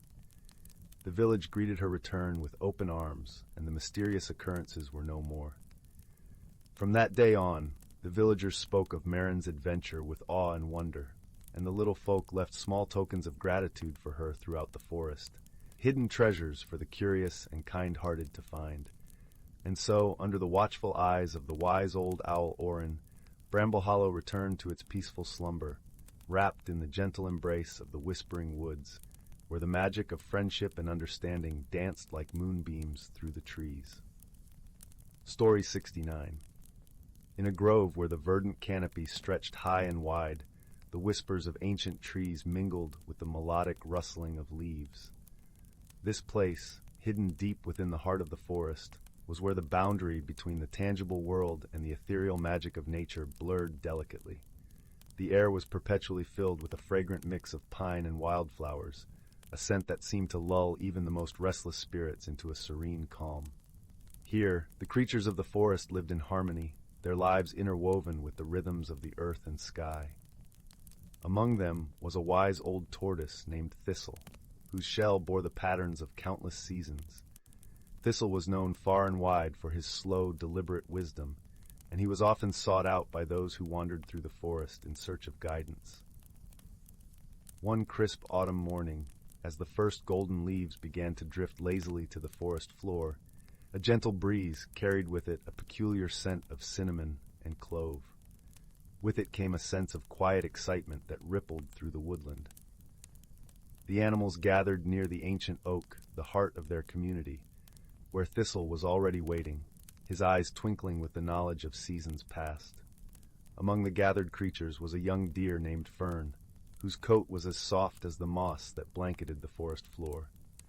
Fern had a question that had been growing within him like a budding flower. "Thistle," he began, his voice a soft murmur in the tranquil air. "How do we keep the balance of our forest home?" Thistle chuckled softly, the sound like the gentle crackling of a distant fire. "Ah, my dear Fern," he replied, "balance is a dance, a delicate weaving of actions and awareness. It is in the way the trees sway with the wind, how the streams carve paths through the earth, and how we, as its caretakers, live in tune with these rhythms." As Thistle spoke, the wind picked up, swirling leaves in a kaleidoscope of colors around them. The creatures watched, entranced, as the wind seemed to choreograph a dance that spoke of unity and interdependence. Just then a family of squirrels, with fur as rich and warm as the earth itself, scurried down from the branches, their cheeks full of acorns. They paused to listen to Thistle, their bright eyes reflecting the dappled sunlight. "It is said," Thistle continued, his voice a gentle rumble, "that each season brings with it a lesson. Spring teaches renewal, summer speaks of abundance, autumn whispers of preparation, and winter tells us of rest and reflection." As the sun dipped lower, painting the horizon in hues of amber and rose, Fern pondered these words. The forest around him seemed to echo with the wisdom of ages, a living tapestry of life and learning. He realized that the balance Thistle spoke of was not just a task, but a way of life, one that required attention and care. In the days that followed, Fern embarked on a journey through the forest, observing and listening. He watched the way the streams sparkled under the moonlight, how the birds sang together at dawn, and how the trees whispered secrets to the stars. Along his way, he met a wise old owl named Bramble, who shared with him stories of storms that had come and gone, and how the forest had always found a way to heal and grow. One evening, as the first snowfall of winter began to blanket the forest in a serene hush, Fern returned to the ancient oak. The world around him was transformed into a wonderland of shimmering white, the air crisp and clear. Thistle was there, nestled in the roots of the oak, his eyes gleaming with warmth. "What have you learned, young Fern?" Thistle asked, his voice as soothing as the soft snowfall. Fern smiled, his heart full of the wisdom he had gathered. "I have learned that harmony is a gift we give to the forest, and it gives it back to us tenfold. It is in the sharing of stories, the listening to the whispers of the earth, and in every step we take with care and respect." Thistle nodded, a look of deep contentment on his ancient face. "You have understood well, dear Fern, and now, with this understanding, you carry the light of our forest in your heart, a light that will guide you through all the seasons of your life." And so, under the gentle luminescence of the moon, Fern and the creatures of the forest settled into the comforting embrace of winter, their hearts aglow with the knowledge that they were all part of a wondrous, interconnected tapestry.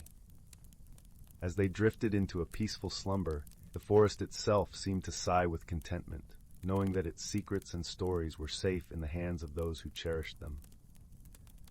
In this enchanted forest, where magic and reality danced hand in hand, life thrived in a delicate, harmonious balance, a balance sustained by wisdom, friendship, and the gentle lessons passed down through the ages. Story 70.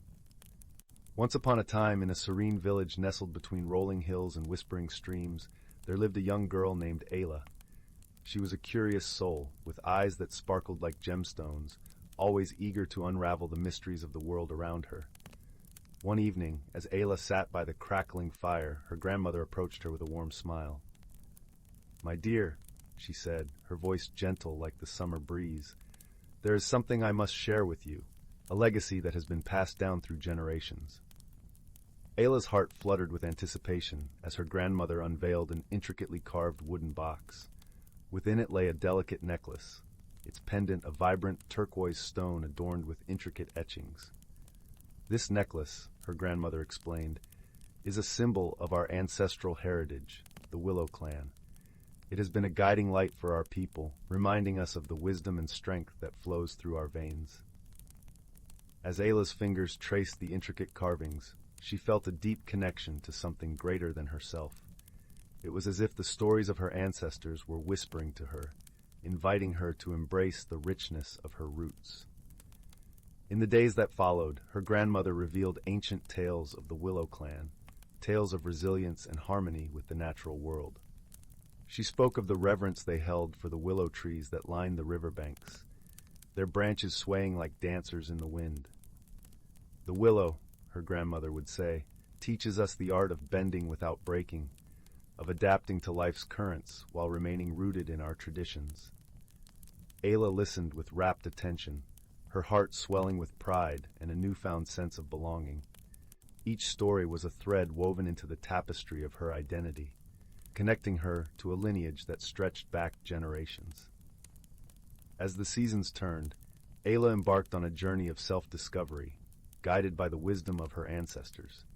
She learned the songs that celebrated the first blossoms of spring and the dances that honored the harvest moon. She walked the ancient trails, her feet treading the same paths her forebears had trodden, and felt the earth's embrace beneath her soles. In quiet moments, Ayla would sit beside the willow trees, the pendant resting against her heart. She could almost hear the whispers of those who came before her, their voices carried on the gentle breeze, reminding her of the resilience and grace that flowed through her veins. And as the sun set, painting the sky with hues of amber and crimson, Ayla would return home, her spirit renewed by the teachings of her ancestors. She understood now that her legacy was not merely a relic of the past, but a living, breathing tapestry woven with the threads of wisdom, tradition, and an unbreakable bond with the natural world. As she drifted off to sleep, cradled by the soothing melodies of her grandmother's lullabies, Ayla knew that she was a part of something greater, a link in an unbroken chain that stretched back through the ages. And in her dreams, she danced among the willow trees, their branches swaying in rhythm with the beating of her heart, a testament to the enduring legacy of the Willow clan. Story 71. In the vast expanse of the celestial sea, where stars whispered secrets to one another through twinkling glimmers, there existed a small, vibrant planet known as Nara. It was a world where the skies were painted with ribbons of auroras, and the ground was carpeted with soft, glowing moss that lit up underfoot. The inhabitants of this planet, the lumens, were gentle, luminous beings who thrived on harmony and light. One quiet evening, as the twin moons of Nara began their graceful waltz across the sky, a curious event unfolded. A ship, shaped like a delicate seashell, descended gently from the heavens. It landed softly amidst the luminous fields, its surface shimmering with the colors of distant galaxies. From the ship emerged a being unlike any the lumens had ever seen. Tall and covered in scales that caught the light like a cascade of jewels, the newcomer was a Venturi from the water-laden planet of Aquilon. His name was Rior, and he had journeyed far from his home, seeking knowledge and kinship among the stars. The lumens, with their soft, glowing forms and welcoming nature, gathered around Rior, their curiosity piqued. Among them was a particularly radiant lumen named Lyra, whose heart was as bright as her glow. She stepped forward, her voice as gentle as a breeze through chimes, and welcomed Rior to Nara. "Greetings, traveler of the stars. I am Lyra, and we are honored to have you among us," she said, her light dimming slightly in a gesture of warmth. Rior, though initially hesitant, felt the sincerity in Lyra's words. He bowed slightly, his scales glinting like morning dew. "I am Rior of Aquilon. I come in peace, seeking to learn and share stories of my world." Despite the warmth of their exchange, initial misunderstandings arose. The lumens, accustomed to their serene way of life, were puzzled by Rior's need to be near water. To them, water was a rare and precious resource, while to Rior it was the very essence of life. Over time, these differences led to small ripples of tension. One day, while attempting to show gratitude, Rior inadvertently used more water than the lumens were comfortable with, thinking it was a gesture of abundance. This misunderstanding caused the lumens to withdraw slightly, their lights dimmed by confusion.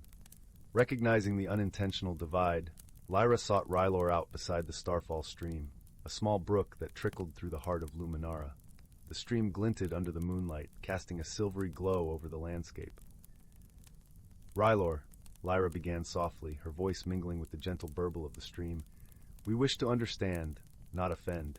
In our world, water is scarce and cherished. We did not mean to make you feel unwelcome." Rior nodded, his gaze tracing the path of the stream. "I see now what I did not before. On Aquilon, water is everywhere, and I thought to share what is precious to me. I did not consider how it might be received. Lyra looked at him, her eyes reflecting the kindness that flowed from her. Perhaps we can learn from each other. You share your stories of the seas, and I will show you the wonders of our light.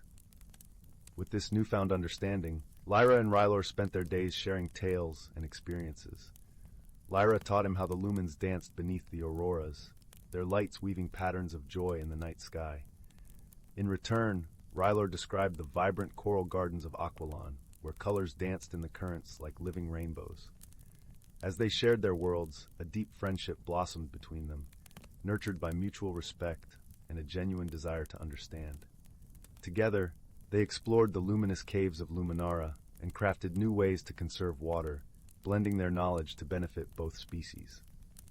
One night, as a meteor shower painted the sky with streaks of light, Lyra and Rior found themselves atop the Whispering Hill, a place where the wind sang through the trees. They sat side by side, their forms glowing softly in the night. "Rior," Lyra said, her voice a gentle murmur, "I have learned much from you. You have shown me the beauty of embracing what is different, and for that I am grateful." Rior smiled, the warmth of their friendship reflected in his eyes. "And I from you, Lyra. You have taught me to see beyond the surface, to find harmony where there was once discord." As they watched the meteor shower, the stars seemed to twinkle in agreement, celebrating their bond. They knew that their friendship was a rare and precious thing, a testament to the power of understanding and the beauty of diversity. In the days that followed, the Lumens and the Venturi worked together, their worlds forever changed by the bond between Lyra and Rior. The Lumens learned to conserve water with newfound appreciation, while the Venturi discovered the brilliance of light in all its forms. And so, under the endless skies of Luminara, two unlikely companions found the true meaning of friendship, bound by the stars and the lessons they had shared. As the twin moons continued their dance, their light shone upon a world made brighter by the connection of two hearts, forever united in understanding and love. Story 72. In the heart of the Whispering Wood, where the leaves whispered secrets to the gentle breeze and the sunlight danced in dappled patterns on the forest floor, there was a quaint little village known as Willowbrook. This village was nestled beside a shimmering lake that reflected the sky like a mirror, and was surrounded by towering trees that seemed to guard the community with their ancient wisdom.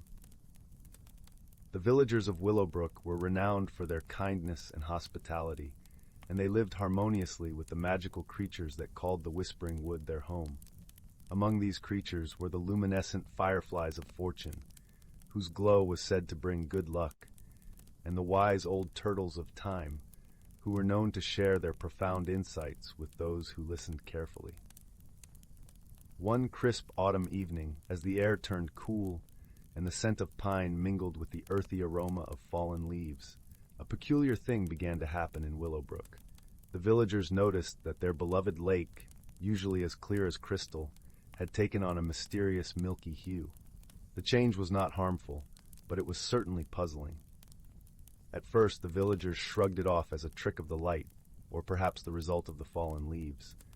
But as days passed and the lake remained unchanged, their curiosity grew. They gathered in small groups by the water's edge, murmuring theories and sharing observations, but no one could quite explain the phenomenon. In the center of the village stood a cozy cottage with a thatched roof and a chimney that puffed out comforting wisps of smoke. This was the home of a gentle-hearted young woman named Lila. Known for her insatiable curiosity and keen sense of observation, Lila was often sought out by the villagers for her thoughtful insights and clever ideas. One evening, as twilight painted the sky in shades of lavender and gold, Lila decided to take a stroll by the lake. The air was cool and crisp, and she wrapped her soft woolen shawl tighter around her shoulders. As she walked, she noticed the fireflies of fortune flickering gently above the surface of the water, their glow reflecting in the milky depths below. Intrigued, Lila knelt by the lakeside, her fingers trailing through the cool, silken water. She closed her eyes and listened to the soft rustling of the leaves and the gentle lapping of the waves. In moments like these, she felt the world speaking to her in whispers, each sound a clue to be unraveled. Suddenly, a soft voice interrupted the quiet solitude. Curiosity is the first step to understanding, it said. Lila opened her eyes to find a small, wizened turtle peering up at her from the water's edge. It was one of the turtles of time, its ancient eyes twinkling with wisdom. Lila smiled warmly. "Hello, wise one," she greeted, her voice gentle. "I seek to understand the mystery of our milky lake." The turtle nodded slowly, its movements deliberate and thoughtful. "The answer lies not in what you see, but in what you hear and feel," it replied cryptically. With those words in mind, Lila spent the next few days exploring the forest, her senses attuned to the world around her. She noticed the way the wind whispered through the branches and the way the earth felt beneath her feet. She listened to the tales of the villagers and observed the patterns of nature, piecing together the puzzle like a tapestry of interconnected threads. One afternoon, as she wandered the forest paths, she encountered a family of gentle deer grazing in a sunlit clearing. Their presence was serene, and as Lila watched them, she realized something profound. The deer moved gracefully, stepping lightly over the earth, their hooves barely making a sound.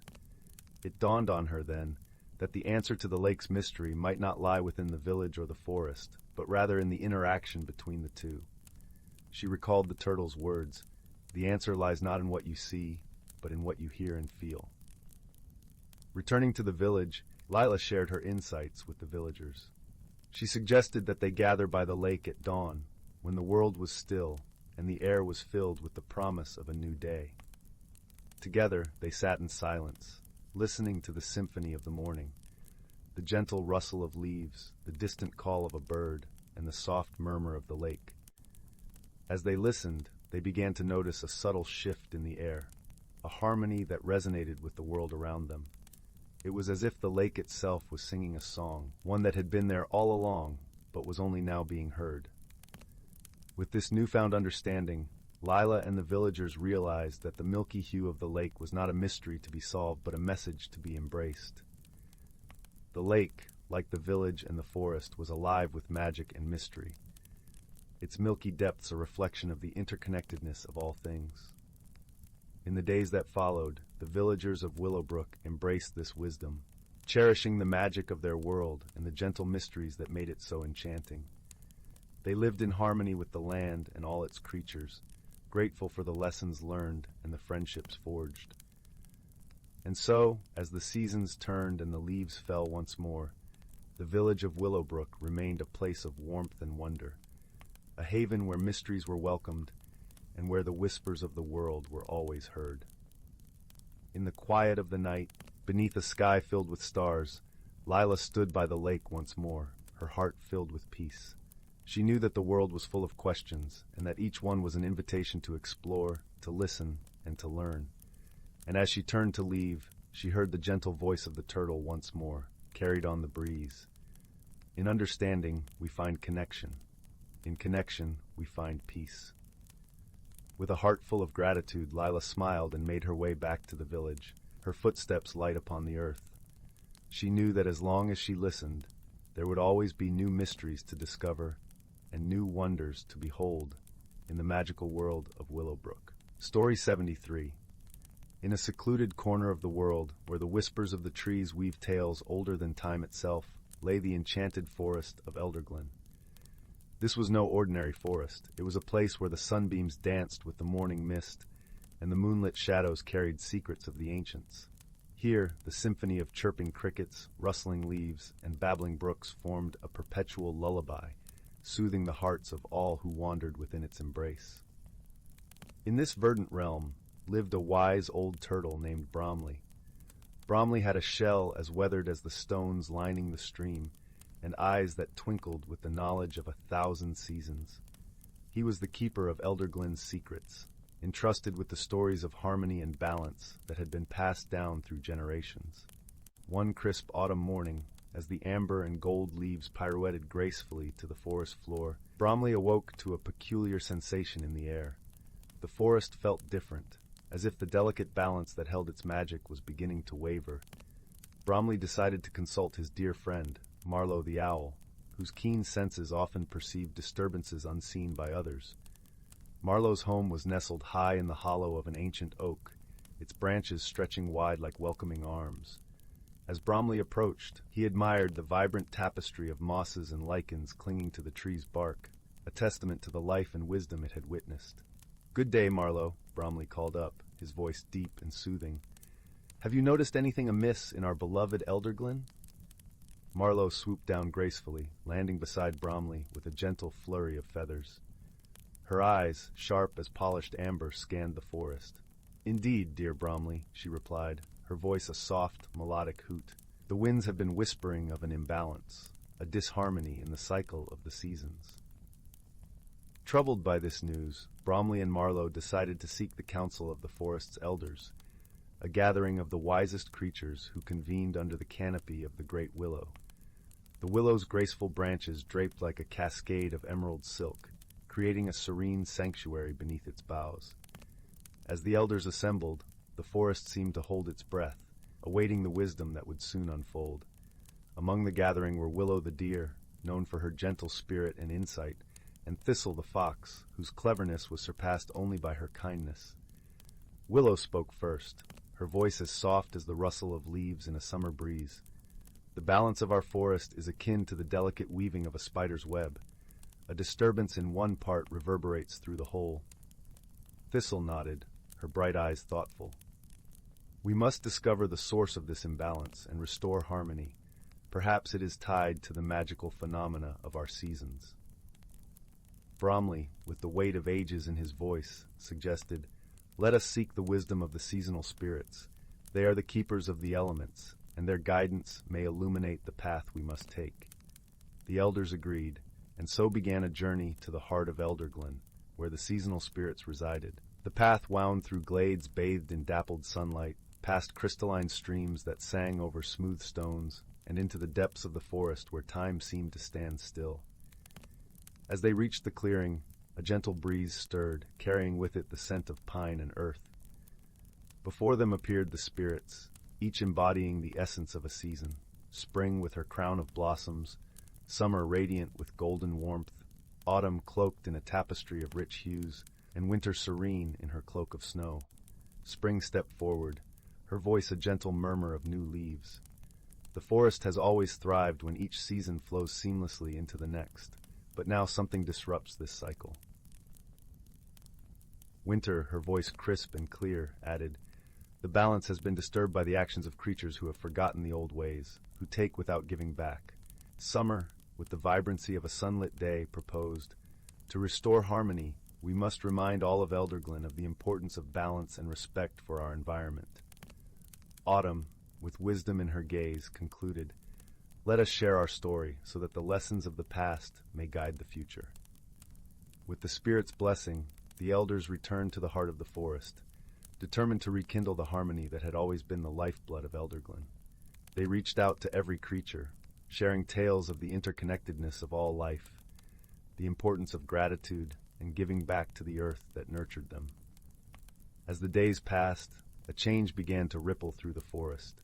Squirrels planted acorns not just for storage, but to ensure the growth of new oaks. Birds wove their nests with care, mindful of the branches they chose. Even the wind danced more freely, carrying the harmonious song of the forest to the farthest reaches of Elderglen. In time, the balance was restored, and the magic of the forest blossomed anew. The seasons flowed once more in their timeless dance, each one a cherished note in the symphony of life. And Bromley, the wise old turtle, continued to wander the forest, his heart at peace, knowing the stories of Elderglen would live on in the hearts of those who called it home. As the sun dipped below the horizon, casting a warm golden glow over the forest, Bromley settled beside the great willow, the gentle rustling of its leaves lulling him into a peaceful slumber. And the forest, with its newfound harmony, whispered a promise to all its inhabitants, that as long as they cared for one another and the earth beneath their feet, Elderglen would forever be a sanctuary of magic and wonder. Story 74. Once upon a time, in the heart of an ancient forest, a hidden world thrived beneath the canopy of towering trees. This was a realm where the boundaries between reality and magic intertwined, where the whispers of nature carried secrets passed down through generations. The forest was a tapestry of life, woven with vibrant hues that shifted with the ebb and flow of the seasons. In the spring, delicate wildflowers carpeted the forest floor, their petals unfurling in a dance of renewal. The air was thick with the sweet fragrance of blossoms, and the melodic trill of songbirds heralded the arrival of warmer days. As summer's embrace enveloped the forest, the trees donned their lush green cloaks, casting dappled shadows upon the mossy undergrowth. Sunbeams filtered through the canopy, casting a warm glow upon the pristine streams that trickled over smooth pebbles. Butterflies flitted from bloom to bloom, their delicate wings a kaleidoscope of colors. In the heart of this verdant haven, a community of woodland creatures lived in harmony with the rhythms of nature.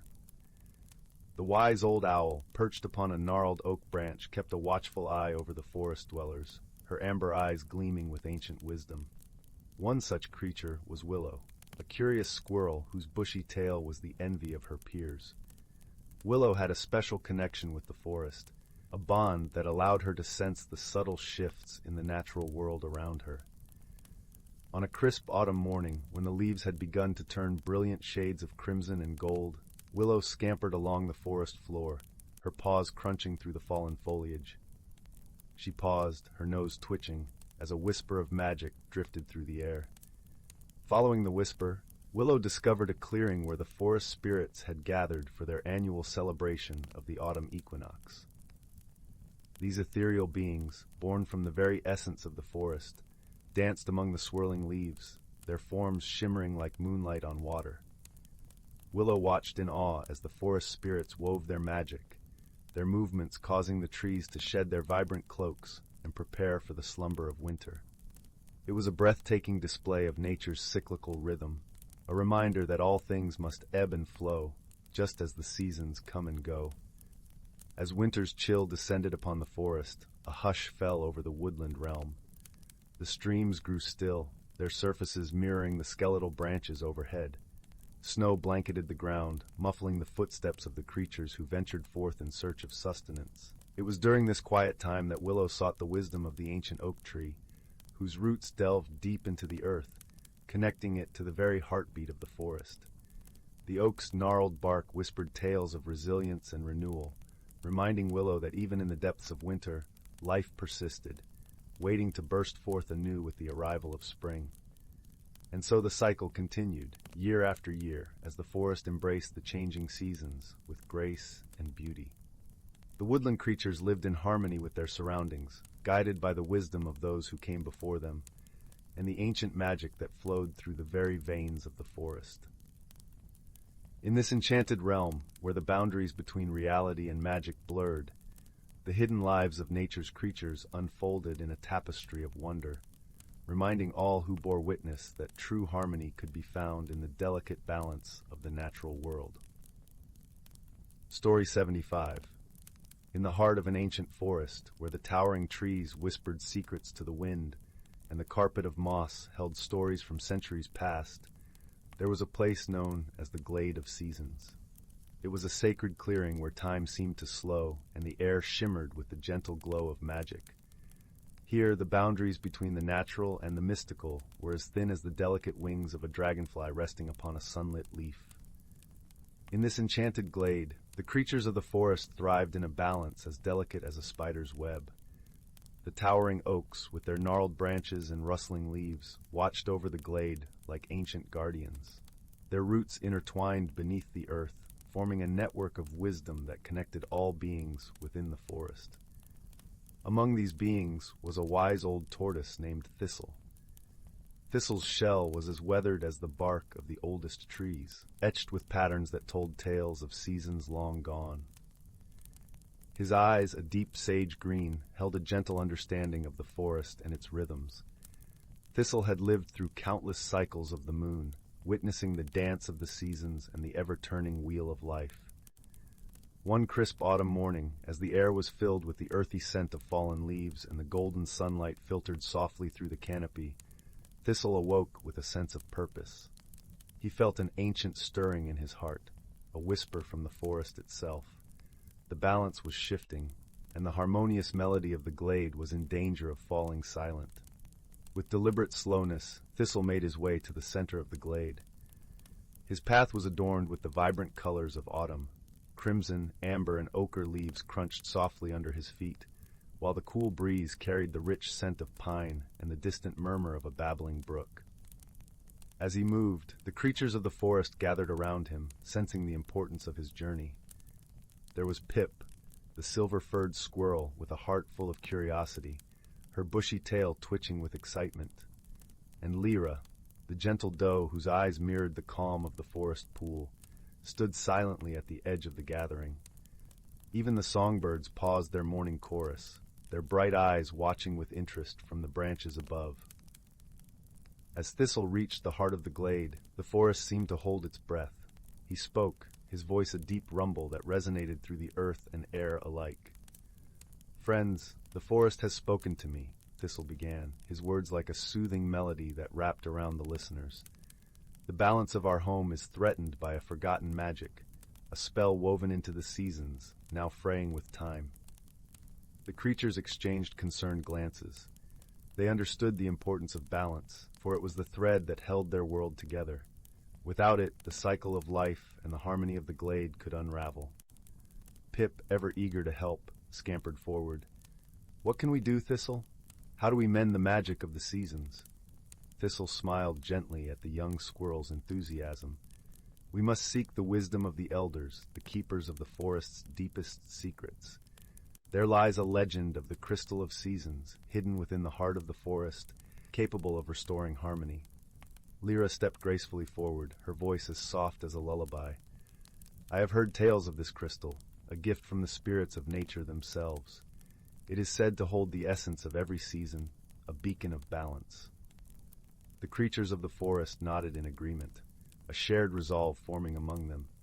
Together, they would embark on a journey to find the crystal of seasons, guided by the whispers of the ancient trees and the wisdom passed down through generations. As the sun began its descent, painting the sky with hues of rose and lavender, the forest came alive with a quiet determination. The path ahead was fraught with mystery, but they would face it together, united by friendship and the love they held for their home. The next morning, under a sky washed clean by the gentle rain of the night, Thistle, Pip, and Lyra set off on their quest. The forest greeted them with open arms, the leaves rustling softly in encouragement, and the scent of dew-kissed earth rising to meet them. They followed trails known only to the forest's oldest denizens, paths lined with the symphony of bird song and the whisper of the wind. Their journey led them through the emerald heart of the forest, past cascading waterfalls that sang of ancient tales, and meandering streams that sparkled like liquid crystal. The air was alive with the scent of wildflowers and the promise of adventure. Each step they took was a step towards preserving the harmony of their beloved home. As they traveled deeper into the forest, they encountered other creatures who joined their cause. A wise old owl named Harrow, with feathers as soft as moonlight, offered his guidance through the night. A playful otter named Rill, with eyes twinkling like stars, brought laughter and joy to their journey. With each new friend, their bond grew stronger, and their resolve to restore balance deepened. Days turned into nights, and the seasons began to shift around them, as if the forest itself was guiding their path. They witnessed the first buds of spring unfurling, the gentle warmth of summer sunlight, the vibrant tapestry of autumn leaves, and the serene stillness of winter's embrace. Each season added its own magic to their journey, reminding them of the beauty and fragility of the balance they sought to protect. Finally, after what felt like a lifetime of wandering, they arrived at a hidden grove bathed in ethereal light. In the center of the grove stood the crystal of seasons, a radiant gem pulsating with the vibrant hues of spring, summer, autumn, and winter. It shimmered like a star fallen to earth, its presence a beacon of hope. Thistle approached the crystal with reverence, his heart filled with gratitude for the journey and the friends who stood beside him. As he placed a gentle paw upon its surface, the crystal glowed with renewed energy, sending ripples of magic through the forest. The air hummed with a harmony that resonated deep within their souls. In that moment, the balance was restored. The seasons would continue their timeless dance, and the forest would thrive in its eternal cycle of life and renewal. Thistle, Pip, Lyra, and all their friends had succeeded in preserving the harmony of their home, a testament to the power of friendship and wisdom passed down through generations. As the sun dipped below the horizon, casting a golden glow over the forest, the creatures gathered in the glade of seasons. They celebrated not only their victory, but also the bonds they had forged and the lessons they had learned. The forest sang a symphony of gratitude, and the stars above twinkled in approval.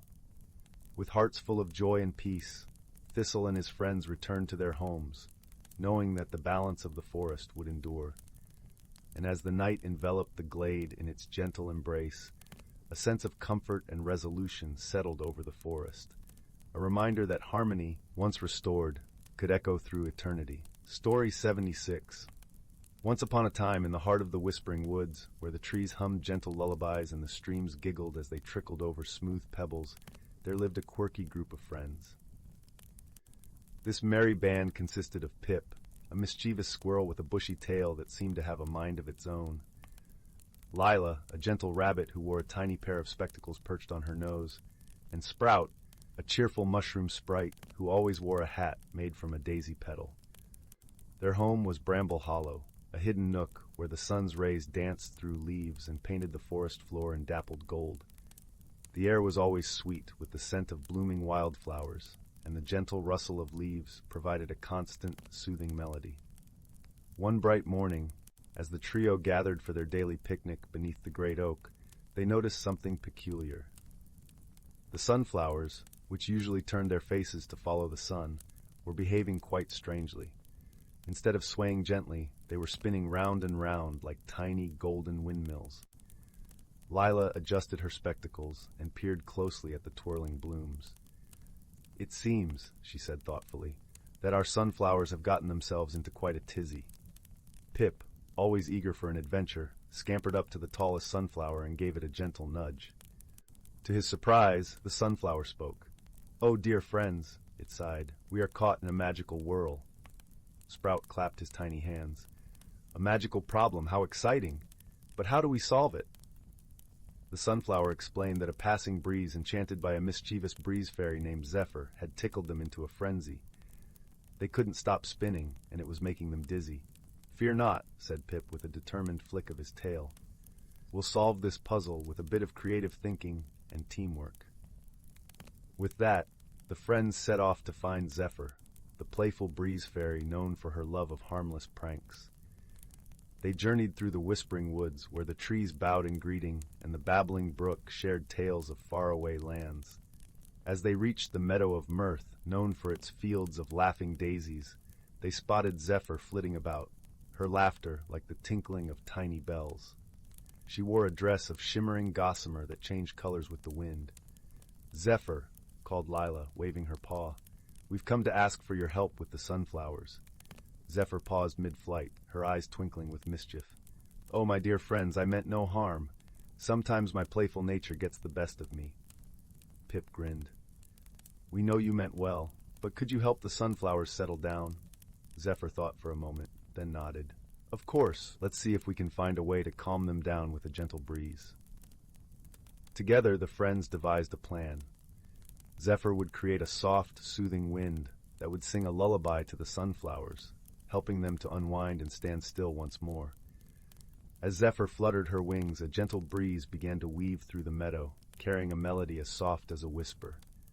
The sunflowers slowly ceased their spinning, their golden faces turning toward the gentle warmth of the sun.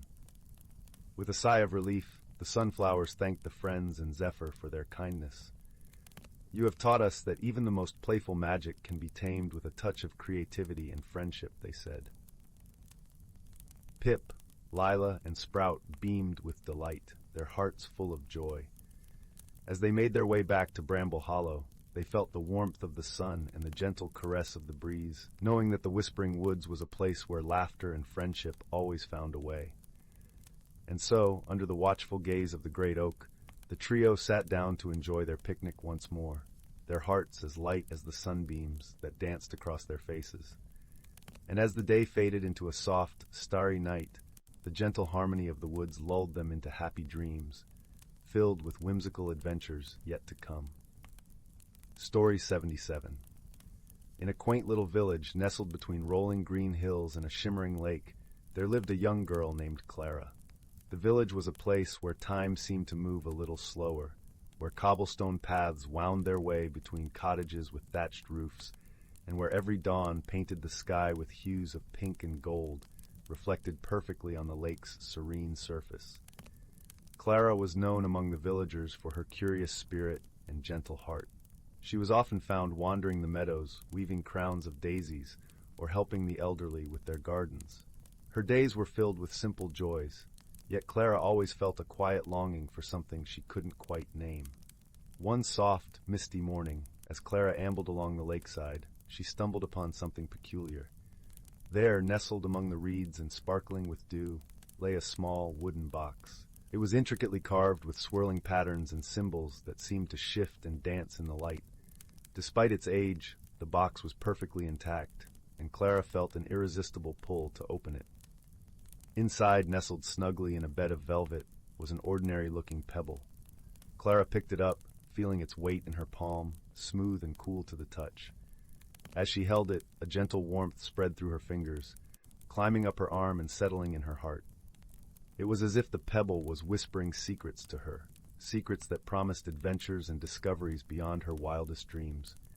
That evening, as Clara sat by the fireplace in her cozy cottage, the pebble tucked safely in her pocket, she noticed something extraordinary. The flames crackled and danced, casting shadows that seemed to tell stories, and Clara found herself understanding them. The pebble had unlocked an ability within her, a gift to see the world's hidden tales and the magic woven into everyday life. Eager to explore her newfound gift, Clara set out on a journey.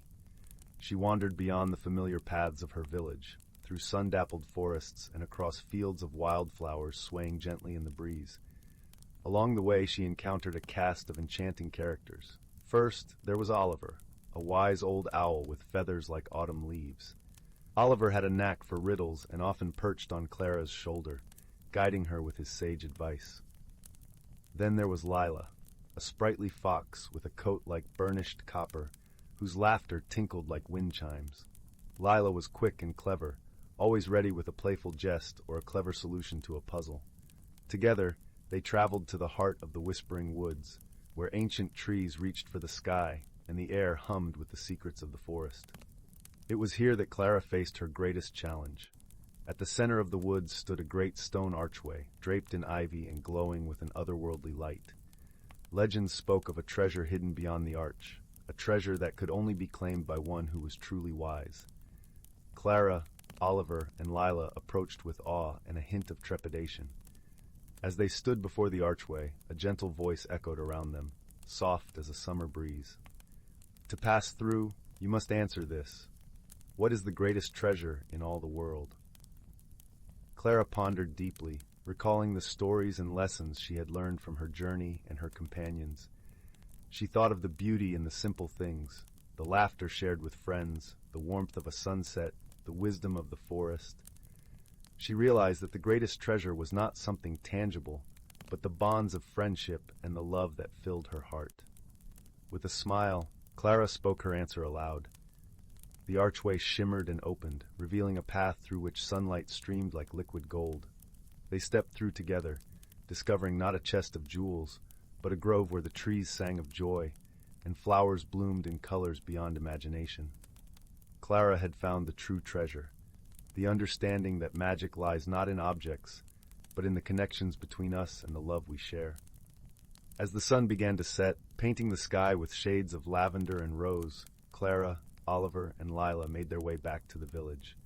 The pebble, now returned to its box, had unlocked a world beyond Clara's dreams, and she cherished the journey it had inspired. Back in her cozy cottage, Clara sat by the fire once more, the warmth enveloping her like a soft embrace. She knew that no matter where her adventures took her, the magic of friendship and love would always be her guiding star. And so, Clara drifted into a peaceful sleep, her heart full of the wonders she had discovered, knowing that tomorrow would bring new beginnings and endless possibilities. Story 78. In the heart of a quiet forest, where the leaves rustled like whispers and the air was thick with the scent of pine and wildflowers, there lay a hidden world few had ever seen. This was the realm of whispering woods, a place protected by ancient magic and known only to those who believed in its secrets. Within this enchanted forest, there was a small sun-dappled clearing where the light seemed to dance upon the grass, creating patterns of gold and emerald. In this magical place lived a gentle creature named Finn, a small, curious fox with fur the color of autumn leaves and eyes that sparkled like the morning dew. Finn was known among the woodland creatures for his kind heart and his love of stories. Every evening, as the sun dipped below the horizon and the sky blushed with shades of lavender and rose, Finn would gather his friends around a crackling fire to share tales of wonder and adventure. One such evening, as the cool breeze carried the scent of honeysuckle through the air, Finn noticed something unusual. A soft, shimmering light was flickering in the distance, just beyond the edge of the clearing. It was a light unlike any he had seen before, a gentle glow that seemed to pulse with the rhythm of the forest itself. Intrigued and filled with a sense of wonder, Finn decided to investigate. As he padded quietly through the underbrush, the light grew brighter, leading him deeper into the heart of whispering woods. The forest was alive with the sounds of night, the chirping of crickets, and the rustle of leaves underfoot. Finn's heart beat in time with the gentle thrum of the light, guiding him towards its source. Eventually, he found himself standing before a magnificent oak tree, its branches stretching towards the heavens like arms reaching for the stars. At the base of the tree, nestled among the roots, was a small, glowing object. Finn approached cautiously, his heart filled with both excitement and curiosity. As he drew closer, he realized that the object was a crystal, perfectly round and radiating a warmth that was both comforting and inviting. The crystal was unlike anything Finn had ever seen. It was as if the light of the moon had been captured within its depths, swirling and shimmering with an ethereal glow. He reached out with a paw, gently touching the surface of the crystal.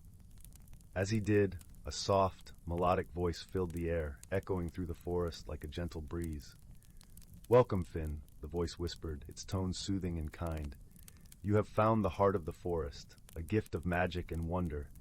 It holds the power to reveal the hidden truths of whispering woods and the secrets that lie within." Finn's eyes widened with awe. The heart of the forest was a legendary object, spoken of only in the oldest stories. It was said to grant the bearer the ability to see into the heart of the forest, to understand the language of the trees and the whispers of the wind. It was a gift of immense power and responsibility, one that could change the course of his life forever. Overwhelmed by the possibilities, Finn carefully cradled the crystal in his paws, feeling its warmth seep into his fur. He knew that this was a moment of great importance, a turning point in his journey. With the heart of the forest in his possession, he could uncover the mysteries of whispering woods and protect its secrets for generations to come. With a renewed sense of purpose, Finn made his way back to the clearing, the crystal glowing softly in the darkness. As he approached the fire, his friends looked up in surprise, their eyes widening at the sight of the magical object cradled in his paws. "Finn, what have you found?" asked Willow, a wise old owl with feathers the color of moonlight. Her voice was gentle, filled with curiosity and wonder. Finn placed the crystal in the center of the circle, watching as its light cast a warm, golden glow over his friends. "I have found the heart of the forest," he said softly, his voice filled with awe. "It is a gift of magic, a key to the secrets of whispering woods." The creatures gathered around, their eyes filled with wonder as they gazed at the crystal. It was a moment of magic and possibility, a time when the boundaries between the ordinary and the extraordinary seemed to blur and fade away. As the night wore on, Finn and his friends shared stories and dreams, their voices mingling with the gentle crackle of the fire and the soft whispers of the forest. They spoke of the adventures they longed to have, the mysteries they hoped to solve, and the friendships they cherished above all else. In the days that followed, Finn began to explore the hidden world within the forest, guided by the light of the heart. He discovered secret glades where the flowers bloomed in a riot of colors, their petals glowing with a luminescent beauty. He met creatures of magic and wonder, each with their own tales to tell and lessons to impart. One such creature was a wise old turtle named Sage, whose shell was adorned with patterns that seemed to shift and change with the passage of time. Sage had lived in Whispering Woods for many years, and he had seen the forest change and grow with each passing season. "Welcome, young Finn," Sage said, his voice deep and resonant. "I see you have found the heart of the forest. It is a rare and precious gift, one that holds the power to guide you on your journey." Finn nodded, feeling both humbled and grateful for the wisdom of the turtle. "I wish to understand the secrets of Whispering Woods," he said, his voice filled with determination. "I want to protect this magical place and all who call it home." Sage smiled, his eyes twinkling with kindness. "The heart will reveal its secrets to those who listen with an open heart and a curious mind," he said. "But remember, young one, that true wisdom comes not from the answers we seek, but from the journey itself." Finn took these words to heart, carrying them with him as he ventured deeper into the forest. With each step, he learned more about the world around him, discovering the hidden wonders and subtle magic that lay just beneath the surface. He formed friendships with creatures of all shapes and sizes, from the smallest of mice to the grandest of stags. Together, they shared their knowledge and their dreams, learning from one another and growing stronger with each passing day. As the seasons changed and the forest transformed, so too did Finn. He became a guardian of Whispering Woods, a protector of its secrets and a keeper of its magic.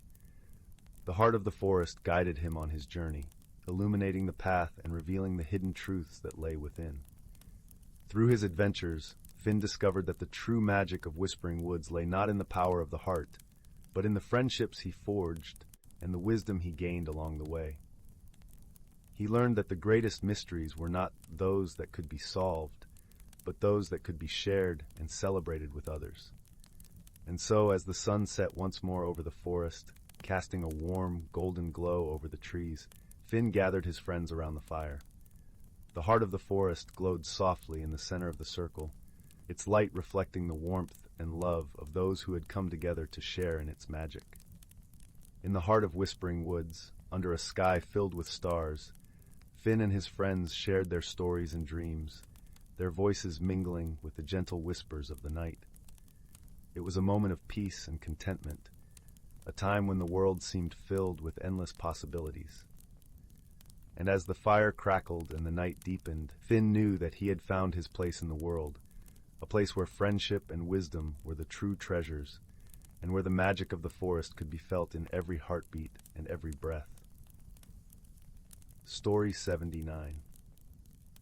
In a quaint little village nestled between rolling hills and lush, whispering forests, there was a small cobblestone street where each house seemed to have a story of its own.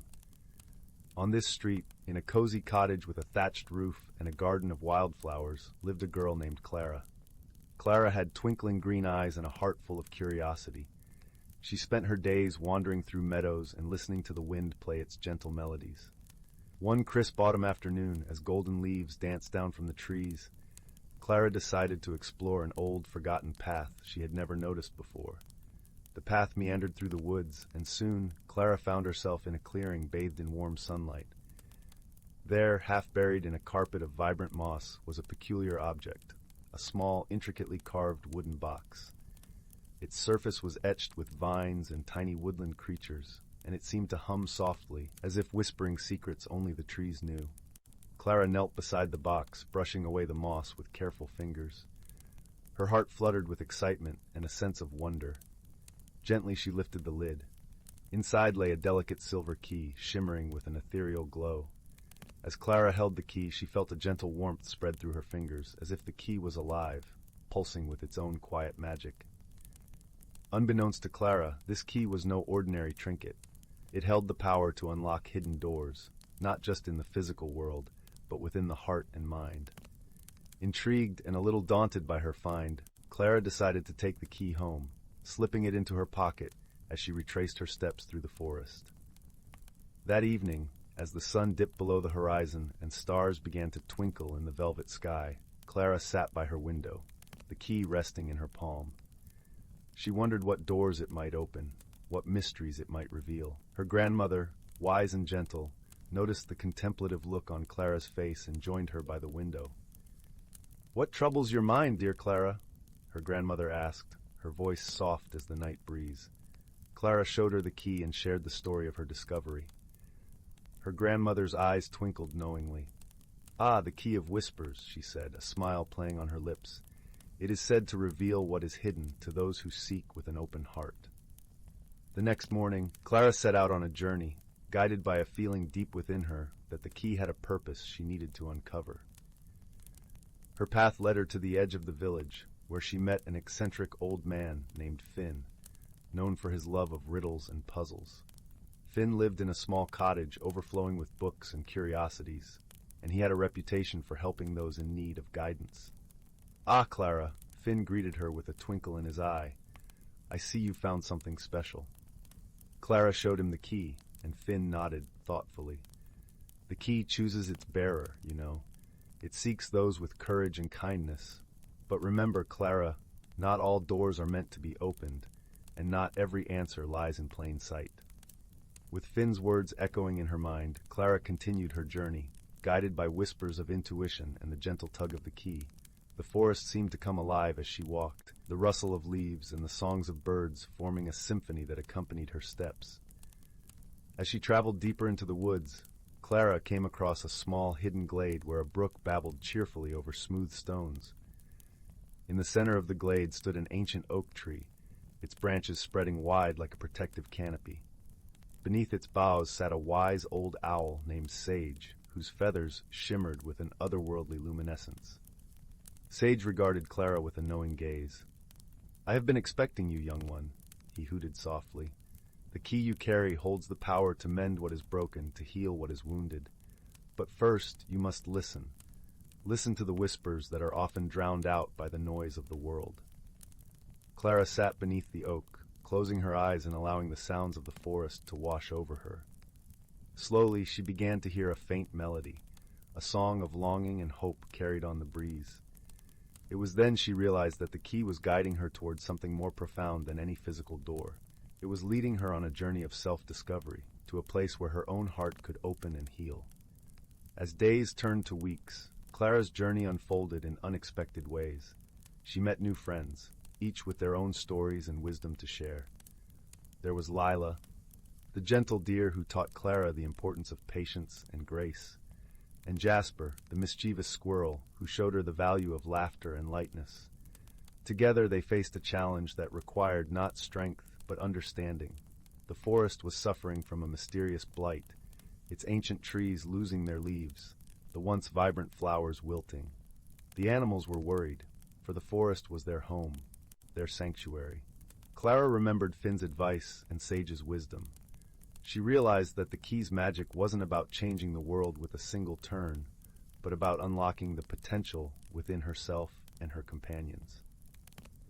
With the help of her new friends, Clara organized a gathering beneath the ancient oak, where creatures of the forest came together, sharing knowledge and ideas.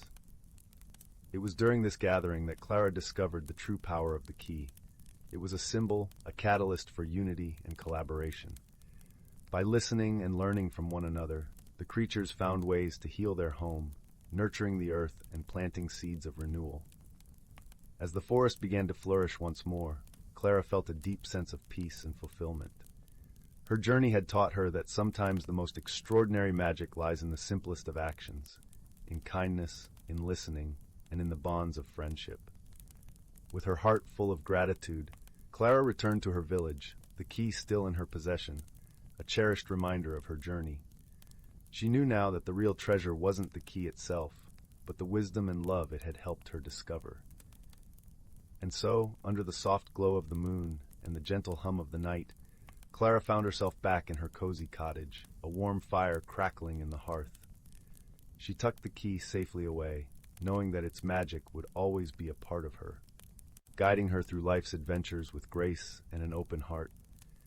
As she drifted into a peaceful slumber, Clara dreamt of the forest, of the friends she'd made and the lessons she'd learned.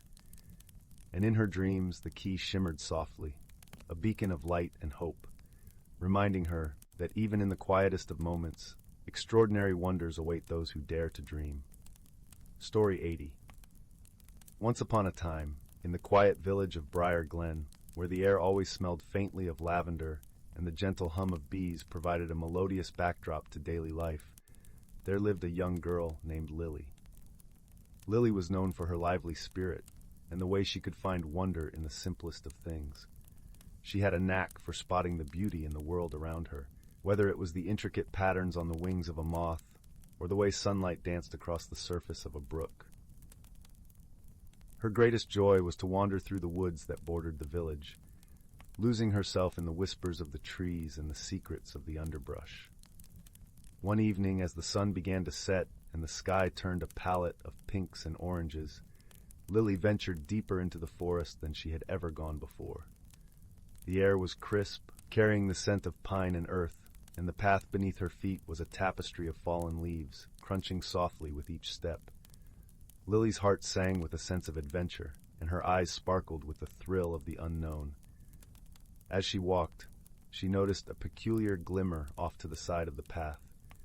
Curiosity piqued. She veered towards it, pushing aside branches and stepping over roots, until she found herself in a small clearing. There, on a moss-covered stone, lay a mirror unlike any she had seen before.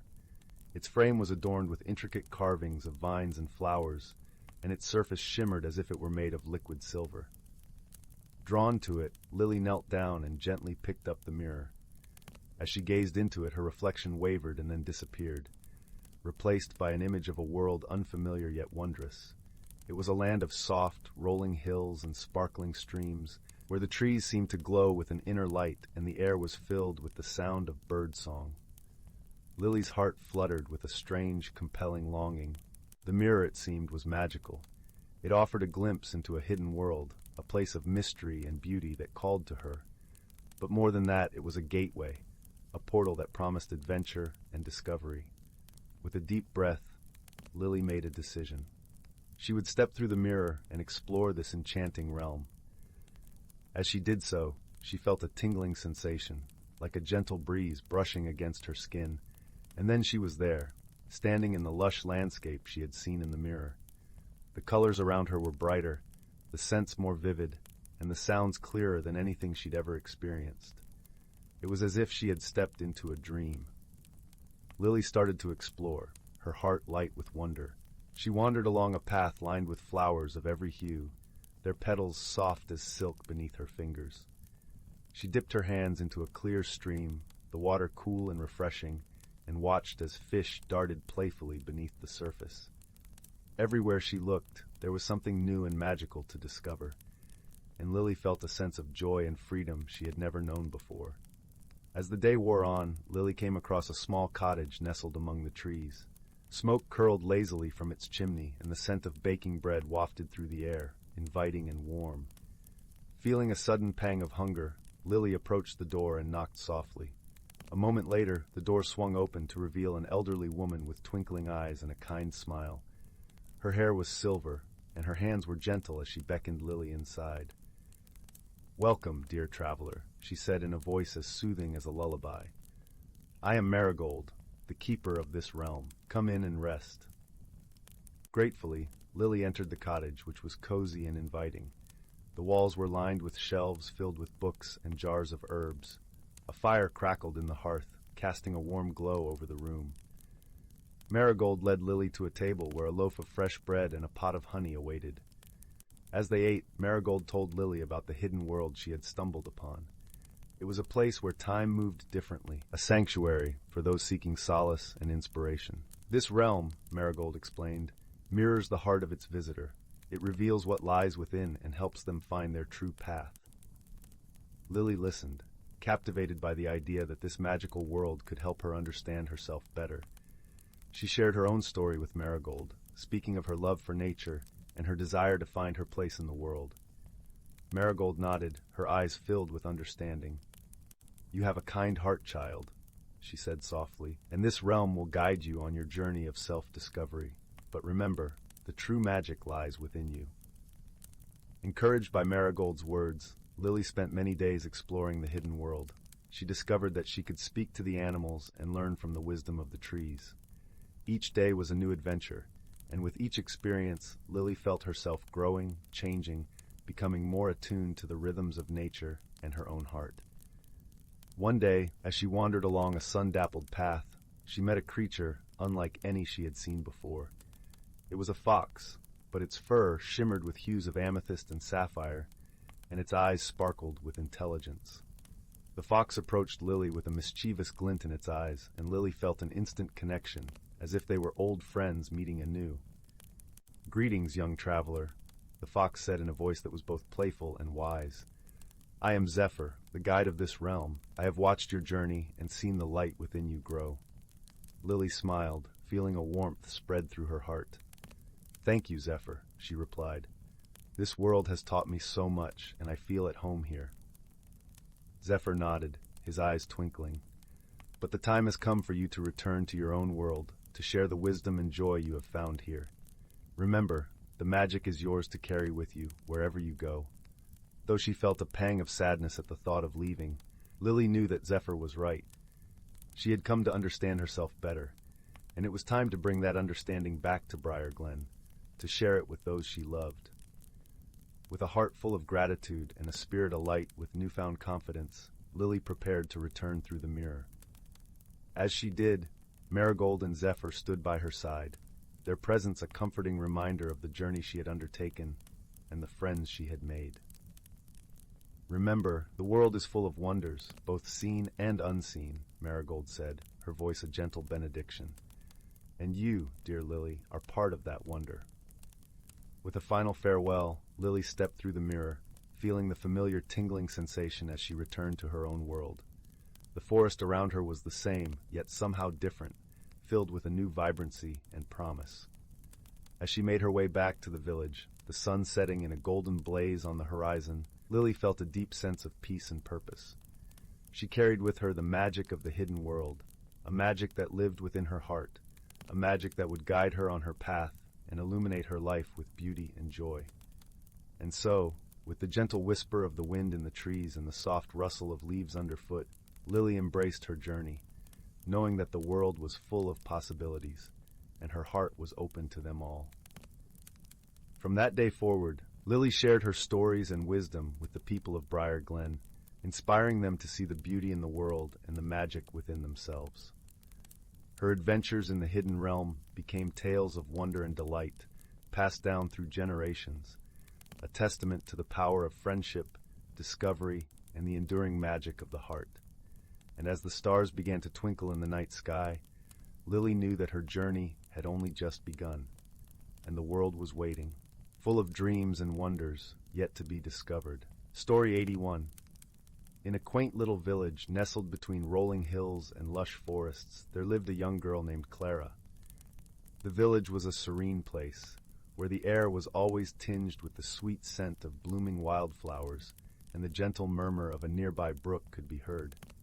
Clara was a curious soul, with eyes that sparkled like morning dew and a heart as wide as the sky.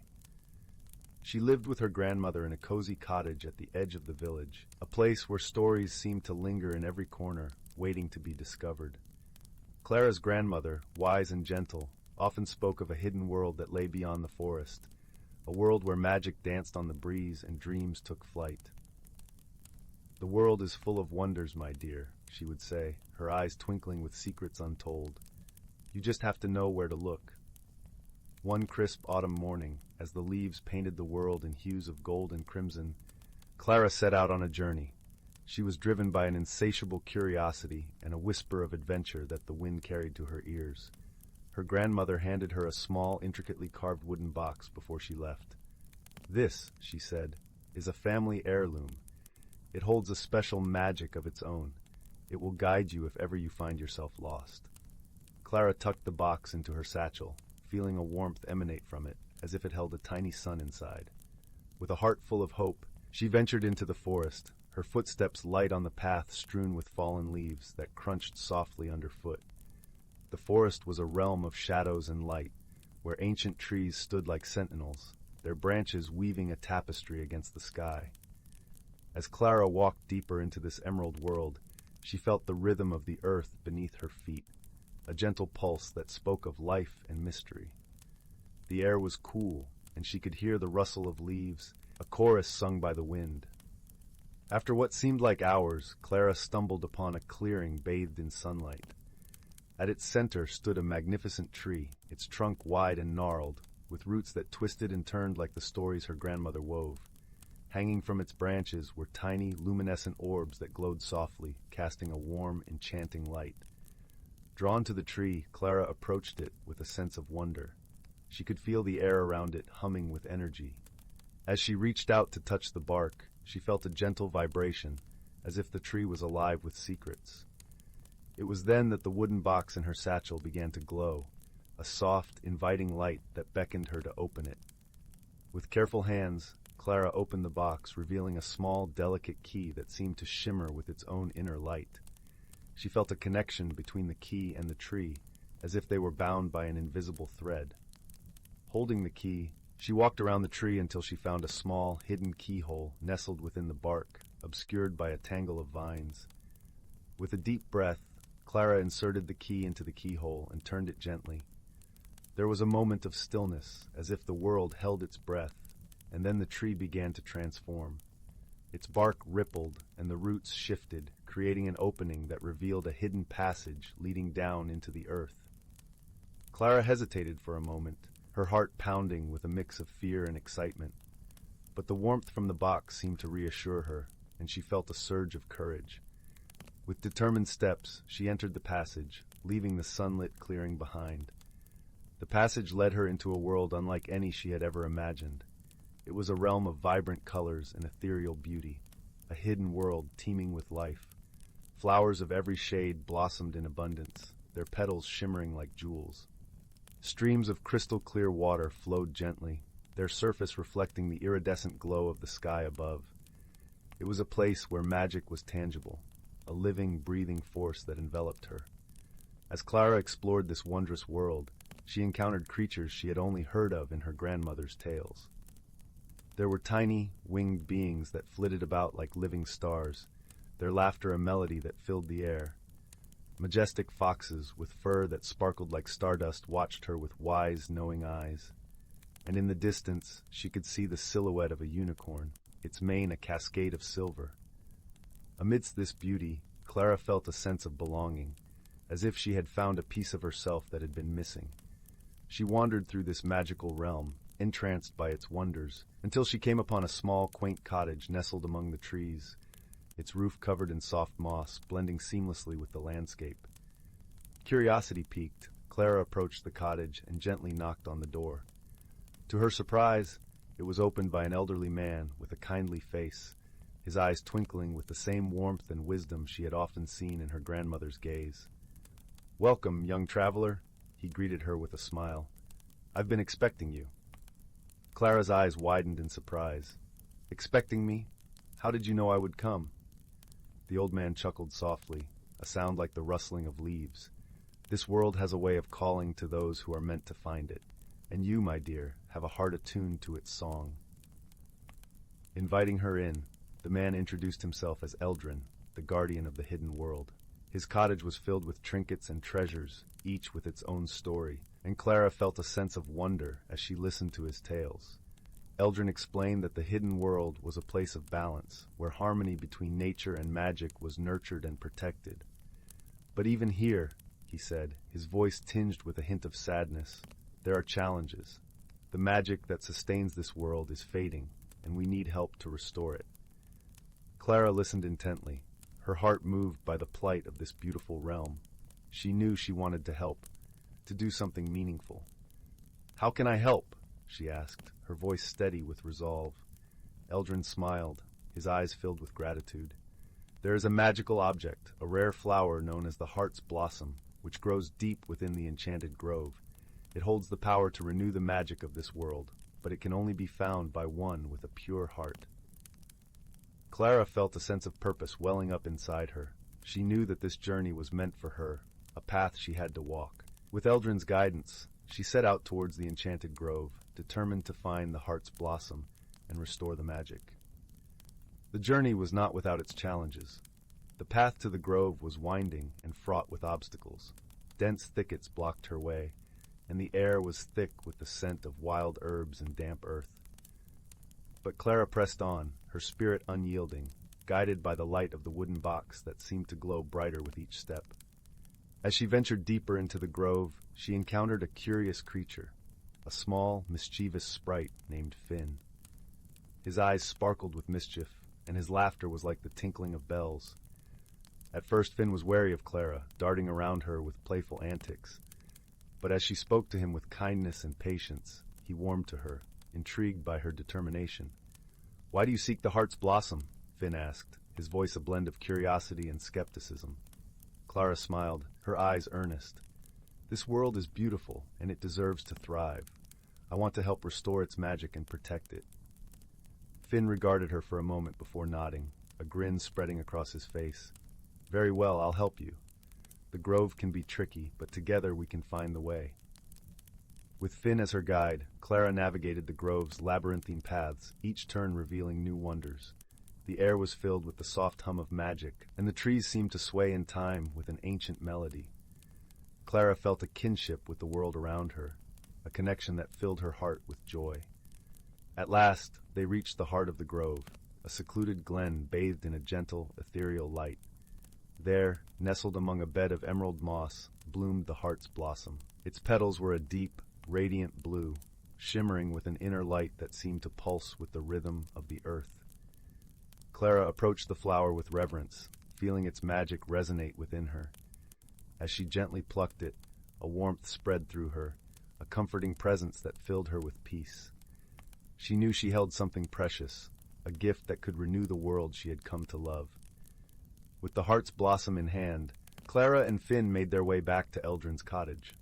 Along the way, Clara marveled at the beauty of the hidden world, a place where friendship and magic intertwined.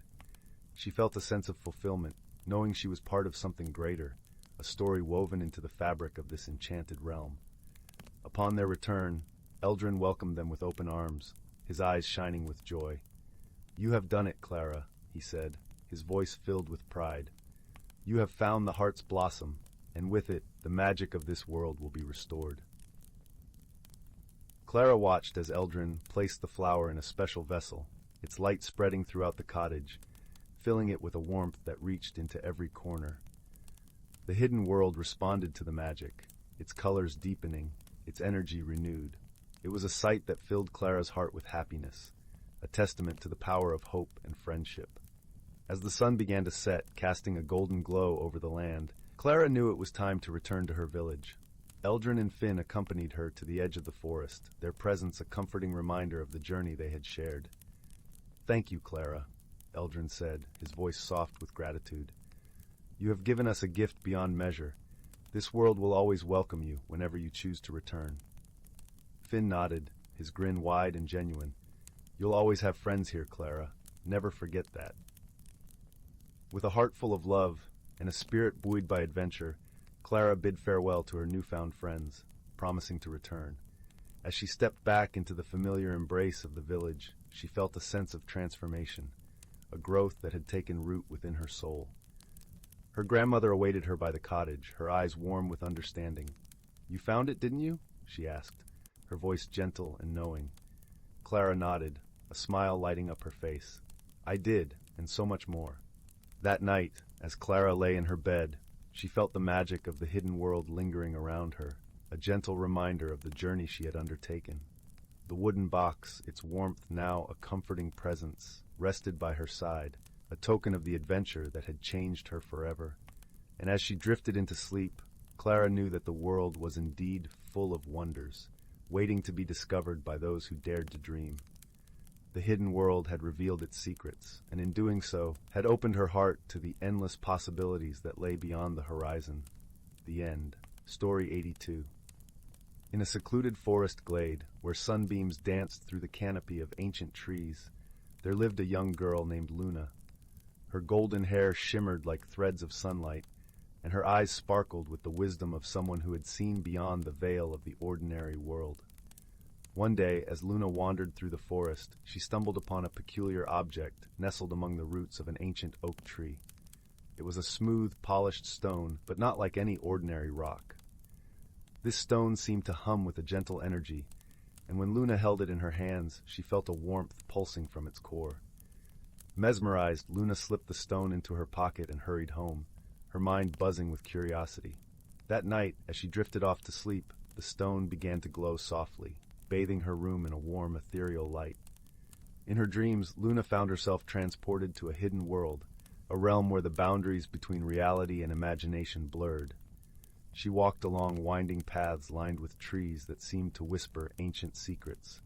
Crystalline streams trickled over mossy rocks, and the air was thick with the scent of wildflowers. As she explored this enchanting realm, Luna encountered a wise old owl perched on a gnarled branch. "Welcome, child," the owl hooted, its voice resonating with ancient wisdom. "The stone you found is a gateway to the hidden world of Avalon, a realm where magic and nature intertwine."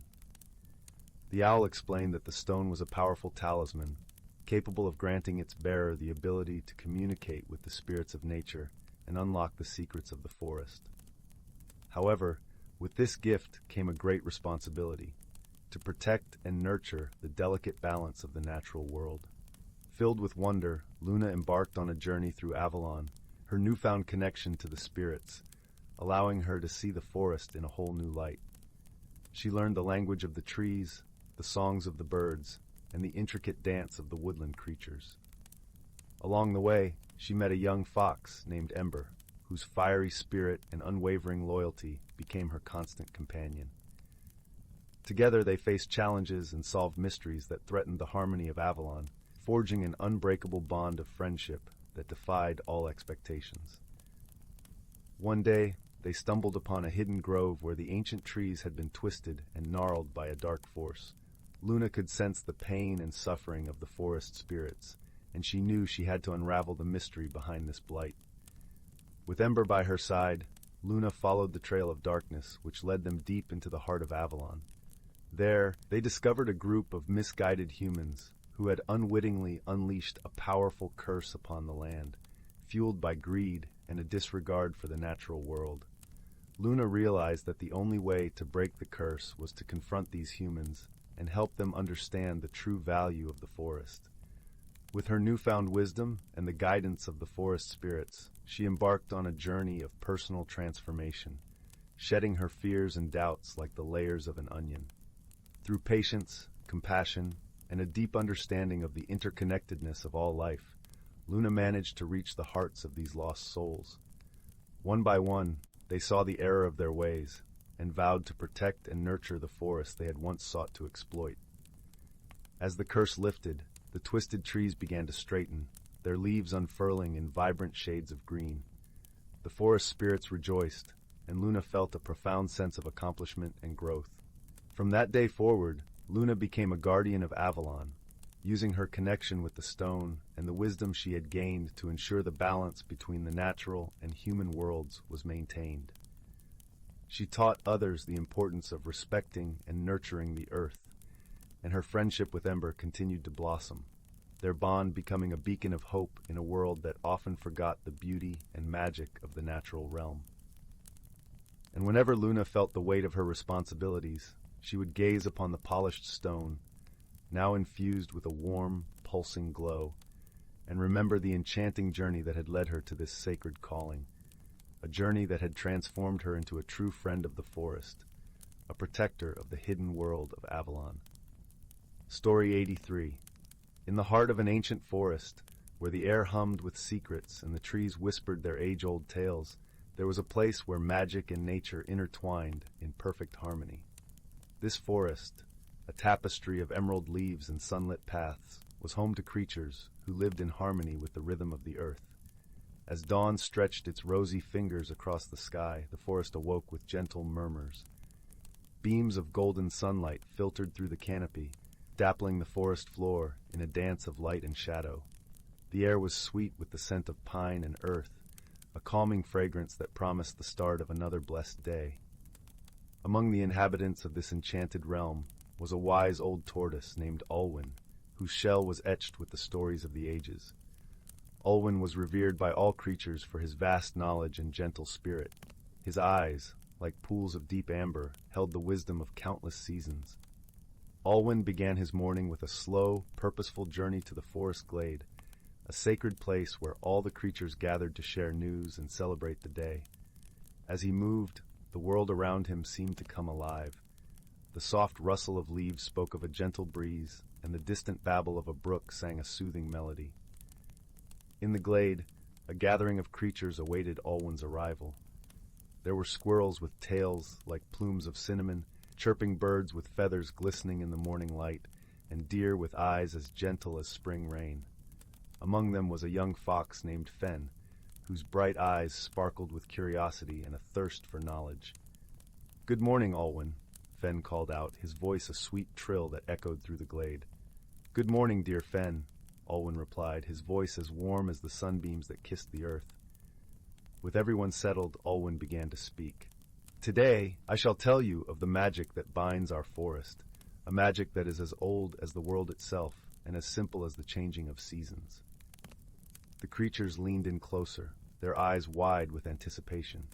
Alwyn's stories were as nourishing to their spirits as the earth was to their roots. "In our forest," Alwyn continued, "each season brings its own enchantment. Spring is a time of renewal, when life blossoms anew and the world is awash with color. The rains fall gently, coaxing seeds from their slumber, and the air is filled with the fragrance of budding flowers." As Alwyn spoke, the creatures could almost feel the cool kiss of spring rain and see the vibrant hues of blooming petals. "Summer follows," Alwyn said, "a season of warmth and abundance. The sun's embrace is steady and strong, and the days are long and golden. It is a time when the forest is alive with activity, and the world seems to hum with energy." The creatures imagined the lush greenery and the joyful chorus of cicadas that filled summer days. "But all seasons must give way," Alwyn continued, his voice softening like the first breath of autumn. "Autumn is a time of reflection, when the forest dons a cloak of amber and gold. The air is crisp and the earth is rich with the scent of fallen leaves. It is a time when the world slows down, preparing for the rest that winter brings." The creatures could almost hear the crunch of autumn leaves beneath their paws and feel the cool breeze that heralded the coming of winter. "And then comes winter," Alwyn said, his voice a gentle lull, "a time of rest and quiet, when the forest sleeps under a blanket of snow. The world is hushed and still, and there is a peace that settles over all." As Alwyn finished, a serene silence enveloped the glade, broken only by the soft sigh of the wind in the trees. Fen, his eyes shining with understanding, spoke up. "Alwyn, how do we keep this balance, this harmony, in our forest?" Alwyn smiled, his eyes crinkling at the corners. "We must listen to the wisdom of the seasons, dear Fen," he said. "Each season teaches us something valuable. Spring teaches us hope and renewal. Summer reminds us of the joy of abundance. Autumn shows us the beauty of letting go. And winter teaches us the importance of rest." The creatures nodded, their hearts filled with the gentle wisdom of Alwyn's words. They understood that they were all part of the great cycle of life, each playing a role in maintaining the balance of their beloved forest. And so, the creatures of the forest lived in harmony with the changing seasons, guided by the wisdom of the ages and the gentle spirit of friendship. They knew that as long as they respected the rhythms of the earth, their forest would remain a place of magic and peace. As the sun dipped below the horizon, painting the sky in hues of lavender and rose, the creatures nestled together, their hearts light with the knowledge that they were part of something wondrous and eternal. And in the quiet of the night, the forest sang a lullaby of peace, cradling its inhabitants in the gentle embrace of dreams. Story 84, The Whispering Woods. Once upon a time, in a gentle valley nestled between the rolling hills and the shimmering sea, there lay a quaint village named Willowbrook. The village was known for its lush gardens and vibrant flowers that bloomed year-round. But what truly set Willowbrook apart was a mysterious forest that bordered it to the north, known to the villagers as the Whispering Woods. Legend had it that the woods were enchanted, whispering secrets to those who dared to listen. The villagers spoke of an ancient magic that lingered among the trees, a magic that was both wondrous and elusive. Few ventured into the woods, save for a young girl named Lila, who was as curious as she was kind-hearted. Lila lived with her grandmother, who often spoke of the woods with a twinkle in her eye.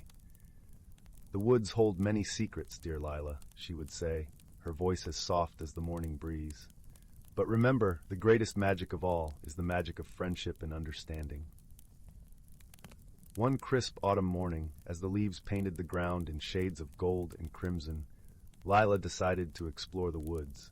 She wrapped herself in her favorite woolen shawl and set off, her heart fluttering with excitement and a hint of trepidation.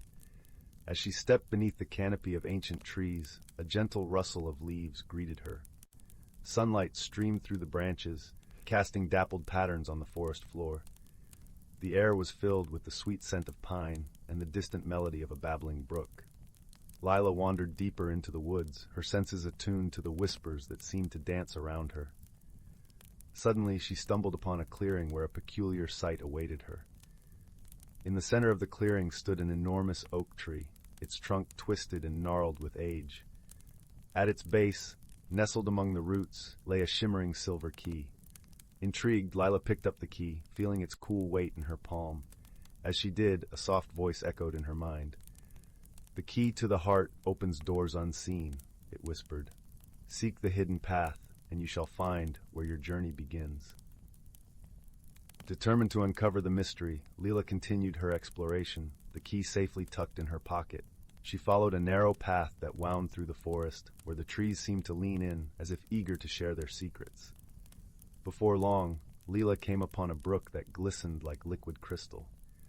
On the opposite bank, she noticed a small, delicate bridge woven from vines and branches. As she crossed it, she felt a strange sensation, as though she were stepping into another world.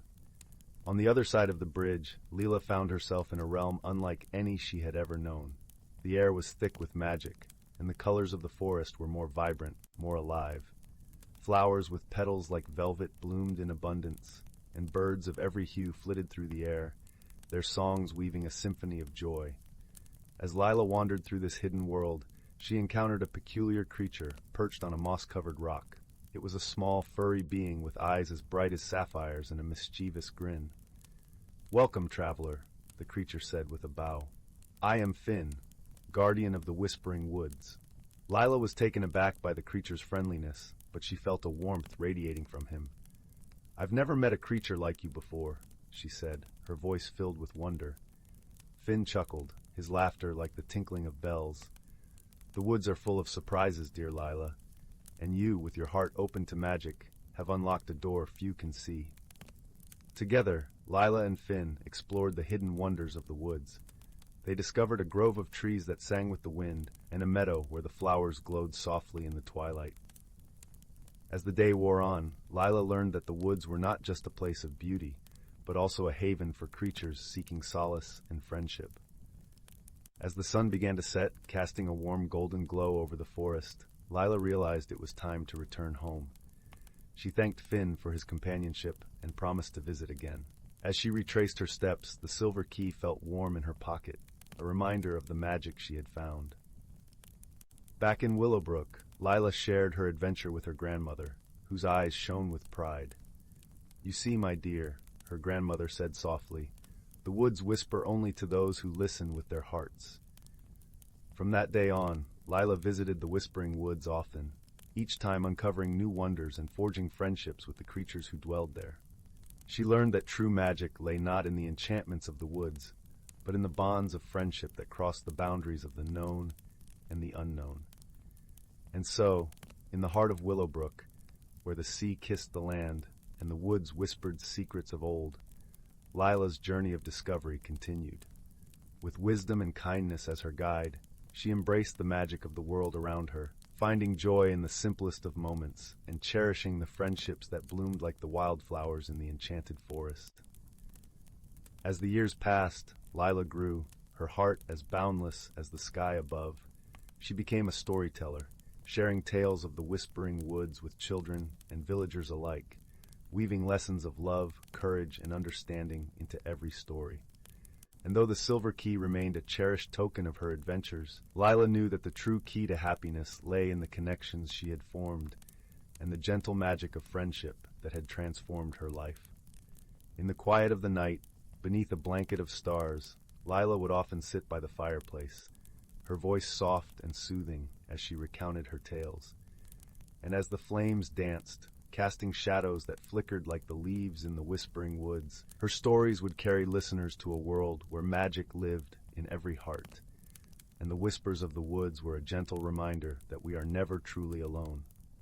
In Willowbrook, where the whispering winds carried the scent of the sea and the woods stood as silent guardians of time, Lila's legacy endured.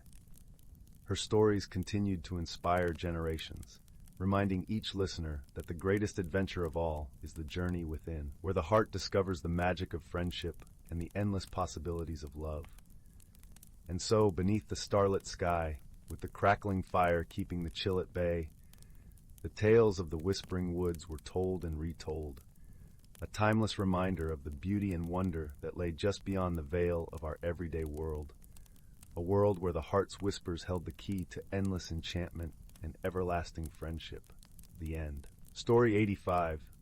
In the heart of the whispering woods, where the leaves rustled like gentle whispers and the air was filled with the sweet scent of honeysuckle, nestled a quaint little village named Mossglade.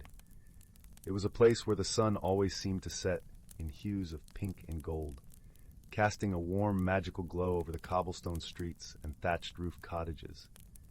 The villagers of Mossglade were known for their kindness, always ready with a smile and a helping hand, living harmoniously among the magical creatures that called the woods their home. One autumn evening, as the twilight deepened and the stars began to twinkle like diamonds scattered across a velvet sky, the villagers gathered around the village square. The air was crisp and cool, and the comforting aroma of baked apples and cinnamon filled the air from the nearby bakery. Everyone was abuzz with excitement and chatter, for it was the eve of the annual Harvest Moon Festival, a celebration of the bountiful gifts of the earth and the close of the harvest season. As the festivities commenced, with laughter and music echoing through the village, a peculiar occurrence took the villagers by surprise. The grand old oak tree, which stood proudly at the center of the square, began to shed its leaves in a mesmerizing cascade of gold and saffron. This was not unusual, for it was autumn after all. What was unusual, however, was that each leaf shimmered with a silvery glow as it floated gently to the ground, leaving behind a trail of sparkling stardust. "How curious," remarked an elderly villager named Mrs. Wren, her eyes twinkling with wonder. "In all my years, I've never seen such a spectacle." The villagers, entranced by the enchanting sight, gathered around the tree, whispering among themselves.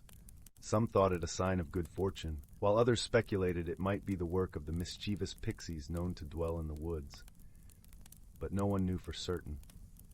Among those gathered was a young girl named Lila, known for her sharp mind and curious nature. With her auburn hair tied back in a neat braid and her eyes shining with determination, she resolved to uncover the mystery of the shimmering leaves. Beside her stood her loyal friend, Oliver, a gentle and wise barn owl who had been her companion since she was a child. "We must discover the cause of this strange occurrence," Lila said to Oliver, her voice filled with resolve. "It may hold some secret we need to understand." Oliver nodded, fluffing his feathers thoughtfully. "Indeed, Lila, and I believe I know just the place to begin our search." He led her to the edge of the village, where the woods began to thicken and the path wound deeper into the forest. The moon cast a silvery glow on the path, guiding their way. The woods were alive with the sounds of crickets chirping and the soft rustle of leaves in the breeze, creating a symphony of nature that was both soothing and mysterious. As they ventured deeper into the forest, they encountered a family of fireflies, their tiny lights flickering like little lanterns in the darkness. The fireflies seemed to recognize Lila and Oliver, forming a glowing procession to light their way. Lila smiled, grateful for their guidance.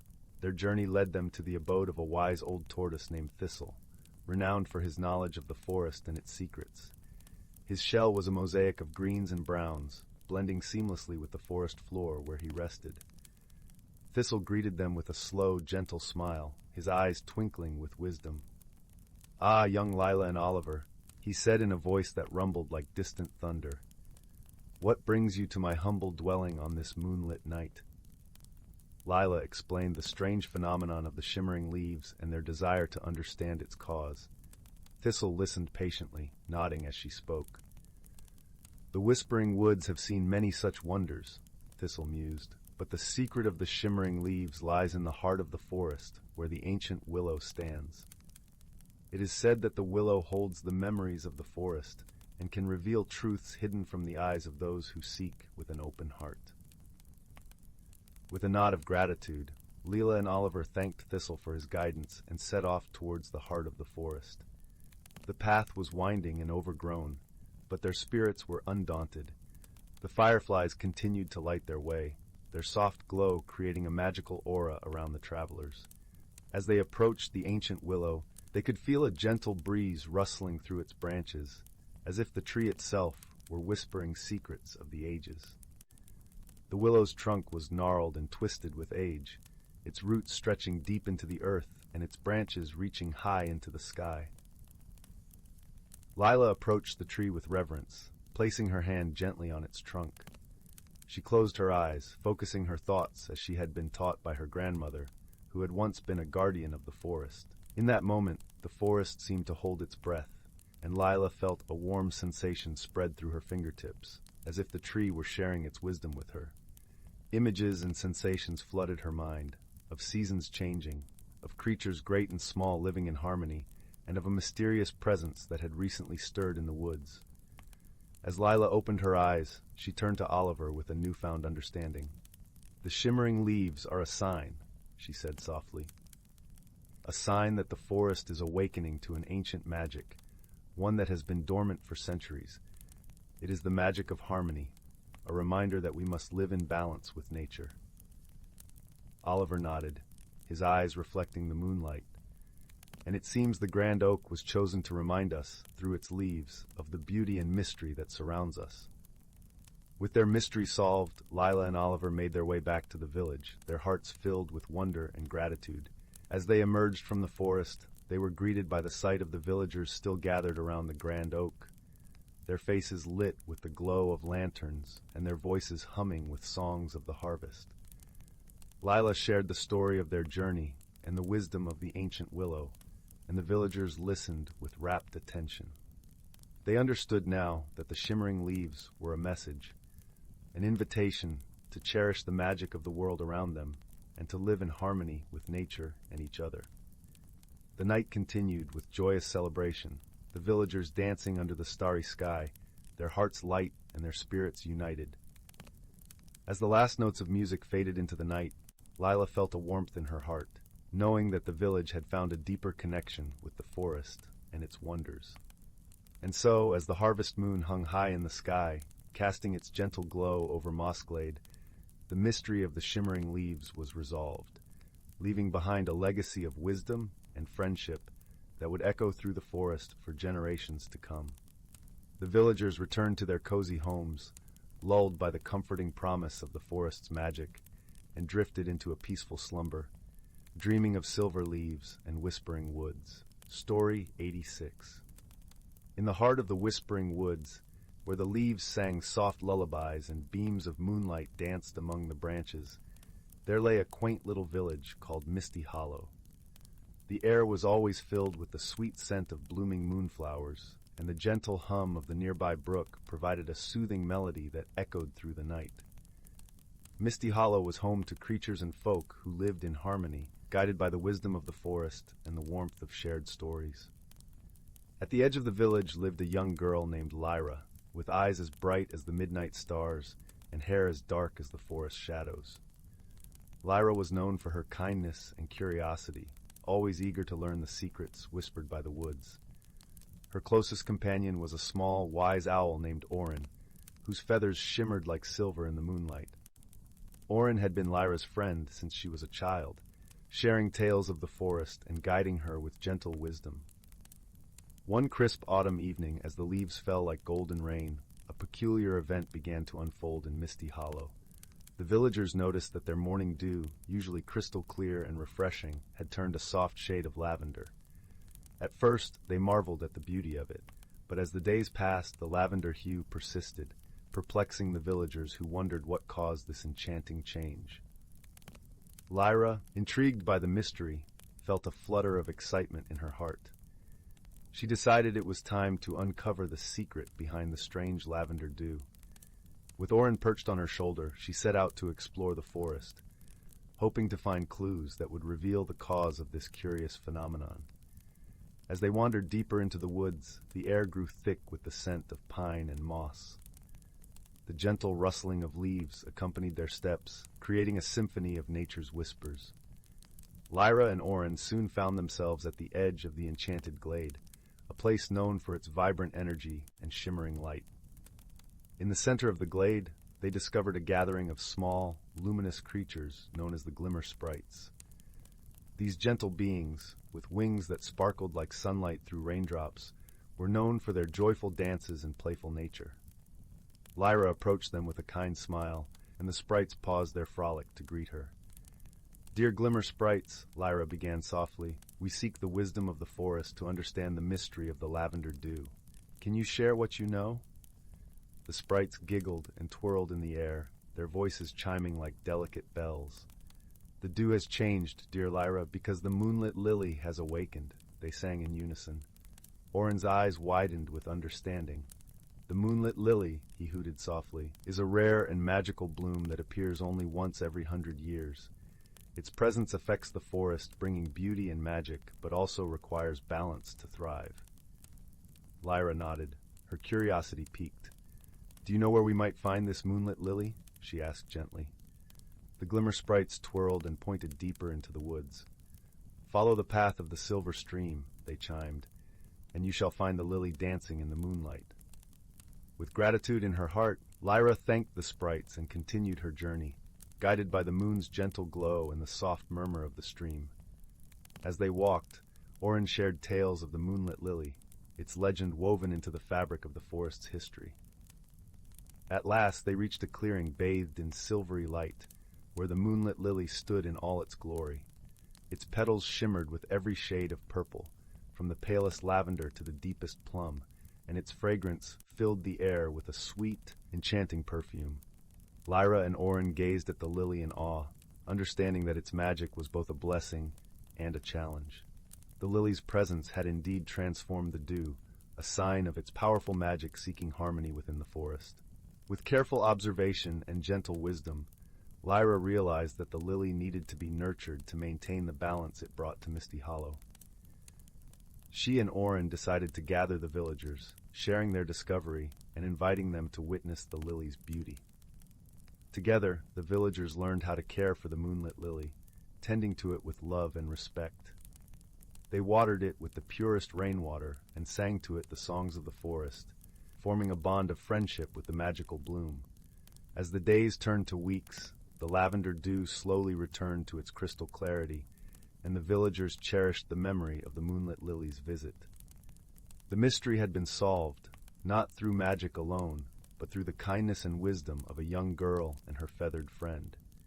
And so, under the watchful eyes of the stars, Misty Hollow settled into a peaceful slumber, its heart beating in harmony with the forest. And Lyra and Orin returned home, content with the knowledge that friendship and care can solve even the most enchanting of mysteries. In the warmth of their cottage, with the fire crackling softly and the scent of lavender lingering in the air, the village slept soundly, dreaming of moonlit lilies and the gentle magic of the whispering woods. Story 87. In the heart of the ancient Everwood forest, where the trees whispered secrets older than time itself, and the air was sweetened by the breath of 1,000 wildflowers, lived a community of creatures in perfect harmony. This forest was a realm where the mundane and the magical intertwined like the roots beneath the forest floor, binding the land in an eternal embrace. Among these creatures was a wise old fox named Bramble. His fur was a rich tapestry of russet and gold, and his eyes shone with the light of countless stars. Bramble was known far and wide for his gentle nature and deep understanding of the forest's rhythms. He was often found beneath the great silver oak, a tree so ancient its bark was etched with the stories of seasons past. One crisp autumn evening, as the setting sun painted the sky in hues of amber and rose, Bramble gathered the young creatures of the forest at the base of the silver oak. The air was alive with the scent of pine and the faint crackle of fallen leaves underfoot. A soft breeze carried the promise of winter, and the first stars began to twinkle like tiny lanterns in the deepening blue. "Tonight," Bramble began, his voice a gentle murmur that harmonized with the rustling leaves, I shall tell you the tale of the Everwood's eternal dance, a story of balance and wisdom passed through generations. The young ones, rabbits with fur soft as clouds, squirrels with eyes bright as dew, and fawns whose legs were as slender as saplings, gathered closer, their breath visible in the cooling air. In the beginning, Bramble continued, when the world was young and the forest still finding its form, each season bore a spirit that guided the cycles of life. Spring, with her gentle touch, awoke the earth with blooms and blossoms. Summer, bold and bright, filled the air with warmth and the fragrance of ripe berries. Autumn, adorned in her cloak of fire, whispered of change and preparation. And winter, serene and silent, wrapped the world in a blanket of rest. As Bramble spoke, the forest seemed to echo his words. The leaves rustled softly, as if in agreement, and the distant hoot of an owl underscored his tale. These spirits, he said, understood the importance of balance. They wove their magic into the very fabric of the forest, ensuring that no one season held sway over the others. But there was a time long ago when this balance was threatened. The young creatures leaned in, eyes wide with anticipation. It was during the reign of summer, Bramble explained, when the sun hung high and unyielding in the sky. The forest was bathed in endless daylight, and the heat grew so intense that the streams began to dry, and the leaves curled at their edges. The creatures, thirsty and weary, gathered beneath the silver oak to seek counsel. Bramble paused, allowing the weight of his words to settle like the first snowflakes of winter. It was then that a young mouse named Thistle, small in stature but mighty in spirit, stepped forward. "We must speak with the spirits of the seasons," she declared, her voice as clear and unwavering as the stream that once flowed nearby, "for only they can restore harmony." The young ones listened intently, their imaginations painting vivid pictures of Thistle's bravery. Guided by instinct and courage, Bramble continued, Thistle journeyed to the heart of the forest, where the veil between worlds was thinnest. There, beneath the shimmering light of a full moon, she called upon the spirits. The forest seemed to hold its breath, the air thick with anticipation. Spring, summer, autumn, and winter appeared before her, their forms as ethereal as the mist that danced upon the river at dawn. Thistle, though small, spoke with a voice that carried the weight of the forest's need. "Great spirits," she implored, "our home suffers. The balance is lost. Please, guide us back to harmony." Bramble's voice was gentle, a soft lullaby that caressed the ears of his audience. The spirits listened, their hearts moved by Thistle's plea. They gathered their powers, and with a wave of their hands, the skies opened and a gentle rain began to fall, quenching the parched earth. The sun softened, and a cool breeze swept through the forest, carrying with it the scent of pine and promise. The young creatures sighed in relief, as if they too felt the cooling rain upon their fur. And so the balance was restored, Bramble concluded, his eyes twinkling like the stars above. The spirits taught us that each season brings its own gift, and it is only through understanding and respect that we can live in harmony with the world around us. The forest was silent for a moment, as if in reverence to the wisdom of the tale. Then, a gentle rustle of leaves and the soft calls of night creatures filled the air once more. As the young ones began to drift into dreams of stars and gentle rain, Bramble tucked his tail around himself, the warmth of the earth and the whispers of the silver oak wrapping him in a peaceful embrace. And so, under the watchful gaze of the moon and stars, the creatures of Everwood Forest slumbered, their hearts filled with the timeless wisdom of balance and harmony, passed down through the ages like the gentle flow of a forest stream. Story 88. On the outskirts of the quaint little village of Willowbrook, where the cobblestone paths twisted and turned like a meandering brook, there stood a small, unassuming cottage. Its thatched roof was adorned with vibrant moss, and the windows were framed with vines of blooming wisteria that filled the air with a sweet, gentle fragrance. Inside this cottage lived a kind-hearted young woman named Lily, whose days were filled with tending to her flourishing garden and caring for the creatures that often found their way to her doorstep. One crisp autumn morning, as the golden leaves danced through the air, Lily discovered something peculiar, nestled among the roots of her favorite apple tree. It was a small, intricately carved wooden box, no larger than her palm.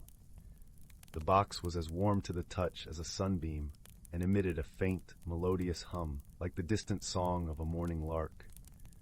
Curious, Lily gently opened the lid to reveal a shimmering feather, unlike any she had ever seen before.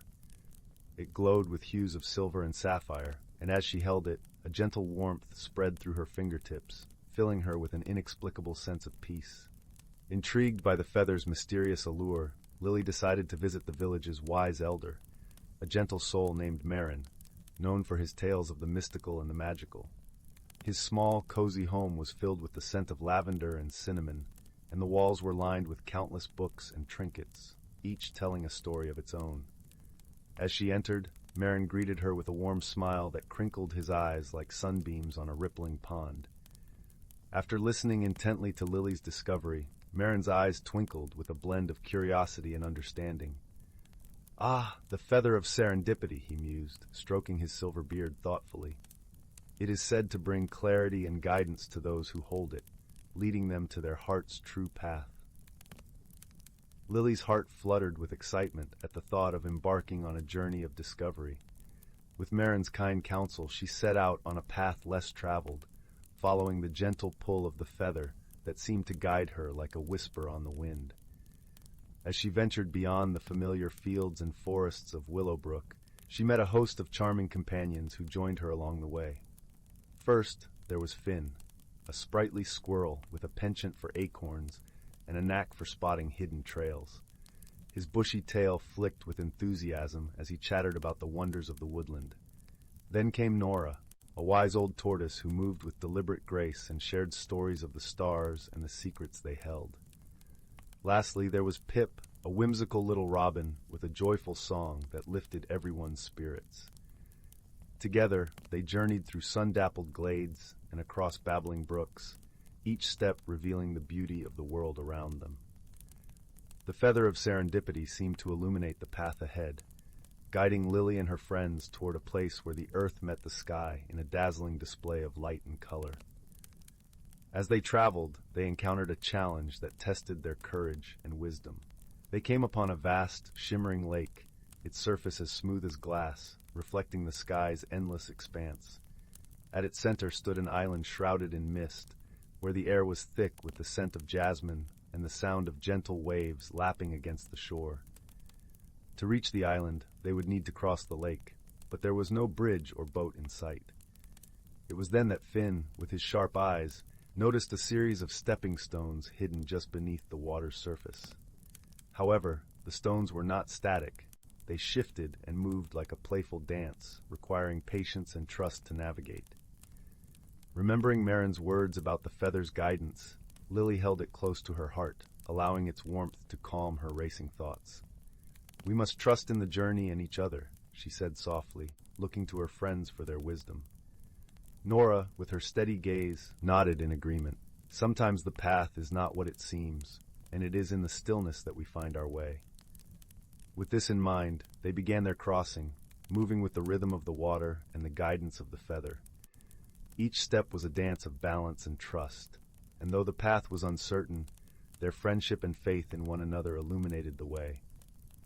Upon reaching the island, they found a grove of ancient trees whose branches formed a natural canopy, sheltering a small, serene pool. In its center, bathed in soft sunlight, stood a statue of a serene figure with outstretched arms, as if offering a warm embrace. As Lily approached, the feather in her hand shimmered brightly, and she understood that this was the heart of her journey. The statue seemed to speak to her without words, reminding her of the beauty of simplicity and the strength found in friendship and trust. At that moment, she realized that the true magic of the feather was not in the answers it provided, but in the journey it inspired and the bonds it forged. The path it illuminated was one of self-discovery and connection, leading her to places she had never imagined and friendships she would cherish forever. With a heart full of gratitude and newfound wisdom, Lily and her friends began their journey home, the feather of serendipity nestled safely in her pocket, a gentle reminder of the adventure they had shared. As the sun set in a blaze of orange and pink, casting a warm glow over the village of Willowbrook, Lily returned to her cottage. She placed the feather atop her windowsill, where it caught the last light of day, its glow a comforting presence in the cozy room. And so, as the stars twinkled to life in the velvet sky, Lily settled into her favorite chair by the crackling fireplace, surrounded by the sweet scent of wisteria and the gentle hum of the world outside. Her heart was light, and her spirit at peace, knowing that the greatest treasures were not those found at the journey's end, but the love and wisdom gathered along the way. And with that comforting thought, she drifted into a gentle slumber, her dreams filled with the laughter of friends and the promise of new adventures yet to come. Story 89. In the serene expanse of the galaxy, where the stars shimmered like diamonds scattered on a velvet cloth, two worlds spun quietly in their own orbits. One was the lush, emerald-hued planet of Viridian, renowned for its verdant forests and tranquil lakes. The other, the crystalline and icy realm of Glacies, known for its shimmering frostlands and aurora-lit skies. Despite their differences, fate had a curious way of intertwining the lives of those from these distant lands. On Viridian, there lived a gentle creature named Leora. Her skin was the color of spring leaves, and her eyes glowed with the soft luminescence of moonlit waters. Leora was known amongst her kin for her curiosity and her gift of understanding the whispers of the forest. She often wandered through the woods, listening to the gentle rustle of the leaves and the songs of the wind, finding solace in their eternal wisdom. Meanwhile, on Glacies, there dwelt a being named Corin. He was an ethereal creature, his form carved from the very ice that blanketed his world. With a heart as vast as the frostlands themselves, Corin possessed a remarkable ability to sculpt beautiful forms from ice, capturing the essence of fleeting moments within his frozen art. The universe, in its mysterious ways, brought these two unlikely companions together during a celestial event known as the Convergence, when paths of distant worlds briefly aligned. Leora had set out on a journey, following the call of a peculiar star that shone brighter than the rest. It was during this journey that a mighty storm swept her into the cosmic winds, carrying her far from her home, eventually landing her gently upon the icy plains of Glacies. Awaking in a world of glistening snow, Leora felt a pang of fear and wonder. The air was crisp and cold, the landscape unfamiliar and starkly beautiful. As she ventured through the snow-capped terrain, her eyes caught sight of a figure moving with grace, leaving trails of shimmering ice sculptures in its wake. Corin, upon noticing the verdant visitor amidst his wintry home, approached with caution. He had never seen such a being before, her vibrant hues a striking contrast against the whiteness of his world. At first, they stood in silence, two figures from different worlds, unsure of how to bridge the gap between them. But Leora, with a heart open and kind, offered a gentle smile, a universal gesture of peace. Corin, sensing her good intentions, responded with a soft nod. Despite the initial barriers of language and custom, they began to communicate through gestures and shared experiences. Leora showed Corin how to listen to the whispers of the winds, while Corin taught Leora the art of ice sculpting, a delicate dance of patience and precision. Their days were spent exploring the wonders of Glacies, from its frozen waterfalls to its breathtaking auroras that painted the skies with hues of green and violet. As they journeyed together, they encountered challenges that tested their newfound friendship. A sudden blizzard once threatened to separate them, but Leora's understanding of the winds guided them to safety. In return, Corin's knowledge of the land provided them shelter and warmth within an ice cavern, where they huddled close, sharing stories of their respective worlds. Through these trials, they learned the art of true companionship, where differences were celebrated and misunderstandings were transformed into opportunities for growth. Leora's gentle wisdom complemented Corin's steadfast nature, and together they discovered the strength found in unity. As the time of the convergence drew to a close, Leora knew she must return to Viridian. Yet her heart was heavy with the thought of parting from her cherished friend. Sensing her sorrow, Corin presented her with a gift, a delicate ice sculpture capturing the moment they first met, a reminder of the bond they had forged. As Leora prepared to leave, she paused to plant a single seed from Viridian in the icy soil of Glacies. It was a symbol of hope and friendship, a promise that their connection would endure across the stars. With a final embrace, Leora and Corin parted, knowing that their hearts would forever be linked. no matter the distance. Back on Viridian, under the canopy of ancient trees, Leora shared her tale of friendship with her kin, enriching their own stories with the lessons she had learned. And on Glacies, the seed she planted slowly began to grow, a vibrant green sprout amidst the snow, a testament to the enduring power of friendship. In the end, Lyra and Corin discovered that true friendship knew no bounds, transcending worlds and differences, blossoming into something beautiful and everlasting under the twinkling stars of their shared sky. Story 90. Once upon a time, in a galaxy far, far away, there lived two unlikely companions whose paths crossed in the most unexpected of ways. Zara was a bright-eyed, adventurous Xylonian, her skin shimmering with iridescent hues that danced like the northern lights. Her homeworld, Xylon, was a verdant paradise blessed with eternal springtime and lush flowering meadows. From a young age, Zara had dreamed of exploring the vast expanse of space, yearning to uncover the wonders that lay beyond her tranquil home. Grok, on the other hand, hailed from the harsh, rocky terrain of Craxus Prime. A burly, gruff-voiced Craxian, he had spent his days toiling in the mines, extracting precious minerals from the planet's core. Grok's species was known for their brute strength and resilience, but beneath his rugged exterior beat a heart of pure Beskar, unwavering in its loyalty. It was by chance that their paths intersected aboard a intergalactic transport vessel, both seeking passage to the fabled Cerulean Expanse, a region of space renowned for its breathtaking celestial phenomena. At first, the stark differences between Zara and Grok seemed insurmountable.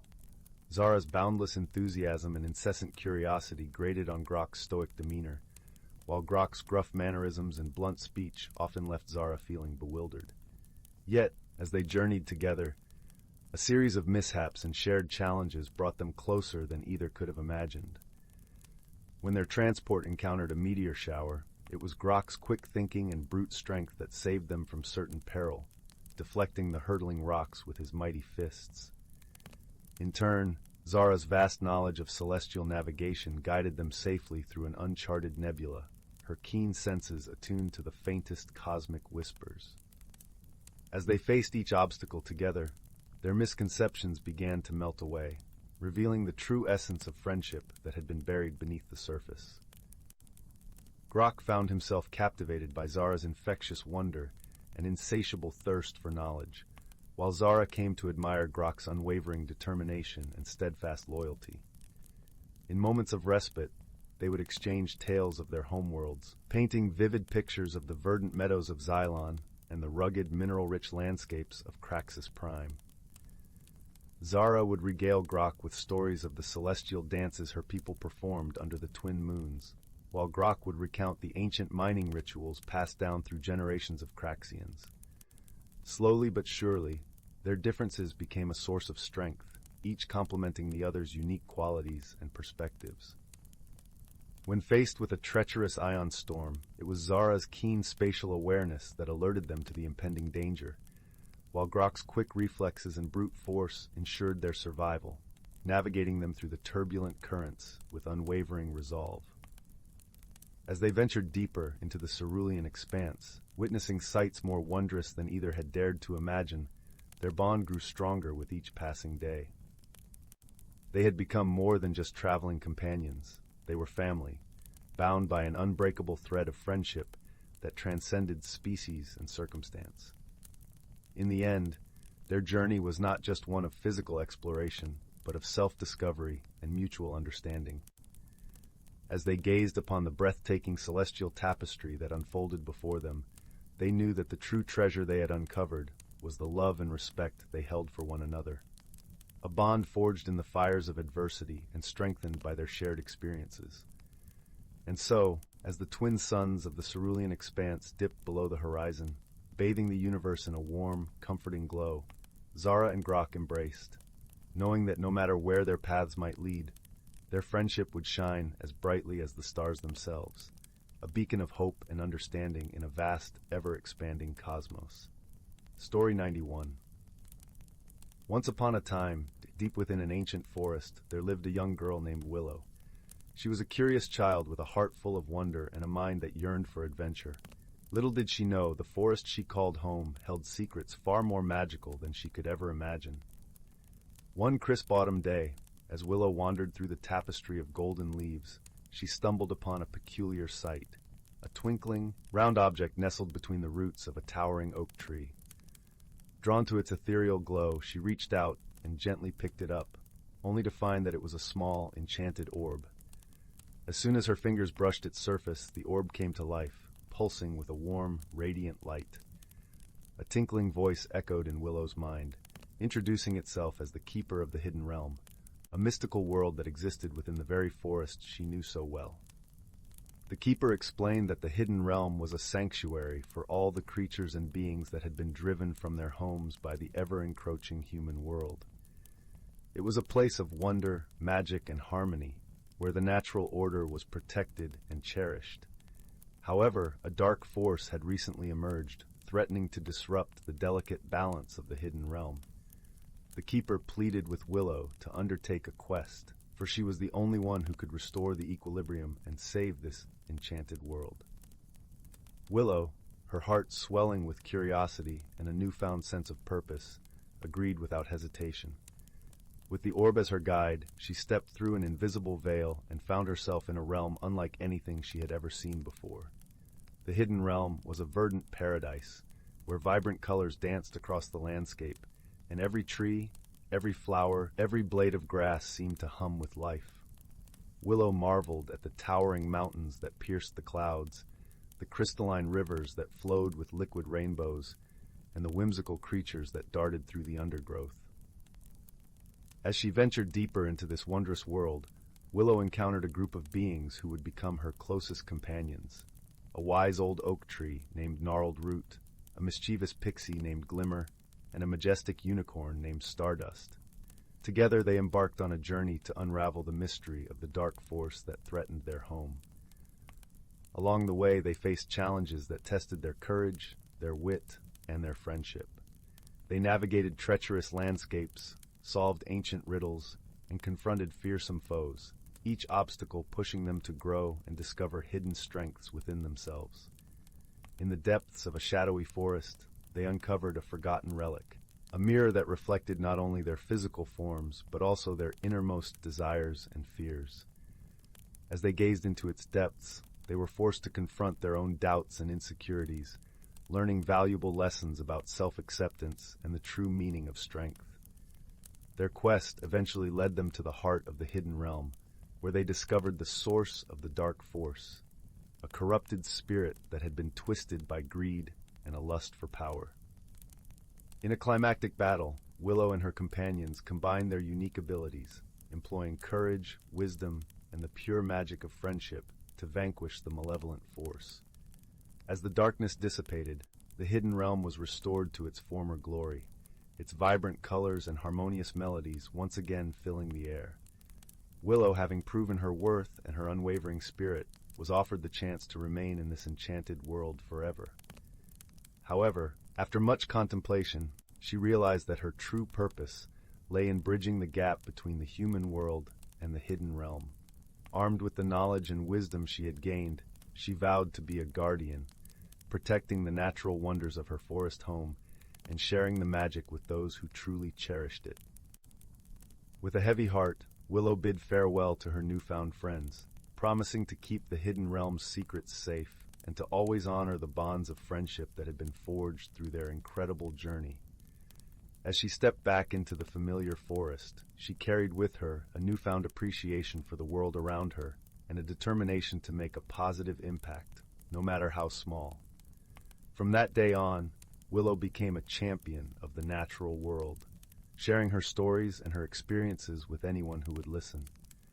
She inspired others to protect and cherish the wonders that surrounded them, reminding them that magic could be found in the most unexpected of places, if only they had the courage to seek it out. And so, the secrets of the hidden realm remained safeguarded, its enchantment woven into the very fabric of the forest, waiting to be discovered by those with open hearts and curious minds, just like Willow herself. Story 92. In the heart of the serene Andromeda Nebula, where stars twinkled like scattered jewels across the velvet expanse of space, there drifted a small, unassuming spacecraft. Its hull shimmered with a gentle silver glow, reflecting the vast cosmos that enveloped it. This was the Stellar Harmony, a vessel designed not for speed or combat, but for exploration and discovery. On board was Amara, a curious and kind-hearted explorer from the lush, verdant planet of Verdantia. With skin the hue of moss and eyes as bright as emeralds, Amara was a living embodiment of her home world, a place where nature and technology coexisted in perfect balance. Her heart longed for understanding and connection with the universe beyond her leafy borders. Accompanying her, though unexpectedly, was Tarek, a rugged, metallic life form from the metallic planet of Pharon. Pharon was a world where towering iron structures stretched into the skies, and the inhabitants, like Tarek, were forged from the very minerals that composed their planet. Tarek's exterior was a complex lattice of gleaming metal, and his eyes glowed with a warm amber light. Though he appeared stern and unyielding, within him pulsed a core of curiosity and a desire for companionship that matched Amara's own. Their meeting had been one of chance and necessity. Amara's journey through the nebula had taken a precarious turn when her ship encountered a field of magnetic anomalies, disrupting her navigation systems. As fate would have it, Tarek had been on a similar path, his mission to seek new alloys and materials that might enhance his people's understanding of the universe. When Amara's distress signal reached him, he responded without hesitation, guided by an unspoken call to aid. Upon their initial encounter, communication was a challenge. Verdantian language flowed like a gentle stream, full of harmonies and subtle nuances, while Pharonian speech was structured and precise, akin to the well-ordered clicking of gears. Their first exchanges were fraught with misunderstandings. Amara's lyrical expressions seemed nonsensical to Tarek, just as his logical directives felt cold and unfeeling to her. Yet, beneath these differences lay the seed of something profound. As they journeyed together, navigating the shimmering pathways of the nebula, they began to learn from one another. Amara taught Tarek to attune his senses to the beauty of the universe, the way stardust drifted like snowflakes across the void, the gentle hum of cosmic winds that whispered secrets of distant galaxies. In turn, Tarek shared with Amara the art of precision and clarity, showing her how to see the world through the lens of logic and structure, where even the smallest detail held immense significance. One evening, as the stellar harmony drifted near a cluster of pulsating stars, a mechanical failure threatened their safety. The ship's temperature regulation systems began to falter, causing a chilling cold to seep through the corridors. Amara, unaccustomed to such conditions, found herself shivering, her breath visible in the frigid air. In that moment, Tarek's understanding of thermal mechanics became their salvation. With his knowledge, he crafted a temporary solution, rerouting energy to generate warmth. As the ship's interior slowly thawed, Amara gazed at Tarek with gratitude, her eyes shimmering like the stars outside. "Thank you, Tarek," she whispered, her voice carrying the warmth of 1,000 sunrises. Tarek, though unused to such expressions, felt a surge of unfamiliar warmth within his metallic form. "It is what companions do," he replied, his voice a steady, reassuring rhythm. As their journey continued, they encountered other challenges: a rogue asteroid belt that required deft maneuvering, a drifting space station that held secrets of ancient civilizations, and a cosmic storm that tested their resilience. Each trial brought them closer, weaving a tapestry of shared experiences and mutual respect. One day, while exploring the remnants of an ancient vessel adrift in the void, they stumbled upon a holographic message left by a lost civilization. The message spoke of unity, of the strength found in diversity, and the beauty of cooperation between different worlds. As they absorbed these words, both Amara and Tarek realized the depth of their bond, a friendship forged not in spite of their differences, but because of them. In the quiet moments that followed, they sat together, watching the stars dance across the cosmic stage. Amara leaned against Tarek, her presence a gentle weight against his solid form. "I never imagined finding such a friend among the stars," she mused softly. Tarek's response was a gentle hum, a Pharonian melody that conveyed understanding and affection. "Nor did I, yet here we are, a testament to the power of friendship." As their journey through the Andromeda Nebula drew to a close, Amara and Tarek knew their paths would eventually diverge, each returning to their own worlds with tales of adventure and discoveries. But their friendship, born of shared challenges and mutual understanding, would remain a guiding star, lighting their way through the vast expanse of the universe. And so, the stellar harmony continued its voyage, a symbol of the bond between two unlikely companions who had discovered the true meaning of friendship among the stars, proving that even in the vastness of space, hearts could find warmth and connection. Story 93. Once upon a time, in the quaint village of Willowbrook, nestled amidst rolling hills and whispering woods, there lived a young weaver named Leora. Her days were spent in a cozy little cottage at the edge of the village, where the scent of lavender and freshly spun wool filled the air. Leora was known for crafting the most intricate tapestries, each woven with threads of vibrant colors and shimmering hues. Yet despite her skill, Leora struggled with change, yearning for something more but fearing the unknown. As the seasons shifted from the golden glow of autumn to the crisp embrace of winter, Leora found herself restless. The changing world outside her window mirrored the turmoil within her heart. She felt as if her life was a tapestry missing its final threads, but she couldn't quite grasp what it was she needed to complete it. One chilly evening, as snowflakes softly danced through the air and blanketed the village in a quilt of white, Leora sat by her fireplace.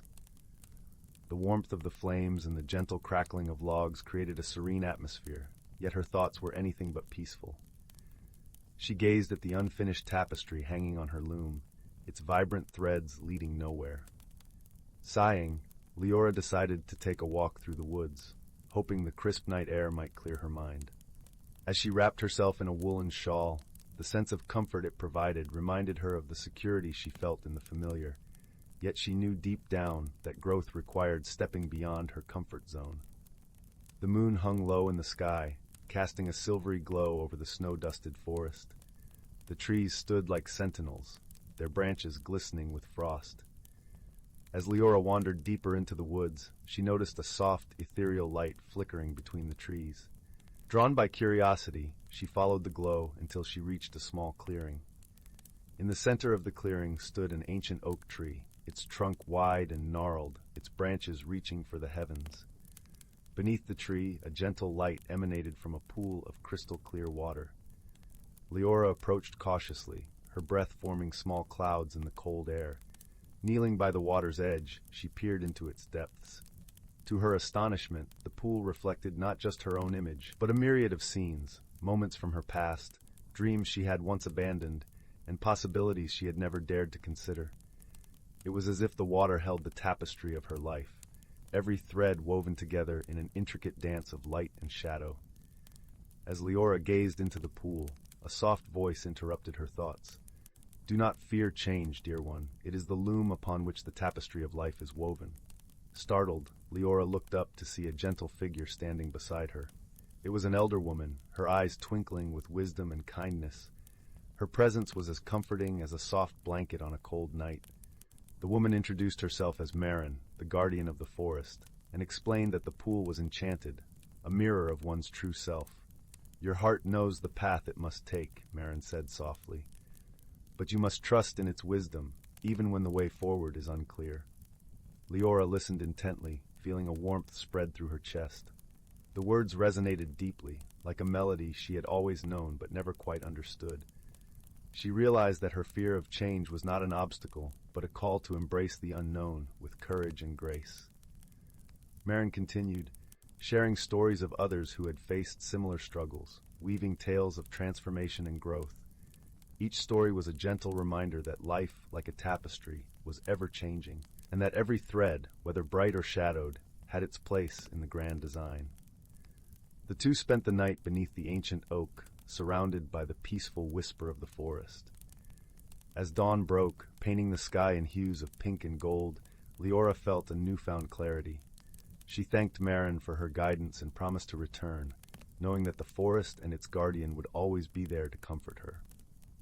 With each step back to her cottage, Leora felt lighter, as if a weight had been lifted from her shoulders.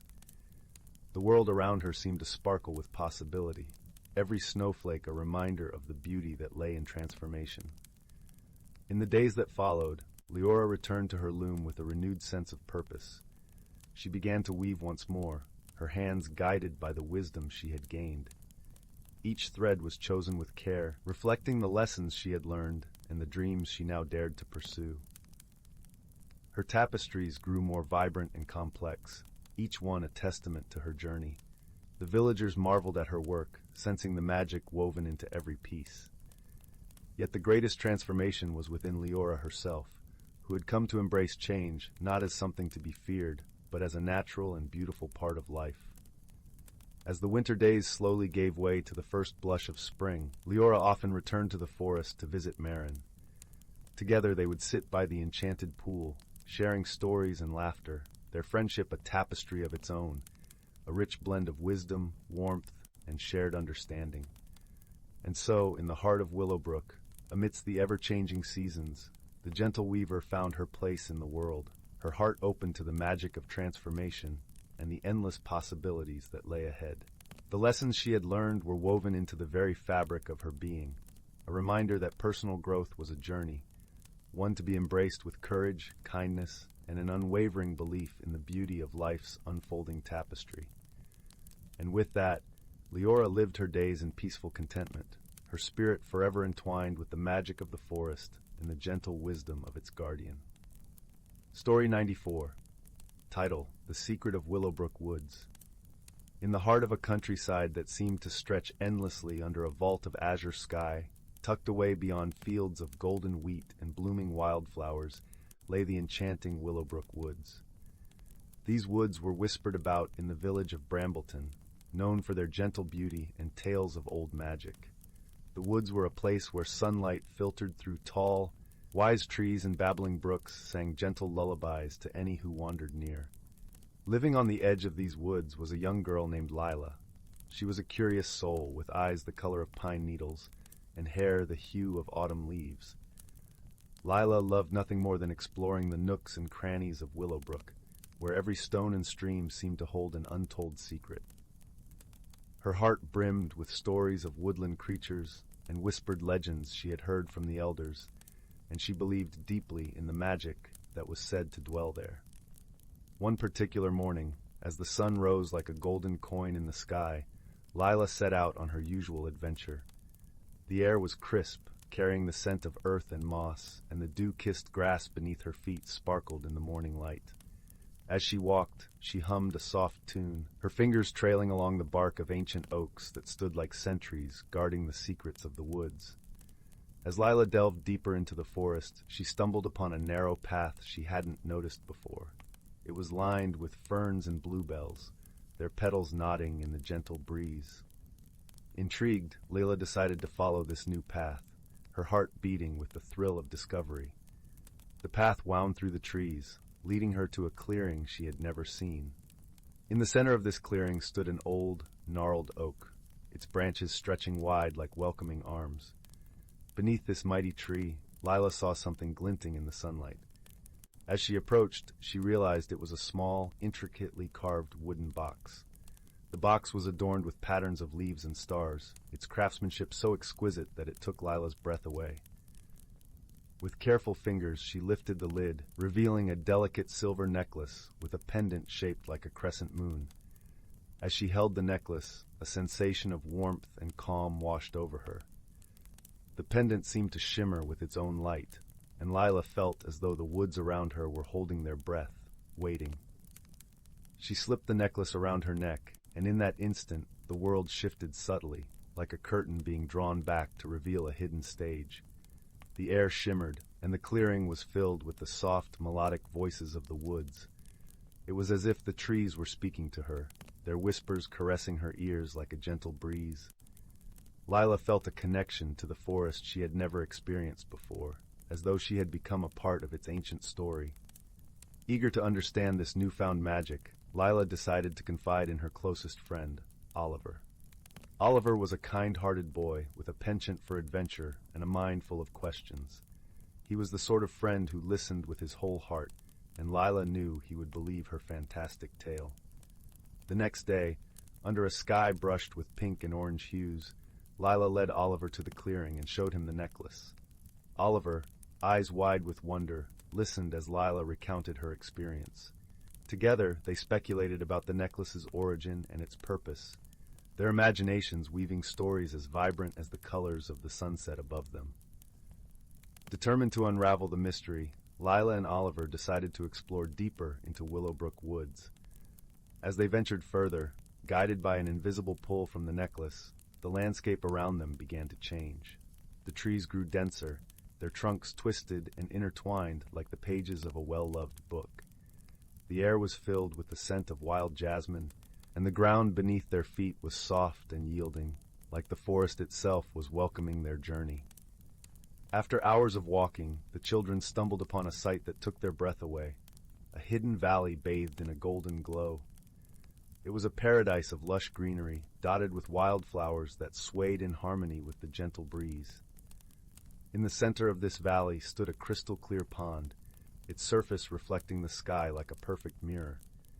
But what truly captivated Lila and Oliver were the creatures that inhabited this magical place. Tiny, luminous beings flitted about, their wings shimmering like the morning dew. These were the forest sprites, guardians of Willowbrook's secrets, their laughter tinkling like wind chimes in the air. One of the sprites, a particularly curious one with wings the color of a midsummer sky, approached Lila and Oliver. With a voice as soft as a whisper, it introduced itself as Finn.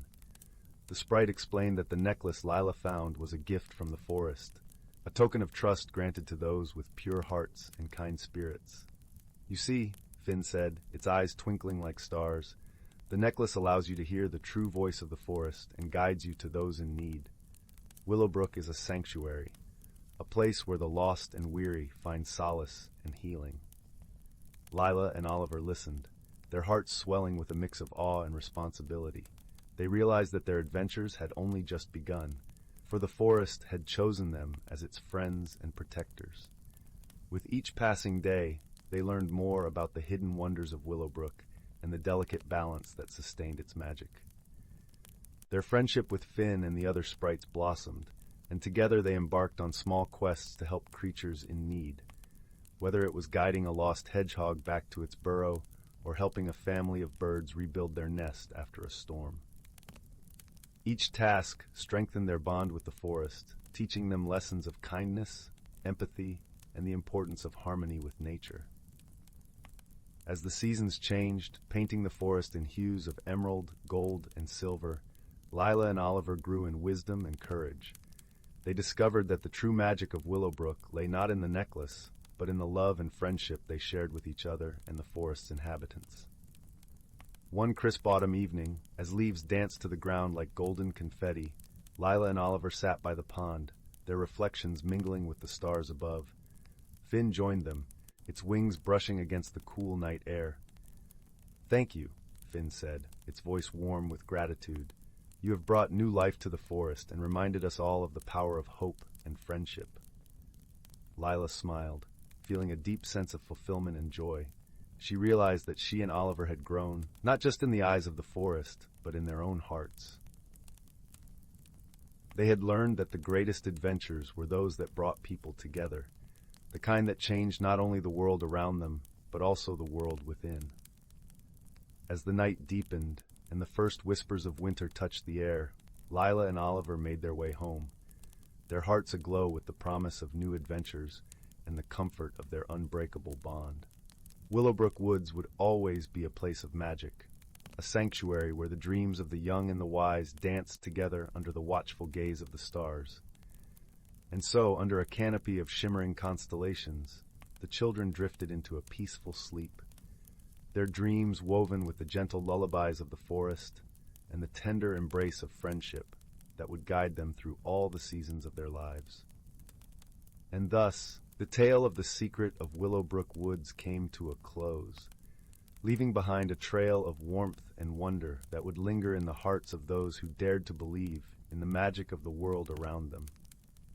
Story 95, The Whispering Woods.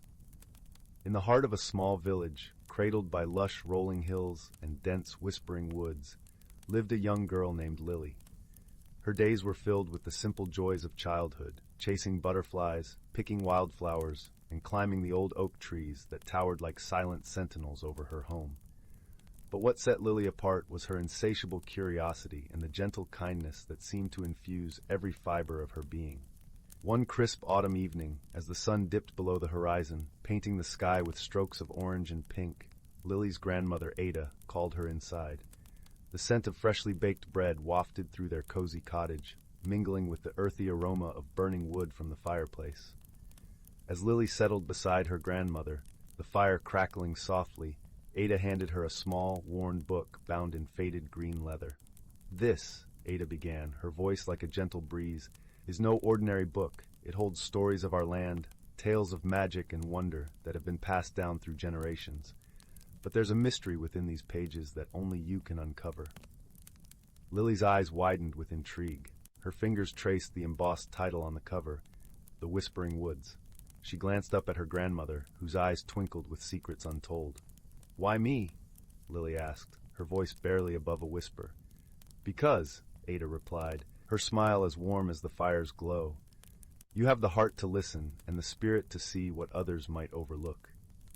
With the book nestled in her lap, Lily listened as Ada recounted the legend of the Whispering Woods, a hidden world said to exist deep within the forest, where trees could speak and creatures of light and shadow dwelled in harmony.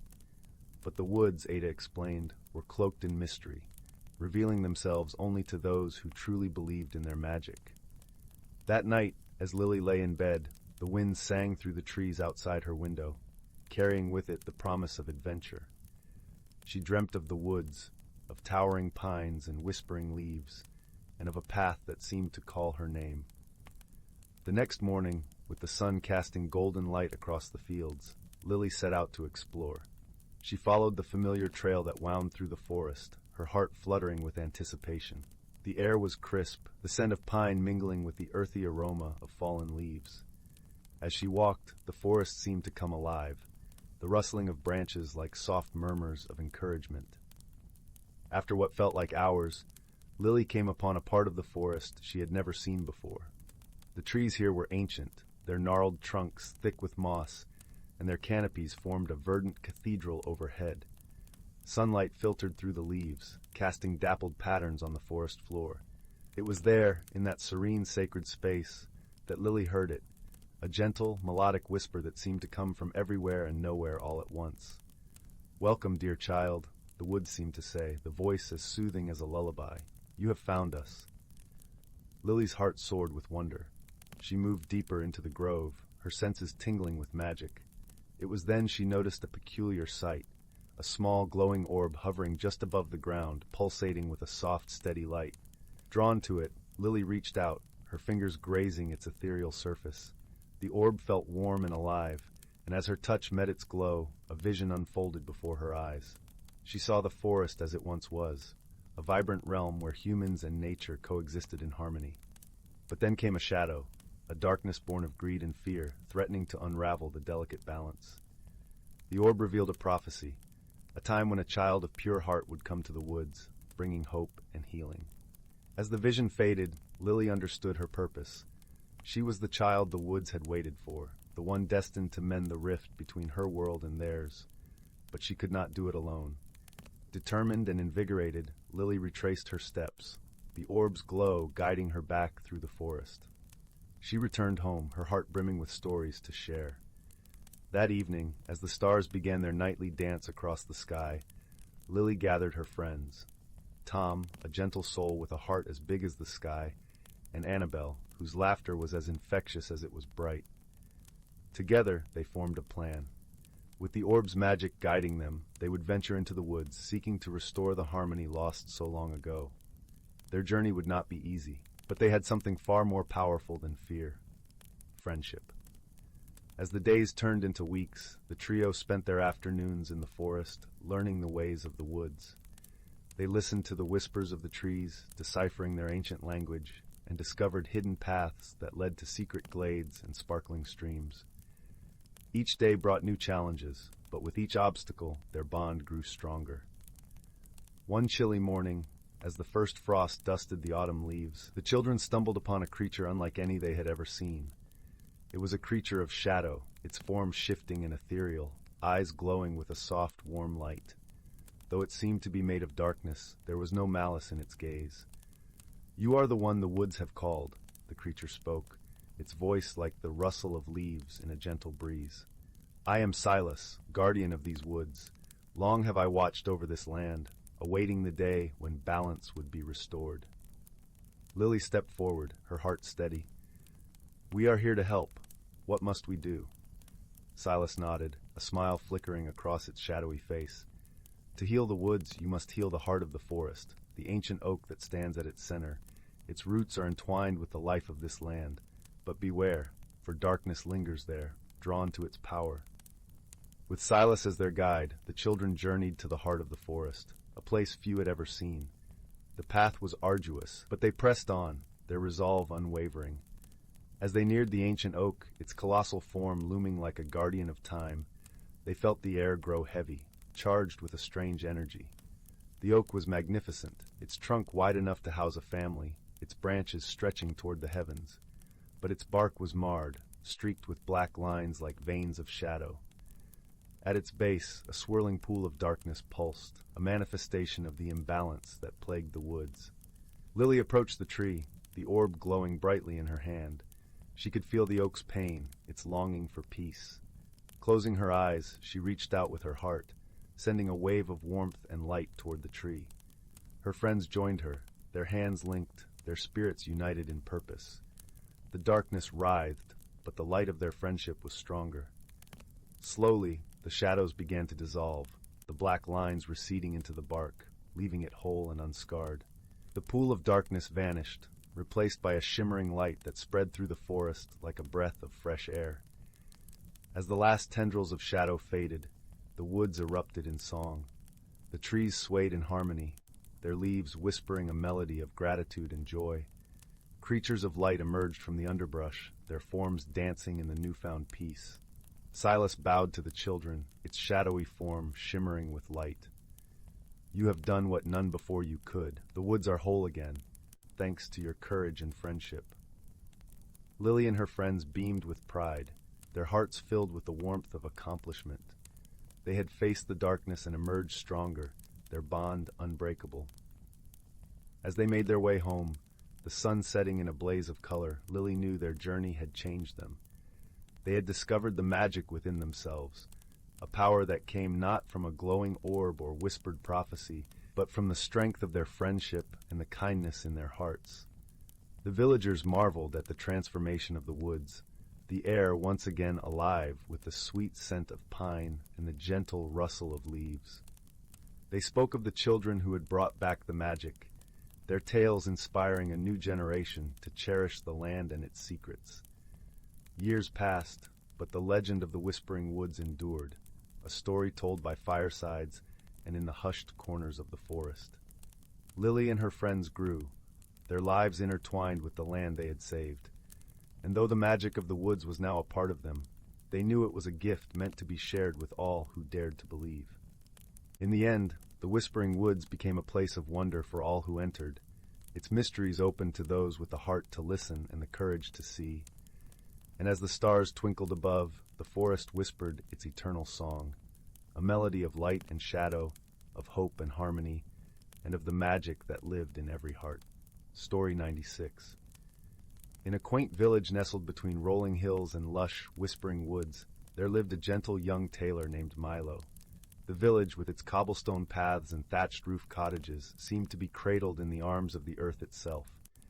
Each morning, the sun would rise in a gentle blush over the horizon, casting a golden hue over the fields of lavender that danced in the cool breeze.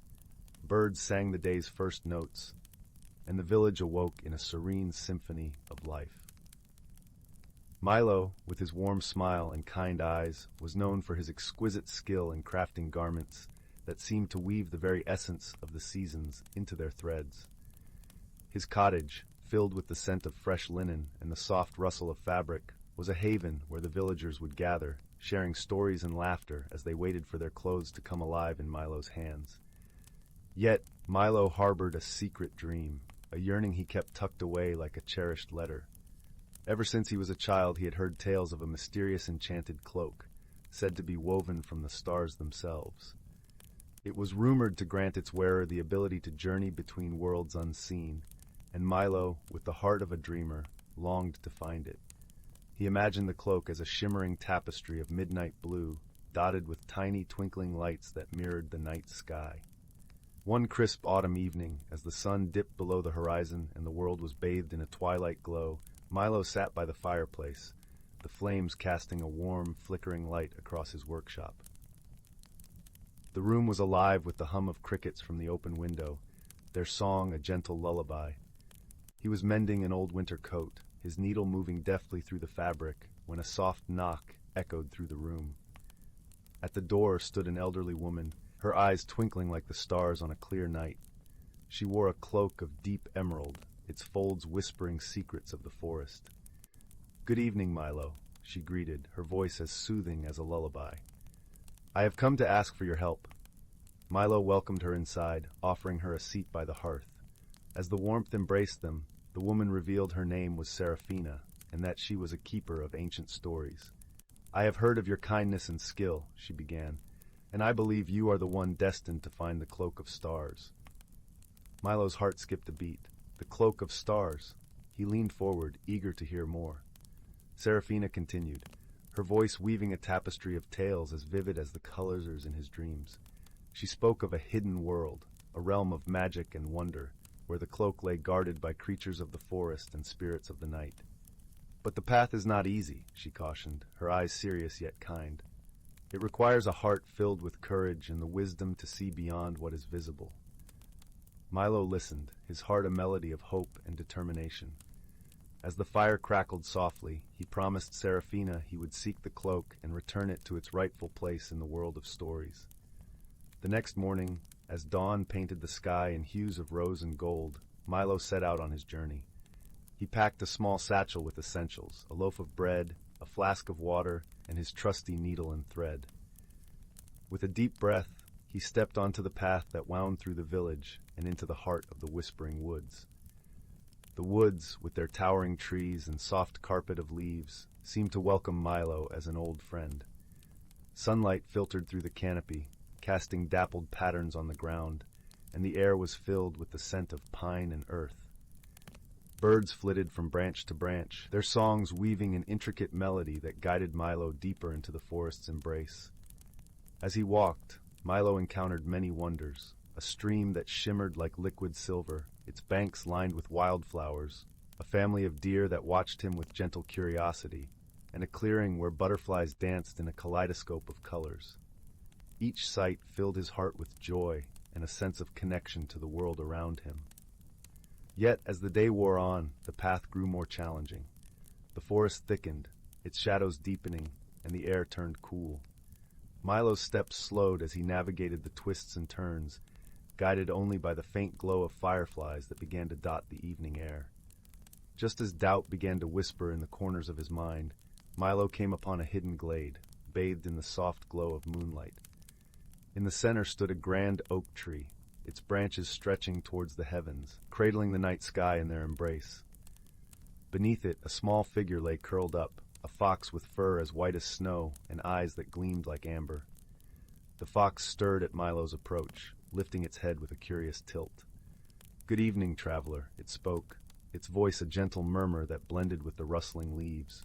"What brings you to this enchanted place?" Milo, taken aback by the talking fox, quickly gathered his composure. "I am searching for the Cloak of Stars," he explained, his voice steady with resolve. "It is said to be hidden in a world beyond this one." The fox regarded Milo with a knowing gaze, its eyes reflecting the moonlight. "To find the cloak, you must first find the heart of the forest," it advised, "and to reach the heart, you must listen to the whispers of the wind and the songs of the earth." With a nod of gratitude, Milo thanked the fox and continued his journey, his heart buoyed by the encounter. As he walked, he attuned his senses to the world around him, listening to the gentle whispers of the breeze and the songs that rose from the earth beneath his feet. Days passed, marked by the rhythm of the sun and moon. Milo journeyed deeper into the woods, each step drawing him closer to the heart of the forest. He encountered creatures of all kinds, squirrels that chattered playfully, owls that watched with wisdom in their eyes, and even a family of hedgehogs that offered him a safe place to rest. Through it all, Milo found solace in the kindness of the forest and its inhabitants. He learned to move with the grace of the deer, to see with the sharp eyes of the owl, and to listen with the keen ears of the fox. The forest became his teacher, guiding him with gentle nudges and soft whispers. Finally, after what felt like an eternity wrapped in nature's embrace, Milo reached a clearing unlike any he had seen before. It was a grove bathed in starlight, the air shimmering with a silvery glow. In the center stood a pool of crystal-clear water, its surface reflecting the sky in perfect clarity. As he approached, Milo felt a presence surrounding him, a gentle hum that resonated in his very bones. The air was alive with magic, and the grove seemed to breathe with an ancient rhythm.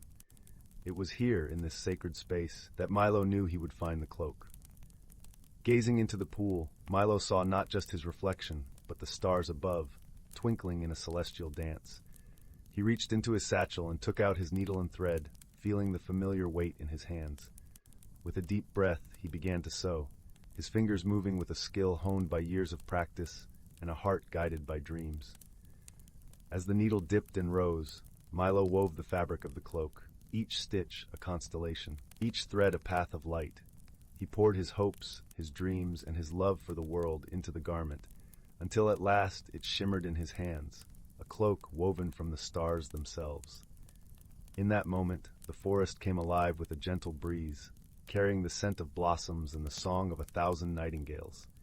Milo wrapped the cloak around his shoulders, feeling its warmth and magic envelop him like a loving embrace. With the cloak of stars, Milo journeyed back through the forest, his steps light and his heart full. The path that had once seemed daunting now welcomed him with open arms, and every creature he passed greeted him as an old friend. When he returned to the village, the sun was rising, casting a golden light over the rooftops and fields. The villagers gathered to welcome him home, their faces bright with joy and curiosity. Milo shared his tale, his voice a soft melody that wove together the threads of his journey. He spoke of the fox, the heart of the forest, and the magic of the cloak. The villagers listened, their eyes wide with wonder as Milo revealed the cloak, a shimmering tapestry of starlight and dreams. In the days that followed, Milo used the cloak not for his own desires, but to help those in need. He traveled between worlds unseen, bringing comfort and hope to those who had lost their way. With each journey, he grew wiser, his heart expanding with the love and kindness he found in every corner of the world. And so, in the gentle embrace of the village and the whispering woods, Milo's story became a legend, a tale of courage and friendship, of dreams and the magic that lives in every heart. The cloak of stars, a symbol of hope and wonder, reminded all who heard the story that the greatest journeys are those taken with an open heart and a spirit of generosity. As the village settled into the quiet of the evening, the sky above glittered with 1,000 stars, each one a reminder of Milo's journey and the magic that lies in the unseen. And as the night wrapped its comforting arms around the world, a gentle voice could be heard, weaving stories by the fireside, filling the air with warmth and dreams that would carry into the dawn. Story 97, The Whispering Leaves of Alderwood. Once upon a time, in a valley sheltered by misty mountains and carpeted with wildflowers, lay the village of Alderwood. This quaint village was cocooned within an ancient forest whose towering trees held secrets whispered only by the gentle breeze. The villagers lived simple, harmonious lives, deeply connected to the land and its rhythms. Yet the forest held more than the eye could see. It was a world veiled in enchantment, waiting patiently for worthy seekers. In this village lived a young girl named Mia, whose heart brimmed with an insatiable curiosity. With eyes as bright as the morning sun and a spirit as untamed as the wind, Mia was a beloved member of the village. She had a knack for finding beauty in the simplest things, a dew-kissed spider's web, the melody of a distant bird, or the way sunlight danced through the leaves. Mia's best friend was a boy named Rowan, who was as thoughtful and steady as she was lively and impulsive. With hair the color of chestnuts and eyes that mirrored the forest's tranquility, Rowan was Mia's constant companion in her adventures. Together, they explored the fringes of their small world, inventing tales of brave knights and mystical creatures. One autumn afternoon, as the sun dipped below the horizon and painted the sky in hues of amber and rose, Mia and Rowan stumbled upon something extraordinary. They had ventured further into the woods than ever before, lured by the soft, mysterious glow emanating from a cluster of trees. The light bathed the surroundings in a warm golden hue, making the air hum with magic. At the heart of this glow stood an ancient tree, its trunk wide and gnarled with age, its branches adorned with leaves that shimmered like spun gold. This was no ordinary tree. It was the elder of Alderwood, the guardian of the forest's hidden secrets. Mia and Rowan approached with awe, feeling the air thrum with quiet power. As they stood before the elder tree, a gentle voice, like the rustle of leaves in a summer breeze, filled the air. "Welcome, dear children of the forest," it whispered. "I have been waiting for those who can hear the whispers of the woods and see beyond the ordinary." Mia and Rowan exchanged a glance, excitement mingling with trepidation. "We can hear you," Mia replied, her voice barely above a whisper. "The forest holds a hidden world," continued the voice, "a realm of wonder and wisdom, but it faces a peril that threatens its very essence. Only those with pure hearts and a thirst for truth can hope to save it." Rowan stepped forward, his eyes earnest. "What must we do?" "The journey will test your courage, your friendship, and your understanding of the world around you," the elder tree intoned. "You must seek the heart of the forest, a magical object that maintains the balance between our worlds. It is hidden where the earth meets the sky, in a place where dreams take flight." With these cryptic words, the elder tree fell silent, the glow around it dimming to a gentle shimmer. Mia and Rowan knew their path was set. They would embark on this journey, not just for the forest, but for the love of the land that had nurtured them. The following morning, the village awoke to find Mia and Rowan gone. Though they left behind notes explaining their quest, the villagers were not worried. They knew the bond between the children and the forest was unbreakable. Mia and Rowan's journey led them through landscapes both familiar and strange. They traversed fields of whispering grasses, climbed rocky hills where eagles soared, and crossed streams that sang with the voices of the past. Each step brought them closer to the hidden world, each day deepening their understanding of themselves and each other. One evening, as they rested by a babbling brook under a canopy of stars, Mia confessed her fears. "What if we can't find the heart of the forest? What if we're not enough?" Rowan smiled gently, his eyes reflecting the starlight. "Together, we are always enough. The forest chose us because it sees what we are capable of, even if we don't see it ourselves." Reassured, Mia fell asleep, her dreams filled with visions of their journey, an endless tapestry of discovery and friendship. The days turned into weeks, and one morning they found themselves at the foot of a towering mountain, its peak lost in the clouds. This, they realized, was where the earth met the sky. It was here that they would find the heart of the forest.